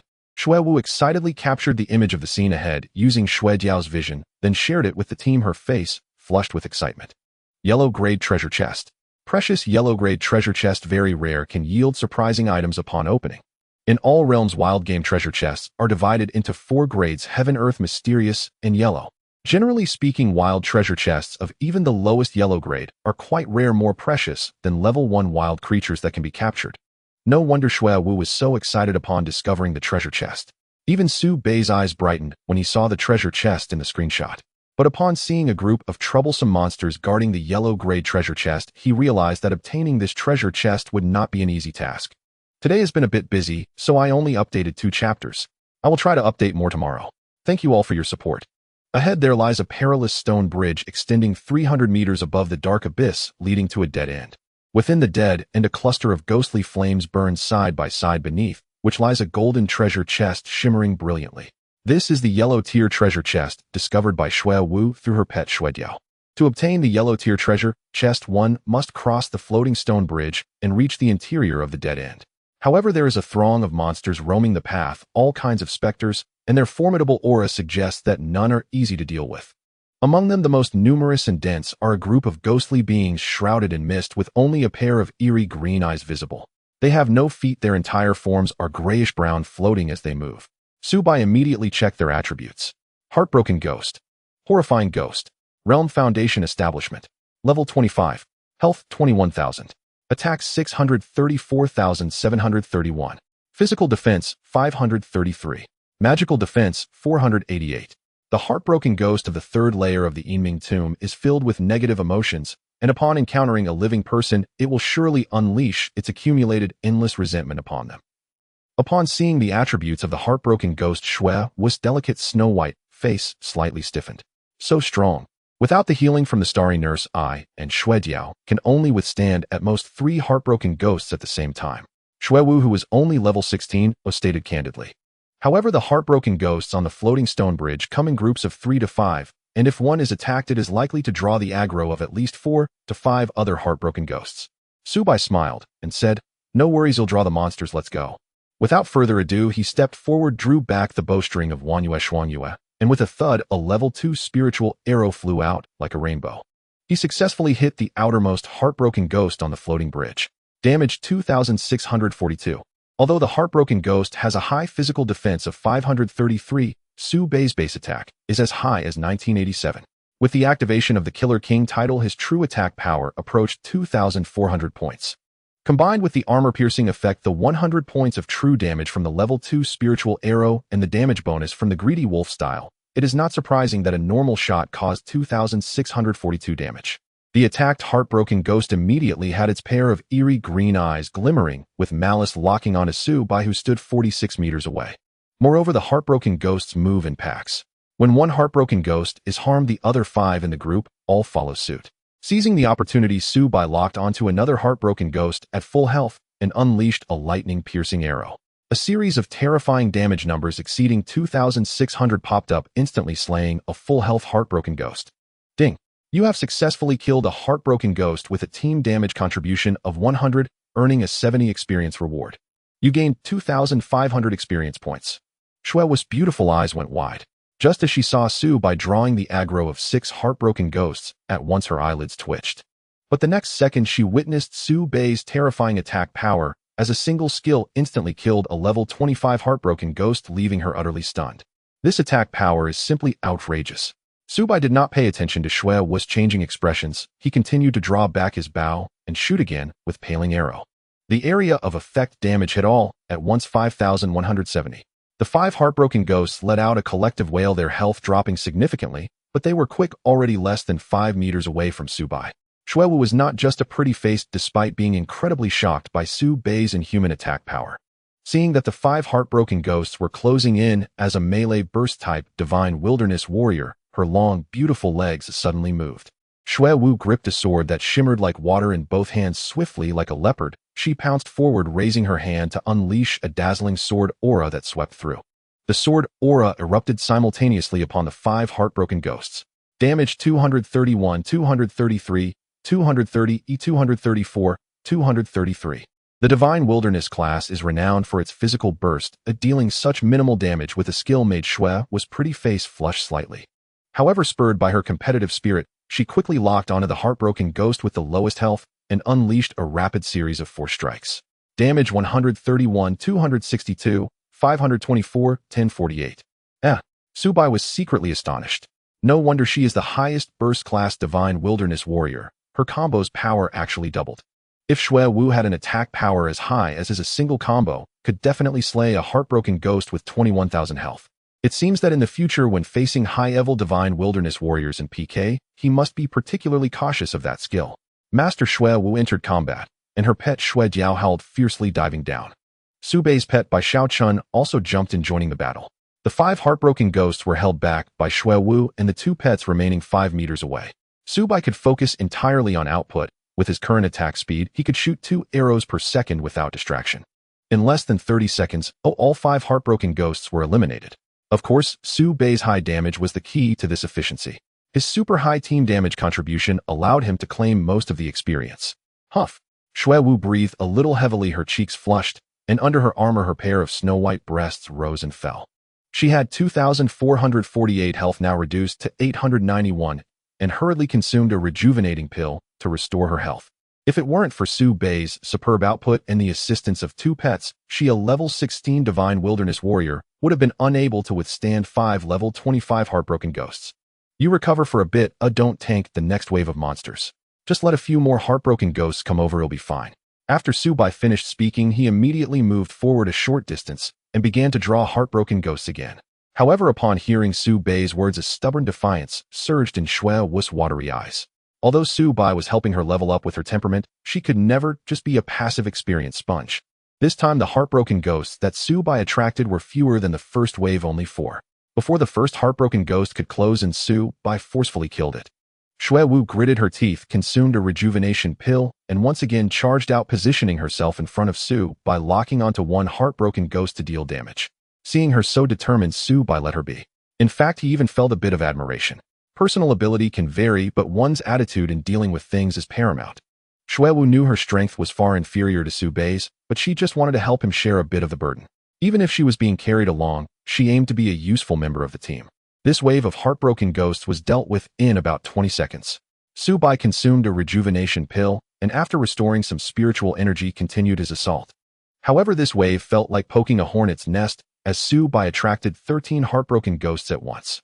Hurry, we have too many, I'll have Xiao Bai tank for a bit to buy us some time. Xuewu's delicate face changed, wanting to use her pet as cannon fodder. Su Bai, however, remained unfazed, pulling Wanyue Shuanghua to its limit, charging for a second. With a roar of the whirlwind, the majestic energy arrow of Chuan Yun arrow cut through the air, piercing through the group of 13 heartbroken ghosts. Damage 21,000. The first appearance of the fatal strike tonight instantly annihilated all 13 heartbroken ghosts. Xuewu, who initially planned to sacrifice her pet, widened her lips in shock, her beautiful eyes filled with disbelief. This is too outrageous. This damage is akin to being on a cheat.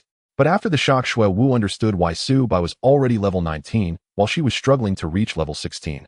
With Su Bai's monster-slaying efficiency, he truly was a monster-slaying bulldozer. At first, Xuewu sought to level up with Su Bai more for his potential, wanting to form a good relationship. And she thought with her strength alongside Su Bai, she wouldn't be just a deadweight merely leeching experience. But now she realized that leveling up with Su Bai was turning her into a mere experience sponge. Su Bai ignored Xuewu's concerns, and after slaying 13 heartbroken ghosts did not rest, but continued his rampage. Half an hour later. Ding.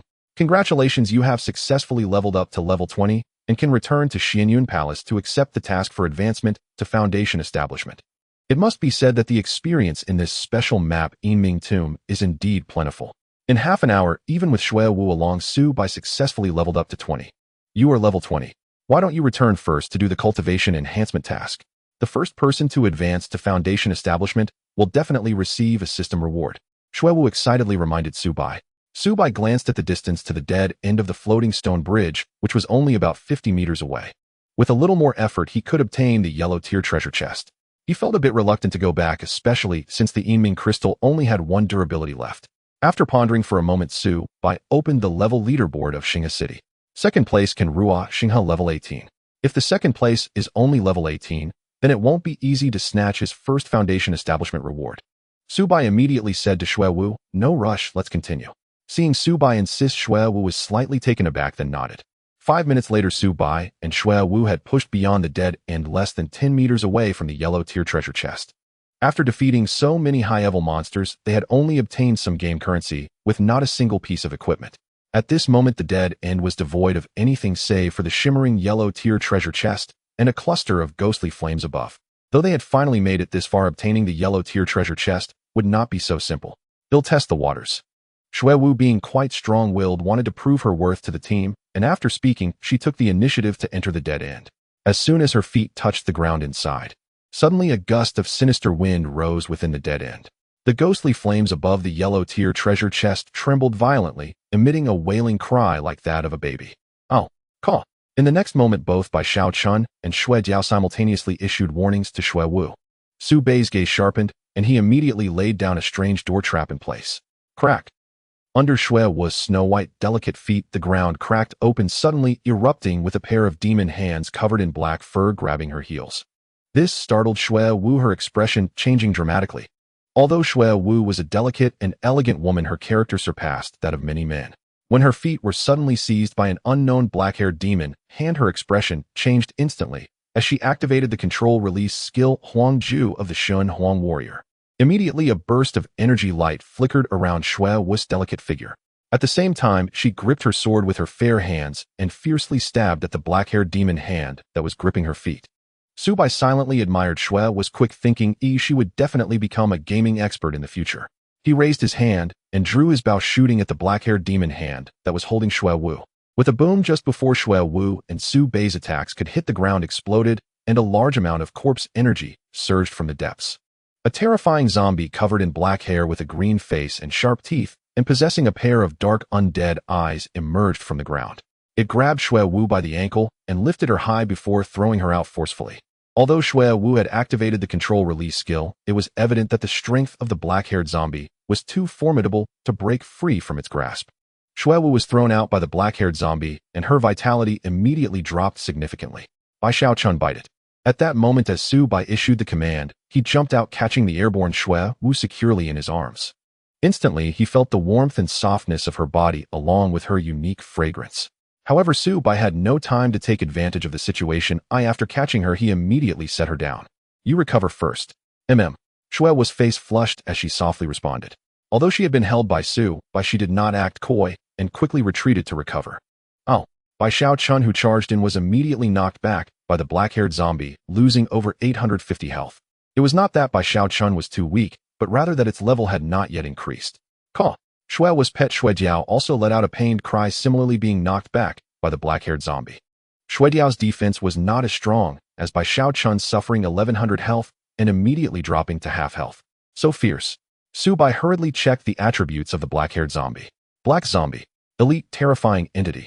Realm Foundation Establishment level 29 health 100000 attack 1291138 physical defense 930 damage reduction magical defense 840 damage reduction skills lifesteal aura falling corpse a terrifying black zombie from the third layer of the Yiming tomb. It is neither dead nor alive, a creature from beyond the 3 realms and 6 paths. It feeds on resentment and blood, hunting all outsiders who covet the yellow tier treasure chest. No wonder it's so fierce, a level 29 Foundation Establishment boss. It will become a Kaiguang once it levels up. Su Bai quickly decided to strike, first raising his hand to unleash a lightning chain arrow. Damage 1120, 1121, MISS 1122. What the hell? Did the attack on the black zombie also lead to misses? After finishing a set of lightning chain arrows, Su Bai only hit 5 arrows. The rest were all misses, dealing over 5,500 damage. The black zombie was not the kind to take hits lightly. It moved swiftly, jumping towards Su Bai with a fierce wind. The slow effect of Wanyue Shuanghua was halved against boss-level monsters, making it less than ideal. Su Bai jumped to the side trying to dodge this attack, but he underestimated the black zombie's speed and felt a claw scrape across his back. Damage 1018. Lifesteal 346. How could there be such high damage and lifesteal effect? Su Bai had 879 physical defense, more robust than Bai Xiaochun. Logically, the black zombie's normal attack shouldn't exceed 600 damage. There was no time to think about it. After dealing a close-range Paiyun arrow, Su Bai turned and retreated. The Paiyun arrow dealt over 2,000 damage to the black zombie, while recovering 400 health for Su Bai. As the black zombie was about to chase Su Bai's loyal pet, Bai Xiaochun leaped forward, colliding with the black zombie. Unfortunately, it lacked the strength and was instead knocked back, without even breaking the black zombie's defense. This black zombie had 900 physical defense and a 30 damage reduction, making it incredibly tough. The black zombie kicked straight out, hitting Bai Xiaochun for 900 damage and absorbing 300 health. The black zombie's lifesteal aura had at least a 30 lifesteal effect. Shui Wu's Bai Jiao unleashed a skill, transforming into a sharp ice sword, unleashing a chilling aura as it struck the black zombie's forehead. As a result, with a crack, the ice sword shattered into pieces, scattering icy fragments all over the ground. This hit only dealt 200 damage to the black zombie, which was negligible. Instead, the ice sculpture was once again knocked back by the black zombie, leaving it with extremely low health and allowing the black zombie to absorb 367 health. Quick, recall your pet. Su Bai shouted to Shui Wu as he finished charging the Chuanyun arrow, unleashing it towards the black zombie. Shui Wu realized that the black zombie had high lifesteal. Having an additional target to attack would instead provide the black zombie with a source of lifesteal. She hurriedly recalled the critically injured Shui Diao into the pet space. The black zombie let out an angry shriek, for the first time getting knocked back by Su Bai's Chuanyun arrow and crashing into the wall of a dead end. Additionally, it lost 2,100 health. Su Bai also had a 20 lifesteal, recovering 450 health with this arrow skill. At the same time, Su Bai quickly followed up with a normal attack. The black zombie landed angrily, leaving deep footprints on the ground, and foul corpse energy spewed from its mouth and nostrils, causing all its black hair to stand on end.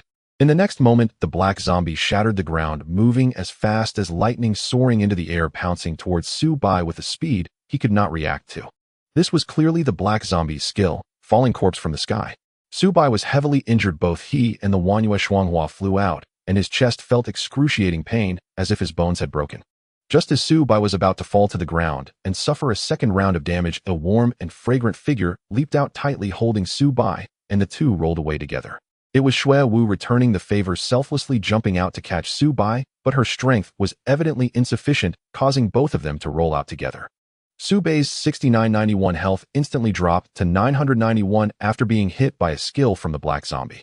Looking at the black zombie's health bar, it had instantly replenished to a full 1000 health. Damn it. This is absurd. Su Bei, now on top of Shui Wu, faced her, and Shui Wu's face turned red as she immediately turned her gaze away. Thanks. Su Bei thanked her, swiftly getting up and once again raising his bow to attack with another arrow. As a result, one arrow hit while the other missed. This was simply infuriating. The chance of triggering Zhang Pa had only increased to 9, which was too low. Seeing that Su Bei had survived one of its skills without dying, the black zombie roared once more and prepared to pursue. With the black zombie's speed, even with the dual slow effects of Wanyue Shuanghua and Shimen Xinjia, it could quickly catch up to Su Bei. A level 29 boss was truly unreasonable. At that moment, facing the black zombie's renewed assault, Su Bei remained motionless, shooting arrows from his position. He shot 3 arrows, hitting 2, pushing the chance of Zhang Pa to 11. At that moment, the black zombie surged forward, its black-haired claws clearly about to sink into Su Bei's throat. At that instant, Su Bei and Bai Xiao-chun in the distance shimmered in starlight and swapped positions in an instant. This was Bai Xiao-chun's level 10 skill, Yixing Huanwei, allowing them to exchange positions. Bai Xiao-chun took the black zombie's attack in place of Su Bei, immediately being knocked down to critically low health. But at that moment, Bai Xiao-chun let out an excited roar, its body as white as snow shimmered with a cold light, and its vitality instantly restored to 80. It entered battle intent overflow, increasing all attributes by 40 and reducing damage by 30 for 3 minutes. Bai Xiao-chun immediately began to counterattack like a strong sailor who had just eaten spinach. Taking this opportunity, Shui Wu unleashed a series of 4 strikes at the black zombie. Damage 36, 72, 144, 288. She had no choice, her base attack power was too low. As a level 16, attacking the level 29 black zombie boss was indeed very ineffective. Taking advantage of this, Su Bei quickly delivered normal attacks to the black zombie, increasing the trigger probability of Zhang Pa. Despite being the farthest from the black zombie, it was not foolish to get immediately abandoned by Xiao-chun and Shui Wu beside it, and turned its head to lock onto Su Bei. The black zombie seemed to know that Su Bei was the biggest threat, continuing to pursue him. Damn, is it really that smart? Su Bei shot another arrow while simultaneously consuming a recovery pill and a rejuvenation pill to replenish his state. Despite Su Bei's best efforts to evade, he was hit by the black zombie, once again barely recovering to over 2,000 health before losing about half of it. As the black zombie aimed to finish off Su Bei, Xiao-chun and Shui Wu caught up, attacking the black zombie together. This bought Su Bei a moment's time to quickly create distance while continuously firing attacks. When the cooldown for lightning chain arrow was over, Su Bei unleashed this skill again from 10 meters away, sending arrows that crackled with electricity at the black zombie. This time he hit 8 arrows, reducing the black zombie's health to over 8,000. The black zombie, reeling from this heavy blow, immediately swatted away the snow dance and Bai Xiao-chun that were clinging to it. Moreover, all the black hair on its body stood on end and foul corpse energy spewed from its mouth and nostrils. Damn, another skill. Su Bei's scalp tingled. If he got hit again, his aiming protection passive would be knocked out. Without aiming protection, Su Bei would have no safeguard. Thus, after firing 2 more normal attacks, he decided to prioritize activating tuxing technique to evade. Just as Su Bei was about to activate tuxing technique to dodge, Zhan Hun triggered in time. The black zombie's skill had already been activated, but its body froze in midair and then crashed heavily to the ground, turning into a puddle of black corpse water. Ding dong. Congratulations, you have successfully killed the black zombie.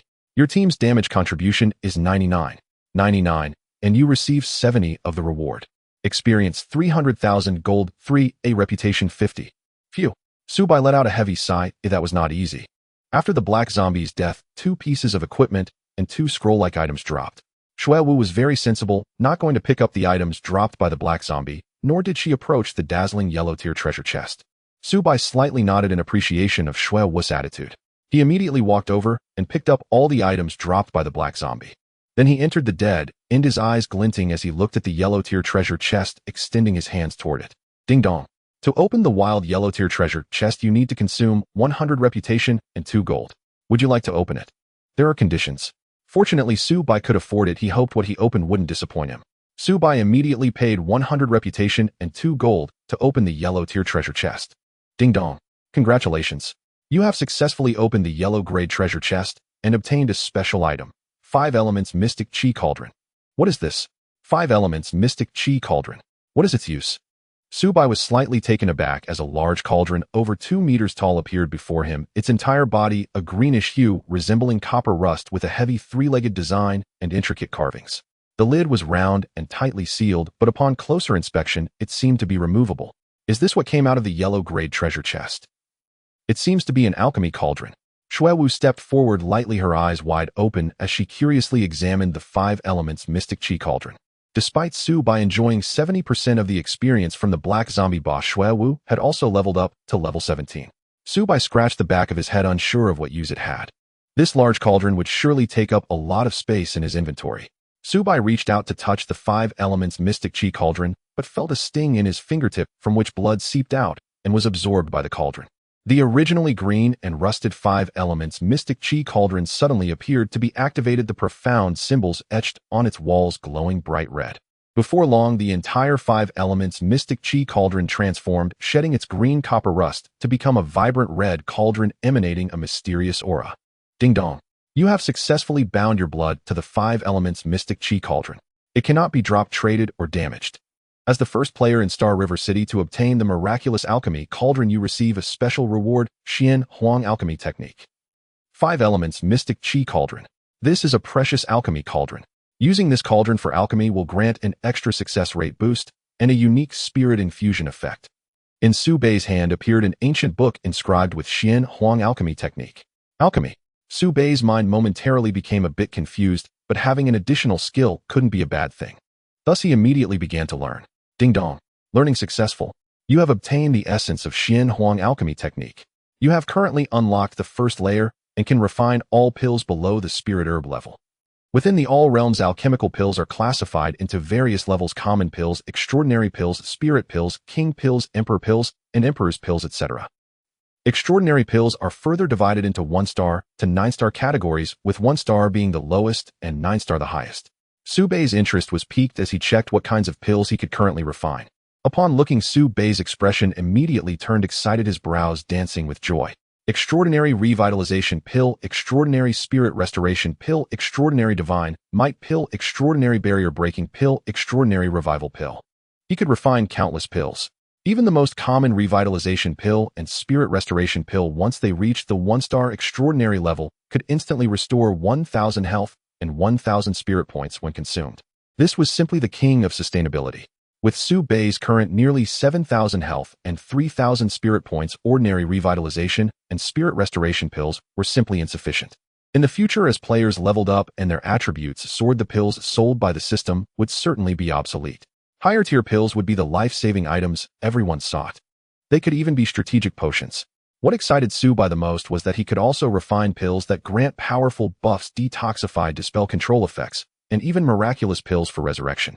In an instant, Subai discovered the enormous business opportunities and uses within. If these pills were something only he could refine, the number of players seeking him for medicine in the future would be countless. It appeared that he had inadvertently gained a great treasure.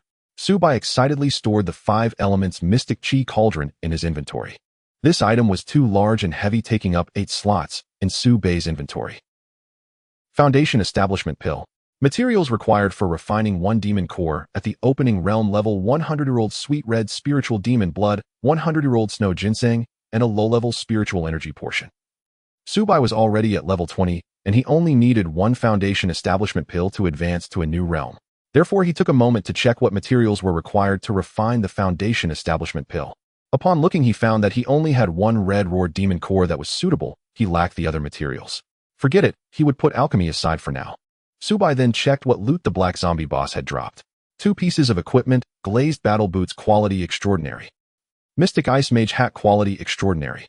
Su Bei's eyes brightened, he was quite lucky. 2 pieces of extraordinary level equipment dropped, which could at least fetch 2 million if sold. Glazed battle boots could be used by Xuewu, who was still wearing a pair of common boots. Since she was a teammate, Subai didn't mind too much and traded the glazed battle boots to Xuewu on the spot. Xuewu was generous and not pretentious. She happily accepted, immediately putting them on, and smiled sweetly. Thank you. I can't be of much help, so if any more equipment drops, I won't participate in the distribution. All for you.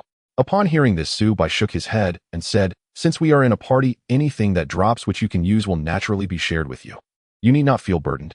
Although Xuewu's role in the party was not as significant as Su Bei's, she was by no means a slacker. Moreover, her demeanor had always been appropriate, and Subai appreciated having such a teammate. In dealings, if one seeks to hoard all the good things for oneself, it is often not a good thing, nor can one truly have friends. At the very least, Subai was not that kind of person. When encountering someone he did not dislike within reasonable bounds, he would share with them. As for the other piece of equipment the mystic ice mage had, which was a spirit sword gear, Subai planned to give it to Xiao Jilling to pass on to Kusiener. The black zombie also dropped 2 items, ghostly will-o'-the-wisp fragment, both of which were needed for Subai's quest. It was unclear how many ghostly will-o'-the-wisp fragments he would need to satisfy the quest requirements. Let's go, we continue to level up, Subai said to Xuewu. Xuewu nodded with a smile. The two continued their grind. Ding! Your accumulated experience points have reached the cap. You cannot level up further until your cultivation realm advances. Please elevate your cultivation to the foundation establishment realm as soon as possible.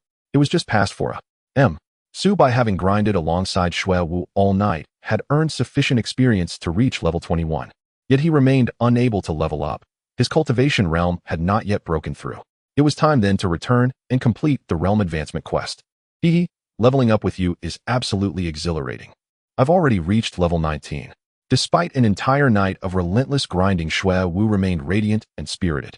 In a single night, she had surged from level 16 to level 19, an ascent as swift as a rocket, filling her with uncontainable exhilaration. Oh dear, it's already past 4. I'll need to head to the office soon. Thank you, young Master Shi, for guiding me through tonight's leveling session. I'll log out first. I can't possibly function at work tomorrow if I don't rest now. Xuewu smiled warmly at Subai, working by day and grinding deep into the night with him. She truly was a feverishly devoted gaming enthusiast. Wait, I've just looted 2 Divine Wasteland Warrior sets. Subai initiated a trade request with Xuewu. She shook her head in refusal, then let out a crisp, bright laugh, her gaze locking onto Subai with unblinking candor. My damage contribution barely exceeded 2% throughout the entire run. I was nothing but a freeloading teammate, tagging along doing little more than stirring the pot. To offer me gear would be treating me like mere ornamentation. I'd rather decline altogether, unless... Subai raised an eyebrow. Unless what? Unless you're trying to court me, then I'll gladly accept your gifts. Xuewu delivered the line with startling boldness, her eyes shimmering with playful charm as she watched Subai's expression shift in real time. That her uncle bore the illustrious in-game name Feng Qi Yunfei Yang was enough to suggest she was in reality a peerless heiress, beautiful, wealthy, and born to prominence. Such a woman blessed with both grace and lineage would inevitably attract legions of suitors. After only one night of shared leveling, could she genuinely have taken a liking to him? Subai refused to believe it, not in the slightest. You're overthinking things. I harbor no such intention. Then keep your gear. I'd rather not invite misinterpretation. Subai promptly withdrew the trade. TCH, truly terrible at charming girls. Honestly, you must be a textbook, brooding straight man in real life. With that kind of demeanor, how on earth will you ever find a girlfriend? But never mind, we're friends now after all. I know countless lovely young women who I'll happily introduce you to someone special. Logging out, bye-bye. After a few light-hearted remarks, Xuewu vanished offline instantly. Introduce me to a girlfriend. Subai shook his head speechless. 17 fragments of the Phantom Ghostfire map had been collected, but how many more remained unknown. Though he'd ground all night, he still hadn't reached the terminus of the 3rd tier of the Yinmingtu mansion. Just as Subai prepared to press onward with his level 18 character by Xiao Chun, a friend message flashed onto his screen. Who could possibly be contacting him at this hour? He glanced and found it was Xia Yomushi. Young Master Shi, do you possess a spirit-eyed beast core? If so, would you consider selling it to me? Name your price. At this message, Subai's brow furrowed sharply. A spirit-eyed beast core was one of the essential ingredients for refining foundation establishment pills. Was someone in Shuemu Nianhua about to hit level 20? Instantly, Subai opened the Star River City leaderboard to verify. Rank 1. Fresh-clothed fierce horse young Master Shi. Level 20. Rank 2. Brilliant as the Milky Way. Level 19. Rank 3. Moonless Night Windy Grove. Level 18. Brilliant as the Milky Way stood at level 19, sure to ascend imminently. And given her affiliation, she was almost certainly a member of Shuemu Nianhua. Subai swiftly reached his conclusion. As for Xia Yomu, she sought him specifically for a spirit-eyed beast core. That was perfectly logical. Subai himself had secured the world's first kill on the spirit-eyed boss Hong Ho. I do possess one, but I won't sell it. I require it myself. Subai replied without hesitation. Xia Yomu, she grew visibly anxious.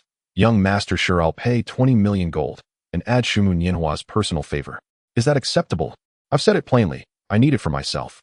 Subai closed the chat window and immediately selected the recall option. The reward for being the first cultivator in Star River City to achieve Foundation establishment must not slip from his grasp. Upon returning to Star River City, Subai instantly activated his sect branding seal to teleport back to his immortal cultivation sect, the Xuanyu Palace. Even at this late hour, numerous Xuanyu players still roamed its halls. Many were completing minor Xuanyu Palace quests, others sat cross-legged beneath the purple-gold Bagua Pavilion, quietly absorbing experience. Eager to save time, Subai summoned Lane and mounted it, sparking a chorus of astonished exclamations as he sped toward the Grand Archer E statue.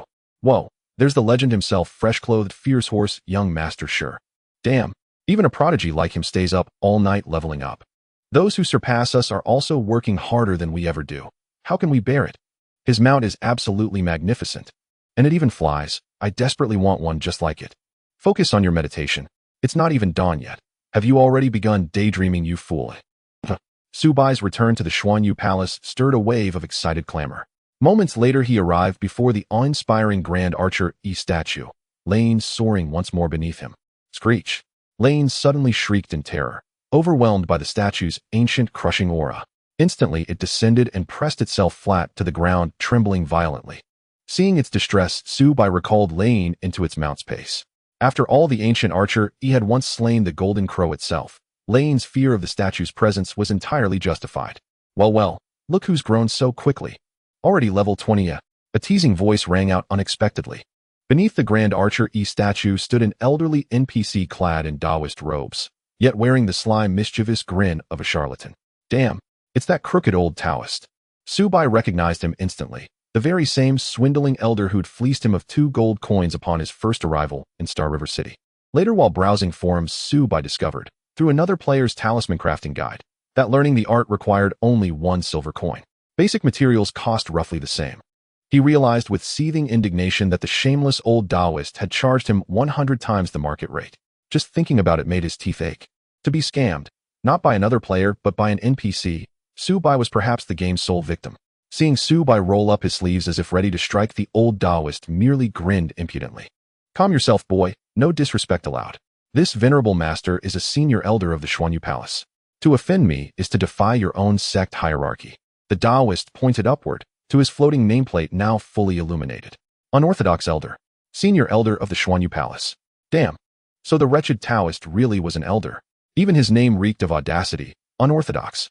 Yes, indeed, unorthodox. Only an unorthodox soul would deceive a player into surrendering 2 gold coins. Subai fumed inwardly. Don't jump to conclusions. You misunderstand my surname is my given name Zhengjing. As if reading his thoughts, the unorthodox elder added with a wink. Disciple, fresh-clothed, fierce horse, young master sure. You have met the prerequisites for advancing to the next cultivation realm. Will you accept your sect's trial quest? Ding. Senior Elder Bu Zhengjing of the Xuanyu Palace has issued you a sect trial quest. Accept. Damn. Was this unscrupulous elder truly assigning his trial quest? Would he try to swindle him again? Subai hesitated, glancing left and right, searching for any other Xuanyu Palace elders offering alternative quests. No need to look further. All Foundation establishment trials for Xuanyu disciples are personally overseen by this venerable master. Refuse, and prepare to remain forever stuck in the Qi refining realm. The unorthodox elder smirked, a look of absolute certainty that Subai would yield. Damn you. Subai cursed silently. How dare you insult this venerable master? Such disrespect constitutes hierarchical defiance. Penalty 10 gold coins or 1 palm strike as punishment. He huffed, puffing out his whiskers and glaring fiercely. What a... You can hear my thoughts. Wretch, you dare curse me again. Penalty doubled 20 gold coins, or 2 palm strikes. With that, the unorthodox elder flicked his wrist lightly. Boom thud. A bolt of palm-born thunder erupted from his hand, striking a centuries-old tree 100 meters away.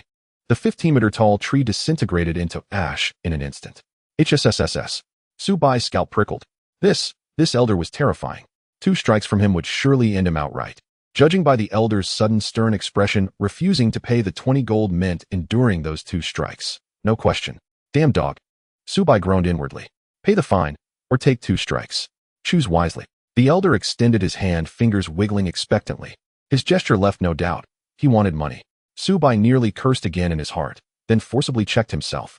Yet inwardly he vowed someday he'd repay this vile elder in full, and with interest.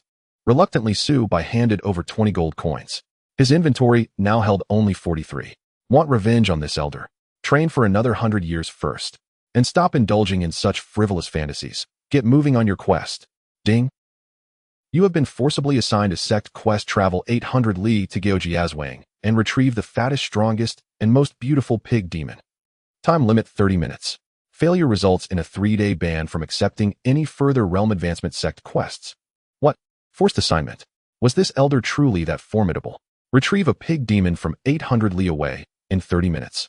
Just the round-trip travel alone would take hours. Subai strongly suspected the elder was deliberately tormenting him. Then came the reply. Here, let this venerable master lend you a hand. Thump.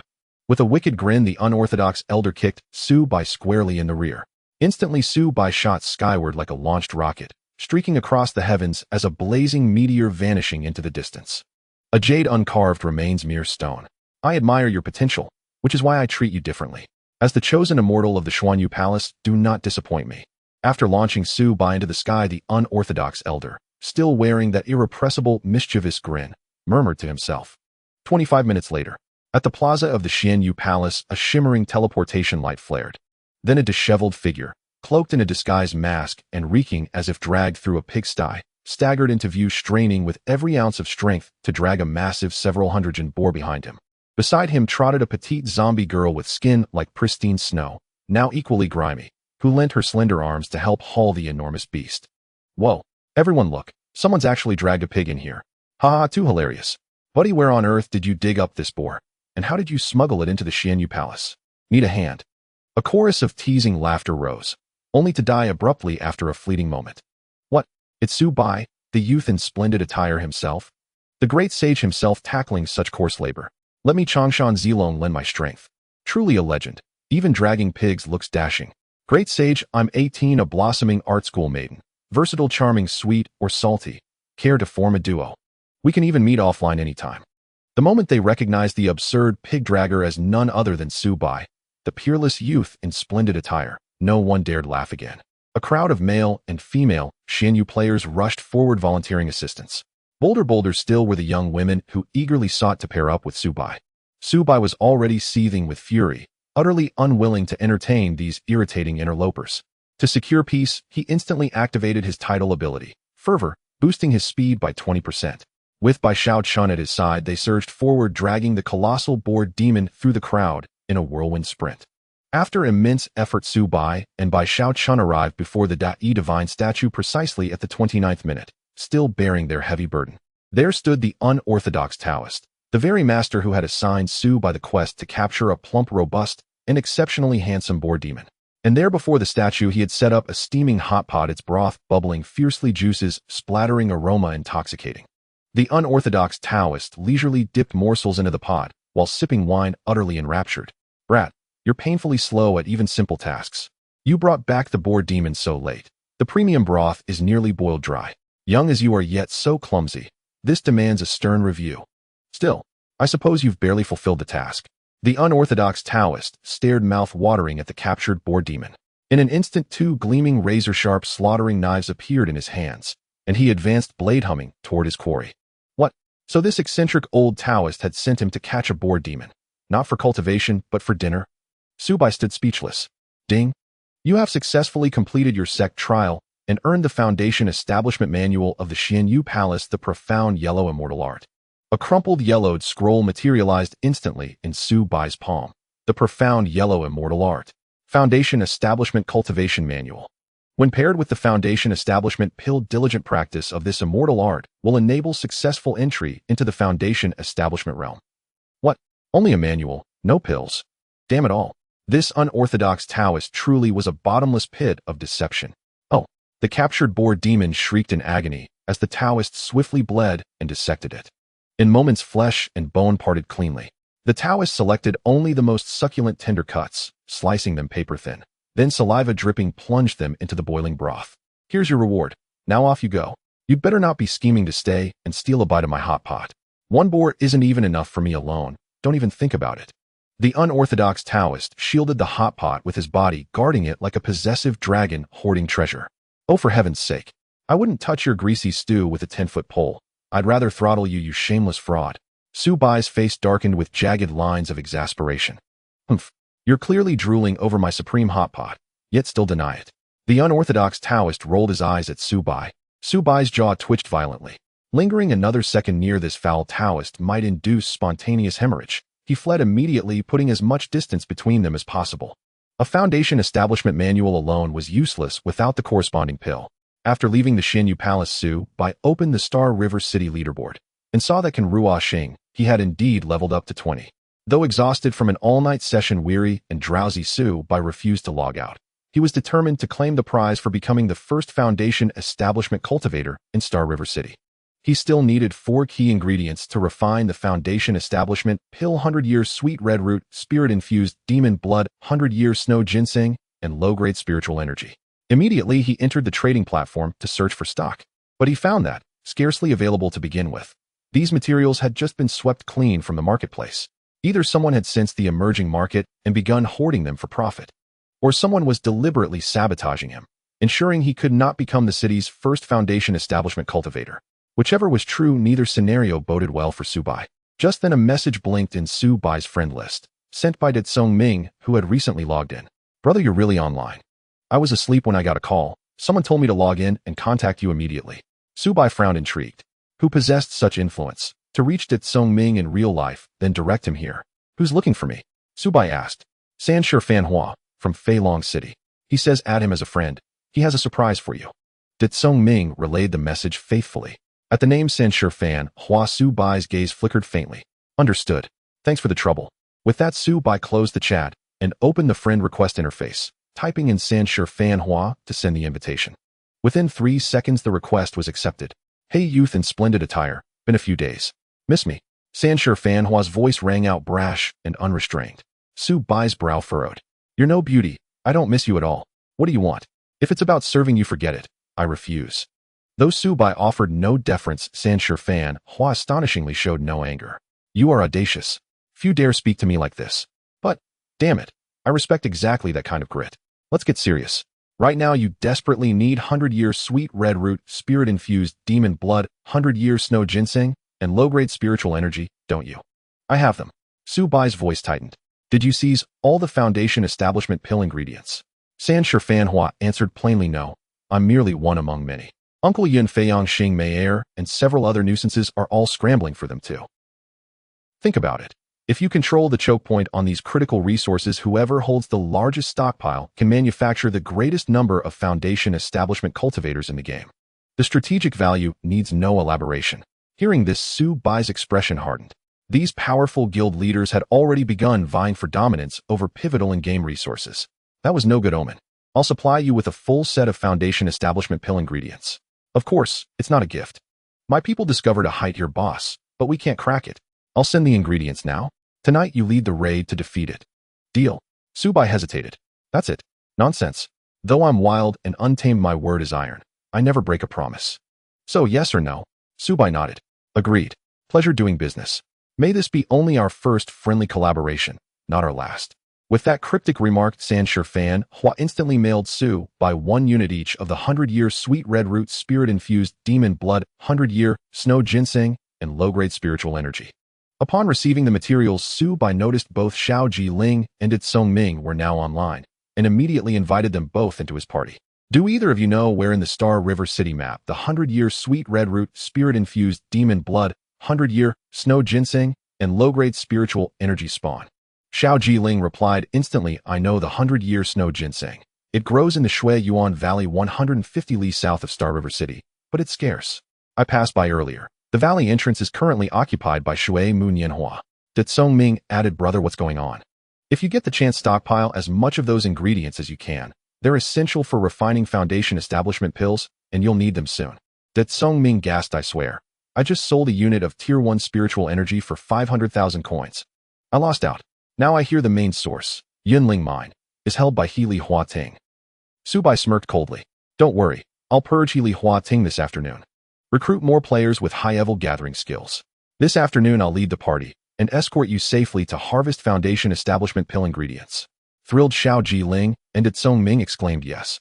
After concluding the conversation, Su Bai headed to the Star River City Alchemy Pavilion and paid 50 silver coins to reserve a celestial class alchemy chamber.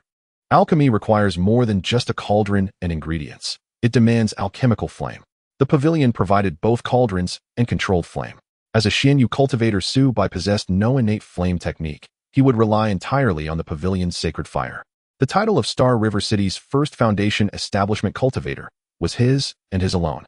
Inside the alchemy room of the Tian character square in shape at a prominent spot in the center, there stood a massive pitch-black cauldron. The terrifying high temperature spread out with raging flames burning fiercely connected to the flames of the Earth's core. Su Bai glanced at the Earth core fire and the large cauldron provided here. Earth core fire, a mid-grade alchemical fire that increases the success rate of alchemy by 10. Time limit 30 minutes. Transcendent Ghost Cauldron, a transcendent-level alchemy cauldron that increases the success rate of alchemy by 10. Time limit 30 minutes. The system is truly black. Spending 50 silver coins to enter the Tian character alchemy room only grants a 30-minute usage permission. Su Bai did not waste time and first took out his 5 elements mystic cauldron.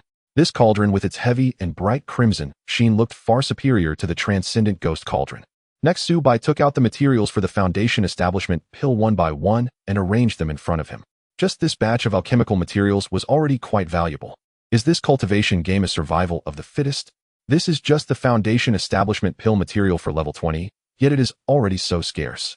Ordinary people without strength and resources would find it difficult to even reach the foundation establishment stage, let alone the subsequent stages of illumination fusion, inner movement, and golden core. Su Bai shook his head, choosing not to dwell on these thoughts, and immediately drew the alchemical fire into the 5 elements mystic cauldron to begin the heating process. Ding dong. You have successfully activated the 5 elements mystic cauldron. This is a precious alchemy cauldron increasing the success rate of pill creation by 30 and the spirit endowment rate by 50. Hearing the prompt, Su Bai revealed a satisfied smile. The 5 elements mystic cauldron is indeed several levels stronger than the transcendent ghost cauldron provided by the system. Su Bai immediately used the mystic yellow pill technique, throwing all the materials, including the scarlet roaring demon pill, into the 5 elements mystic cauldron. Ding dong. You have comprehended the mystic yellow pill technique, increasing the success rate of alchemy by 30 and the spirit endowment rate by 40. Ding dong. Special notice. After evaluation, your success rate for refining the foundation establishment pill is 86 and the spirit endowment rate is 96. If you fail to refine, you will lose all materials. Do you wish to continue? Su Bai was slightly taken aback. With the earth core fire adding 10, the 5 elements mystic cauldron adding 30, and the mystic yellow pill technique adding 30, combined with his own 16 points of luck, it was precisely an 86 success rate. What the hell? If it were someone else doing the alchemy, wouldn't the success rate for refining a foundation establishment pill be outrageously low? Is this game really that harsh? Su Bai silently clicked his tongue and chose to continue.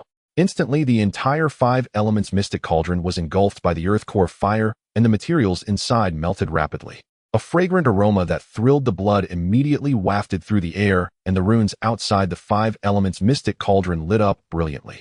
After 10 seconds, boom, a roar of airflow erupted from within the 5 elements mystic cauldron with scalding air and the enticing aroma of the pills spreading in all directions. Ding dong. Congratulations, player. Xian Inu Ma Xiao Nian, sure you have successfully refined the foundation establishment pill. You have obtained 1 top-tier Spirit Endowment Foundation Establishment Pill, 1 high-tier Spirit Endowment Foundation Establishment Pill, and 3 ordinary Spirit Endowment Foundation Establishment Pills. As the first player in Xinghe City to successfully refine the Foundation Establishment Pill, you gain a luck value reward of 3. At that moment, 5 strange luminous Foundation Establishment Pills the size of a thumb and translucent in color fell before Su Bai. 5 of them. Su Bai's eyes sparkled with excitement as he quickly collected all 5 Foundation Establishment Pills and examined them. 9-star Foundation Establishment Pill. A Foundation Establishment Pill formed from top-tier Spirit Endowment. Consuming it will yield a top-tier increase in potential. 6-star Foundation Establishment Pill. A Foundation Establishment Pill formed from high-tier Spirit Endowment. Consuming it will yield a high-tier increase in potential. 1-star Foundation Establishment Pill. A Foundation Establishment Pill formed from ordinary Spirit Endowment. Consuming it will yield a decent increase in potential. So this is the vast difference in pills. For oneself, one must naturally choose the best. Su Bai took 1 6-star and 3 1-star Foundation Establishment Pills. He then immediately consumed the 1 9-star Foundation Establishment Pill. The 9-star Foundation Establishment Pill melted upon entering his mouth, instantly transforming into a surge of pure energy that rushed towards Su Bai's limbs and bones. Even though this is a game, Su Bai felt as if flames were burning inside him with every inch of his skin pores, and even his tendons, bones, blood, and flesh boiling over. Seizing the opportunity, Su Bai quickly took out the Foundation Establishment chapter of the Mystic Yellow Imperishable Scripture, preparing to begin studying it. Who knew that once the Mystic Yellow Imperishable Scripture was taken out, it transformed into a rain of light and rushed into Su Bai's mind. A piece of profound and mysterious information was imprinted like energy in Su Bai's mind. At that moment, it was as if Su Bai was enlightening, like a mortal receiving the baptism of enlightenment and the sublimation of life levels. In his mind, he couldn't tell if it was an illusion, but the celestial sounds of the universe's profound laws echoed. His muscles, bones, and flesh were also making sounds as if they were automatically sublating and evolving. Ding dong. You have successfully entered the Foundation Establishment stage, automatically unlocking the level cap seal, increasing attack and defense life attributes, as well as hidden potential by 100. You have successfully unlocked the nascent soul function. The next moment, a system announcement resounded throughout Xinghe City. Ding dong. Player Xian Inu Ma Xiao Nian Shi has successfully broken through and entered the Foundation Establishment stage. As the first player in Xinghe City to reach the Foundation Establishment stage, you receive rewards of level 2, luck value 3, a reputation 300, and a random nascent soul skill book. Once this announcement sounded, the entire Xinghe City erupted in chaos. Wow, is it Xian Inu Ma Xiao Nian Shi again? The master is indeed a master, always pursued by others, but never surpassed. Xian Inu Ma Xiao Nian Shi is too impressive. He was already strong beyond humanity, and now he has become the first big shot in the Foundation Establishment stage. One can only wonder how monstrous he has become. Xian Inu Ma Xiao Nian Shi, do you need a little brother? Xian Inu Ma Xiao Nian Shi, do you lack a girlfriend? If not, would you mind adding one more girlfriend? Meanwhile, in a certain room of the Tian Character Alchemy Tower in Xinghe City, a woman of unparalleled beauty wore a look of deep gloom on her otherwise stunning face. Her ID above her head read, Song Ruo Xing He. I'm so furious. Song Ruo Xing, he kicked the transcendent ghost cauldron hard.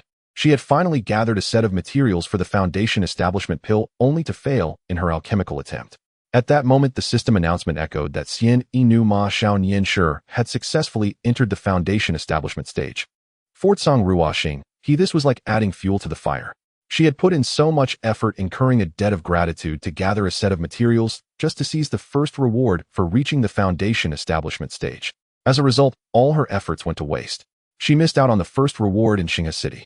After a while, Song Ruo Xing, he who had suppressed her immense anger, immediately sent out a voice message. She contacts Xian Inu Ma Xiao Nian Shi to see if he has any extra Foundation Establishment pills for sale. Congratulations to our brother, Xian Inu Ma Xiao Nian Shi, for becoming the first in the Foundation Establishment stage. My brother is amazing, you will always be our idol. The congratulatory voices of two brothers Dit Songming and Xiao Jilling immediately echoed in the paid channel of Xinghe City. Perhaps inspired by these two brothers, other prominent figures in Xinghe City, even the leaders of various guilds, also voiced their congratulations in the paid channel. Even Xia Yu Mu Shi and Dongji Suri from Shui Mu Nian Hua sent their blessings one by one. Even the third-ranked player on the Tianbang 10 Exquisites list, Yuhei Fenggao Xiao Shu Lin, also sent congratulations. The name Xian Inu Ma Xiao Nian Shi suddenly became the center of attention in Xinghe City. Faced with such an outpouring of congratulations, Su Bai could not pretend to ignore them. He promptly spent 20 silver coins to send a reply, "Thank you all for your kind wishes. I've merely been blessed with a stroke of luck. Nothing extraordinary at all. Please, there's no need to dwell on it." Hearing this humble, unassuming response from the youth known as the dashing young man in brilliant attire, many were deeply charmed by his quiet grace. After sending that message, Su Bai immediately examined the profound changes wrought within him upon reaching the Foundation Establishment realm. Character: the dashing young man in brilliant attire. Level 22 16547025000. Cultivation Realm Foundation Establishment. All attributes increased by 100. Health points 14028. Spiritual energy 9808. Physical attack 4009. Physical defense 1760. Mystic defense 1211. Fortune value 22. Reputation 865. Truly, one must see it to believe it. The surge was staggering, more than doubling his strength from just moments before. Moreover, attaining the Foundation Establishment realm had unlocked an additional nascent soul interface. Character: the dashing young man in brilliant attire. Nascent soul level Foundation Establishment rank 2. Enhancement effects 5 to all attributes, 30 resilience against debuffs, 30 damage taken from foes below one's own cultivation realm. Nascent soul technique, Spirit Guardian Shield. Consumes 50 of spiritual energy to activate Spirit Guardian Shield, rendering the user immune to all control effects, increasing base attributes by 50, lasting 15 seconds. Cooldown 30 minutes. Incredible. The Nascent Souls enhancement triggered nothing short of a qualitative leap. Especially the Spirit Guardian Shield technique. If activated now, Su-Bai would be utterly invincible for 15 seconds given his current stats. Oh, the system had also granted him a Nascent Soul technique manual. Su-Bai hurriedly checked his inventory, and indeed, a new manual appeared. Nascent Soul Technique. Thunder God aids me. Each attack has a 10 chance to trigger Thunder Strike, inflicting paralysis damage and immobilizing the target for 4 seconds. Maximum activation once every 30 seconds. Hiss. Upon reading the description of Thunder God aids me, Su-Bai gasped in astonishment. This was sheer exhilaration. Though the base proc rate stood at 10, Su-Bai's fortune value of 22 elevated the true activation probability to 32. With this passive Nascent Soul technique, Su-Bai would gain a decisive edge, whether in player-versus-player combat, monster grinding, or solo boss encounters. Su-Bai immediately learned the technique. In that moment, he confirmed his earlier intuition: the vast, enigmatic cultivation game Myriad Realms would not in its late stages hinge upon sheer numbers. Rather, supremacy would belong to those who attained absolute superiority in level and realm. Individuals so mighty they could stand alone against 10,000, 100,000, even a million, or blot out the heavens with a single hand. Consequently, Su-Bai grew even less interested in the proposal by his companions, Xiao Jilling and Di Tsongming, to found a guild or faction. Phew. Log out. Having remained online for so long, Su-Bai felt ready to log off and rest. Yet at that very moment, several voice call requests flashed rapidly in his friend list. He glanced. They were Feng Qiyun, Fei Yang, Shui Wu, and Xia Yumushi, all just having logged in. Their urgency gave him a clear sense of their intent. Most likely they sought Foundation establishment pills. Su-Bai accepted Shui Wu's call first. He held her in high regard. Dashing young man, congratulations on your successful Foundation establishment. My uncle is insufferable. I was about to head to work when he insisted I contact you to ask whether you happen to have any spare Foundation establishment pills. If you're willing to sell, go ahead, but if not, just say the word and I'll decline on your behalf. Given how extraordinarily difficult Foundation establishment pills were to refine their value was self-evident. Yes, I do. Su-Bai answered candidly. Shui Wu asked again, will you sell them? Don't feel pressured. If you'd rather not, I'll tell my uncle outright. No harm done. I will sell, but not for coin. I require alchemical ingredients instead. With that, Su-Bai sent her a detailed list of materials needed to refine Transcendent Rejuvenation pills and Transcendent Spirit Replenishing pills. Have your uncle gather these ingredients first, then return to exchange. Armed with the 5-element Mystic Chi Cauldron and the profound yellow alchemy arts, Su-Bai could produce countless rare elixirs, provided only that he possessed sufficient herbs. This approach was far more advantageous than monetary trade. More importantly, Su-Bai had begun sensing an emerging danger. He feared that a sudden influx of wealth into his personal bank account might expose his real-world identity. On the planet Daxia, home to over 2 billion souls, an ordinary citizen suddenly receiving hundreds of thousands, or even millions, of credits would already raise eyebrows. Yet once sums breached the tens or hundreds of millions, suspicion and scrutiny would inevitably follow. From now on, Su-Bai resolved to avoid cash transactions entirely, preferring instead exchanges of in-game materials, equipment, and other tangible assets. Shui Wu responded decisively, agreed. I'll inform my uncle. Now that she herself had reached the Foundation establishment realm, retaining extra pills offered little benefit. Trading them for precious alchemical ingredients was far wiser. With that, Su-Bai accepted Xia Yamushi's call. Her purpose mirrored Shui Wu's. Most likely she sought pills on behalf of Kenrua Xinghe. Su-Bai instantly transmitted the same ingredient list to her, stipulating that she could claim the Foundation establishment pills once she assembled all required components. At that moment, Sanshir Fanhua also initiated a voice call. Dashing young man, you're absolutely legendary. One of my crafting alchemists wasted 3 sets of rare materials and still failed to produce a single batch of Foundation establishment pills. Yet you succeeded on your very first attempt. Enough talk, sell me one. Name your price. A faint smile touched Su-Bai's lips as he sent yet another copy of the ingredient list. Su-Bai still held 4 Foundation establishment pills, 1 of 6-star quality, 3 of 1-star quality. Consuming pills of differing grades yielded markedly distinct breakthrough enhancements affecting both attribute gains and latent potential. Even if they gathered all required materials, Su-Bai intended to reserve the 6-star pill for himself, offering only the 1-star variants to others. With those conversations concluded, weariness finally overwhelmed him and he logged out without delay. Family member of bed 304, please wake up. We need to change the patient's medication. No sooner had Su-Bai exited the game than the gentle voice of a nurse greeted his ears. As his eyes fluttered open, a fleeting glint of otherworldly light shimmered deep within his pupils. The nurse before him possessed a stunning figure, voluptuous curves, a graceful silhouette, and striking phoenix-shaped eyes that exuded effortless allure. Rosered, lace-trimmed. Unintentionally, his clairvoyant ability flared, and in an instant he perceived the precise hue and delicate design of her undergarments. The words slipped from his lips before he could stop them. Little brother Hua. What rosered, lace-trimmed? What are you muttering about? Awakened by the beautiful nurse, Huang Kiki rubbed her drowsy eyes and murmured softly, her voice laced with sleepy charm. Her words jolted Su Bai upright, cold sweat breaking across his brow. Meanwhile, the flustered nurse, already preparing to change his medicine, blushed crimson and instinctively scanned her uniform, fearing some inadvertent exposure.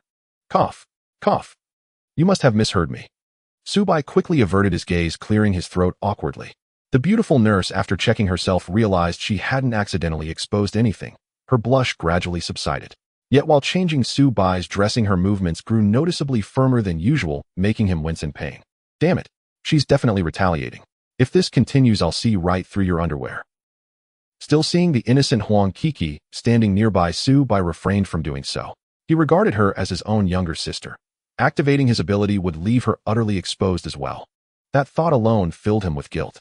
After finishing the dressing change, the nurse shot him a sharp glance with her beautiful eyes before turning and walking away with graceful swaying steps. Huang Kiki pulled out her phone and glanced at the time. It's already nearly 7:30. Why hasn't Dad arrived yet? She shook her head lightly, then turned to Su Bai with sparkling excitement. Xiao Hua, good, do you believe there's a ridiculously wealthy fool in the game, Zhu Tian Wanjia, a second-rate tycoon who has more money than he knows what to do with? Su Bai frowned in confusion. What's going on? You won't believe it, but last night while we were clearing a dungeon, an ultra-rich player from Xinghe City joined us. His name, Xiao Jilling. He seemed smitten with my classmate, the Yin Tian Tian, and to obtain her contact information, he spent lavishly, without hesitation. Since we've been grouped with Tian Tian, we all reap generous rewards from Xiao Jilling's generosity. Now I've got new weapons and 2 excellent skills. I'm incredibly powerful. Once I've saved up enough gold coins, I'll come to Xinghe City to find you and take you soaring high. Su Bai couldn't help but chuckle. Xiao Jilling must have spared no expense to fulfill his request. He'd make sure to repay him generously next time they logged in. Su Bai never let friends who helped him in game bear any loss. All right, I'll be waiting for you to lift me up when you arrive. He replied with a warm smile. Wait, that's not right, Xiao Hua Ge. You still haven't added me as a friend. Have you forgotten again? Realization dawning, Huang Kiki pouted, her expression indignant. Su Bai sighed wryly. Seems I really did forget. Don't worry, I'll add you the moment I log in. Your in-game name is Kusianair. I remember it perfectly. Huang Kiki tilted her delicate chin upward and playfully shook a tiny pink fist at him. If you don't add me right now, you're doomed. Yes, Lady Huang Kiki. Su Bai played along and immediately earned another peal of delighted laughter. Xiao Hua Cuckoo. I'm sorry, something came up today, so I'm running a bit late. You must both be starving by now. At that moment, the bespectacled uncle entered the ward carrying neatly packed breakfast. It had only been one night, but Su Bai noticed something amiss in his uncle's demeanor. Though his face wore its usual cheerful smile, a subtle strain lingered beneath, as if weighed down by hidden worries. Dad, are you trying to abandon Xiao Hua Ge and me? You're this late delivering breakfast. I'm practically starved. Huang Kiki feigned grievance, then snatched the meal and began eating eagerly. You little rascal. I'm only a few minutes late. Is that really worth such dramatics? Her father rolled his eyes at her, then turned warmly to Su Bai. Xiao Hua, how's your wound healing? Does it still hurt? Much better, uncle, Su Bai replied with a smile. Good, that's good news. Here, let me feed you some plain congee. You're still restricted to light fare. No sooner had the uncle spoken than his phone rang. Glancing at the screen, his brows knitted faintly behind his glasses. He gave Su Bai an apologetic smile. I'll just take this call first. Then he stepped outside to answer it. Something serious must have arisen. He looked deeply troubled. Having treated him with such kindness, Su Bai resolved to help however he could. He immediately focused on the warm current swirling within his lower dantian, and was stunned to discover that overnight the flow had more than doubled in strength. What happened? How could it have surged so dramatically? Could it be because his in-game self had just achieved foundation establishment? Su Bai speculated silently. With the dantian's warmth vastly intensified, he tested it cautiously, and to his astonishment he no longer needed to channel the energy into his ears. A single thought sufficed. Outside the ward, every movement of the bespectacled uncle unfolded before Su Bai's perception, utterly unobstructed, crystal clear. Even as the uncle grimaced and spoke in hushed, strained tones into his phone, each word resonated in Su Bai's mind, as if magnified many-fold, rendered unmistakably distinct. I'm warning you, stop flooding me with harassing calls. You can't intimidate me, Huang Cheng. Let me be absolutely clear, I will never accept your offer to demolish my ancestral home for less than 5 times the fair market value. From the other end came a raspy, grating voice, like a strangled duck. Can't intimidate you. Heh. Huang Cheng, this is my final voluntary call to you. You have until noon today to sign the demolition contract. After that, don't expect even tears to find solace. Oh, and a friendly reminder, your wife, paralyzed from the waist down, seems to have taken a nasty fall in the courtyard moments after you left. Oh, the horror. Blood all over her face. She writhed desperately, yet couldn't rise an inch. Huang Cheng's expression twisted violently. Fury and alarm flared in his voice. You monsters, you dare harm my family. I'll report you to the authorities. Report us. The voice on the line sneered coldly. Oh dear, how terrifying. Go ahead, call them now. Right this second. Hurry up. By the way, a gentle suggestion, I hear your daughter, stunningly beautiful, is in her 2nd year of high school. These days, human traffickers and perverts are everywhere. Do take very good care of her. Should anything untoward happen, well, tsk. And remember, noon. Don't be late. 12 o'clock sharp, no exceptions. With that, the caller hung up. Moments later, Huang Cheng re-entered the ward wearing his familiar smile, though deep within his eyes turbulence churned unseen. Cuckoo, Dad has an urgent matter. I need to head home immediately. I'll arrange a day's leave with your homeroom teacher. Today stay here and look after Xiaohua. Don't go anywhere else. Huang Kiki looked bewildered. Leave. But why?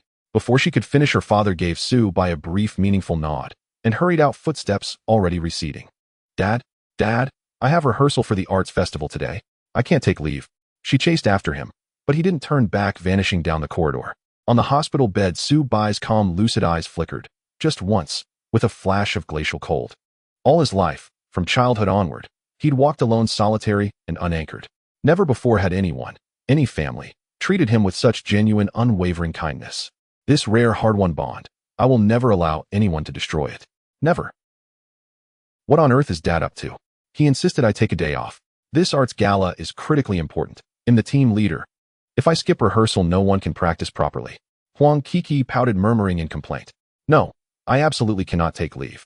She immediately pulled out her phone to call her father, but after 3 consecutive attempts, no one answered. That rotten dad. Why won't he pick up? At that moment, Su Bai spoke gently. Kiki, just listen to your father and rest for a day. Consider it keeping me company. I'm still recovering. I need someone to look after me. Hearing this, Huang Kiki abandoned her call attempt and sighed. Fine, so be it. Xiaohua, go let me feed you some kanji first. Su Bai nodded. All right, thank you.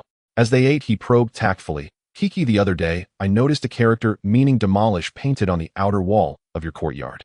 Is your courtyard slated for demolition? Huang Kiki's voice suddenly sharpened with indignation. She spat sharply. Yes. A heartless real estate firm in our area, their boss, surnamed Wu, has set his sights on our land to build a commercial skyscraper. That Mr. Wu is utterly despicable. He's offering compensation 5 times lower than market value to seize our property. Not only did my father refuse, he's not alone. Our neighbors all refused too. Yet mysteriously, many neighbors have recently moved out, accepting those grossly unjust terms. Rumor has it that this vile Mr. Wu hired thugs to threaten them privately, so most uncles and aunts grew terrified. Hearing this, Su Bai's brow furrowed faintly, gathering further insight. So, if he's truly so ruthless, hasn't he threatened your family as well? Huang Kiki bristled anew at his words. How could he not? Xiaohua Ge, you have no idea how thriving our family's guest house used to be. Guests never stopped coming. To force us into submission, that wretched Mr. Wu sent people to harass our guests, scaring everyone away from staying with us. You're the only guest we've hosted this entire month. At this, Huang Kiki's large eyes widened, then contracted sharply as sudden deep concern flooded her gaze towards Su Bai. Xiaohua Ge, after you recover, please don't stay with us anymore. It's possible the fire that burned you was deliberately set by that vile Mr. Wu's men. Xiaohua Ge, I'm so sorry. I should have told you sooner, otherwise you wouldn't have been hurt. Her voice trembled, and her eyes glistened faintly with remorse. The more she thought about it, the more convinced she became that Su Bai had been drawn into danger solely because of her family. Such a simple, kind-hearted girl, truly endearing in her innocence. The bespectacled uncle was also profoundly compassionate. No wonder when Su Bai transferred 200,000 yuan to him yesterday, he adamantly refused to accept it. Only after persistent insistence did he reluctantly take 50,000. Later he added that once Su Bai recovered and left the hospital, he'd help him find a better new residence. Clearly the uncle too suspected Mr. Wu's hand behind Su Bai's unexplained fire-related hospitalization. Fearing further harm might befall Su Bai, he'd spoken those words out of protective urgency. After asking a few more questions about the real estate tycoon, Su Bai, exhausted from an entire night awake, could no longer resist overwhelming drowsiness. Kiki, I need to sleep for a while. Don't wander off. I'll need water when I wake. If you leave, I'll have no one to help me drink. Su Bai said this deliberately. Don't worry, I'll stay right here.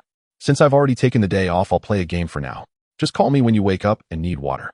Huang Kiki assured him reliably. Su Bai offered her a gentle smile before slowly closing his heavy eyelids and drifting into slumber. Only through deep restorative rest could Su Bai gather the clarity and vitality needed to devise a way to help the bespectacled uncle's family surmount this crisis. And indeed, he slept soundly, deeply peacefully. Ever since a warm current had begun circulating within his lower dantian, Su Bai sensed unprecedented vigor throughout his body. Appetite sharp, sleep naturally restorative, spirit radiant and abundant. Glancing at the clock above his hospital bed, he saw it was already 1230 p.m. Though he'd slept only 4 hours, the quality of his rest surpassed 10 hours of ordinary sleep. He felt utterly invigorated. Kiki sat nestled beside his bed, her pure youthful face serene in slumber, yet subtly expressive even in repose. She must have been battling monsters in her game. Just as Su Bai prepared to ask her to log out, his brows flickered, and in the next instant a fresh-faced young woman in crisp school uniform entered the room, delicate features, sweet demeanor. Kiki. Hearing her name called in reality, Kiki instantly logged out and opened her eyes, surprised. Tian. How did you know I was here? Tian's eyes flickered with something unusual, then swiftly returned to normal. Cool. Kiki, have you forgotten? We're rehearsing today. You're the team leader. If you're absent, no one can practice properly. Our homeroom teacher sent me to fetch you back to school for rehearsal. Hearing this, Huang Kiki glanced at Su Bai, still seemingly deep in sleep, and hesitated softly. I'd love to go, but if I leave, no one will care for Xiao Hua Go. Tian paused, then said thoughtfully, then why don't you return to lead rehearsal, and I'll stay here to look after him instead. After all, I'm not the team leader. My presence or absence makes no difference to the rehearsal. Really? Kiki's eyes lit up, yet hesitation lingered in her expression. Don't worry, he's still sleeping. You can go lead rehearsal first, then rush back immediately afterward. It'll take at most 1 or 2 hours. Perhaps he won't even wake before you return. Huang Kiki pondered a moment, then nodded. All right then. Tian. If Xiao Hua Go wakes while I'm gone, please pour him some boiled water, or buy light congee and feed him. Sure, I promise. Tian forced a faint smile, her voice oddly strained. Don't worry, I'll get back as fast as I can.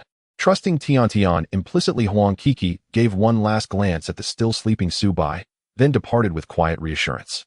But the moment Huang Kiki vanished from sight, Tian's eyes filled with profound guilt, and she withdrew her phone to send a text message. Message she's left. Release my younger brother immediately. And remember, you promised me you'd only frighten Kiki's family, not actually harm Kiki herself. I trust you'll honor your word, or I will go straight to the authorities. After sending the message, Tian whirled around and froze, jolting violently as her phone slipped from her grasp, shattering upon impact. For Su Bai, wrapped head toto like a mummy, had abruptly awakened, his gaze piercing and glacial, fixed upon her with unnerving intensity. 15 minutes later, outside the entrance of an exclusive club hidden deep within a narrow urban alley, security stood at the highest tier. Surveillance cameras blanketed every corner. Armed guards bearing electric batons stood at 5-meter intervals.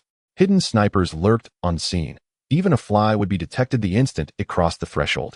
Inside lay a labyrinthine underworld, bars, gambling halls, opium dens, all operating openly.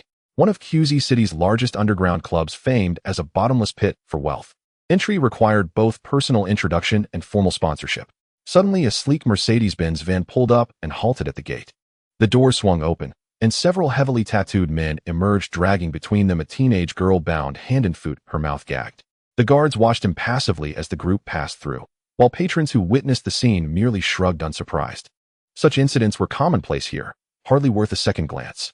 Meanwhile, 500 meters away from the club, a figure emerged, clad entirely in black, face obscured by a wide-brimmed cap, oversized sunglasses, and a full black mask, approaching a public telephone booth and dialing the police department. I'm reporting a crime. QZ City West 5th Street alley entrance. After hanging up, the figure, whose features remained completely concealed, strode purposefully toward the club. Inside the club, within a secluded hall, sat a bald man with a jagged scar across his cheek, cigar clenched between his teeth, a 10-kilogram gold chain gleaming thick around his neck, as he lounged on a massive armchair, legs arrogantly crossed. He gazed down coldly at a bloodied man and woman pressed to the floor beneath his boots. Tisk tisk tsk. Huang Chung, you two are tougher than I expected. Unyielding, like stubborn pigs impervious to boiling water. The scarred bald man was one of the club's shadowy proprietors, known on the underworld circuit as Mad Leopard. His gravelly, grating voice scraped unpleasantly against the ears. Mad Leopard exhaled a slow smoke ring, then rose languidly and approached the bespectacled uncle whose face was already a mask of blood. With a sickening hiss, he pressed the burning tip of his cigar directly onto the uncle's forehead, eliciting a choked, agonized groan. No, stop. Please stop hurting him. We'll sign the contract. Just sign it, and it'll be over. The uncle's wife sobbed hysterically, begging Mad Leopard to cease. Shut your mouth. They steal by force, and treat us like this. I'd rather die than sign. You're lawless beyond measure. As long as I draw breath, I will report you to the authorities the moment I walk free.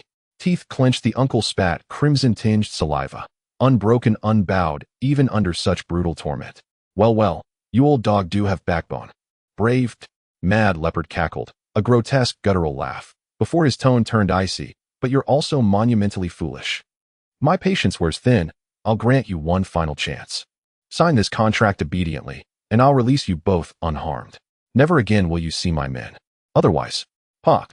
Before he could finish, the uncle, fueled by raw defiance, lunged forward as Mad Leopard leaned in close and spat a violent mixture of blood and saliva straight into his face.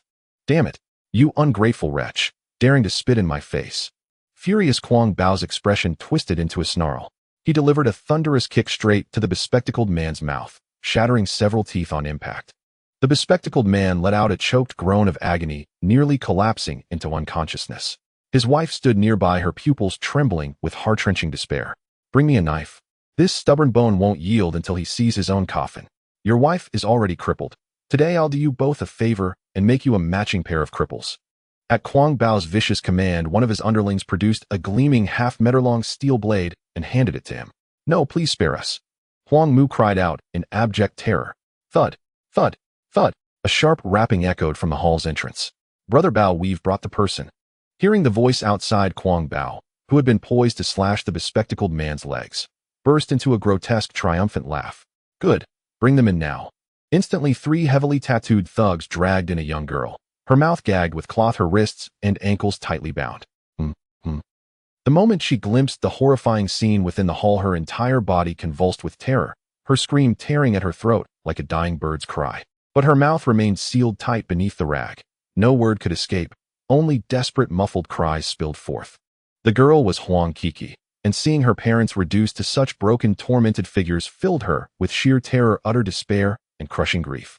Kuer, she's just a child. Why have you taken her? You mustn't do this. Huang Mu dissolved into complete panic. Even the bespectacled man, upon spotting his bound daughter, recoiled violently, his pupils dilating, wide veins bulging across his temples. You filthy bastard. You thought yourself fearless. Kwang Bao sneered savagely, then lunged forward, seizing Huang Ki's hair in one hand and yanking her roughly beside him. Still daring to spit at me? I'll take her right before your eyes, right now. A sharp tearing sound followed. With a cruel grin, Kwang Bao ripped a strip of fabric from Huang Ki's shoulder, exposing a sliver of pale, flawless skin. Her face froze instantly, blood draining from her cheeks. Her mother turned ashen. Stop. Kwang Bao, don't harm my daughter. I'll sign the contract. His daughter was the bespectacled man's greatest vulnerability. He feared no death, but for her safety he had no choice but to bow before Kwang Bao. Ha. I thought you were truly stone-hearted, stinking and stubborn like a latrine rock. Turns out you're not so tough after all, breaking this easily. Kwang Bao shoved Huang Kiki contemptuously onto the floor, then fixed a cold, mocking gaze upon the bespectacled man. Weren't you bold before? A man so defiant surely wouldn't deign to accept a mere 1 million yuan in relocation compensation. Go, rewrite the contract. Reduce the compensation from 1 million to 100,000 yuan. One of Kwang Bao's henchmen immediately altered the figure on the document and presented it to the bespectacled man. The ancestral home belonged to the bespectacled man's family. The fair market value exceeded 5 million yuan. Yet Kwang Bao's gang had previously offered only 1 million. A blatant act of extortion. Now they slashed it further to 100,000. This was no different from outright robbery. But for his daughter's sake, the bespectacled man clenched his shattered teeth, closed his eyes tightly, and whispered hoarsely, Fine. I'll sign, even for 100,000, if you spare my daughter. He had already resolved once he secured his daughter and wife to safety, he would sacrifice his life to make this pack of beasts pay in blood. After watching the bespectacled man sign the contract and press a bloody fingerprint onto the paper, Kuang Bao erupted in even more self-satisfied malevolent laughter. He glanced briefly at the document, then tossed it to a subordinate to secure. Then he pulled out his phone and dialed. Mr. Wu, the insolent Huang Chung has been dealt with. The commercial plaza project begins tomorrow, or better yet today. Construction starts today.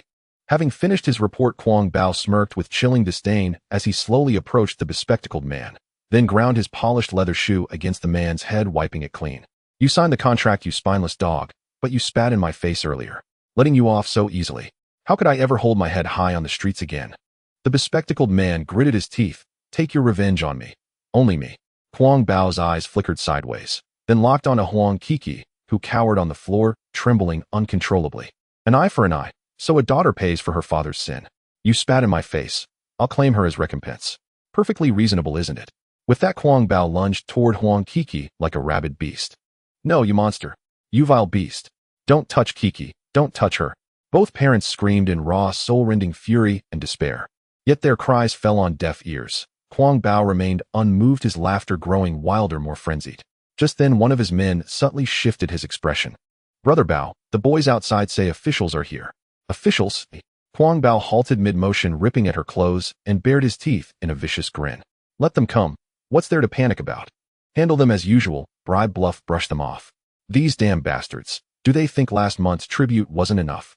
Are they deliberately trying to test me? Little beauty, I'll savor you later. Wait for me, darling. He gave Huang Kiki's terrified, tear-streaked cheek a patronizing pat, smoothed his jacket, and strode out to confront the authorities. You lot, stay behind and guard them. And gag their mouths tight. He pointed dismissively at the bespectacled man and his wife. Yes, sir. His henchmen nodded in unison. Outside, less than a minute earlier, the club had reeked of decadence. Gambling, drugs, prostitution, vice, in full bloom. Now it had transformed utterly. It appeared dignified, respectable, every trace of corruption meticulously concealed. Staff and patrons alike sat upright, sipping wine and conversing politely. No hint of abnormality remained. The officers found nothing amiss during their routine inspection and departed swiftly, having completed their formalities. Inside the club, debauchery resumed without pause. Songs blared, dancers swirled. Having seen off the officials, Kuang Bao strolled back, whistling cheerfully, his confidence restored, eager to resume his pleasures. Little beauty, your brother Bao has returned. Chuckling darkly, Kuang Bao pushed open the door to the chamber where Huang Kiki's family was held. But the instant it swung inward, his instincts, honed over years of street warfare, flared alarm. He recoiled instantly, hand snapping toward the pistol holstered at his waist. Whooshed! Before he could react, a hand, swift as lightning, cold as winter steel, shot from within the doorway and clamped around his throat. With a thunderous thud, Kuang Bao, weighing over 150 jin, was violently dragged inside. The grand hall's door slammed shut once more. The entire sequence lasted less than a second. Thighs, brother. Let's talk calmly. Let's talk calmly. If someone hired you to eliminate me, I'll pay double. Just spare my life. Inside the grand hall, Kuang Bao hung like a helpless chick, his throat clamped in the iron grip of a figure clad entirely in black. Black coat, black hat, mirrored sunglasses, and a surgical mask, pressed hard against the wall. His remaining underlings sprawled lifeless across the floor. Even Huang Kiki's family of 3 lay motionless, their breath stilled. This proved the intruder had come solely for Kuang Bao, a ruthless thug who'd long terrorized the underworld, committing atrocities without remorse. He had countless enemies. He couldn't fathom which vengeful foe had sent this black-clad executioner. Though his face flushed crimson and his neck swelled under suffocating pressure, Kuang Bao still strained to utter words, begging for mercy. Crack! His left hand had barely brushed the pistol at his waist when the black-clad figure wrenched it with brutal precision, twisting it a full 360 degrees. Shattered bone pierced flesh, jutting grotesquely from his mangled arm. Agony ripped through him, threatening to tear his lungs apart. But before the scream could escape, the black-clad man struck with merciless speed. A thunderous slap shattered his jaw, pulverizing every tooth in his mouth. The blow robbed him even of a cry. His face turned ashen, sweat pouring in heavy beads as pain contorted every feature. I ask, you answer. Speak truthfully, and perhaps I'll grant you a dog's reprieve. His voice was glacial, each syllable dripping with venom. Terrified beyond reason, Kuang Bao nodded frantically. Summon Boss Wu immediately. Can you do it? At those words, Kuang Bao's pupils contracted sharply. Was this assassin after his patron? Boss Wu had risen to power as Kuang Bao's benefactor and protector, And like any man of influence, he'd amassed his own legion of enemies. Damn it, he'd been dragged into this. In QZ, everyone knew Kwang Bao was Boss Wu's lapdog. If you sought the master, you found the hound first. Crack. Bone shattered again. Kwang Bao had hesitated, just a heartbeat, and paid dearly. His left knee joint was crushed beneath the black-clad man's fingers. Excruciating agony forced his eyes wide, blood vessels bursting across his sclera, every tendon in his body taut as steel wire. Yet his mouth remained sealed beneath that unyielding palm. Not a whimper escaped. Tell me, can you summon Boss Wu now? Yes or no? Utterly broken, Kwang Bao jerked his head in frantic negation, then trembling nodded, instead his lips straining to form words. Sensing his intent to speak, the black-clad man released his mouth. I can't summon Boss Wu, but I know where he is. Brother, wrongs have roots, debts have names. Tell me his location and spare my life. Just spare me, and I'll serve you as your dog forever. 30 million yuan, every cent I own. The black-clad man remained unmoved, voice ice cold. Where is he? From Kwang Bao's bloodied, wind-whistling mouth came a single labored address. Good, you've told no lies. But your dog's life, I cannot spare. With that, his grip tightened, and crack, the cartilage of Kwang Bao's throat collapsed inward. Kwang Bao's eyes bulged grotesquely, blood gushed from his mouth, nose, and ears. His limbs locked rigid. Then his head lolled sideways, life extinguished in an instant. The black-clad killer was none other than Su Bai, departed just hours earlier from the hospital. His transformation, from ordinary man to peerless warrior, stemmed entirely from the warm current coiling within his dantian. Not long ago, Su Bai discovered something astonishing. When he fully channeled that warmth, he could perceive another's inner thoughts, distinguishing truth from deception with absolute clarity. The address Kwang Bao gave, the one belonging to Boss Wu, was undeniably true. Before arriving, Su Bai had tested his newfound physical limits in the real world. At peak exertion, he could leap 6 meters high and stride 10 meters in a single bound. A single punch or kick could shatter a 20-centimeter thick concrete wall, yet leave his skin unbroken. His perception and reflexes dwarfed those of any ordinary human. At full sprint, he moved with the velocity of a car barreling at 100 miles per hour. In short, Su Bai now bore the unmistakable hallmarks of a nascent superhuman. After eliminating Kwang Bao, he glanced toward the 3 unconscious figures, Huang Qi and her parents. He himself had subdued them, disguised as an officer, upon infiltrating the premises. After a moment's reflection, his plan crystallized. 5 minutes later, the clandestine underground club, hidden deep within the city, erupted in roaring flames. Chaos exploded. Alarms shrieked. Staff and patrons fled in blind panic. Fire engines arrived swiftly. Once the blaze was quenched, frontline firefighters discovered several charred corpses in one of the halls, blackened beyond recognition, features obliterated by fire. They also rescued 3 individuals rendered unconscious by smoke inhalation, a middle-aged couple and a teenage girl. Moments later, another catastrophic fire broke out, this time at the QZ Vaping Real Estate headquarters. Wu Qingping, chairman of QZ Vaping Real Estate, perished in the inferno. 2 fatal fires, within a single day, both claiming lives, instantly surged to the top of QZ's trending news. QZ authorities issued an immediate statement, vowing rigorous inspection and elimination of all fire hazards. 4:15 p.m. QZ Second People's Hospital. In a certain ward, after the doctor and officials left, a figure nimbly climbed through the window. It was Su Bai who had taken care of everything. Both the mad leopard and the unscrupulous real estate developer Wu Qingpeng were eliminated silently by Su Bai under the guise of a fire. He had also eliminated the potential threats for the glasses-wearing uncle's family. For such a kind family, Su Bai was willing to become a demon.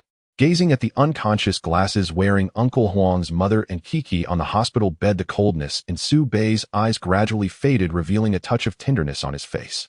However, to be honest, while killing earlier, Su Bai did not blink, but at this moment a sudden wave of anxiety surged within him. His hands and feet were slightly cold, and he felt a nauseating urge to vomit. Because Su Bai had never killed anyone before, he could act ruthlessly, but once the calm returned, the first-time thrill of murder erupted like a tidal wave. No. No. Don't touch me, let me go. Suddenly, Kiki on the hospital bed screamed in terror. Although she hadn't woken up yet, her delicate face, eyes closed, was filled with fear. She was having a nightmare. Not just Kiki, but also the glasses-wearing uncle and Huang's mother, their faces tightly shut, were filled with pain and struggle. The previous experiences would become an indelible nightmare for them. Su Bai suppressed the anxiety and approached Kiki, grasping her cold little hand. Perhaps sensing the warmth in his palm amidst the nightmare, Kiki slowly calmed down while murmuring, but her face remained tense. Sigh. Su Bai sighed softly. Although he had suddenly acquired superpowers to deal with the mad leopard and Wu Qingpeng, he had no way to erase the shadows left on Kiki's family after their suffering. If only he could erase this dark memory for them.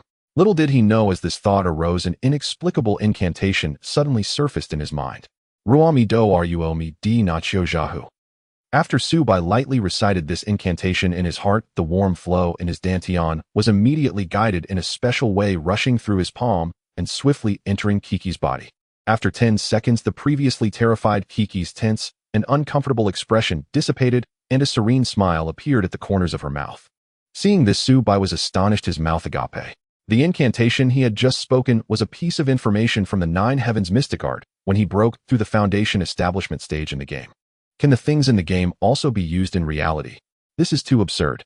After seeing that Kiki was no longer having nightmares, Subai took a deep breath and slowly walked over to the glasses-wearing uncle. Grasping the glasses-wearing uncle's hand, Subai once again silently recited the incantation. The same wondrous feeling occurred as the warm flow in his dantian was guided by the mysterious force and entered the glasses-wearing uncle's body. After 10 seconds, the pain, anger, and anxiety on the glasses-wearing uncle's face gradually disappeared, transforming into tranquility. Moreover, the severe injuries the glasses-wearing uncle sustained also recovered by about 3,040, and the bruises and swelling on his face diminished significantly. This was incredible. Subai was very excited. He used the incantation on Huang's mother again, and the effect was simply miraculous. Huang's mother also regained her peace with a smile at the corners of her mouth, as if she were having a beautiful dream. At this moment, Subai felt a heaviness in his mind, and a strong drowsiness surged over him, nearly causing him to black out. It seemed that using the incantation from the Nine Heavens mystic art in the game took a tremendous toll on him. The warm flow in his dantian had decreased by more than half in this short time. Subai shook his head vigorously and pinched his thigh to regain some clarity. Seeing that the glasses-wearing uncle's family was completely unharmed, Subai felt much more at ease. He prepared to leave and return to his own ward. He had been gone from the ward for several hours. Just as Subai lifted his foot to climb out the window, "Son." Huang's mother, who was dreaming sweetly, had tears streaming down her face as she murmured something in her sleep. Upon hearing this voice, Subai felt a shiver run through him. This was Huang's mother missing her son in her dreams. Although Subai was not her son, having grown up without parents, he yearned for familial affection more than anyone. After a brief pause, Subai quickly left the ward. When Subai returned to his own ward and resumed his mummified appearance, it wasn't long before. "Director, the patient is missing." The attractive nurse with big eyes anxiously led the attending physician into the ward, trying hard to explain the situation, when suddenly her voice fell silent. Her beautiful eyes widened in disbelief as she stared at Subai, who was lying there fast asleep. He was clearly gone before I searched everywhere and couldn't find him." The attractive nurse's expression became somewhat flustered. The attending physician looked at her seriously and said, "Ting Ting, if the night shift has been too tiring, I can talk to your head nurse and arrange for you to have a few days of daytime shifts to relieve you." After saying this, the attending physician approached Subai, checked his pulse, then nodded, saying, "Not bad, he is recovering well. If nothing unexpected happens, this patient can be discharged next week." Ting Ting remembered to help him change his medication on time. After finishing, the attending physician left. "This is unbelievable, he was clearly missing before." The attractive nurse, Ting Ting, mumbled to herself. Meanwhile, Subai had already logged in and entered the All Worlds game. As soon as he logged in, a flurry of messages popped up in his friend list along with dozens of unread emails. Those eager to find Subai were Xia Yamuxi Feng Kaianfai and Sanshi Fanhua. They were all in a hurry for the Foundation Establishment pill. After reading the emails, Subai discovered they were all various herbal materials sent by these three. In an instant, Subai's inventory was filled, and there were still several emails left unread. These leaders of major guilds indeed had great resources. If Subai had to collect the alchemical materials himself, he wouldn't know how much time it would waste. In just one day, the alchemical materials he needed were all arranged by Xia Yamuxi and the others. After receiving the materials, Subai immediately sent each of the three Xia Yamuxi Feng Kaianfai and Sanshi Fan Hua 1-1-star Foundation Establishment pill. Ding dong. Congratulations, player brilliant, as the stars has successfully broken through entering the Foundation Establishment stage. As the second player in Star River City to enter the Foundation Establishment stage, reward level 10, fortune value 2, reputation 150. Upon hearing this prompt, Subai was momentarily taken aback. Indeed, it was brilliant as the stars.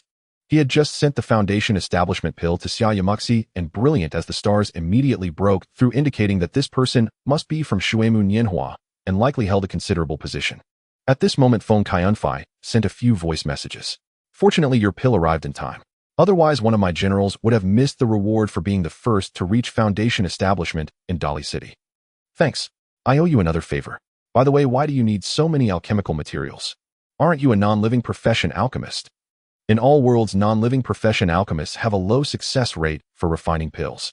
As soon as Phone Kaiunfai finished, Su Bai didn't have time to reply before Censure Fan Hua also sent a few voice messages. Are you doing this on purpose? The alchemical materials were sent to you 3 hours ago, yet you're only now delivering the Foundation establishment pill, causing my trusted aide to miss the first Foundation establishment reward in Phylong City. If you do this again in the next trade, I might just flip out.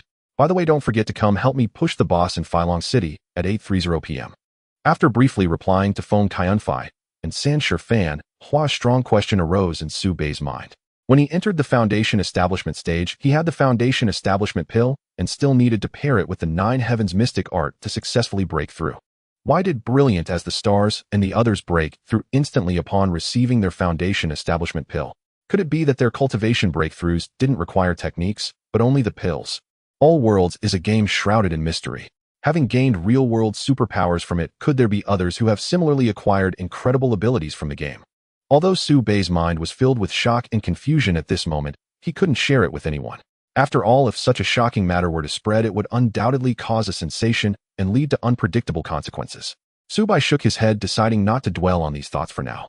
He took out a few pieces of equipment and 5 gold coins, sending them to Xiao Jilling. Xiao Jilling had spent a lot to help him delivering the items to Kiki.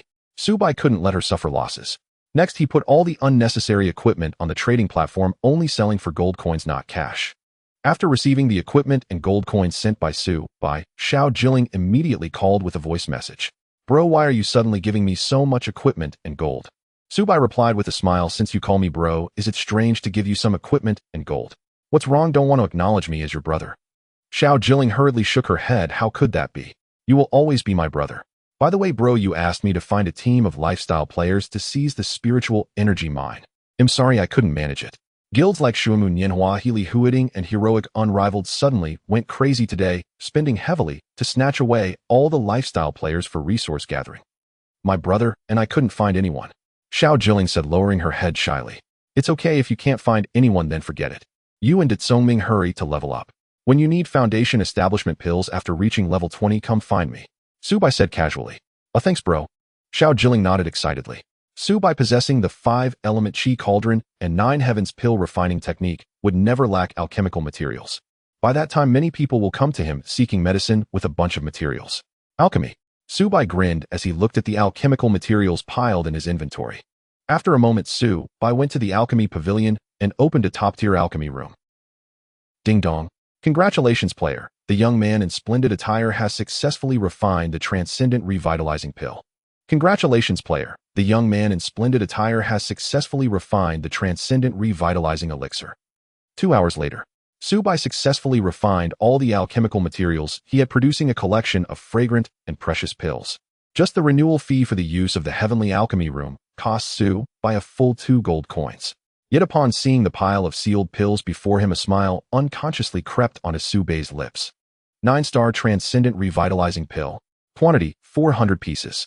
Taking it restores 9,000 health points instantly, and within the next 10 seconds, restores 5 of health per second. Cooldown 20 seconds. Although Su Bei possessed a 20 lifesteal, having this batch of 9-star quality transcendent revitalizing pills undoubtedly provided him with significant support. In addition to the 409-star quality pills, there are also 1300 pieces of 7-star, 5-star, and 3-star quality revitalizing pills. Though Su Bei looked down upon these, they were still far superior to the expensive, ordinary revitalizing pills available on the market. Even a 1-star transcendent revitalizing pill could instantly restore 1,000 health points. It should be noted that many players below level 15 likely have total health points that do not exceed 1,000. Such precious pills are practically lifesavers for countless players. Besides the revitalizing pills, Su Bei also refined several transcendent revitalizing elixirs. Among them, there are 420 of 9-star quality and as many as 1500 of other qualities. These top-tier pills for sustaining spiritual power cannot be found on the market. Currently, only Su Bei can refine them. 9-star transcendent revitalizing elixir. Taking it instantly restores 4500 spiritual energy, and within the next 10 seconds, it restores 5 of spiritual energy per second. Considering Su Bei's current 9808 points of spiritual energy aside from consuming this top-tier pill for quick replenishment, other ordinary revitalizing pills would be utterly insufficient and ridiculously expensive. Su Bei decided to keep all the 9-star transcendent revitalizing elixirs for himself. Next, he looked at the other refined pills. Transcendent Divine Martial Pill. Quantity 11. Taking it grants the Divine Martial buff for the next 30 minutes, increasing all attributes by 30 and critical hit chance by 20. Effects do not stack. Transcendent Dominance Pill. Quantity 10. Taking it grants the Dominance buff for the next 30 minutes, during which most control effects are ignored. Transcendent Resurrection Pill. Quantity 3. Taking it will cause you to revive at the same location with low health if killed within the next minute. You can only take one within 12 hours, otherwise it will be ineffective. Looking at these 3 types of pills, Su Bei couldn't help but smile widely. He stored them all in his inventory. Su Bei wouldn't be foolish enough to sell such crucial top-tier pills to others. Then he opened the trading platform to check the prices of various pills currently on sale to understand the market. No Star Transcendent Revitalizing Pill 1 gold coin each. No Star Transcendent Revitalizing Elixir 2 gold coins each. Such garbage pills can still be sold for such a high price. Moreover, they are limited in sale with only 100 pieces sold each day, and today's stock has already been snatched up. Su Bei also discovered that the only merchant selling no-quality transcendent pills was someone with the ID Poison BNK. The other party should be a life alchemist player with alchemy skills, likely ranking among the best among players. That guy has probably earned a fortune recently. But sorry, with me around you won't be able to make a living anymore. Su Bei chuckled softly.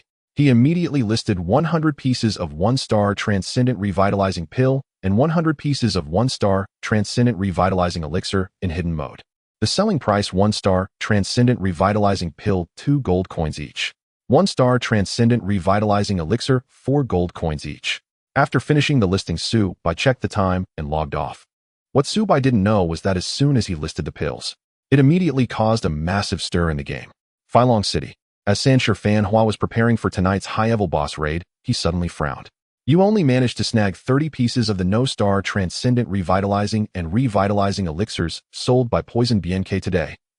That's far from enough. Beside him, the enchanting Ping Mo Cho air pouted and said, "There was no way. I instructed 100 people to time it perfectly, and we only managed to grab 30 pieces right after Poison BNK listed his pills. Right now the demand for Transcendent Sustaining Pills is too high. They are essential for boss raids. Everyone is competing for them." Hearing this, Sanshi Fanhua's brow furrowed. Even though the young man in splendid attire was coming to help tonight, without enough sustaining pills it still wouldn't be very safe. At that moment, a trusted subordinate exclaimed in delight, "President, someone has listed 1-star Transcendent Revitalizing Pills and Revitalizing Elixirs on the trading platform. Then what are you waiting for? Grab them all, buy them out." Sanshi Fanhua excitedly shouted to his subordinates.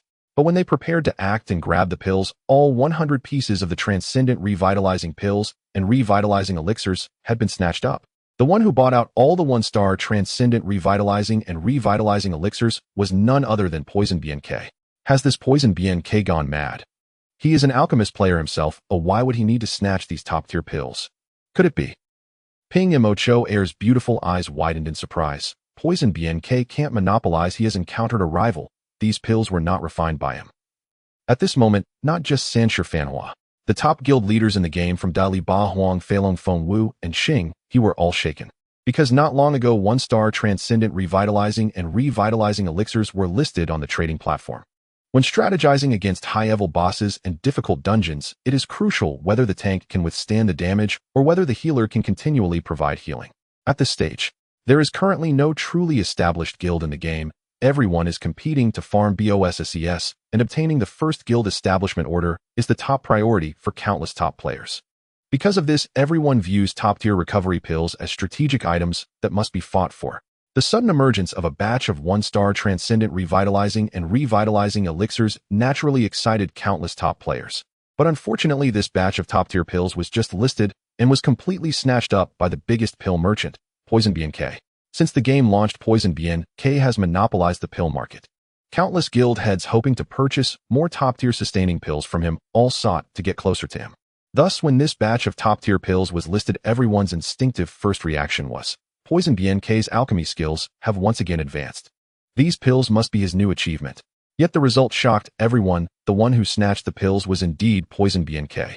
At this moment, In the Heavenly Alchemy room of Ba Huang City, a player at level 13 clad in top-tier gear wore a grim expression. He was none other than Poison BNK himself. Beside Poison BNK stood a peak female player with a cultivation level of 22 in the Foundation Establishment stage. The female player's ID, Wu Luo and I Chong. BNK, it seems you have encountered a rival. Yes. I didn't expect someone to refine one-star pills before me. He even hid his ID. It seems he doesn't want anyone to know who he is. Wu Luo and I Chong slyly remarked. It seems your reputation as Poison BNK in the realm of pills might be at risk. Poison BNK, however, coldly chuckled. Not necessarily. All along, I have assigned people to watch the trading platform around the clock for any newly listed elixirs. So when that person put up the one-star elixirs, just now I bought them all. Du Bianc continued. With such a low success rate in alchemy, producing and selling that first batch of one-star elixirs is probably the limit of his ability. When his next successful batch will be listed is anyone's guess. I will spare no effort to find him and recruit him into my service. That way Du Bianc will remain the game's golden name for elixirs. Wu Luo Nishang shook her head and said, whether you can actually find this person is another matter. Even if you find him, why would anyone obey you? Because if he refuses me, he will have no materials left to alchemize in the future. Du Bianc smiled slyly and opened his friends list. The names there were the leaders of all the game's top guilds. Even the presidents of the 3 super guilds were among his acquaintances. This revealed the breadth and power of his network. 20 minutes have passed since I bought up all the one-star elixirs, yet no new one-star elixirs have appeared on the platform. This proves I was right. The person who can refine one-star elixirs has no supply for now. Shui Luo Nishang looked at him with interest. What if he still has some? Even if he did, it wouldn't be much. Besides, whatever he lists, I will buy as much as he puts up. Du Bianc gave a cunning smile. After I buy out everything he has, I will take these purchased elixirs and my existing stock of 0-star elixirs and hand them out free to the leaders of those major guilds. I will also promise that any future high-level elixirs I produce will be offered to them first. The condition is that from today on, any alchemy materials their guilds collect in the game may be sold only to me, Du Bianc. Applause broke out. Wu Luo Nishang's eyes brightened, and she could not help but clap. Beautiful. That move of yours is brilliant. Only those with real strength can obtain high-grade alchemy materials. If you secure all the channels for high-grade materials, then this opponent hiding behind an ID will have alchemical technique, but no means to practice it. Then he with no pills to refine will have to come to you. Du Bianc lifted his chin arrogantly. Exactly. At that moment, Su Bai had no idea that by listing his first most ordinary batch of one-star elixirs, he had set off such a commotion. After logging off, Su Bai planned to find something to eat and fill his stomach. After all, the bespectacled uncle's family were still in hospital beds, so tonight, Su Bai would have to take care of his own meal. Su Bai sensed something for a moment, and as he was about to slip away, his expression suddenly froze. He quickly stopped and lay back down on the bed. Soon the ward door opened, and a fresh, charming young figure entered. It was Huang Kiki, dressed in a white dress, her hair in a small ponytail bouncing in with lively steps. Huang Kiki carried a neatly wrapped meal. Brother Xiao, why did you miss me? Huang Kiki bounded in, lively and adorable, her spirits high, and her face wearing an innocent romantic smile. Kiki, what's the matter? Huang Kiki hurried forward, set the food on the table, and said, I know. You must be blaming me for coming late and leaving you hungry, right? I didn't mean to, but so much happened today. Brother Xiao, why you wouldn't believe it even if I told you. Not only you, I still can hardly believe it myself. When I woke up, I found myself in a hospital bed. Even my parents were there. Officials told us that the fire brigade had rescued us from a blaze. But we don't remember any of it. Didn't I tell you about that unscrupulous developer boss Wu? Today his henchmen, and even he, were punished, burned to death. That's good, and no one will covet our ancestral home or bother us anymore. Once your wounds heal, you can continue living with us. Stay as long as you like, rent-free. Huang Kiki said excitedly as she opened the food. Brother Xiaohua, this all feels so dreamlike. I remember being at the hospital with you, and yet in the blink of an eye I woke up in a ward at the People's Hospital. When we woke, officials were questioning us, and we learned that the 2 major villains had been burned to death. It all feels like a dream. Hearing this, Su Bei's heart skipped. Could it be that by casting that spell on Kiki's family, he had erased part of their memories? Kiki, what about your parents? How are they? Su Bei asked carefully. They? After giving statements, they are still in the hospital. My parents also say they feel bewildered. They suddenly appeared in the hospital and have some superficial injuries. But it's fine, and now that those 2 villains are dead, no one will harass us again, and everything will be better. Hearing this, Su Bai confirmed that he had indeed unintentionally erased that dark memory from Kiki's family. This was a wonderful outcome. Here, Brother Xiaohua, open your mouth, time to eat. So much happened tonight. The food is store-bought. Make do, and tomorrow I'll cook you something delicious myself. Kiki smiled as she spooned a sip of clear soup toward him, her eyes full of happiness. Subai returned a knowing smile. Halfway through feeding Subai, Kiki's phone rang.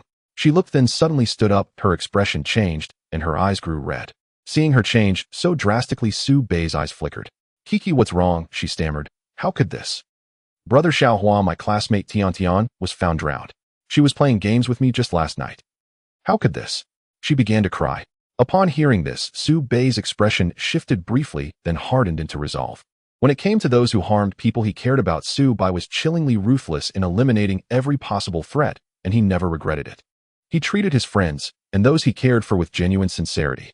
As for anyone who threatened them, Subai would not hesitate, no matter how cold-blooded the means, to eliminate the danger.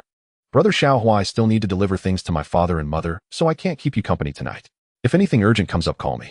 Uncle with glasses and Mother Huang were still hospitalized at the Second People's Hospital. Kiki planned to go tonight to keep her parents company. After learning that her classmate Tian Tian had met with an accident, Kiki remained subdued, her eyes still rimmed with red. Take care on the road. Don't worry, you'll take care of myself, Subai said to Kiki with a smile. After Kiki left, Subai immediately logged into the game. Ding. All the pills you listed anonymously have sold out. After a 10 handling fee, you received 540 gold coins. The notification brightened Subai's expression. Sold out so quickly. It seemed the transcendent class pills were indeed in high demand. But something felt off. Subai remembered that Zhutian Wanjia's trading platform normally charged a 30 transaction fee for listings. Why only 10 this time? Subai checked the platform's detailed rules. Cash transactions outside the game incur a 30 fee. In-game gold transactions carry a 10 fee. I see. It seems Zhutian Wanjia encouraged players to use in-game currency, which explained the disparity. Having earned 560 gold coins, Subai suddenly had 626 gold coins in total. He was undoubtedly a wealthy player in the game. After considering for a moment, Subai took out another 101-star Transcendent Rejuvenation pills and 101-star Transcendent Spirit Returning pills, listing them anonymously at the previous price. Once finished, Subai immediately returned to Xuanyu Palace. Having reached level 22 and advanced into the Foundation Establishment realm, he had not yet learned any new skills. Inside Xuanyu Palace, beneath the Dai statue, an elderly Taoist lay sprawled on his back, reeking of alcohol and looking utterly disheveled, snoring loudly. It was that infuriating and irreverent old Taoist. Despite being an elder of Xuanyu Palace, he paid no heed to his appearance. Subai grew angry at the sight. He only wanted to finish his studies and leave. Seeing less of that irreverent Taoist would ease his mood considerably. To Subai's bafflement, the first time he had learned skills, it had been through the Dai statue. This time, however, there was no response. How could this be? Oh, it's you again, boy. Here to learn new skills, are you? The irreverent Taoist opened his eyes, his breath heavy with alcohol, as he looked at Subai with a mocking grin. Don't tell me I have to learn new skills from you, Subai said warily. Congratulations, you guessed right again. Skills above the Foundation Establishment realm must be learned from this old Taoist. Upon hearing that, Subai's brow twitched. He felt uneasy. Hey boy, what's with that expression? The Taoist asked with a sneer. I don't want to learn new skills anymore. The irreverent Taoist mocked. I will, Subai gritted, swallowing his annoyance. That's more like it. Relax, since we're on familiar terms, I'll give you a 20% discount, the Taoist said, flicking his sleeve towards Subai. Subai immediately received a prompt. Ding. Elder Irreverent Taoist has opened Foundation Establishment level mysteries for you to learn. You please pay to study. Level 2, Tanlang Style. Level 2, Lightning Consecutive Arrows. Level 2, Cloud Scattering Arrow. Level 2, Chiman Entrapment Technique. Level 2, Capture Technique. Level 2, Hidden Breaking Golden Light Arrow. Damn. Subai's mouth twitched. To upgrade all his class skills to level 2 would cost 180 gold coins. Absurdly expensive. Even if gold coins were not as valuable as before, selling a coin for 10,000 yuan still left demand far exceeding supply. Subai felt the detestable Taoist was fleecing him again, yet he had no choice but to learn. Fine. He'll learn. Subai immediately spent 180 gold upgrading all his previous skills by one level. The prompt indicated 3 new skills were available to learn. Level 1. Soaring Dragon Step consumes 150 spirit energy, instantaneously shifts backward a short distance, and increases movement speed by 15 for 5 seconds. CD 30 seconds. Learning price 30 gold. Level 1. Feather Deity's Aegis consumes 300 spirit energy, summons the will of an ancient feather deity to shield the caster, granting a 2-second invincible state. CD 30 minutes. Learning price 30 gold. Level 1. Returning Wind Demon Calming Arrow consumes 300 spirit energy, fires an arrow of pure yang mystical force, dealing 150 of base attack and stunning the target for 3 seconds. Against purely Yin entities, its damage and control effects are doubled. CD 25 seconds. Learning price 30 gold. For heaven's sake. Learning these 3 skills would cost a raw 90 gold coins. Subai forced himself not to look at the irreverent Taoist's insolent grin. Resolutely, he spent the 90 gold, his fortune nearly have leaving him with only 356 gold coins. After learning, Subai turned and left. Staying any longer, he feared he might lose control and attack the older Taoist. It wasn't that he didn't want to strike him, he simply couldn't beat the Taoist yet. Kid dropped by more often. Seeing Subai storm off, the irreverent Taoist called after him with a leering smile. He muttered that had never come back and immediately left Xuanyu Palace. After Subai departed, the Taoist's smirk vanished. Boy, it's not that I insist on fleecing you, the Taoist said. By letting you spend more, you build up the sex contribution. When the time comes, you'll find it hard to leave this small world. After leaving Xuanyu Palace, Subai first repaired his equipment and bought many materials for talisman crafting. Then he prepared to teleport to Phylong City. Subai had promised to help Sanshur Fanhua tackle a boss tonight. For Sanshur Fanhua to ask Subai for help, given their in-game capabilities, they must have encountered an exceptionally formidable opponent. Just as Subai was about to teleport, a notification arrived. Ding. All the pills you listed anonymously have sold out. After a 10 fee, you received 540 gold coins. Sold out again so quickly. What a surprise. Subai's gold instantly rose to 890 coins. Since they sold so well, he decided to list another batch. Subai immediately listed a new batch of 1-star pills and raised the price by 50 silver per pill over the original base. Since transcendent pills were so popular, a slight price increase would surely find buyers. After listing them, he teleported to Phylong City. Meanwhile, in Bahuang City, Du Bian's expression darkened when he saw another batch of 1-star transcendent rejuvenation and spirit returning pills listed on the trading platform. He felt uneasy. Brother K, that person listed another batch of pills and raised the price by 50 silver. An underling asked, his face tense. Do we still buy? Du Bian drew a deep breath and gritted his teeth. Buy. If he's raised the price, it proves his inventory is likely near depletion. This should be his last batch, Du Bian said. The underling replied with difficulty, Brother K, we don't have enough gold left. Upon hearing this, Du Bian's expression stiffened. He immediately sent a voice request. Subai had just appeared in Phylong City and had not yet contacted Sanshur Fanhua. Shortly after, another notification arrived. The newly listed pills had been bought out again. After fees this time, he received 630 gold. Damn, isn't this what people mean by earning a fortune each day? Subai murmured to himself, exhilarated. Subai could hardly restrain his excitement as his income kept climbing. The day's unexpected windfall made his heart race. At this moment, Subai's bag suddenly contained a staggering 1520 gold coins. In the current stage of the game, it would be hard to find anyone in the entire Dashiastar region who possessed more gold than him. He initially intended to capitalize on this momentum and list a new batch of elixirs. However, after careful consideration, Subai realized that rarity adds value, and he needed to create a sense of scarcity. For today, he decided to stop selling and continue listing a new batch tomorrow. He then directly contacted Sanshur Fanhua. Have arrived at Phylong City. Meanwhile, inside Bahuang City, the poisoned physician who was intently watching the trading platform finally relaxed when he noticed that no new 1-star extraordinary elixirs had been listed. The tension in his heart slowly eased. If this hidden figure still had stock to list, the poisoned physician would truly be in trouble and would have no means to continue purchasing. It wasn't a lack of money, but a lack of gold.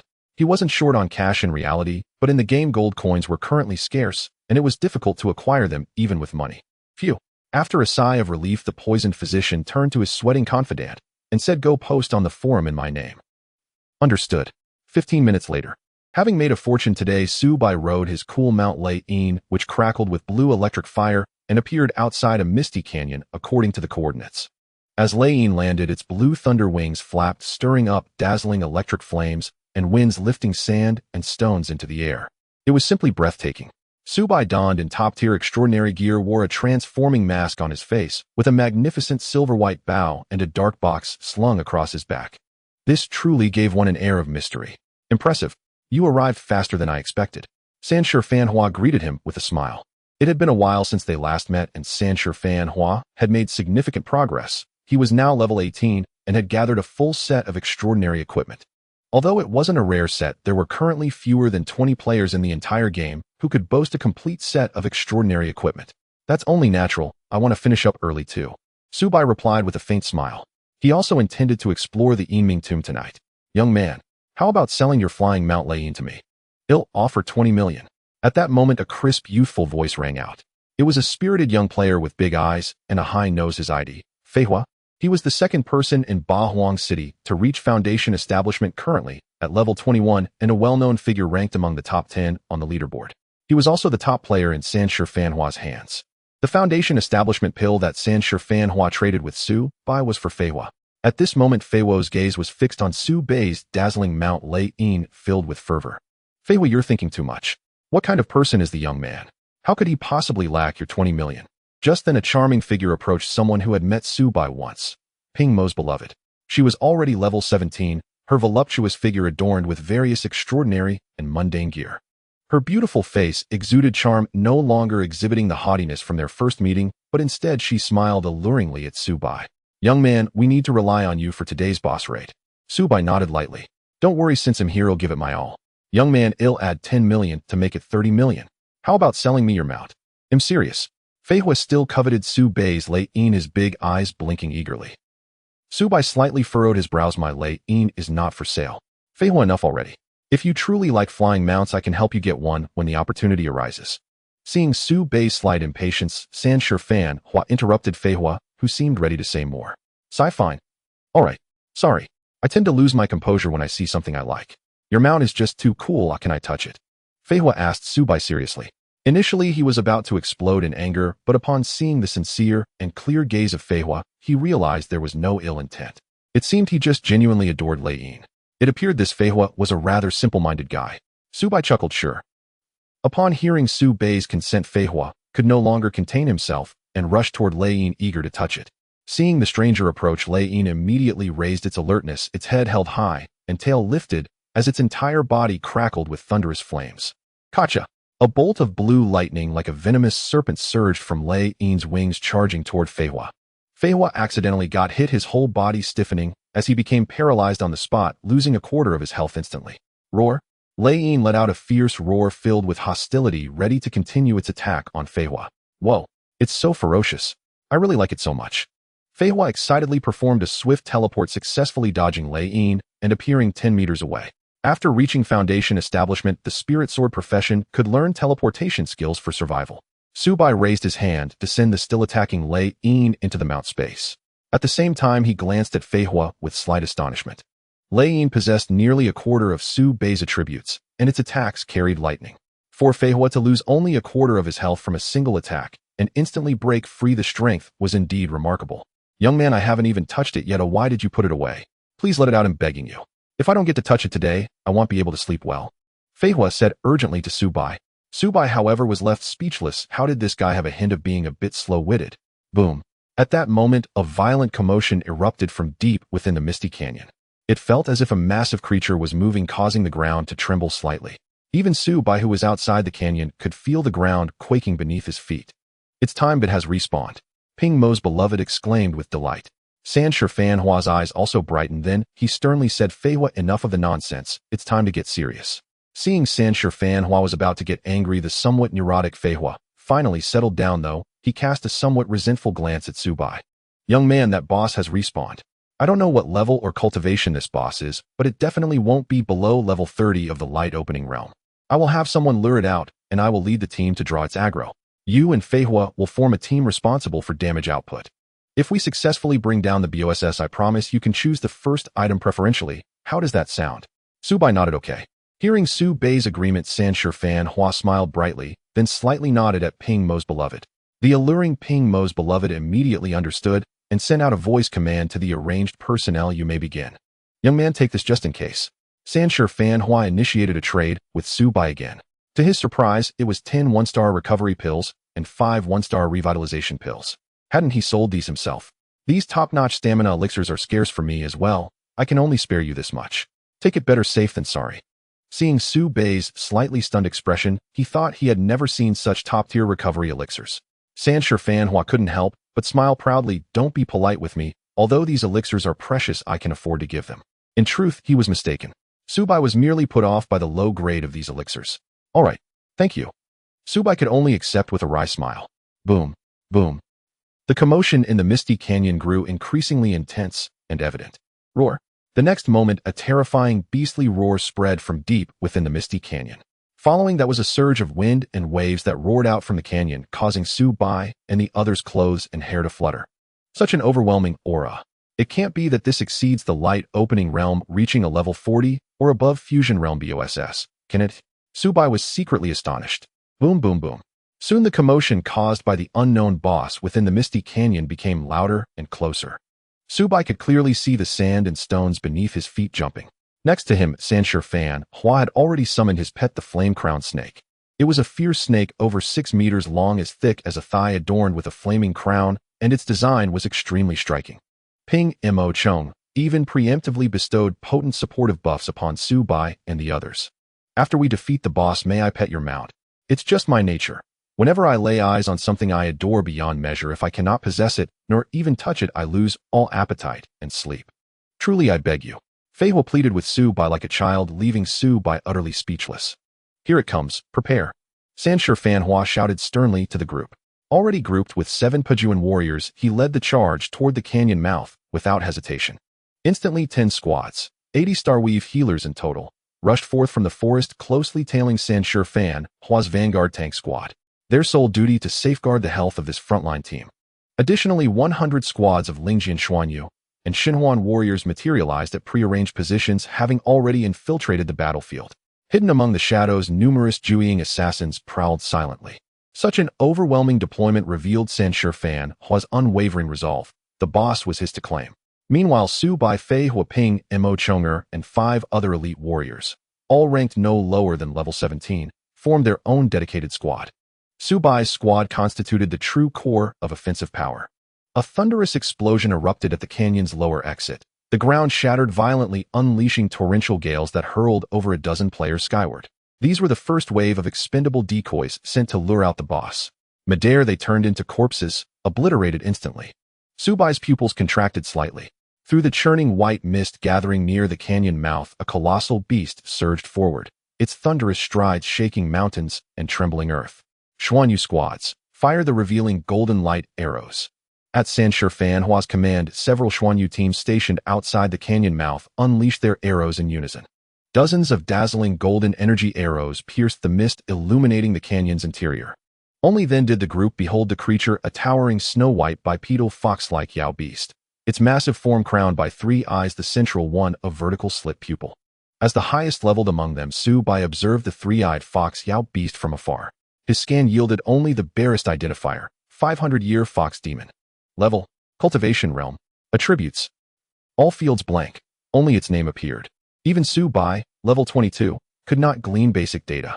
Undoubtedly, this 500-year fox demon was at least level 33, a terrifying boss of the illumination realm. Ayo. Upon being exposed within the mist, the 500-year fox demon bristled jaws agape, unleashing a piercing bestial shriek. In response, wave after wave of razor-sharp energy blades, dense as monsoon rain, surged from the canyon, impaling every decoy at the entrance. To draw out the 500-year fox demon, Sanshir Fan Hua had deployed over 130 expendable warriors, each no lower than level 15, a cohort of seasoned elites in their own right. Yet now the entire force lay annihilated. Advance. Eyes blazing with fervent obsession, Sanshir Fan Hua roared, charging headlong into the canyon, his pet the flame-crowned serpent slithering beside him. Upright, the 500-year fox demon towered at least 15 meters, a skyscraper of raw Yao energy. Within its 3 demonic eyes flickered unmistakable disdain. With a contemptuous twist of its body, it unleashed a gale-force blast. Its snow-white tail, over 10 meters long, whipped through the air, churning tempests like a tidal flood, striking with crushing mountain-splitting force. Sanshir Fan Hua and his flame-crowned serpent were slammed backward, flying over 20 meters before crashing down. Though yet unattained the foundation establishment realm, Sanshir Fan Hua wore transcendent gear and bore the celestial dragon vocation. Bolstered by buffs, his vitality soared to 7981. A veritable life tank, yet one strike reduced him to near death. Only relentless healing from the Starweave squad restored his health fully within a single second. His pet, however, met a grim fate, annihilated outright. Clearly, the flame-crowned serpent was built for devastation, not durability. After sending Sanshir Fan Hua flying, the 500-year fox demon paused, its vulpine face twisted into a chilling human-like sneer as though mocking mere insects. Then turning, it began retreating, apparently unwilling to leave the canyon's confines. Hurry, attack it. Don't let it escape. Seeing the 500-year fox demon withdraw, San Shifan Hua panicked and barked orders. Instantly, waves of Xuanyu and Lingjian damage dealers surged forward, launching volleys to pin the beast down. The 7 Pejuan warriors in San Shifan Hua's squad also sprinted inward, determined to lure the 500-year fox demon out.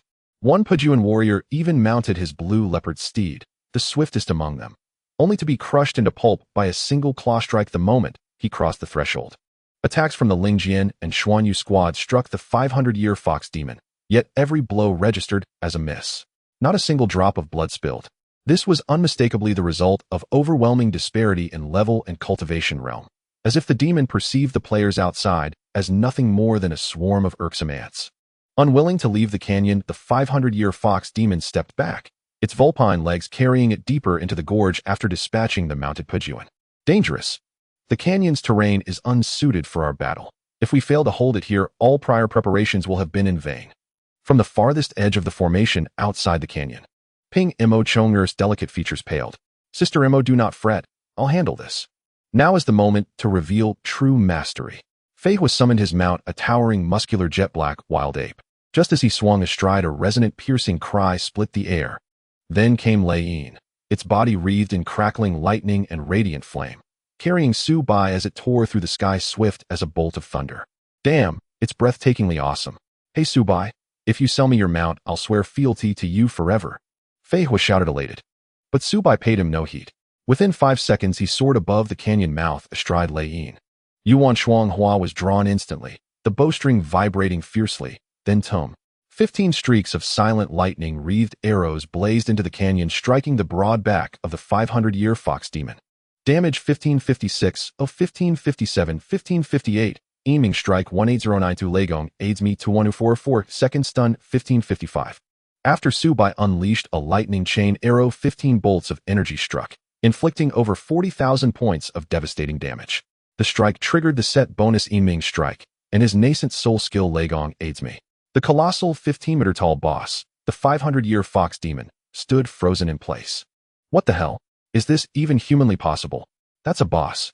We couldn't land a single hit on the 500-year fox demon, not even a sliver of damage, yet he strikes like a radiant youth in full prime. The entire retinue of San Shifan Hua stared in stunned silence, disbelief etched across every face. They had no idea that Su Bai's base attack power exceeded 4,000, and with all buffs and enhancements his actual offensive might surpass 6,000. His ordinary ranged attack dealt only 1500 damage to the 500-year fox demon, proof that its physical defense stood at roughly 4500 points or higher. Though Su Bai's barrage drained 40,000 points of its health, the demon's life bar barely receded, a mere 1%. This implied a staggering vitality of no less than 4 million.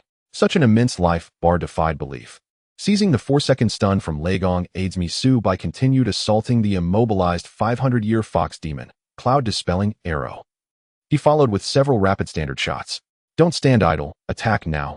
Seeing Su Bai's overwhelming strength, San Shifan Hua's eyes gleamed with excitement as he commanded his forces to assault the 500-year fox demon. Fei Hua arrived astride his black-furred wild ape, unleashing torrent after torrent of violent fire-based sorcery upon the demon's broad back. Damage 700, 701, 703. As a high-damage fire-element spirit sword cultivator, even Fei Hua's attacks paled beside Su Bai's. San Shifan Hua's other warriors, spirit sword cultivators, mystic feather archers, and more, launched a thunderous barrage, hammering the demon like a typhoon. Yet every blow struck the 500-year fox demon and vanished. Critical misses, all of them. Even the 5 elite level 17 players assigned by San Shifan Hua to Su Bai's team failed utterly. Their attacks too registered only misses. It seems only cultivators who have reached foundation establishment, or those above level 20, can harm it. Ping Mo Chonger's delicate features tightened. She had already discerned the truth. The 4-second stun expired in the blink of an eye. The 500-year fox demon broke free of control and roared, a deafening thunderous bellow. Its massive fox claws and enormous tail churned up gales, lashing outward like a titan's wrath. Close combat cultivators, Bao Jun Tian Long Shin Huang, drew near, yet not a single one endured its fury. All were obliterated instantly. Within moments, over 30 allies lay fallen. Fear no death. Hold it down. Let Xiaoyan Shi and Fei Hua unleash their full power. Witnessing this carnage, San Shifan Hua remained unshaken, ordering his troops forward relentlessly like expendable cannon fodder. Wind-reversing demonic severing arrow. Riding lane high above, Su Bai unleashed another potent crowd control offensive technique. Damage 4591. Control failed. What? Control resisted. Though wind-reversing demonic severing arrow should stun for 3 seconds, the 500-year fox demon shrugged it off entirely. Leave it to me. Phoenix dance across heaven. Seeing Su Bai's control fail, Fei Hua raised his transcendent weapon skyward and chanted a fierce incantation. A torrent of raging fire elemental energy surged forth, intense heat coalescing into a lifelike 5-meter-wide phoenix of pure flame hurtling straight toward the 500-year fox demon. Roar! Sensing imminent peril, the 500-year fox demon bellowed, and with jaws agape inhaled several tons of white mist. Then it expelled the mist in a cataclysmic shockwave, like a celestial cannon blast, shattering Fei Hua's phoenix midair.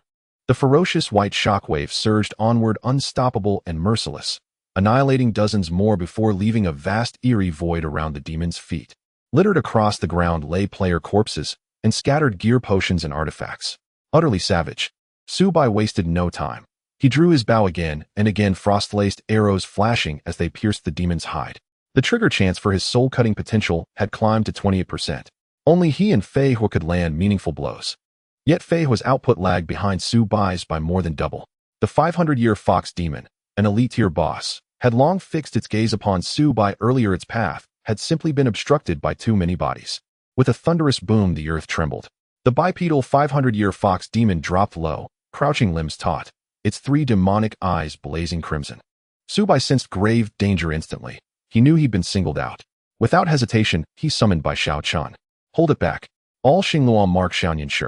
Lock on him exclusively.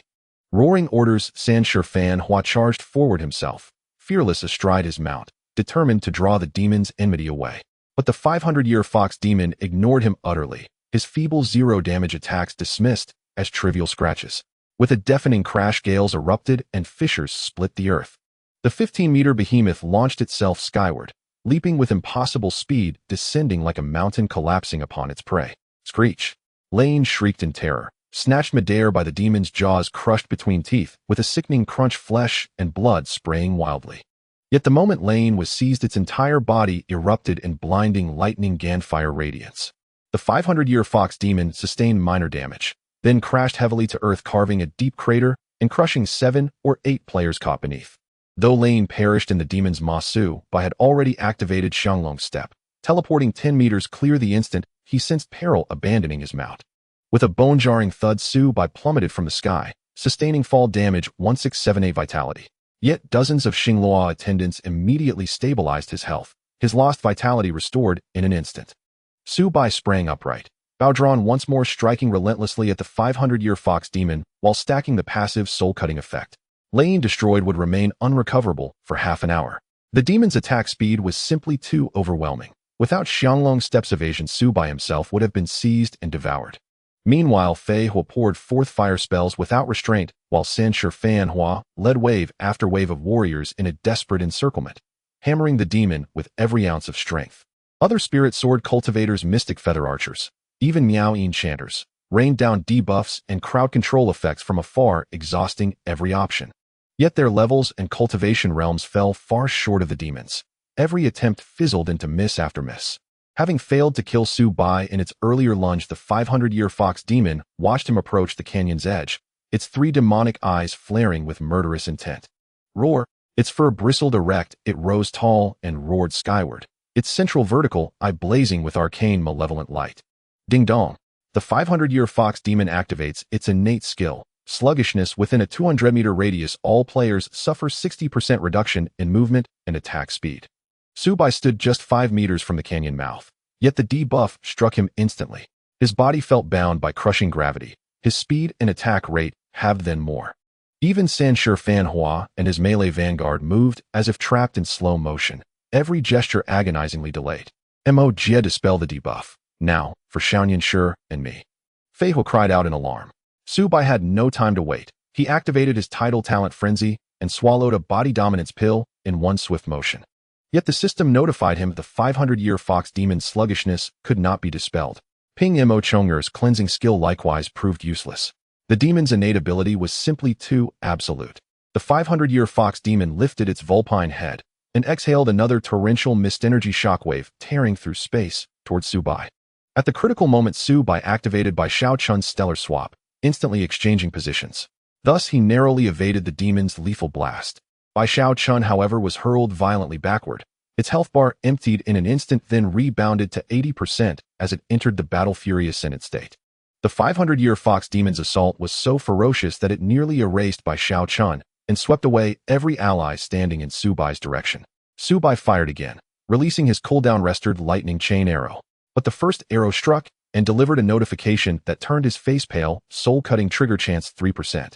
After completing the full sequence, the trigger chance stood at only 17%. Had the prior accumulation been wiped clean? Had the demon's innate skill purged its own status effects? Regardless, Su Bai's barrage had wounded the demon deeply.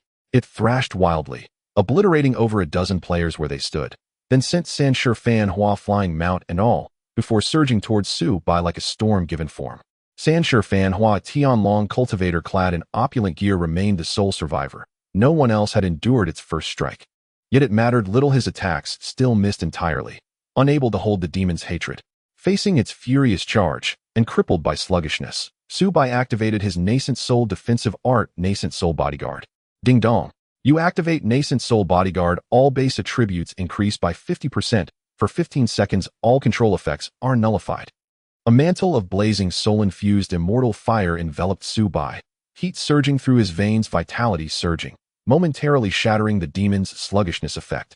Wind stirred beneath his feet. He cast Chiman Entangling Armor Technique, loosed a standard arrow, and sprinted for the canyon's exit. The 500-year fox demon was too formidable. It ignored the slowing effect of Wan Yu Shuang Hua entirely, and closed the distance in an instant. With a thunderous crack, its claw slammed into Su Bai's back like an exploding bomb. Damn, so brutal. In that split second of mortal peril, Su Bai activated Feather God's Blessing, golden radiance flaring across his body, granting 2 seconds of invincibility.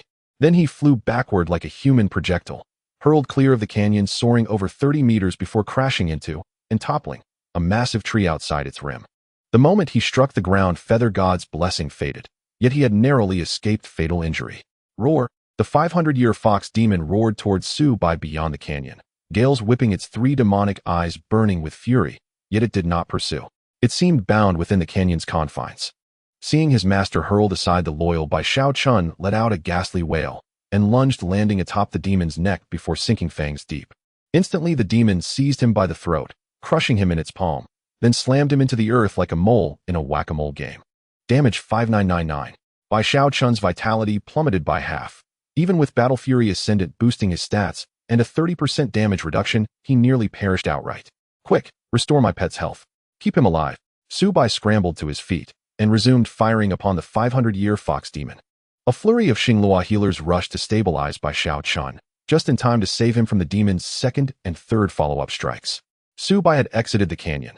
Only those inside could still strike the 500-year fox demon. The only player facing the Wu Bai Nian Hu Yao was Fei Hua. Because countless Xinglua healers kept replenishing it, they could not bring down Bai Xiao Chun's 500-year fox demon, and its predatory gaze immediately locked on a Fei Hua. So it fixed on me. Fei Hua yelped.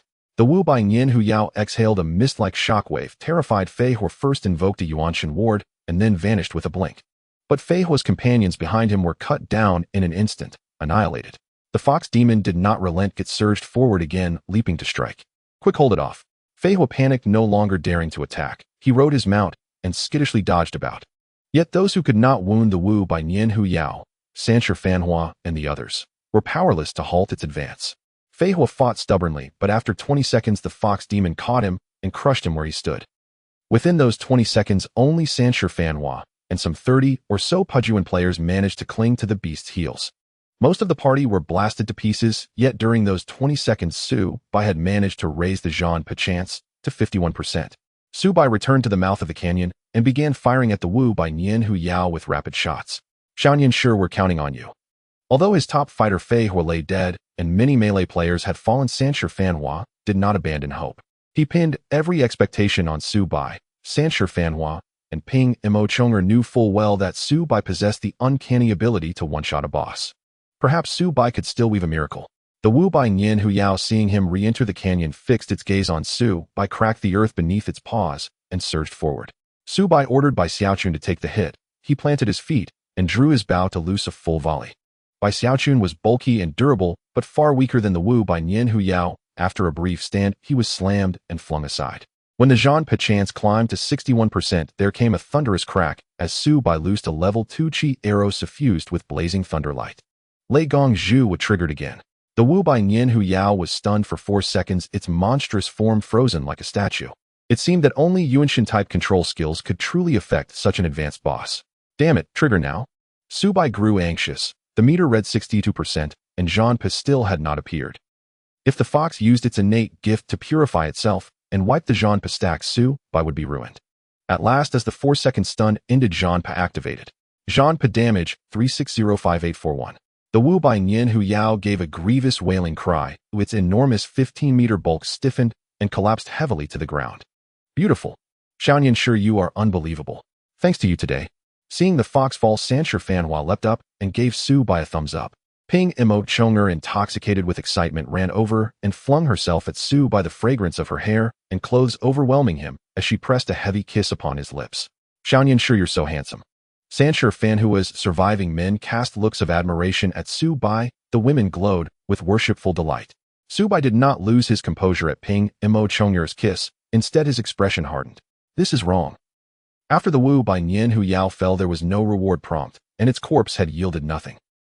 A heartbeat later, just as everyone believed the beast to be slain and rejoiced, the unexpected occurred.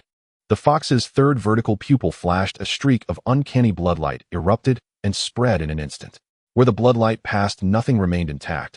Boulder's split flora was severed in two. The melee fighters inside the canyon, Sanshi Fanhua among them, still wore expressions of elation from the previous moment, but they did not move.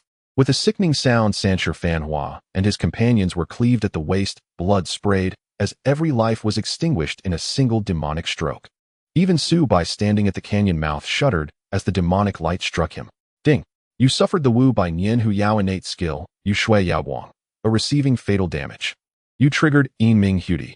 This passive cannot be triggered again for the next 30 minutes. Your pet Bai Xiaochun has perished and cannot be summoned for 15 minutes. The canyon fell utterly silent. The skill the fox unleashed upon its death was nothing short of annihilation. Apart from Su Bai, no one survived. Even Ping Imo Chonger, who had leapt from outside the canyon in excitement to kiss Su Bai, now lay at his feet, bisected and lifeless. Suddenly, a fog-like energy blast impossibly fast swept over Su Bai and drowned him. His more than 10,000 vitality vanished. He fell on the spot. The corpse of the Wu by Nian Hu Yao stirred, vitality surged, demonic flames roared, and it hauled itself up from the earth. But where it had once had 3 demonic pupils, only 2 remained. The vertical eye on its brow was mangled and blind. The revived Wu by Nian Hu Yao howled to the heavens a wrathful cry that exuded the aura of an unrivaled demon lord. Damn. How the hell can this Wu by Nian Hu Yao revive? So shameless. At the Filong City resurrection point, Sanshi Fanhua raged and cursed at the sky, his face contorted with fury. They had thought victory certain. Su Bai had turned the tide and slew the fox. Who could have imagined it would return and with a single cataclysmic move wipe the canyon clean? After venting his rage for a time, Sanshi Fanhua, pale and bruised in spirit, sent Su Bai a message. Thank you for your effort.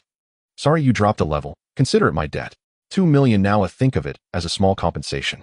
Through his scouts outside the canyon, Sanshi Fanhua learned that Su Bai himself had been struck down. He had watched Su Bai strive every step of the way. No slack, no shirking.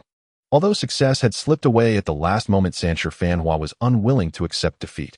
A boss of this caliber would likely require several teams of Foundation Establishment Masters to truly fell.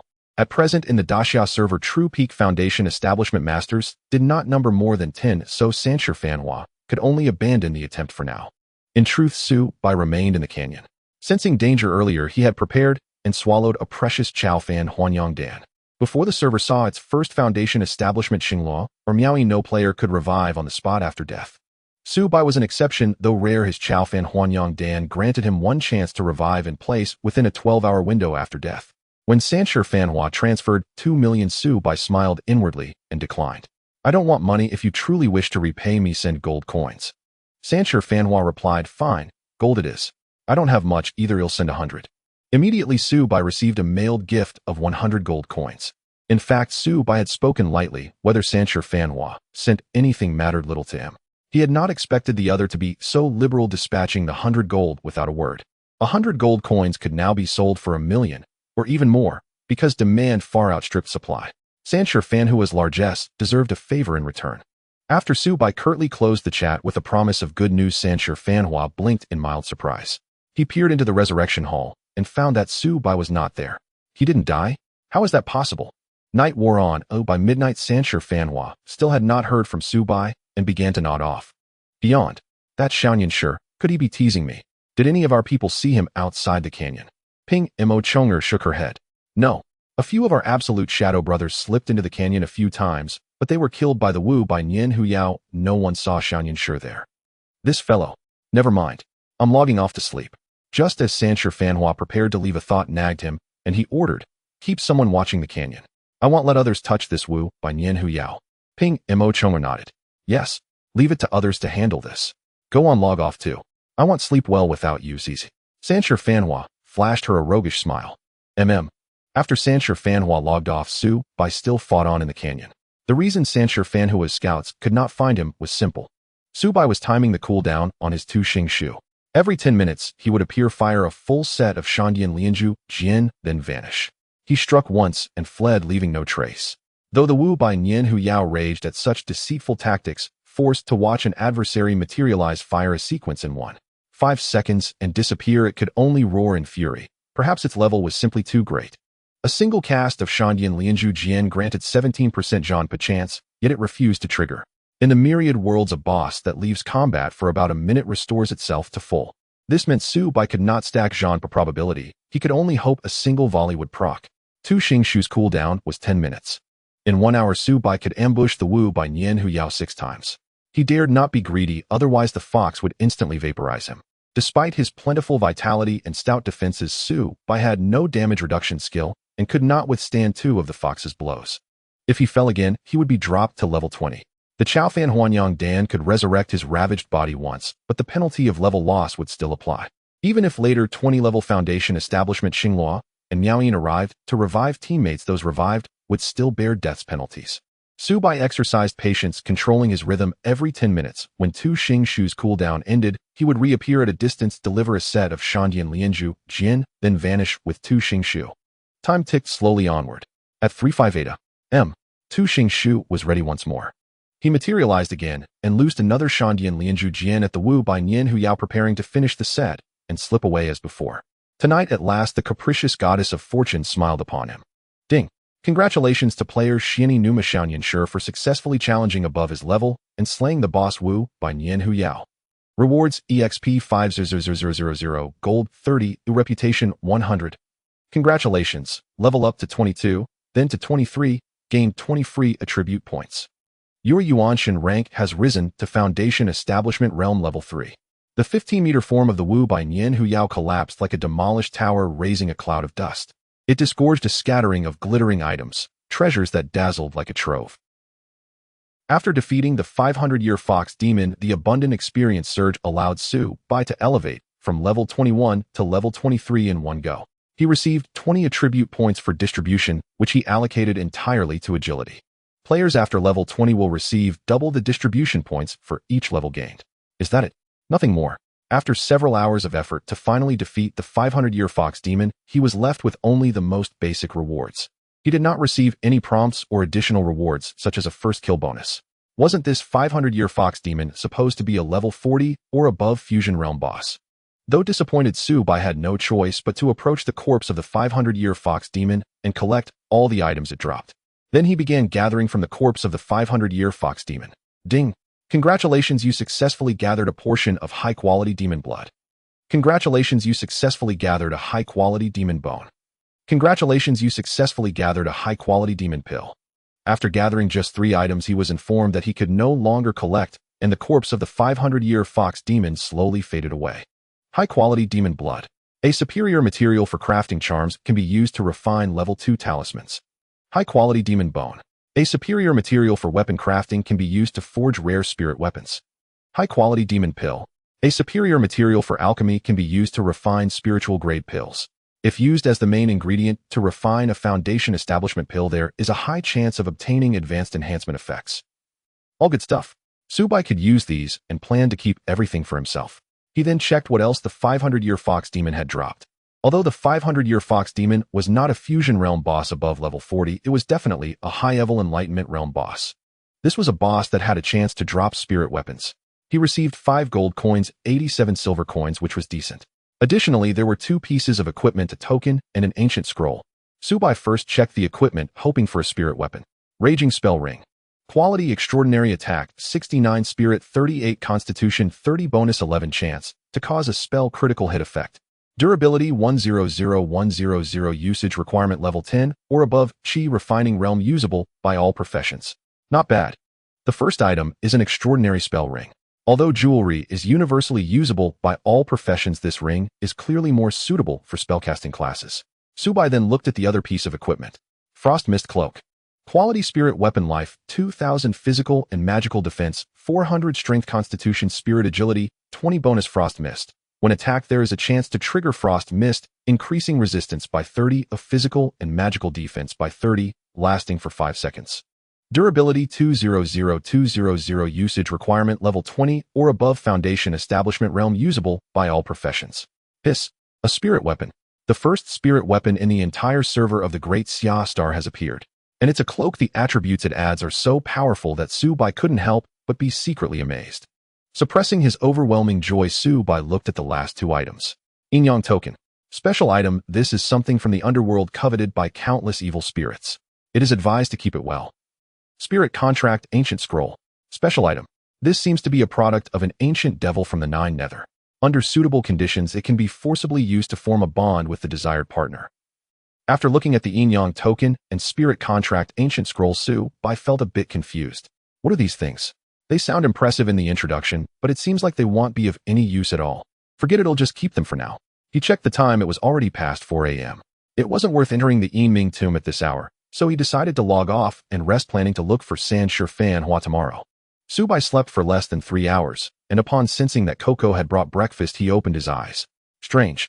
Subai found that he could still sense everything in reality, even while sleeping. Coco had just walked to the hospital room door when Subai noticed her. Although he had only slept for less than 3 hours, Subai felt surprisingly refreshed. Moreover, Subai discovered that the warm energy inside him was fully charged, as if it had increased once again. This also proved that his strength had likely improved further. This led Subai to a sudden thought. Now that he had such abilities and skills, was there a chance to deal with Mu Wenqua in reality? But thinking of Mu Wenqua's subordinates, Ada, and others along with the powerful Mu family behind him, Subai wasn't sure how formidable his influence was. Rushing to confront him seemed unwise. Xiao, are you up? What were you thinking so intently about? I made you lotus root and millet porridge for breakfast. You should try it while it's hot. Coco's clear and melodious voice like a lark interrupted Subai's thoughts. What was I thinking about? Of course I was thinking about your breakfast. By the way, Coco, how are your parents doing in the hospital? Subai asked with a smile after regaining his focus.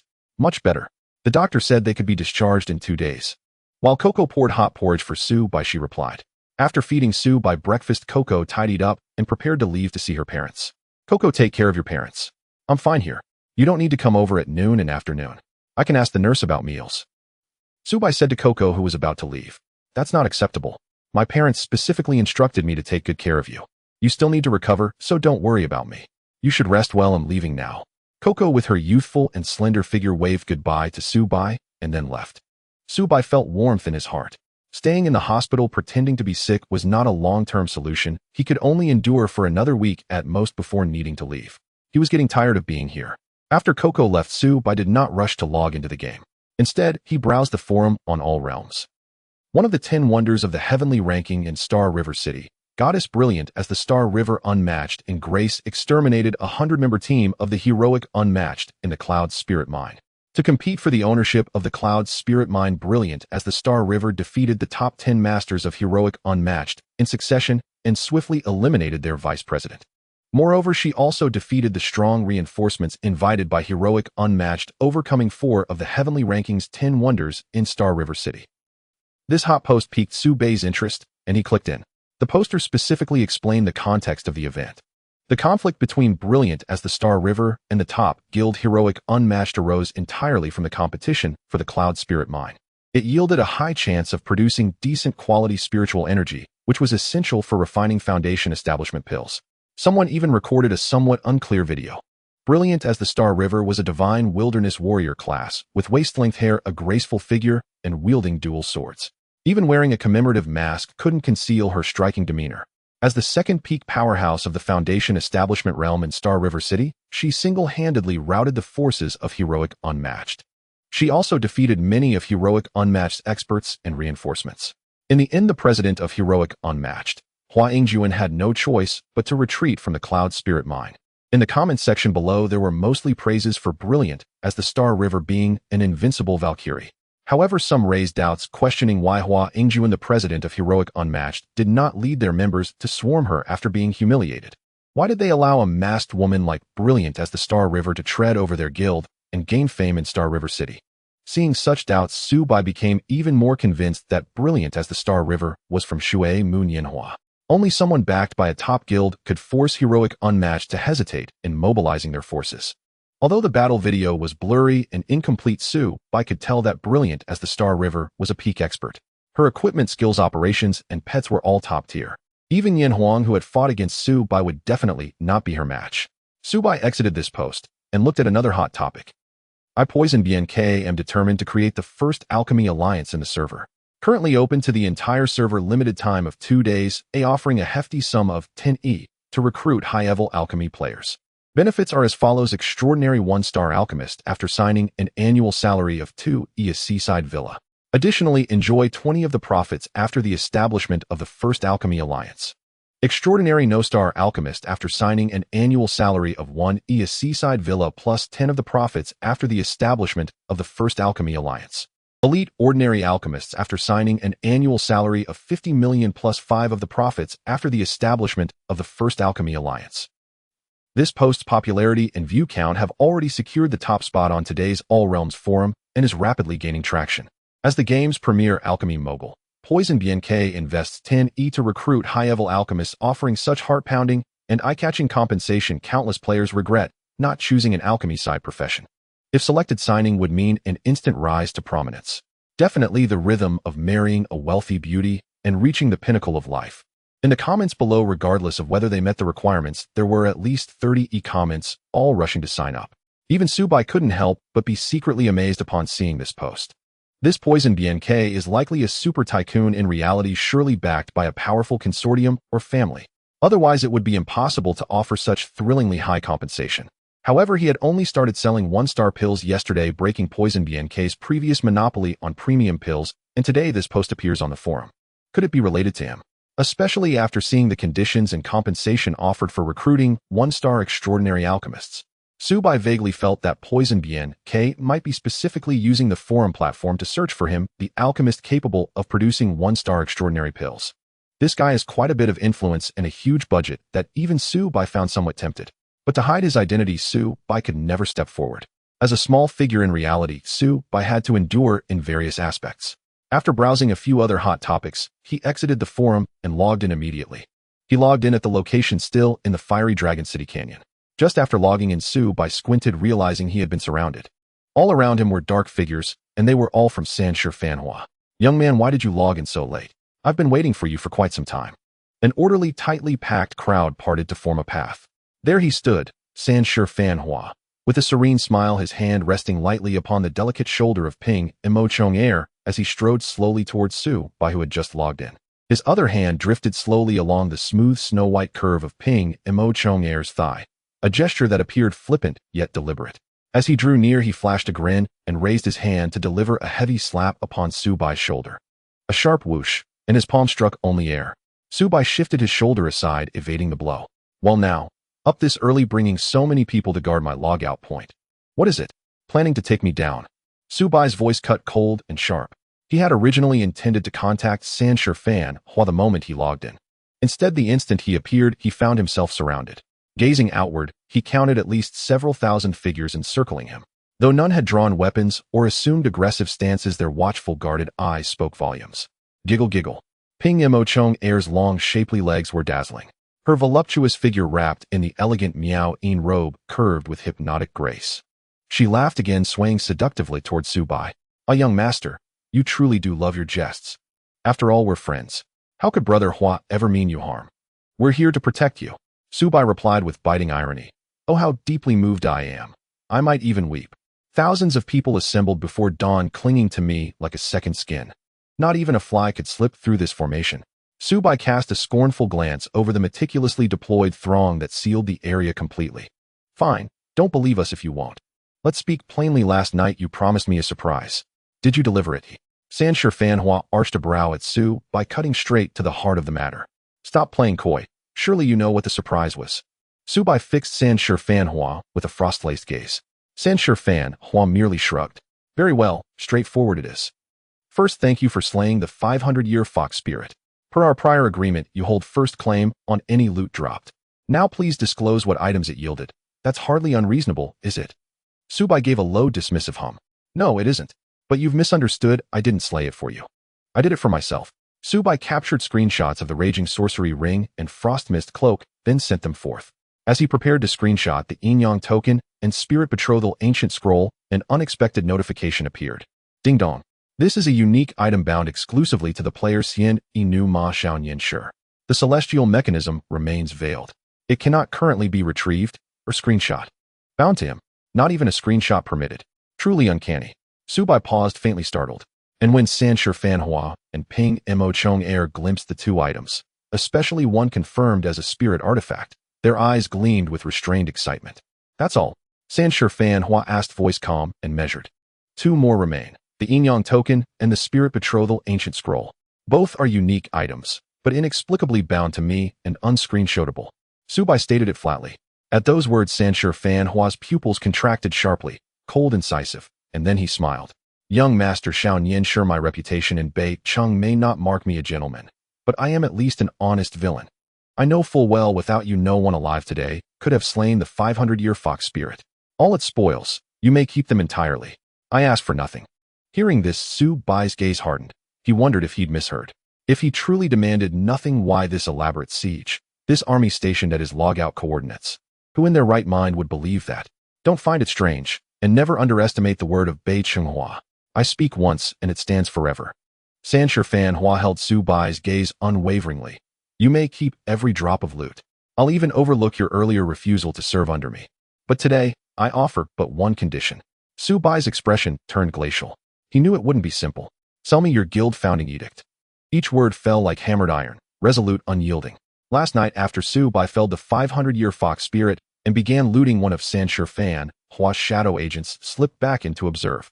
He caught Subai retrieving a silvery gray plaque from beneath the beast's corpse.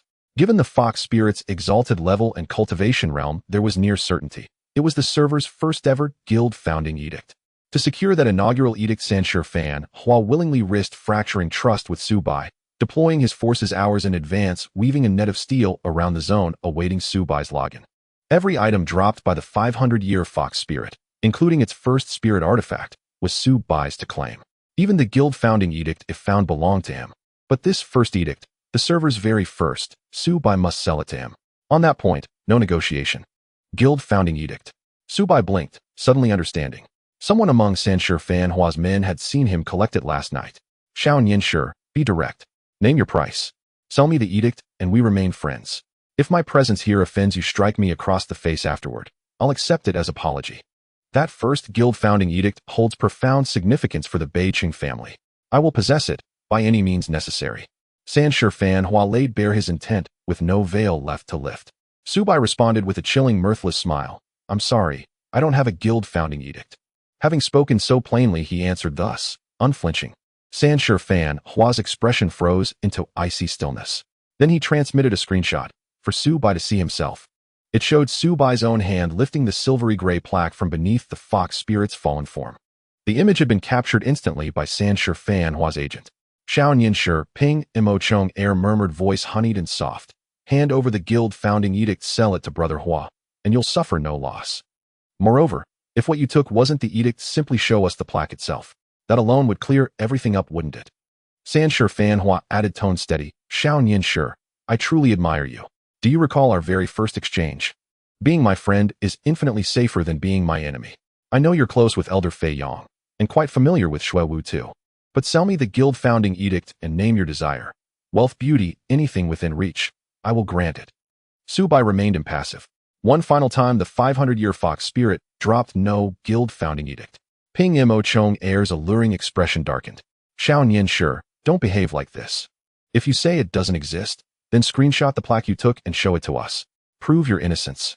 Prove my innocence. At those words, Su Bai burst into loud, derisive laughter.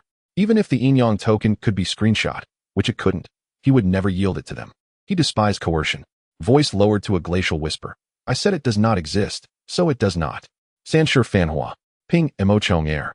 Listen carefully. I am leaving now, and anyone who dares block my path, damn it. Who the hell do you think you are, Xian Inu Ma Xiao Nianshi, speaking to our guild leader like that? Damn it. One of Sanshi Fanhua's most trusted lieutenants erupted, shouting obscenities and jabbing a finger at Su Bai. Then, whoosh. A freezing arrow swift as thunder pierced his forehead mid-rant. Damage 4,398. The lieutenant collapsed instantly, dropping an item as he fell. Su Bai had struck, not stealthily, not subtly, but openly in front of Sanshi Fanhua, killing one of his inner circle. Others roared with fury, drawing weapons to converge on Su Bai. Ha ha ha. Even dogs have masters you must respect. Xian Inu Ma Xiao Nianshi. You truly have guts, showing me no face at all. Sanshi Fanhua threw back his head and laughed, a sound sharp with menace, as his eyes locked on Su Bai with lethal intensity. Fine. You refuse me, face. Yet I shall grant you one final courtesy. Leave, but walk away now, and the next time our paths cross we are enemies. To refuse friendship with Bei Chonghua is to choose enmity. Ping Mo Chong Air, whose knowledge of his temperament ran deepest, stared momentarily stunned.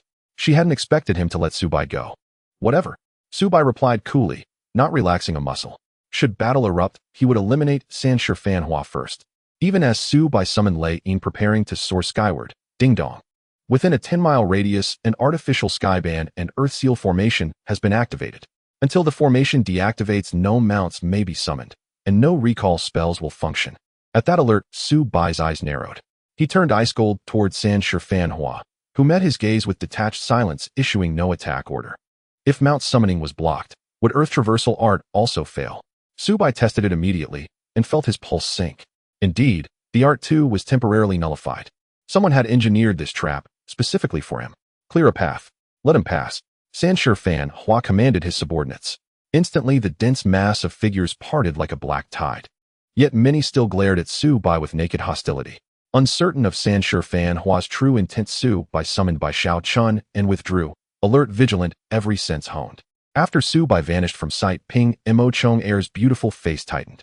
Brother Hua, you truly let him go. He may hold the server's first guild-founding edict. Sanshi Fanhua smiled. A slow, chilling curve. I speak once and it stands. I said he may leave, so he leaves. Whether he escapes, however, that is another matter entirely. Others await him. When he reaches his breaking point, I'll arrive with reinforcements to rescue him. With such a debt of gratitude, do you truly think he'll refuse to sell me the edict? Ping Mo Chong Air countered, and if he still refuses, then he has chosen death. After escaping the encirclement of several thousand, Su Bai remained baffled. If they were so certain he possessed the guild-founding edict, so determined to claim it, why release him so easily? It defied logic, leaving Su Bai, who'd braced for bloodshed, utterly disoriented. Gruruar. Suddenly, Bai Xiao Chun beside him emitted a guttural warning shriek, its undead senses flaring. Soaring dragon step? At the very instant Bai Xiao Chun let out a warning roar, Su Bai instinctively activated his spatial displacement technique. His figure blurred, trailing a serpentine gust of wind as he reappeared 10 meters behind. Simultaneously, Su Bai raised the moon-embracing frostbow high, though its blade-like surface shimmered with biting cold as the bowstring thrummed violently. Cloud-parting arrow launched forward in a triangular formation, roaring like a gale, tearing through the air with devastating force. Boom! The cloud-parting arrow's energy detonated midair, unleashing a wave of catastrophic damage. Uniform critical damage 9688. At least 24 invisible shadowless assassins were instantly obliterated, no exceptions. Meanwhile, upon the spot Su Bai had occupied a heartbeat earlier, torrential ice and fire control spells crashed down one after another. Yet Su Bai, ever vigilant, had already vacated the position using the soaring dragon step, rendering every spell utterly futile. He had activated the upright Chi Invigoration Talisman. During its duration, killing others would not stain his name with crimson guilt. After casting 2 Chiman entangling armor techniques on the ground, Su Bai paused. Yak! His pet Bai Xiao Chun unleashed a furious guttural snarl. A horde of divine wasteland warrior players erupted from the underbrush, charging en masse toward Bai Xiao Chun. by Xiaochuan was exceptionally durable. Su Bai knew ordinary players could not fell it within minutes. Without hesitation, Su Bai loosed a hidden revealing golden light arrow skyward. Instantly radiant golden light, enhanced to tier 3 potency, poured down from above, bathing a 20-meter radius in luminous clarity. Every concealed shadowless assassin within that circle was forcibly exposed. In a single breath, over 50 enemies materialized, encircling Su Bai, completely tightening their formation like a noose. The nearest assassins had already closed in blades inches from his skin. Only directly ahead remained a temporary void, the space recently scoured clean by Su Bai's cloud-parting arrow. Once revealed, the ambushers immediately activated the shadowless assassin's sprint ability, speed surging violently. Their daggers gleamed with viridian poison, freshly coated and lethally sharp. Though encircled, Su Bai remained unshaken. He swiftly donned the realm's first spirit artifact, the Mist-Cold Cloak, replacing his former elegant cloak. His attributes surged dramatically, yet at the cost of 2 fortune points. The elegant cloak had granted 2 fortune points. At once he activated his title skill, Fervor, and swallowed 2 rare pills, the Divine Martial Pill and the Overwhelming Physique Pill. Ding dong. You have consumed the Transcendent Divine Martial Pill and the Transcendent Overwhelming Physique Pill, gaining the Divine Martial and Overwhelming Physique auras for 30 minutes. The first wave of assassins lunged, daggers laced with venom aimed unerringly at Su Bai's vital points. Oomph. A troop of petty clowns. Su Bai curled his lips into a cold smile. Like wind given form, he leapt, soaring 5 meters into the air. Miss, miss, miss. All close-range attacks struck nothing but empty air. Hovering midair, Su Bai drew back the bowstring, its resonance booming like thunder. Then, crackling frost-laced arrows streaked downward, striking shadowless assassins below with lethal precision. Damage 7553, 7666, 7761. 3 assassins fell dead on impact. As Su Bai landed, more enemies surged forward like ravenous wolves. Yet their movements slowed before his gaze, as if time itself had thickened. With lightning reflexes, he pivoted sideways mid-step, evading effortlessly. Miss, miss, control resisted. Damage 12. Miss, control resisted. Damage 8. Su Bai's elite-level stats and staggering mobility now manifested in full force. 7 or 8 assassins struck simultaneously. Only 2 landed effects. The rest failed even to graze the hem of his cloak. Damn, what the hell is this? What kind of speed is this? SHHHSHHHSHHH. In the same breath, he sidestepped Su Bai, loosed 3 rapid-fire arrows. Damage 7109. Critical hit 15081. Damage 7134. 3 more enemies collapsed in terror. Though surrounded, dozens of foes already lay slain, while Su Bai's health bar remained nearly untouched. Yak. 21 meters ahead, his pet by Xiaochuan was besieged, frozen, immobilized, yet roaring in defiant fury. Seeing this, Su Bai swiftly created distance, then drew the moon-embracing frostbow from afar, pulling the string taut into a perfect crescent moon, holding for 1 second before release. Boom! A tempest detonated. Roiling shockwaves erupted like dynamite. A monstrous wind energy arrow tore across the earth, ripping up soil and stone, hurling several assassins backward, then shot toward by Xiaochuan at blinding speed. The piercing cloud arrow carved an 80-meter straight-line corridor of absolute desolation. Every enemy along its path, except by Xiaochuan, was annihilated in a single merciless strike. Return. At his master's command, by Xiaochuan, bloodied but still at half health, leapt instantly to Su Bai's side, shielding him with its body against incoming assassins. Consume these. Su Bai tossed 3 pills toward by Xiaochuan, which the beast caught midair and swallowed whole. Its vitality surged instantly to full. Then, like its master, it ignited invisible golden-red radiance. That glow was the Transcendent Divine Martial and Transcendent Overwhelming Physique aura. Even pets could ingest pills to restore health and gain buffs. Empowered by the Divine Martial and Overwhelming Physique auras, by Xiaochuan grew fiercer still, biting down and slaying 1 assassin outright, then sweeping both arms in a brutal arc, sending 3 more flying. Together, Su Bai and by Xiaochuan dismantled the entire ambush, swiftly, effortlessly, leaving behind only corpses and scattered gear, weapons, potions, and consumables. Clap, clap, clap. Sudden applause echoed. Brilliant, absolutely brilliant. Young Master Mu, wasn't that combat spectacle breathtaking? A self-satisfied, cruel laugh followed. From the distance strode a plump, unremarkable figure, broad-faced, grinning widely, unmistakably Sh Conch. Behind him emerged Mu Jiaowen, the level 13 heir of the Mu family. His expression icy, his presence chilling. Compared to before, Mu Jiaowen's complexion today was paler, colder, almost sickly, yet his eyes burned with sharper, more venomous malice. Beside him stood Ada, level 15, clad in exceptional gear, flanked by over a dozen elite heart-off-breaking warriors, his most trusted lieutenants. Oh, so this is who it is. Ah, the grandson who owes me 50 million coins, young Master Mu Jiaowen. Come to repay your debt, or kneel and acknowledge your grandfather. Su Bai sneered mockingly. I accept defeat with grace. Mu Wenqua can lose with dignity. Give me your bank account number. I'll transfer 50 million immediately. As for kneeling and calling you grandfather, Ada has already done that in my stead. Let that matter rest, forever. Mu Wenqua spoke calmly, devoid of the hysterical rage he once displayed upon seeing Su Bai. Back in your youth, little turtle grandson, didn't you beg young Master Mu for money? Then hand over your card number.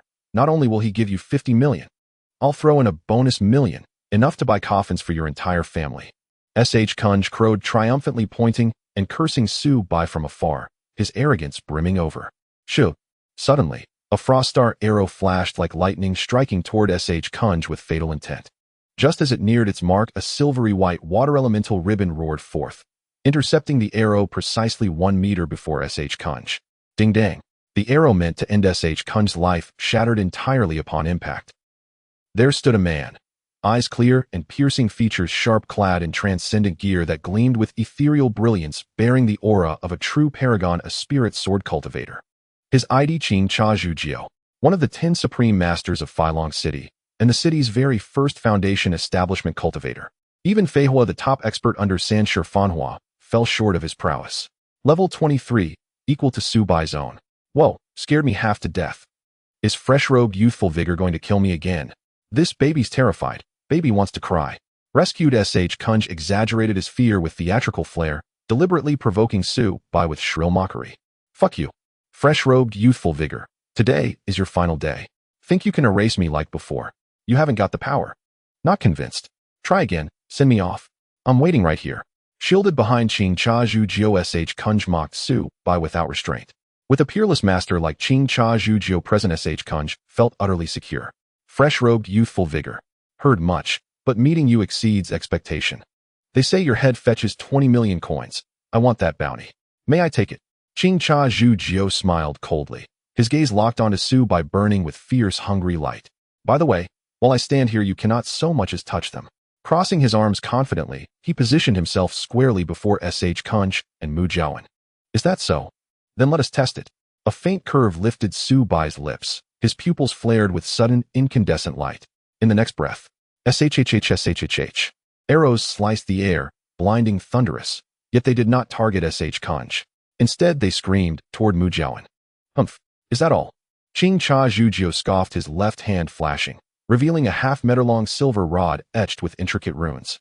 His casting speed rivaled Su Bai's own. 3 glacial walls erupted instantly before Mu Jiaowen. Crack, crack, crack. The ice walls shattered, but Su Bai's arrows likewise detonated midair, vanishing into mist. I told you, while I stand here you cannot. His arrogant declaration died mid-sentence, cut off abruptly. His eye twitched. Thud. Behind Qing Cha Zhujiao, a heavy white plump figure crashed to the ground, rigid as a slaughtered pig. It was S.H. Kunj, impaled cleanly through the mouth, the arrow bursting out the back of his skull, his face frozen in indignant horror. In that final instant, S.H. Kunj's soul shrieked inwardly, fresh-robed youthful vigor. You accursed butcher. I'm sorry, what did you just say? I couldn't quite catch it. Would you mind repeating it? Su Bai's lips curled into a mocking smile as he gazed at Qing Cha Zhujiao, whose expression had stiffened ever so slightly. It was nothing short of a stinging slap across the face. Just moments earlier, Qing Cha Zhujiao had declared with absolute certainty, with me here, Su Bai cannot lay a finger on either of you. Yet barely had the words left his mouth than in their very first clash, S.H. Kunj, the most arrogant and reckless among them, was already taken down by Su Bai. Despicable. After a long seething pause, Qing Cha Zhujiao ground out only 2 words through clenched teeth, his eyes now brimming with murderous intent. Su Bai had clearly feigned an attack toward Mu Wenqua, only to strike his true target, S.H. Kunj. Caught off guard, Qing Cha Zhujiao failed to protect him in time. In truth, Qing Cha Zhujiao had misjudged entirely. Su Bai's objective extended beyond S.H. Kunj alone. He intended to take down both S.H. Kunj and Mu Wenqua simultaneously. Yet Qing Cha Zhujiao proved unexpectedly formidable, managing to save only one. At that very instant, a swirling yin-yang radiance emanated from behind Mu Wenqua and descended upon S.H. Kunj's lifeless body. Moments later, S.H. Kunj, now demoted by 1 level, rose again cursing under his breath. His narrow, squinting eyes, set deep within his fleshy face, burned with venomous hatred as they locked onto Subai before he scurried hastily to Mu Wenqua's side. Clearly the incident had revealed a critical flaw. Though Qingcha Zhujiu was exceptionally powerful, he could not shield both men at once. For the moment, he dared no longer act rashly. Oh, resurrection magic. Subai stared genuinely astonished. Mu Wenqua suddenly turned with elegant courtesy toward a woman standing behind him. A tall ethereal figure draped in white robes, her silver hair, cascading like moonlight, a jade zither slung across her back. Thank you. The woman, Wu Luo Nishang, bore silver hair and wore pristine white robes. Level 23. One of the 10 peerless masters of the Tianbang ranking in Bawang City. She appeared to be no ordinary mainstream class player. Her weapon suggested a hidden profession. A trivial gesture. No thanks are necessary. Wu Luo Nishang spoke with quiet detachment. Another supreme master. Su Bai's gaze sharpened imperceptibly. Though Mu Wenqua wielded considerable wealth and influence, it seemed implausible that he could summon so many elite masters all at once. Unless someone stood behind him. Someone must be aiding him. At that thought, a single figure flashed unbidden through Su Bai's mind, Mu Wenqua's elder sister, Mu Wanqing. The golden days of youth. Our grudge ends today. I offer you one final chance. Send me your bank account number if you wish to claim the 50 million. Otherwise, I shall consider it forfeit. Mu Wenqua was truly insidious. Hand over the account, and Su Bai's real-world identity would be irrevocably exposed. Spare me the theatrics. If you truly intend to pay, add me as a friend. I'll accept the transfer directly. Su Bai refused outright, his eyes scanning the surroundings with sharp vigilance. Shadows of concealed players now flickered everywhere, undoubtedly all summoned by Mu Wenqua. Su Bai found himself encircled once more, deep within the heart of the trap. Logically speaking, intercity teleportation cost 1 gold coin per person. It was impossible for Mu Wenqua to have brought such a vast force all the way to Filong City. There remained only one plausible explanation. Those surrounding him were native players of Filong City. Mu Wenqua had secured external reinforcements. Was this connected to Sanshir Fanhua? It seemed highly likely. No wonder Sanshir Fanhua had let him walk away so freely moments before. Preposterous. We are enemies, not merely in this realm, but in reality as well. We stand diametrically opposed. Adding me as a friend. How absurd. Send the account, or forfeit your claim. Mu Wenqua's voice turned icy. I have no patience for games. I will count down from 3. If you fail to provide the number, our agreement is void. Today I will kill you. Su Bai laughed coldly. A sore loser. You refuse to pay yet demand my account. Not a chance. No sooner had the words left his lips than Su Bai loosed a swift arrow straight at Mu Wenqua. Qingcha Zhujiu, ever prepared, instantly conjured a watery barrier, intercepting the strike. Qingcha Zhujiu, stand aside. At Mu Wenqua's command, the Watermaster stepped back, and Mu Wenqua raised his hand, calling out, Brothers of Huangting, assist me in slaying him. Instantly, scores of players surged forth from the surrounding underbrush. Elite members of Filong City's premier guild Huangting assembled here under Mu Wenqua's temporary command to ambush Su Bai. Charge! Bring down Xiani Nomu Shanyan Shi. Rip his guts out. S.H. Kunj shouted shrilly from behind cover, his voice trembling with equal parts fury and fear. Indeed, he both loathed and feared Su Bai. Ya! Bai Shao Chun roared, stepping resolutely before Su Bai, loyal to the last. Huangting's forces surged forward en masse. The vanguard consisted entirely of melee specialists, Shadowblades, Divine Wastelands, Breakstars, and Sky Dragons. Over 2,000 strong, crashing forward like a tidal wave. Excellent. Let today be my slaughter tally. Faced with overwhelming peril, Su Bai did not flinch. Instead, a wry smile touched his lips as he drew and loosed his cooldown recovered skill, Cloud-Dispelling Arrow. A torrent of radiant energy arrows erupted in a perfect triangular formation, unstoppable, unyielding, cutting down over 30 charging foes in an instant. Bai Shao Chun had now reached level 20 and acquired a new ability. With a thunderous roar, it launched skyward, then plummeted downward like a living bomb, slamming into the earth with cataclysmic force. A deafening boom shook the ground, dust and rubble exploding outward. Dozens of enemies were stunned and hurled backward. Though Bai Shao Chun's raw damage paled beside Su Bai's, its devastating ultimate still claimed 5 Shadowblades outright. The remaining Divine Wastelands, Breakstars, and Sky Dragons who'd been struck lingered near half-health, only to be immediately overwhelmed by another wave of relentless charges. Yet Bai Shao Chun had consumed a body immortal pill, rendering it immune to nearly all control effects for 30 minutes.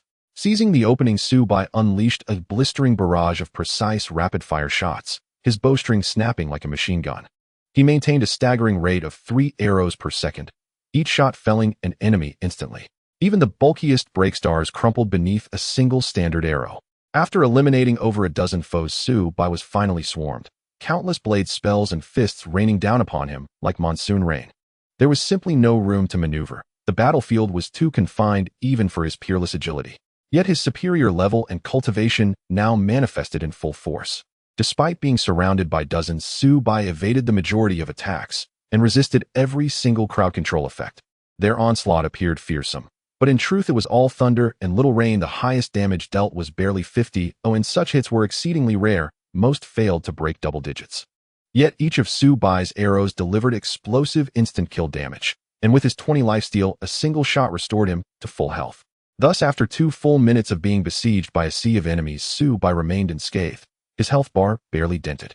Yet the ground around him was carpeted with corpses, trampled underfoot by allies rushing forward, reduced to mere stepping stones.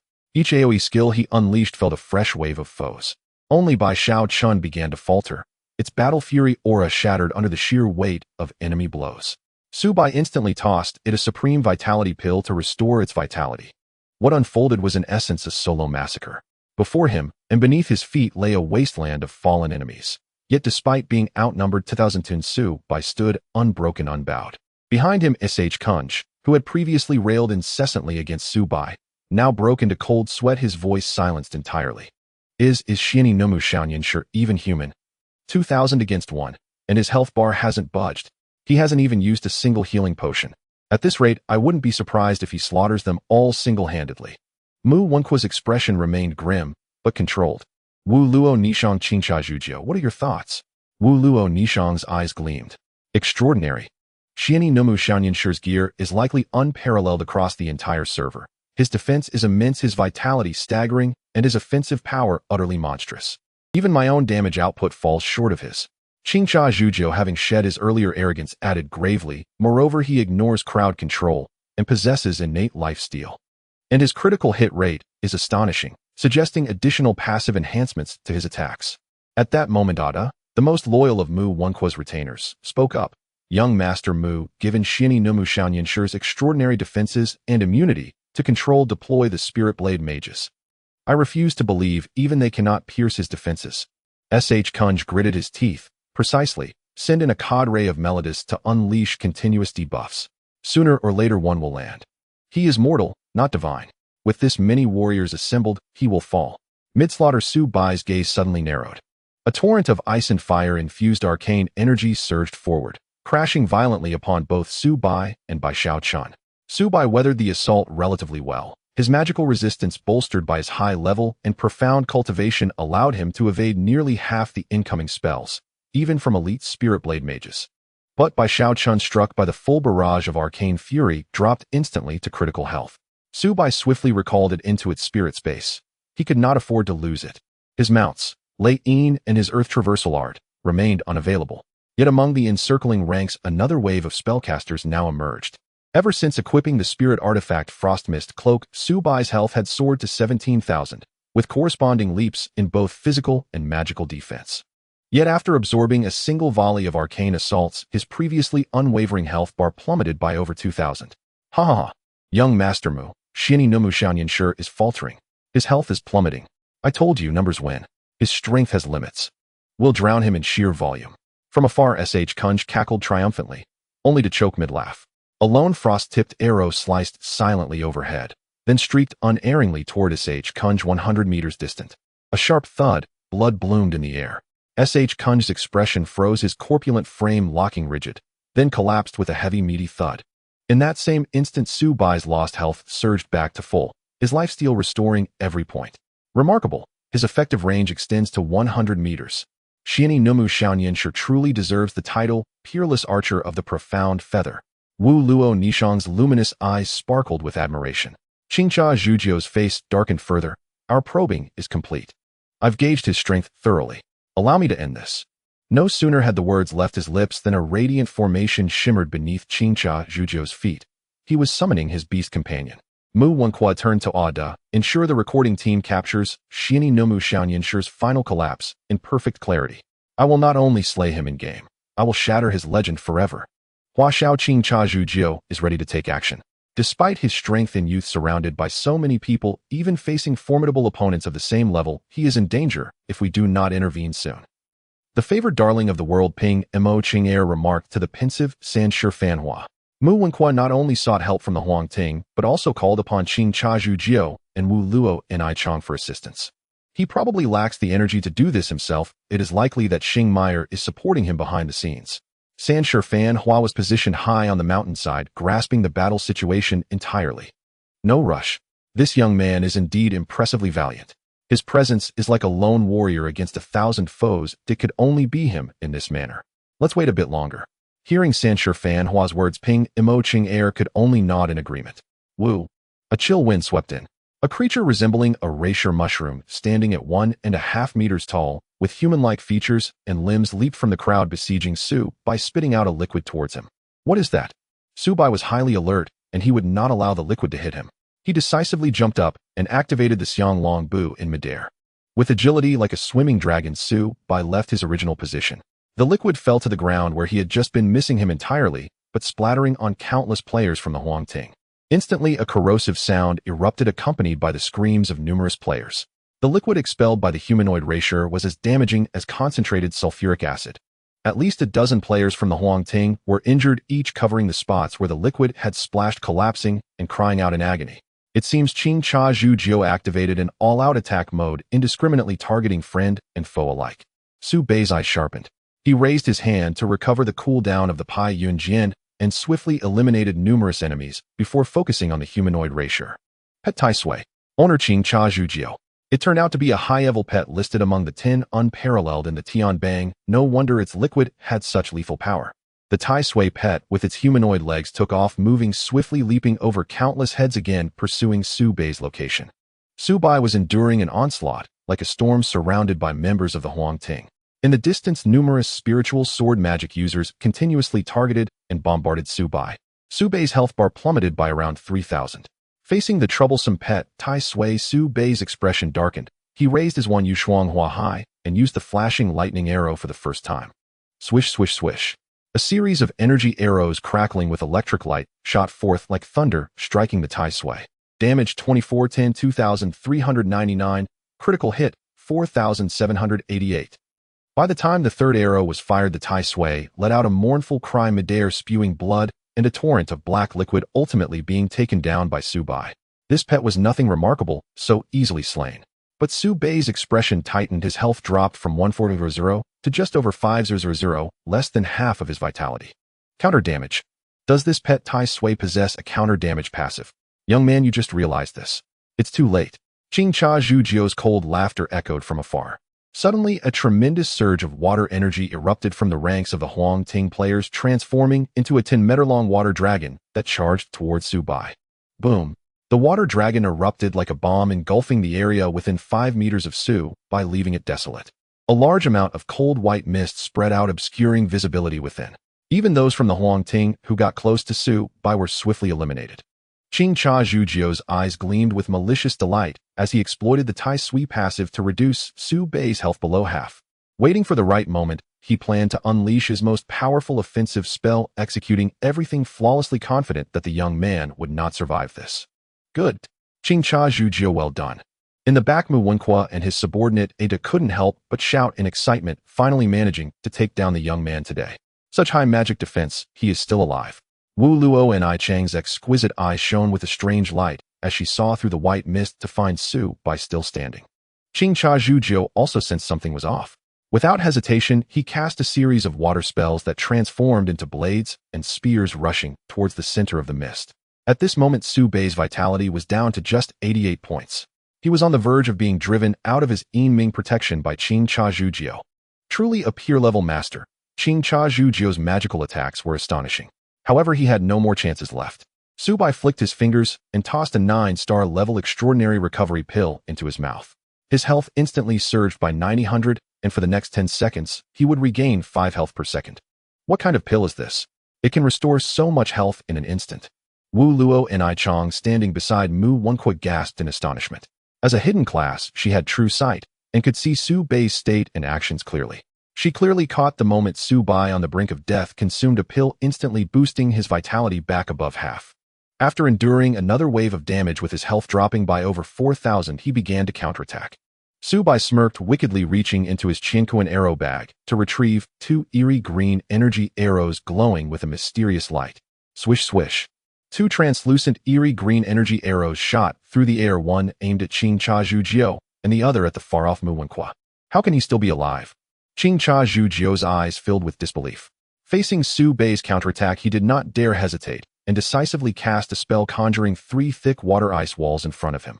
After completing this, he attempted to cast an attack spell against Su Bai. However, the sound of cracking echoed 3 times, causing his face to change dramatically. In an instant, the 3 thick ice walls were pierced by the eerie green arrow heading straight for his forehead. How could this happen? Previously, any arrows Su Bai had fired could be easily countered by his spells.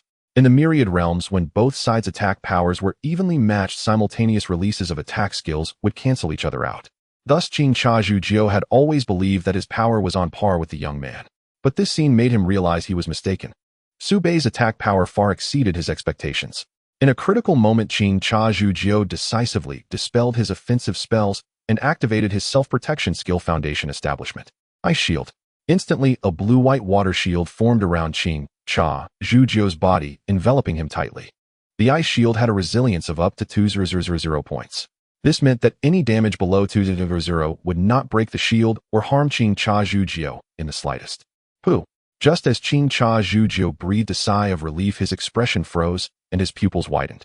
This eerie green arrow of mysterious light inexplicably pierced through the ice shield, then passed through his forehead, spraying out a mixture of red and white liquid.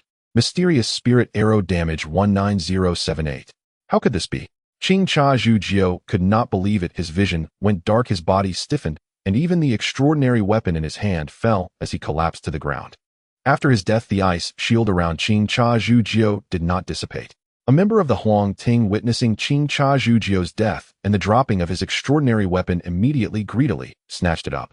On the other side, a duh, Mu Wenqua shouted in anger. The loyal Ada had just jumped out to block an arrow for him. 8,000 health, over 2,500 physical defense, and a 40 damage reduction, yet Ada was instantly killed by a single arrow from the young man. As for Su Bai himself, after firing just 2 arrows, he instantly regained his health from 4,000 to a full 1700. The 2 arrows he had just shot were the mysterious spirit arrows that came with his Chinkuan arrow bag after it leveled up to level 2. One would be produced every 10 minutes with a maximum of 10 stacking at once. Once fired, they ignored all defenses, shields, and damage reductions, dealing 300 damage. This was also why Qing Cha Zhujiao could be killed even after activating the ice shield. This mysterious spirit arrow was the first time Su Bai had used it. Its power was indeed astonishing. Qing Cha is dead. How could this happen? Mu Wenqua was infuriated by this outcome, clenching his teeth tightly, grinding out sounds. Wu Luo and I Chong cast a serious look at Su Bai, then began casting a resurrection spell on Qing Cha Zhujiao's corpse from afar. However, while Su Bai was under attack from countless players of the Huang Ting, his gaze remained focused on the changes in the battlefield. Wu Luo and I Chang's attempt to resurrect Qing Cha Zhujiao did not escape Su Bei's notice. After consuming a 9-star level extraordinary recovery pill, Su Bai took out his 3rd mysterious spirit arrow, drawing his bow from a distance and locking onto Wu Luo and I Chong, who was casting spells. Wu Luo and I Chong was very alert. A chill ran through her delicate body as she sensed Su Bei's murderous intent, yet she did not stop her spellcasting. Whooshed! The 3rd mysterious spirit arrow sliced through the air, speeding past countless heads, heading straight for Wu Luo and I Chong 100 meters away. Quick block for Wu Luo and I Chong. Mu Wenqua urged his subordinates to swiftly shield Wu Luo and I Chong from the arrow. But the speed of Su Bei's mysterious spirit arrow was so swift that ordinary people couldn't react in time to block it. Pooh! The mysterious spirit arrow erupted with a blinding splash of blood as it pierced through Wu Luo and I Chang's chest. Damage 19,076. Such terrifying damage, even if Su Bai were hit, he would not withstand it with his high health of 1700. However, after a muffled groan, Wu Luo and I Chong did not even flinch. She did not collapse, nor was her spellcasting interrupted. But beside her there was a loud bang as a headless red-skinned creature, its neck sewn up, exploded. This was one of the 10 unparalleled pets, the half-section jar, which could take a lethal blow for its owner. The damage from the mysterious spirit arrow was fully absorbed by the half-section jar. Su Bai frowned. The Qing Cha Zhujiao he had killed had revived in place. The resurrected Qing Cha Zhujiao looked quite pale. He raised his hand and cast a spell instantly killing a member of the Huang Ting. The other party had just sneakily picked up his weapon. Damn it. Yet he dared not linger. He hastily retreated to regroup with Wu Luo and Ai Shang. His youthful prowess had eroded his former confidence. The formation will fail in 1 minute. Qing Cha Zhu Jiu Wu Luo and Ai Shang. What do you propose we do? Mu Wenqua's face darkened as he turned to the two. He had invested heavily today, summoning 2 peerless apex experts and securing the aid of the Huang Ting faction. Yet this youth, terrifyingly formidable beyond mortal measure, withstood a siege by thousands and remained unscathed, radiant with vitality. Mu Wenqua was truly at a loss. Once that minute elapsed and the formation collapsed, the youth would mount his flying steed and vanish beneath the earth with uncanny subterranean artistry. Then no number of fighters could subdue him. The disparity in level, realm, and equipment is too vast. Mere waves of ordinary warriors pose little threat. Perhaps we should withdraw them. Their numbers hinder my movement. I'll engage him alongside Qing Cha Zhu Jiu. At that moment, Su Bai had already loosed 3 Xianling arrows, sending Mu Wenqua into palpable alarm. He had already withdrawn with his inner circle to a far greater distance, well beyond 100 meters. Even Su Bai could no longer reach him for now. Thus Su Bai focused solely on the immediate threats, locking onto members of Huang Ting's Spirit Sword class and picking them off one by one. Only when their arcane barges coalesced into overwhelming force could they truly endanger him. Ding dong. Congratulations, player Xian Inu Ma, Shao Nian, sure your kill count has surpassed 2,000. You have unlocked a new title. Murderous Demon. Murderous Demon. Special title grants 30 attack power and 20 critical strike chance when activated. Bonus Advanced Frenzy. Activates Advanced Frenzy mode 25 to attack, defense, attack speed, and movement speed. Grants immunity to most control effects, but increases damage taken by 15 for 30 seconds. Cooldown 10 minutes. Hearing the notification, Su Bai broke into a broad, exhilarated grin. What bliss! Having slain over 2,000 foes, he had earned yet another title. He had grown slightly irked by the relentless assault, but upon acquiring the new title, he activated it instantly, his heart surging with renewed fervor. With so many enemies before him, was this not the perfect opportunity to rack up more kills? Reaching even higher thresholds might yet yield even more potent titles. Such high-tier titles conferred truly staggering enhancements. Yet, just as Su Bai fought with unrestrained ferocity, the Huang Ting players, who had bombarded him without pause, suddenly ceased their assault. Instead, they began retreating en masse. Fear flickered unmistakably in their eyes as they gazed upon him. This youth bore no resemblance to a mere human. He was a demon lord incarnate. Thousands had besieged him without respite, and yet not a single wound marked his body, while over 1,000 of them lay dead. No one would believe such a tale. In the game Zhu Tian Wan Jie, traditional MMORPG logic had been utterly overturned. The axiom, strength lies in numbers, no longer held true. Though he knew not why Huang Ting had halted their assault against him.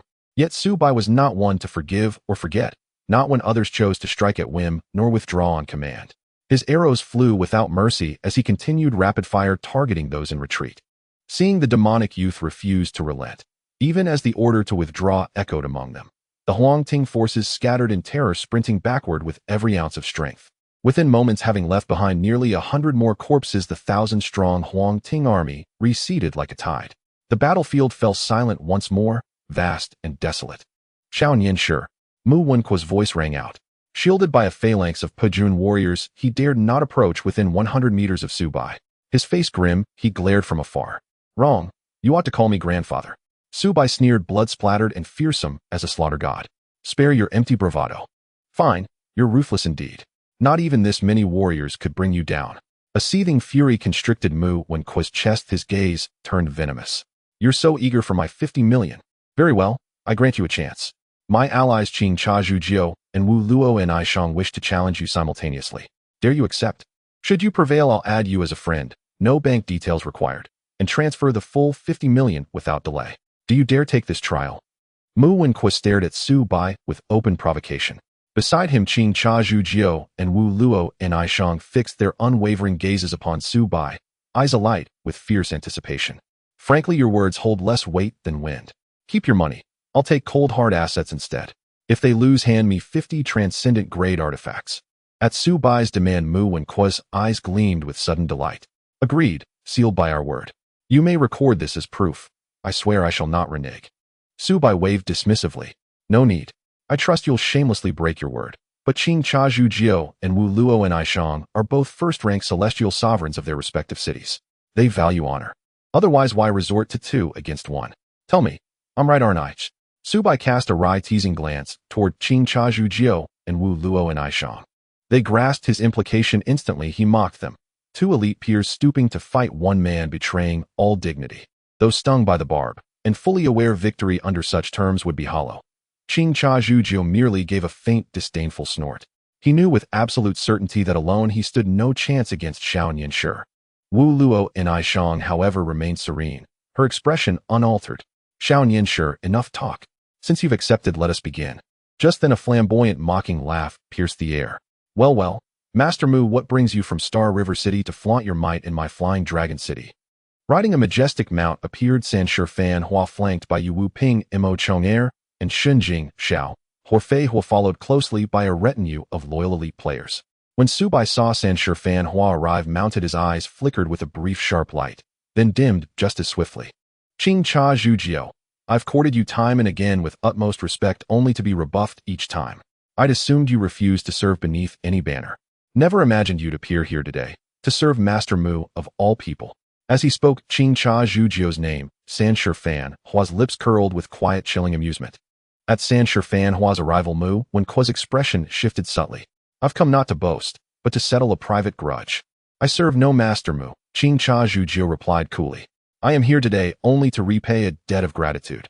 Xiao Nianshi, you see now our earlier arrival with so many followers was never meant to threaten you, but to protect you. Su Bai offered only a non-committal smile at Ping Mo Chong'er's words. Qing Cha Zhu Jiao, you were the first player in this city to achieve foundation establishment, yet you conspire with Wu Luo and Aishang to confront one man. How undignified. They call you the peerless sovereign of Flying Dragon City. I find that claim deeply offensive. Why not settle it first with a fair, unknown duel? Fei Hua wielded fire affinity spirit swords. Qing Cha Zhu Jiao water affinity, elementally opposed natural rivals. Brother Hua, today is my private affair with Xiao Nianshi. Your sudden intervention seems rather inappropriate. Mu Wenquo's expression soured as he addressed Sanshi Fan Hua. Sanshi Fan Hua shrugged indifferently. Xiao Nianshi is my honored guest. To harm him on my turf is to strike me in the face. If you wish to slap North City Hua's face, ask your sister first whether she dares. You. Mu Wenquo's face darkened, fury and humiliation warring within him. At that moment Su Bai received a private message from Sanshi Fan Hua. Xiao Nianshi, I'll eliminate them all for you if you answer one question truthfully. Su Bai asked, do you possess the guild founding edict? No. Sanshi Fan Hua's expression shifted, subtly but unmistakably, upon receiving Su Bai's reply. Very well, I believe you. Do not disappoint me. I'll handle young Mu Wenquo for you. But Su Bai replied with a laugh, no, this is my own affair. I'm not done playing yet. He declined outright. After all, Qing Cha Zhu Jiao and Wu Luo and Aishang were both peak foundation establishment cultivators, clad in transcendent grade artifacts. Defeating either would yield, at minimum, one transcendent grade artifact. Why surrender such an opportunity to another? His Qian Kuan arrow pouch craved only transcendent grade gear. It was priceless treasure. Moreover, Su Bai refused to incur debts, least of all to this man. Just as the tension between Fei Hua and Qing Cha Zhu Jiao reached its breaking point. Hey Fei Hua, this is my business. No need for your interference. If you still hope to touch my Lei, step aside. Fei Hua froze at Su Bai's words, then turned seeking Sanshi Fan Hua's silent counsel. Only after Sanshi Fan Hua gave the faintest nod did Fei Hua turn back to Su Bai. You swear it. You won't move, and I get to touch your Lei afterward. Rest assured, I'll grant your wish. Su Bai flashed him a warm smile, then strode forward beckoning Wu Luo and Aishang, and Qing Cha Zhu Jiao with a casual curl of his fingers. Come then, let us see whether your combined might can surprise me. Qing Cha Zhu Jiao's expression hardened. As you wish. I too am curious about you. I hope you won't disappoint. Witnessing Xiao Nianshi reject Sanshi Fan Hua's aid and willingly accept the Tugaganstone duel, Mu Wenquo's lips twisted into a cold, triumphant smile. This was precisely the outcome he most desired. Interesting. The young man in the starry city adorned in splendid attire faced off against the top experts of Filong City and Bahuang City, engaging in a duel over fine tea and wine adorned with falling rainbow garments. A rare sight indeed. I must record this properly for future study and observation, said the favored one with a smile, quietly starting the video recording. Not just her, but countless others present had begun recording videos as well. Such a peak-level battle once uploaded to the forum would undoubtedly become a sensational hit. Sanshi and others, including Mu Wenquo, stared intently, slowly stepping back, giving ample space for Su Bai and his opponents to engage in their decisive battle. Qing Cha Zhujiu's pupils suddenly sharpened. Having lost his extraordinary weapon, his strength would drop a level. At this moment, he drew a mundane water-type sword. Wu Luo and I Chong, clad in snow-white attire with silver hair, appeared ethereal. The musical instrument she held vanished, replaced by a giant battle axe over 2 meters long, a fearsome melee weapon. Her elegant appearance, juxtaposed with the imposing weapon, created a striking visual impact. Su Bai narrowed his eyes slightly. As a starry nurse, Wu Luo and I Chong could wield a melee weapon. Did she possess dual professions? How intriguing. Su Bai summoned the fully restored Bai Xiao Chan.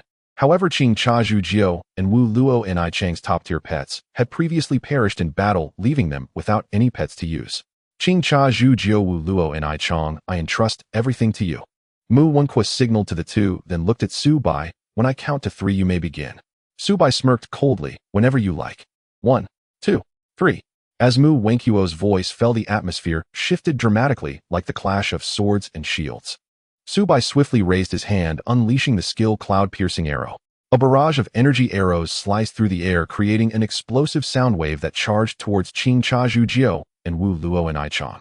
Although Su Bai's strongest single-target burst was the lightning barrage arrow, using that skill meant he couldn't move for 5 seconds. In a duel between masters, using such a skill would be tantamount to seeking death. Boom. Facing Su Bai's cloud-piercing arrow, the calm and cold Wu Luo and I Chong found the ground beneath her, shatter blood-red mist igniting around her as she propelled herself forward, dragging her massive weapon. Her speed was so astonishing that most shadows would struggle to match it. Qing Cha Zhujiu dared not withstand Su Bai's attack directly and executed a water-type teleportation, appearing 10 meters away. The two successfully evaded the range of Su Bai's cloud-piercing arrow. Bang, bang, bang. The ground trembled. Wu Luo and I Chong resembled a female berserker, her body enveloped in blood-red mist, dragging a weapon taller than herself, causing the ground to erupt beneath her. Her movements were as swift as a dragon or tiger zigzagging towards Su Bai.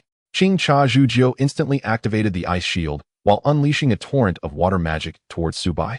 Ah! The pet Bai Xiao Chun roared, expelling a large amount of corpse energy from its mouth and nose. It soared into the sky like a human cannonball, crashing down on Wu Luo and I Chong. Su Bai activated Advanced Frenzy, his attributes surging once more. With an ethereal grace, he shot 3 arrows before dodging Qing Cha Zhujiu's attack. Bang, bang, bang. The ice wall summoned by Qing Cha Zhujiu shattered upon impact, obliterated by Su Bai's arrows. Meanwhile, a resounding crash echoed. Bai Xiao Chun's skill descended from the heavens, crashing heavily into Wu Luo and I Chong, colliding with the massive weapon in her hands. With a clang, a sound like an explosion reverberated. Bai Xiao Chun's fierce skill was unexpectedly dispersed by Wu Luo and I Chang's weapon. For the first time, Bai Xiao Chun, who had never lost, was defeated in a contest of strength. It was sent flying over 5 meters, leaving a trail on the ground before finally stopping. This clash caused Bai Xiao Chun's health to drop by half. In contrast, Wu Luo and I Chong had only lost around 1,000 health, achieving a complete victory over Bai Xiao Chun. Moreover, after knocking back Bai Xiao Chun, Wu Luo and I Chang's eyes sparkled brilliantly, her entire being leaping into the air, raising her weapon overhead, forming a demonic energy. In an instant, she appeared above Su Bai's head. Such speed! Su Bai was secretly astonished, activating the Flying Dragon Step to move back 10 meters. Then he decisively drew a Xianling arrow, combining it with the wind-breaking arrow, shooting towards Wu Luo and I Chong. At that moment, all of Qing Cha Zhujiu's spell skills were intercepted by Bai Xiao Chun, who leaped to block for Su Bai. Wu Luo and I Chang's demonic energy slash mist, tearing the ground apart and creating a pit 4 to 5 meters wide, dust swirling. Meanwhile, the deadly Xianling arrow headed straight for her forehead. Understanding the terror of Su Bai's Xianling arrow, Wu Luo and I Chong dared not take it heeded. She spun her massive weapon and slashed at the Xianling arrow. Ding! The Xianling arrow collided with the 2-meter-tall weapon, producing a visible shockwave that spread outward. In that instant, more than half of Wu Luo and I Chang's blood-red mist evaporated.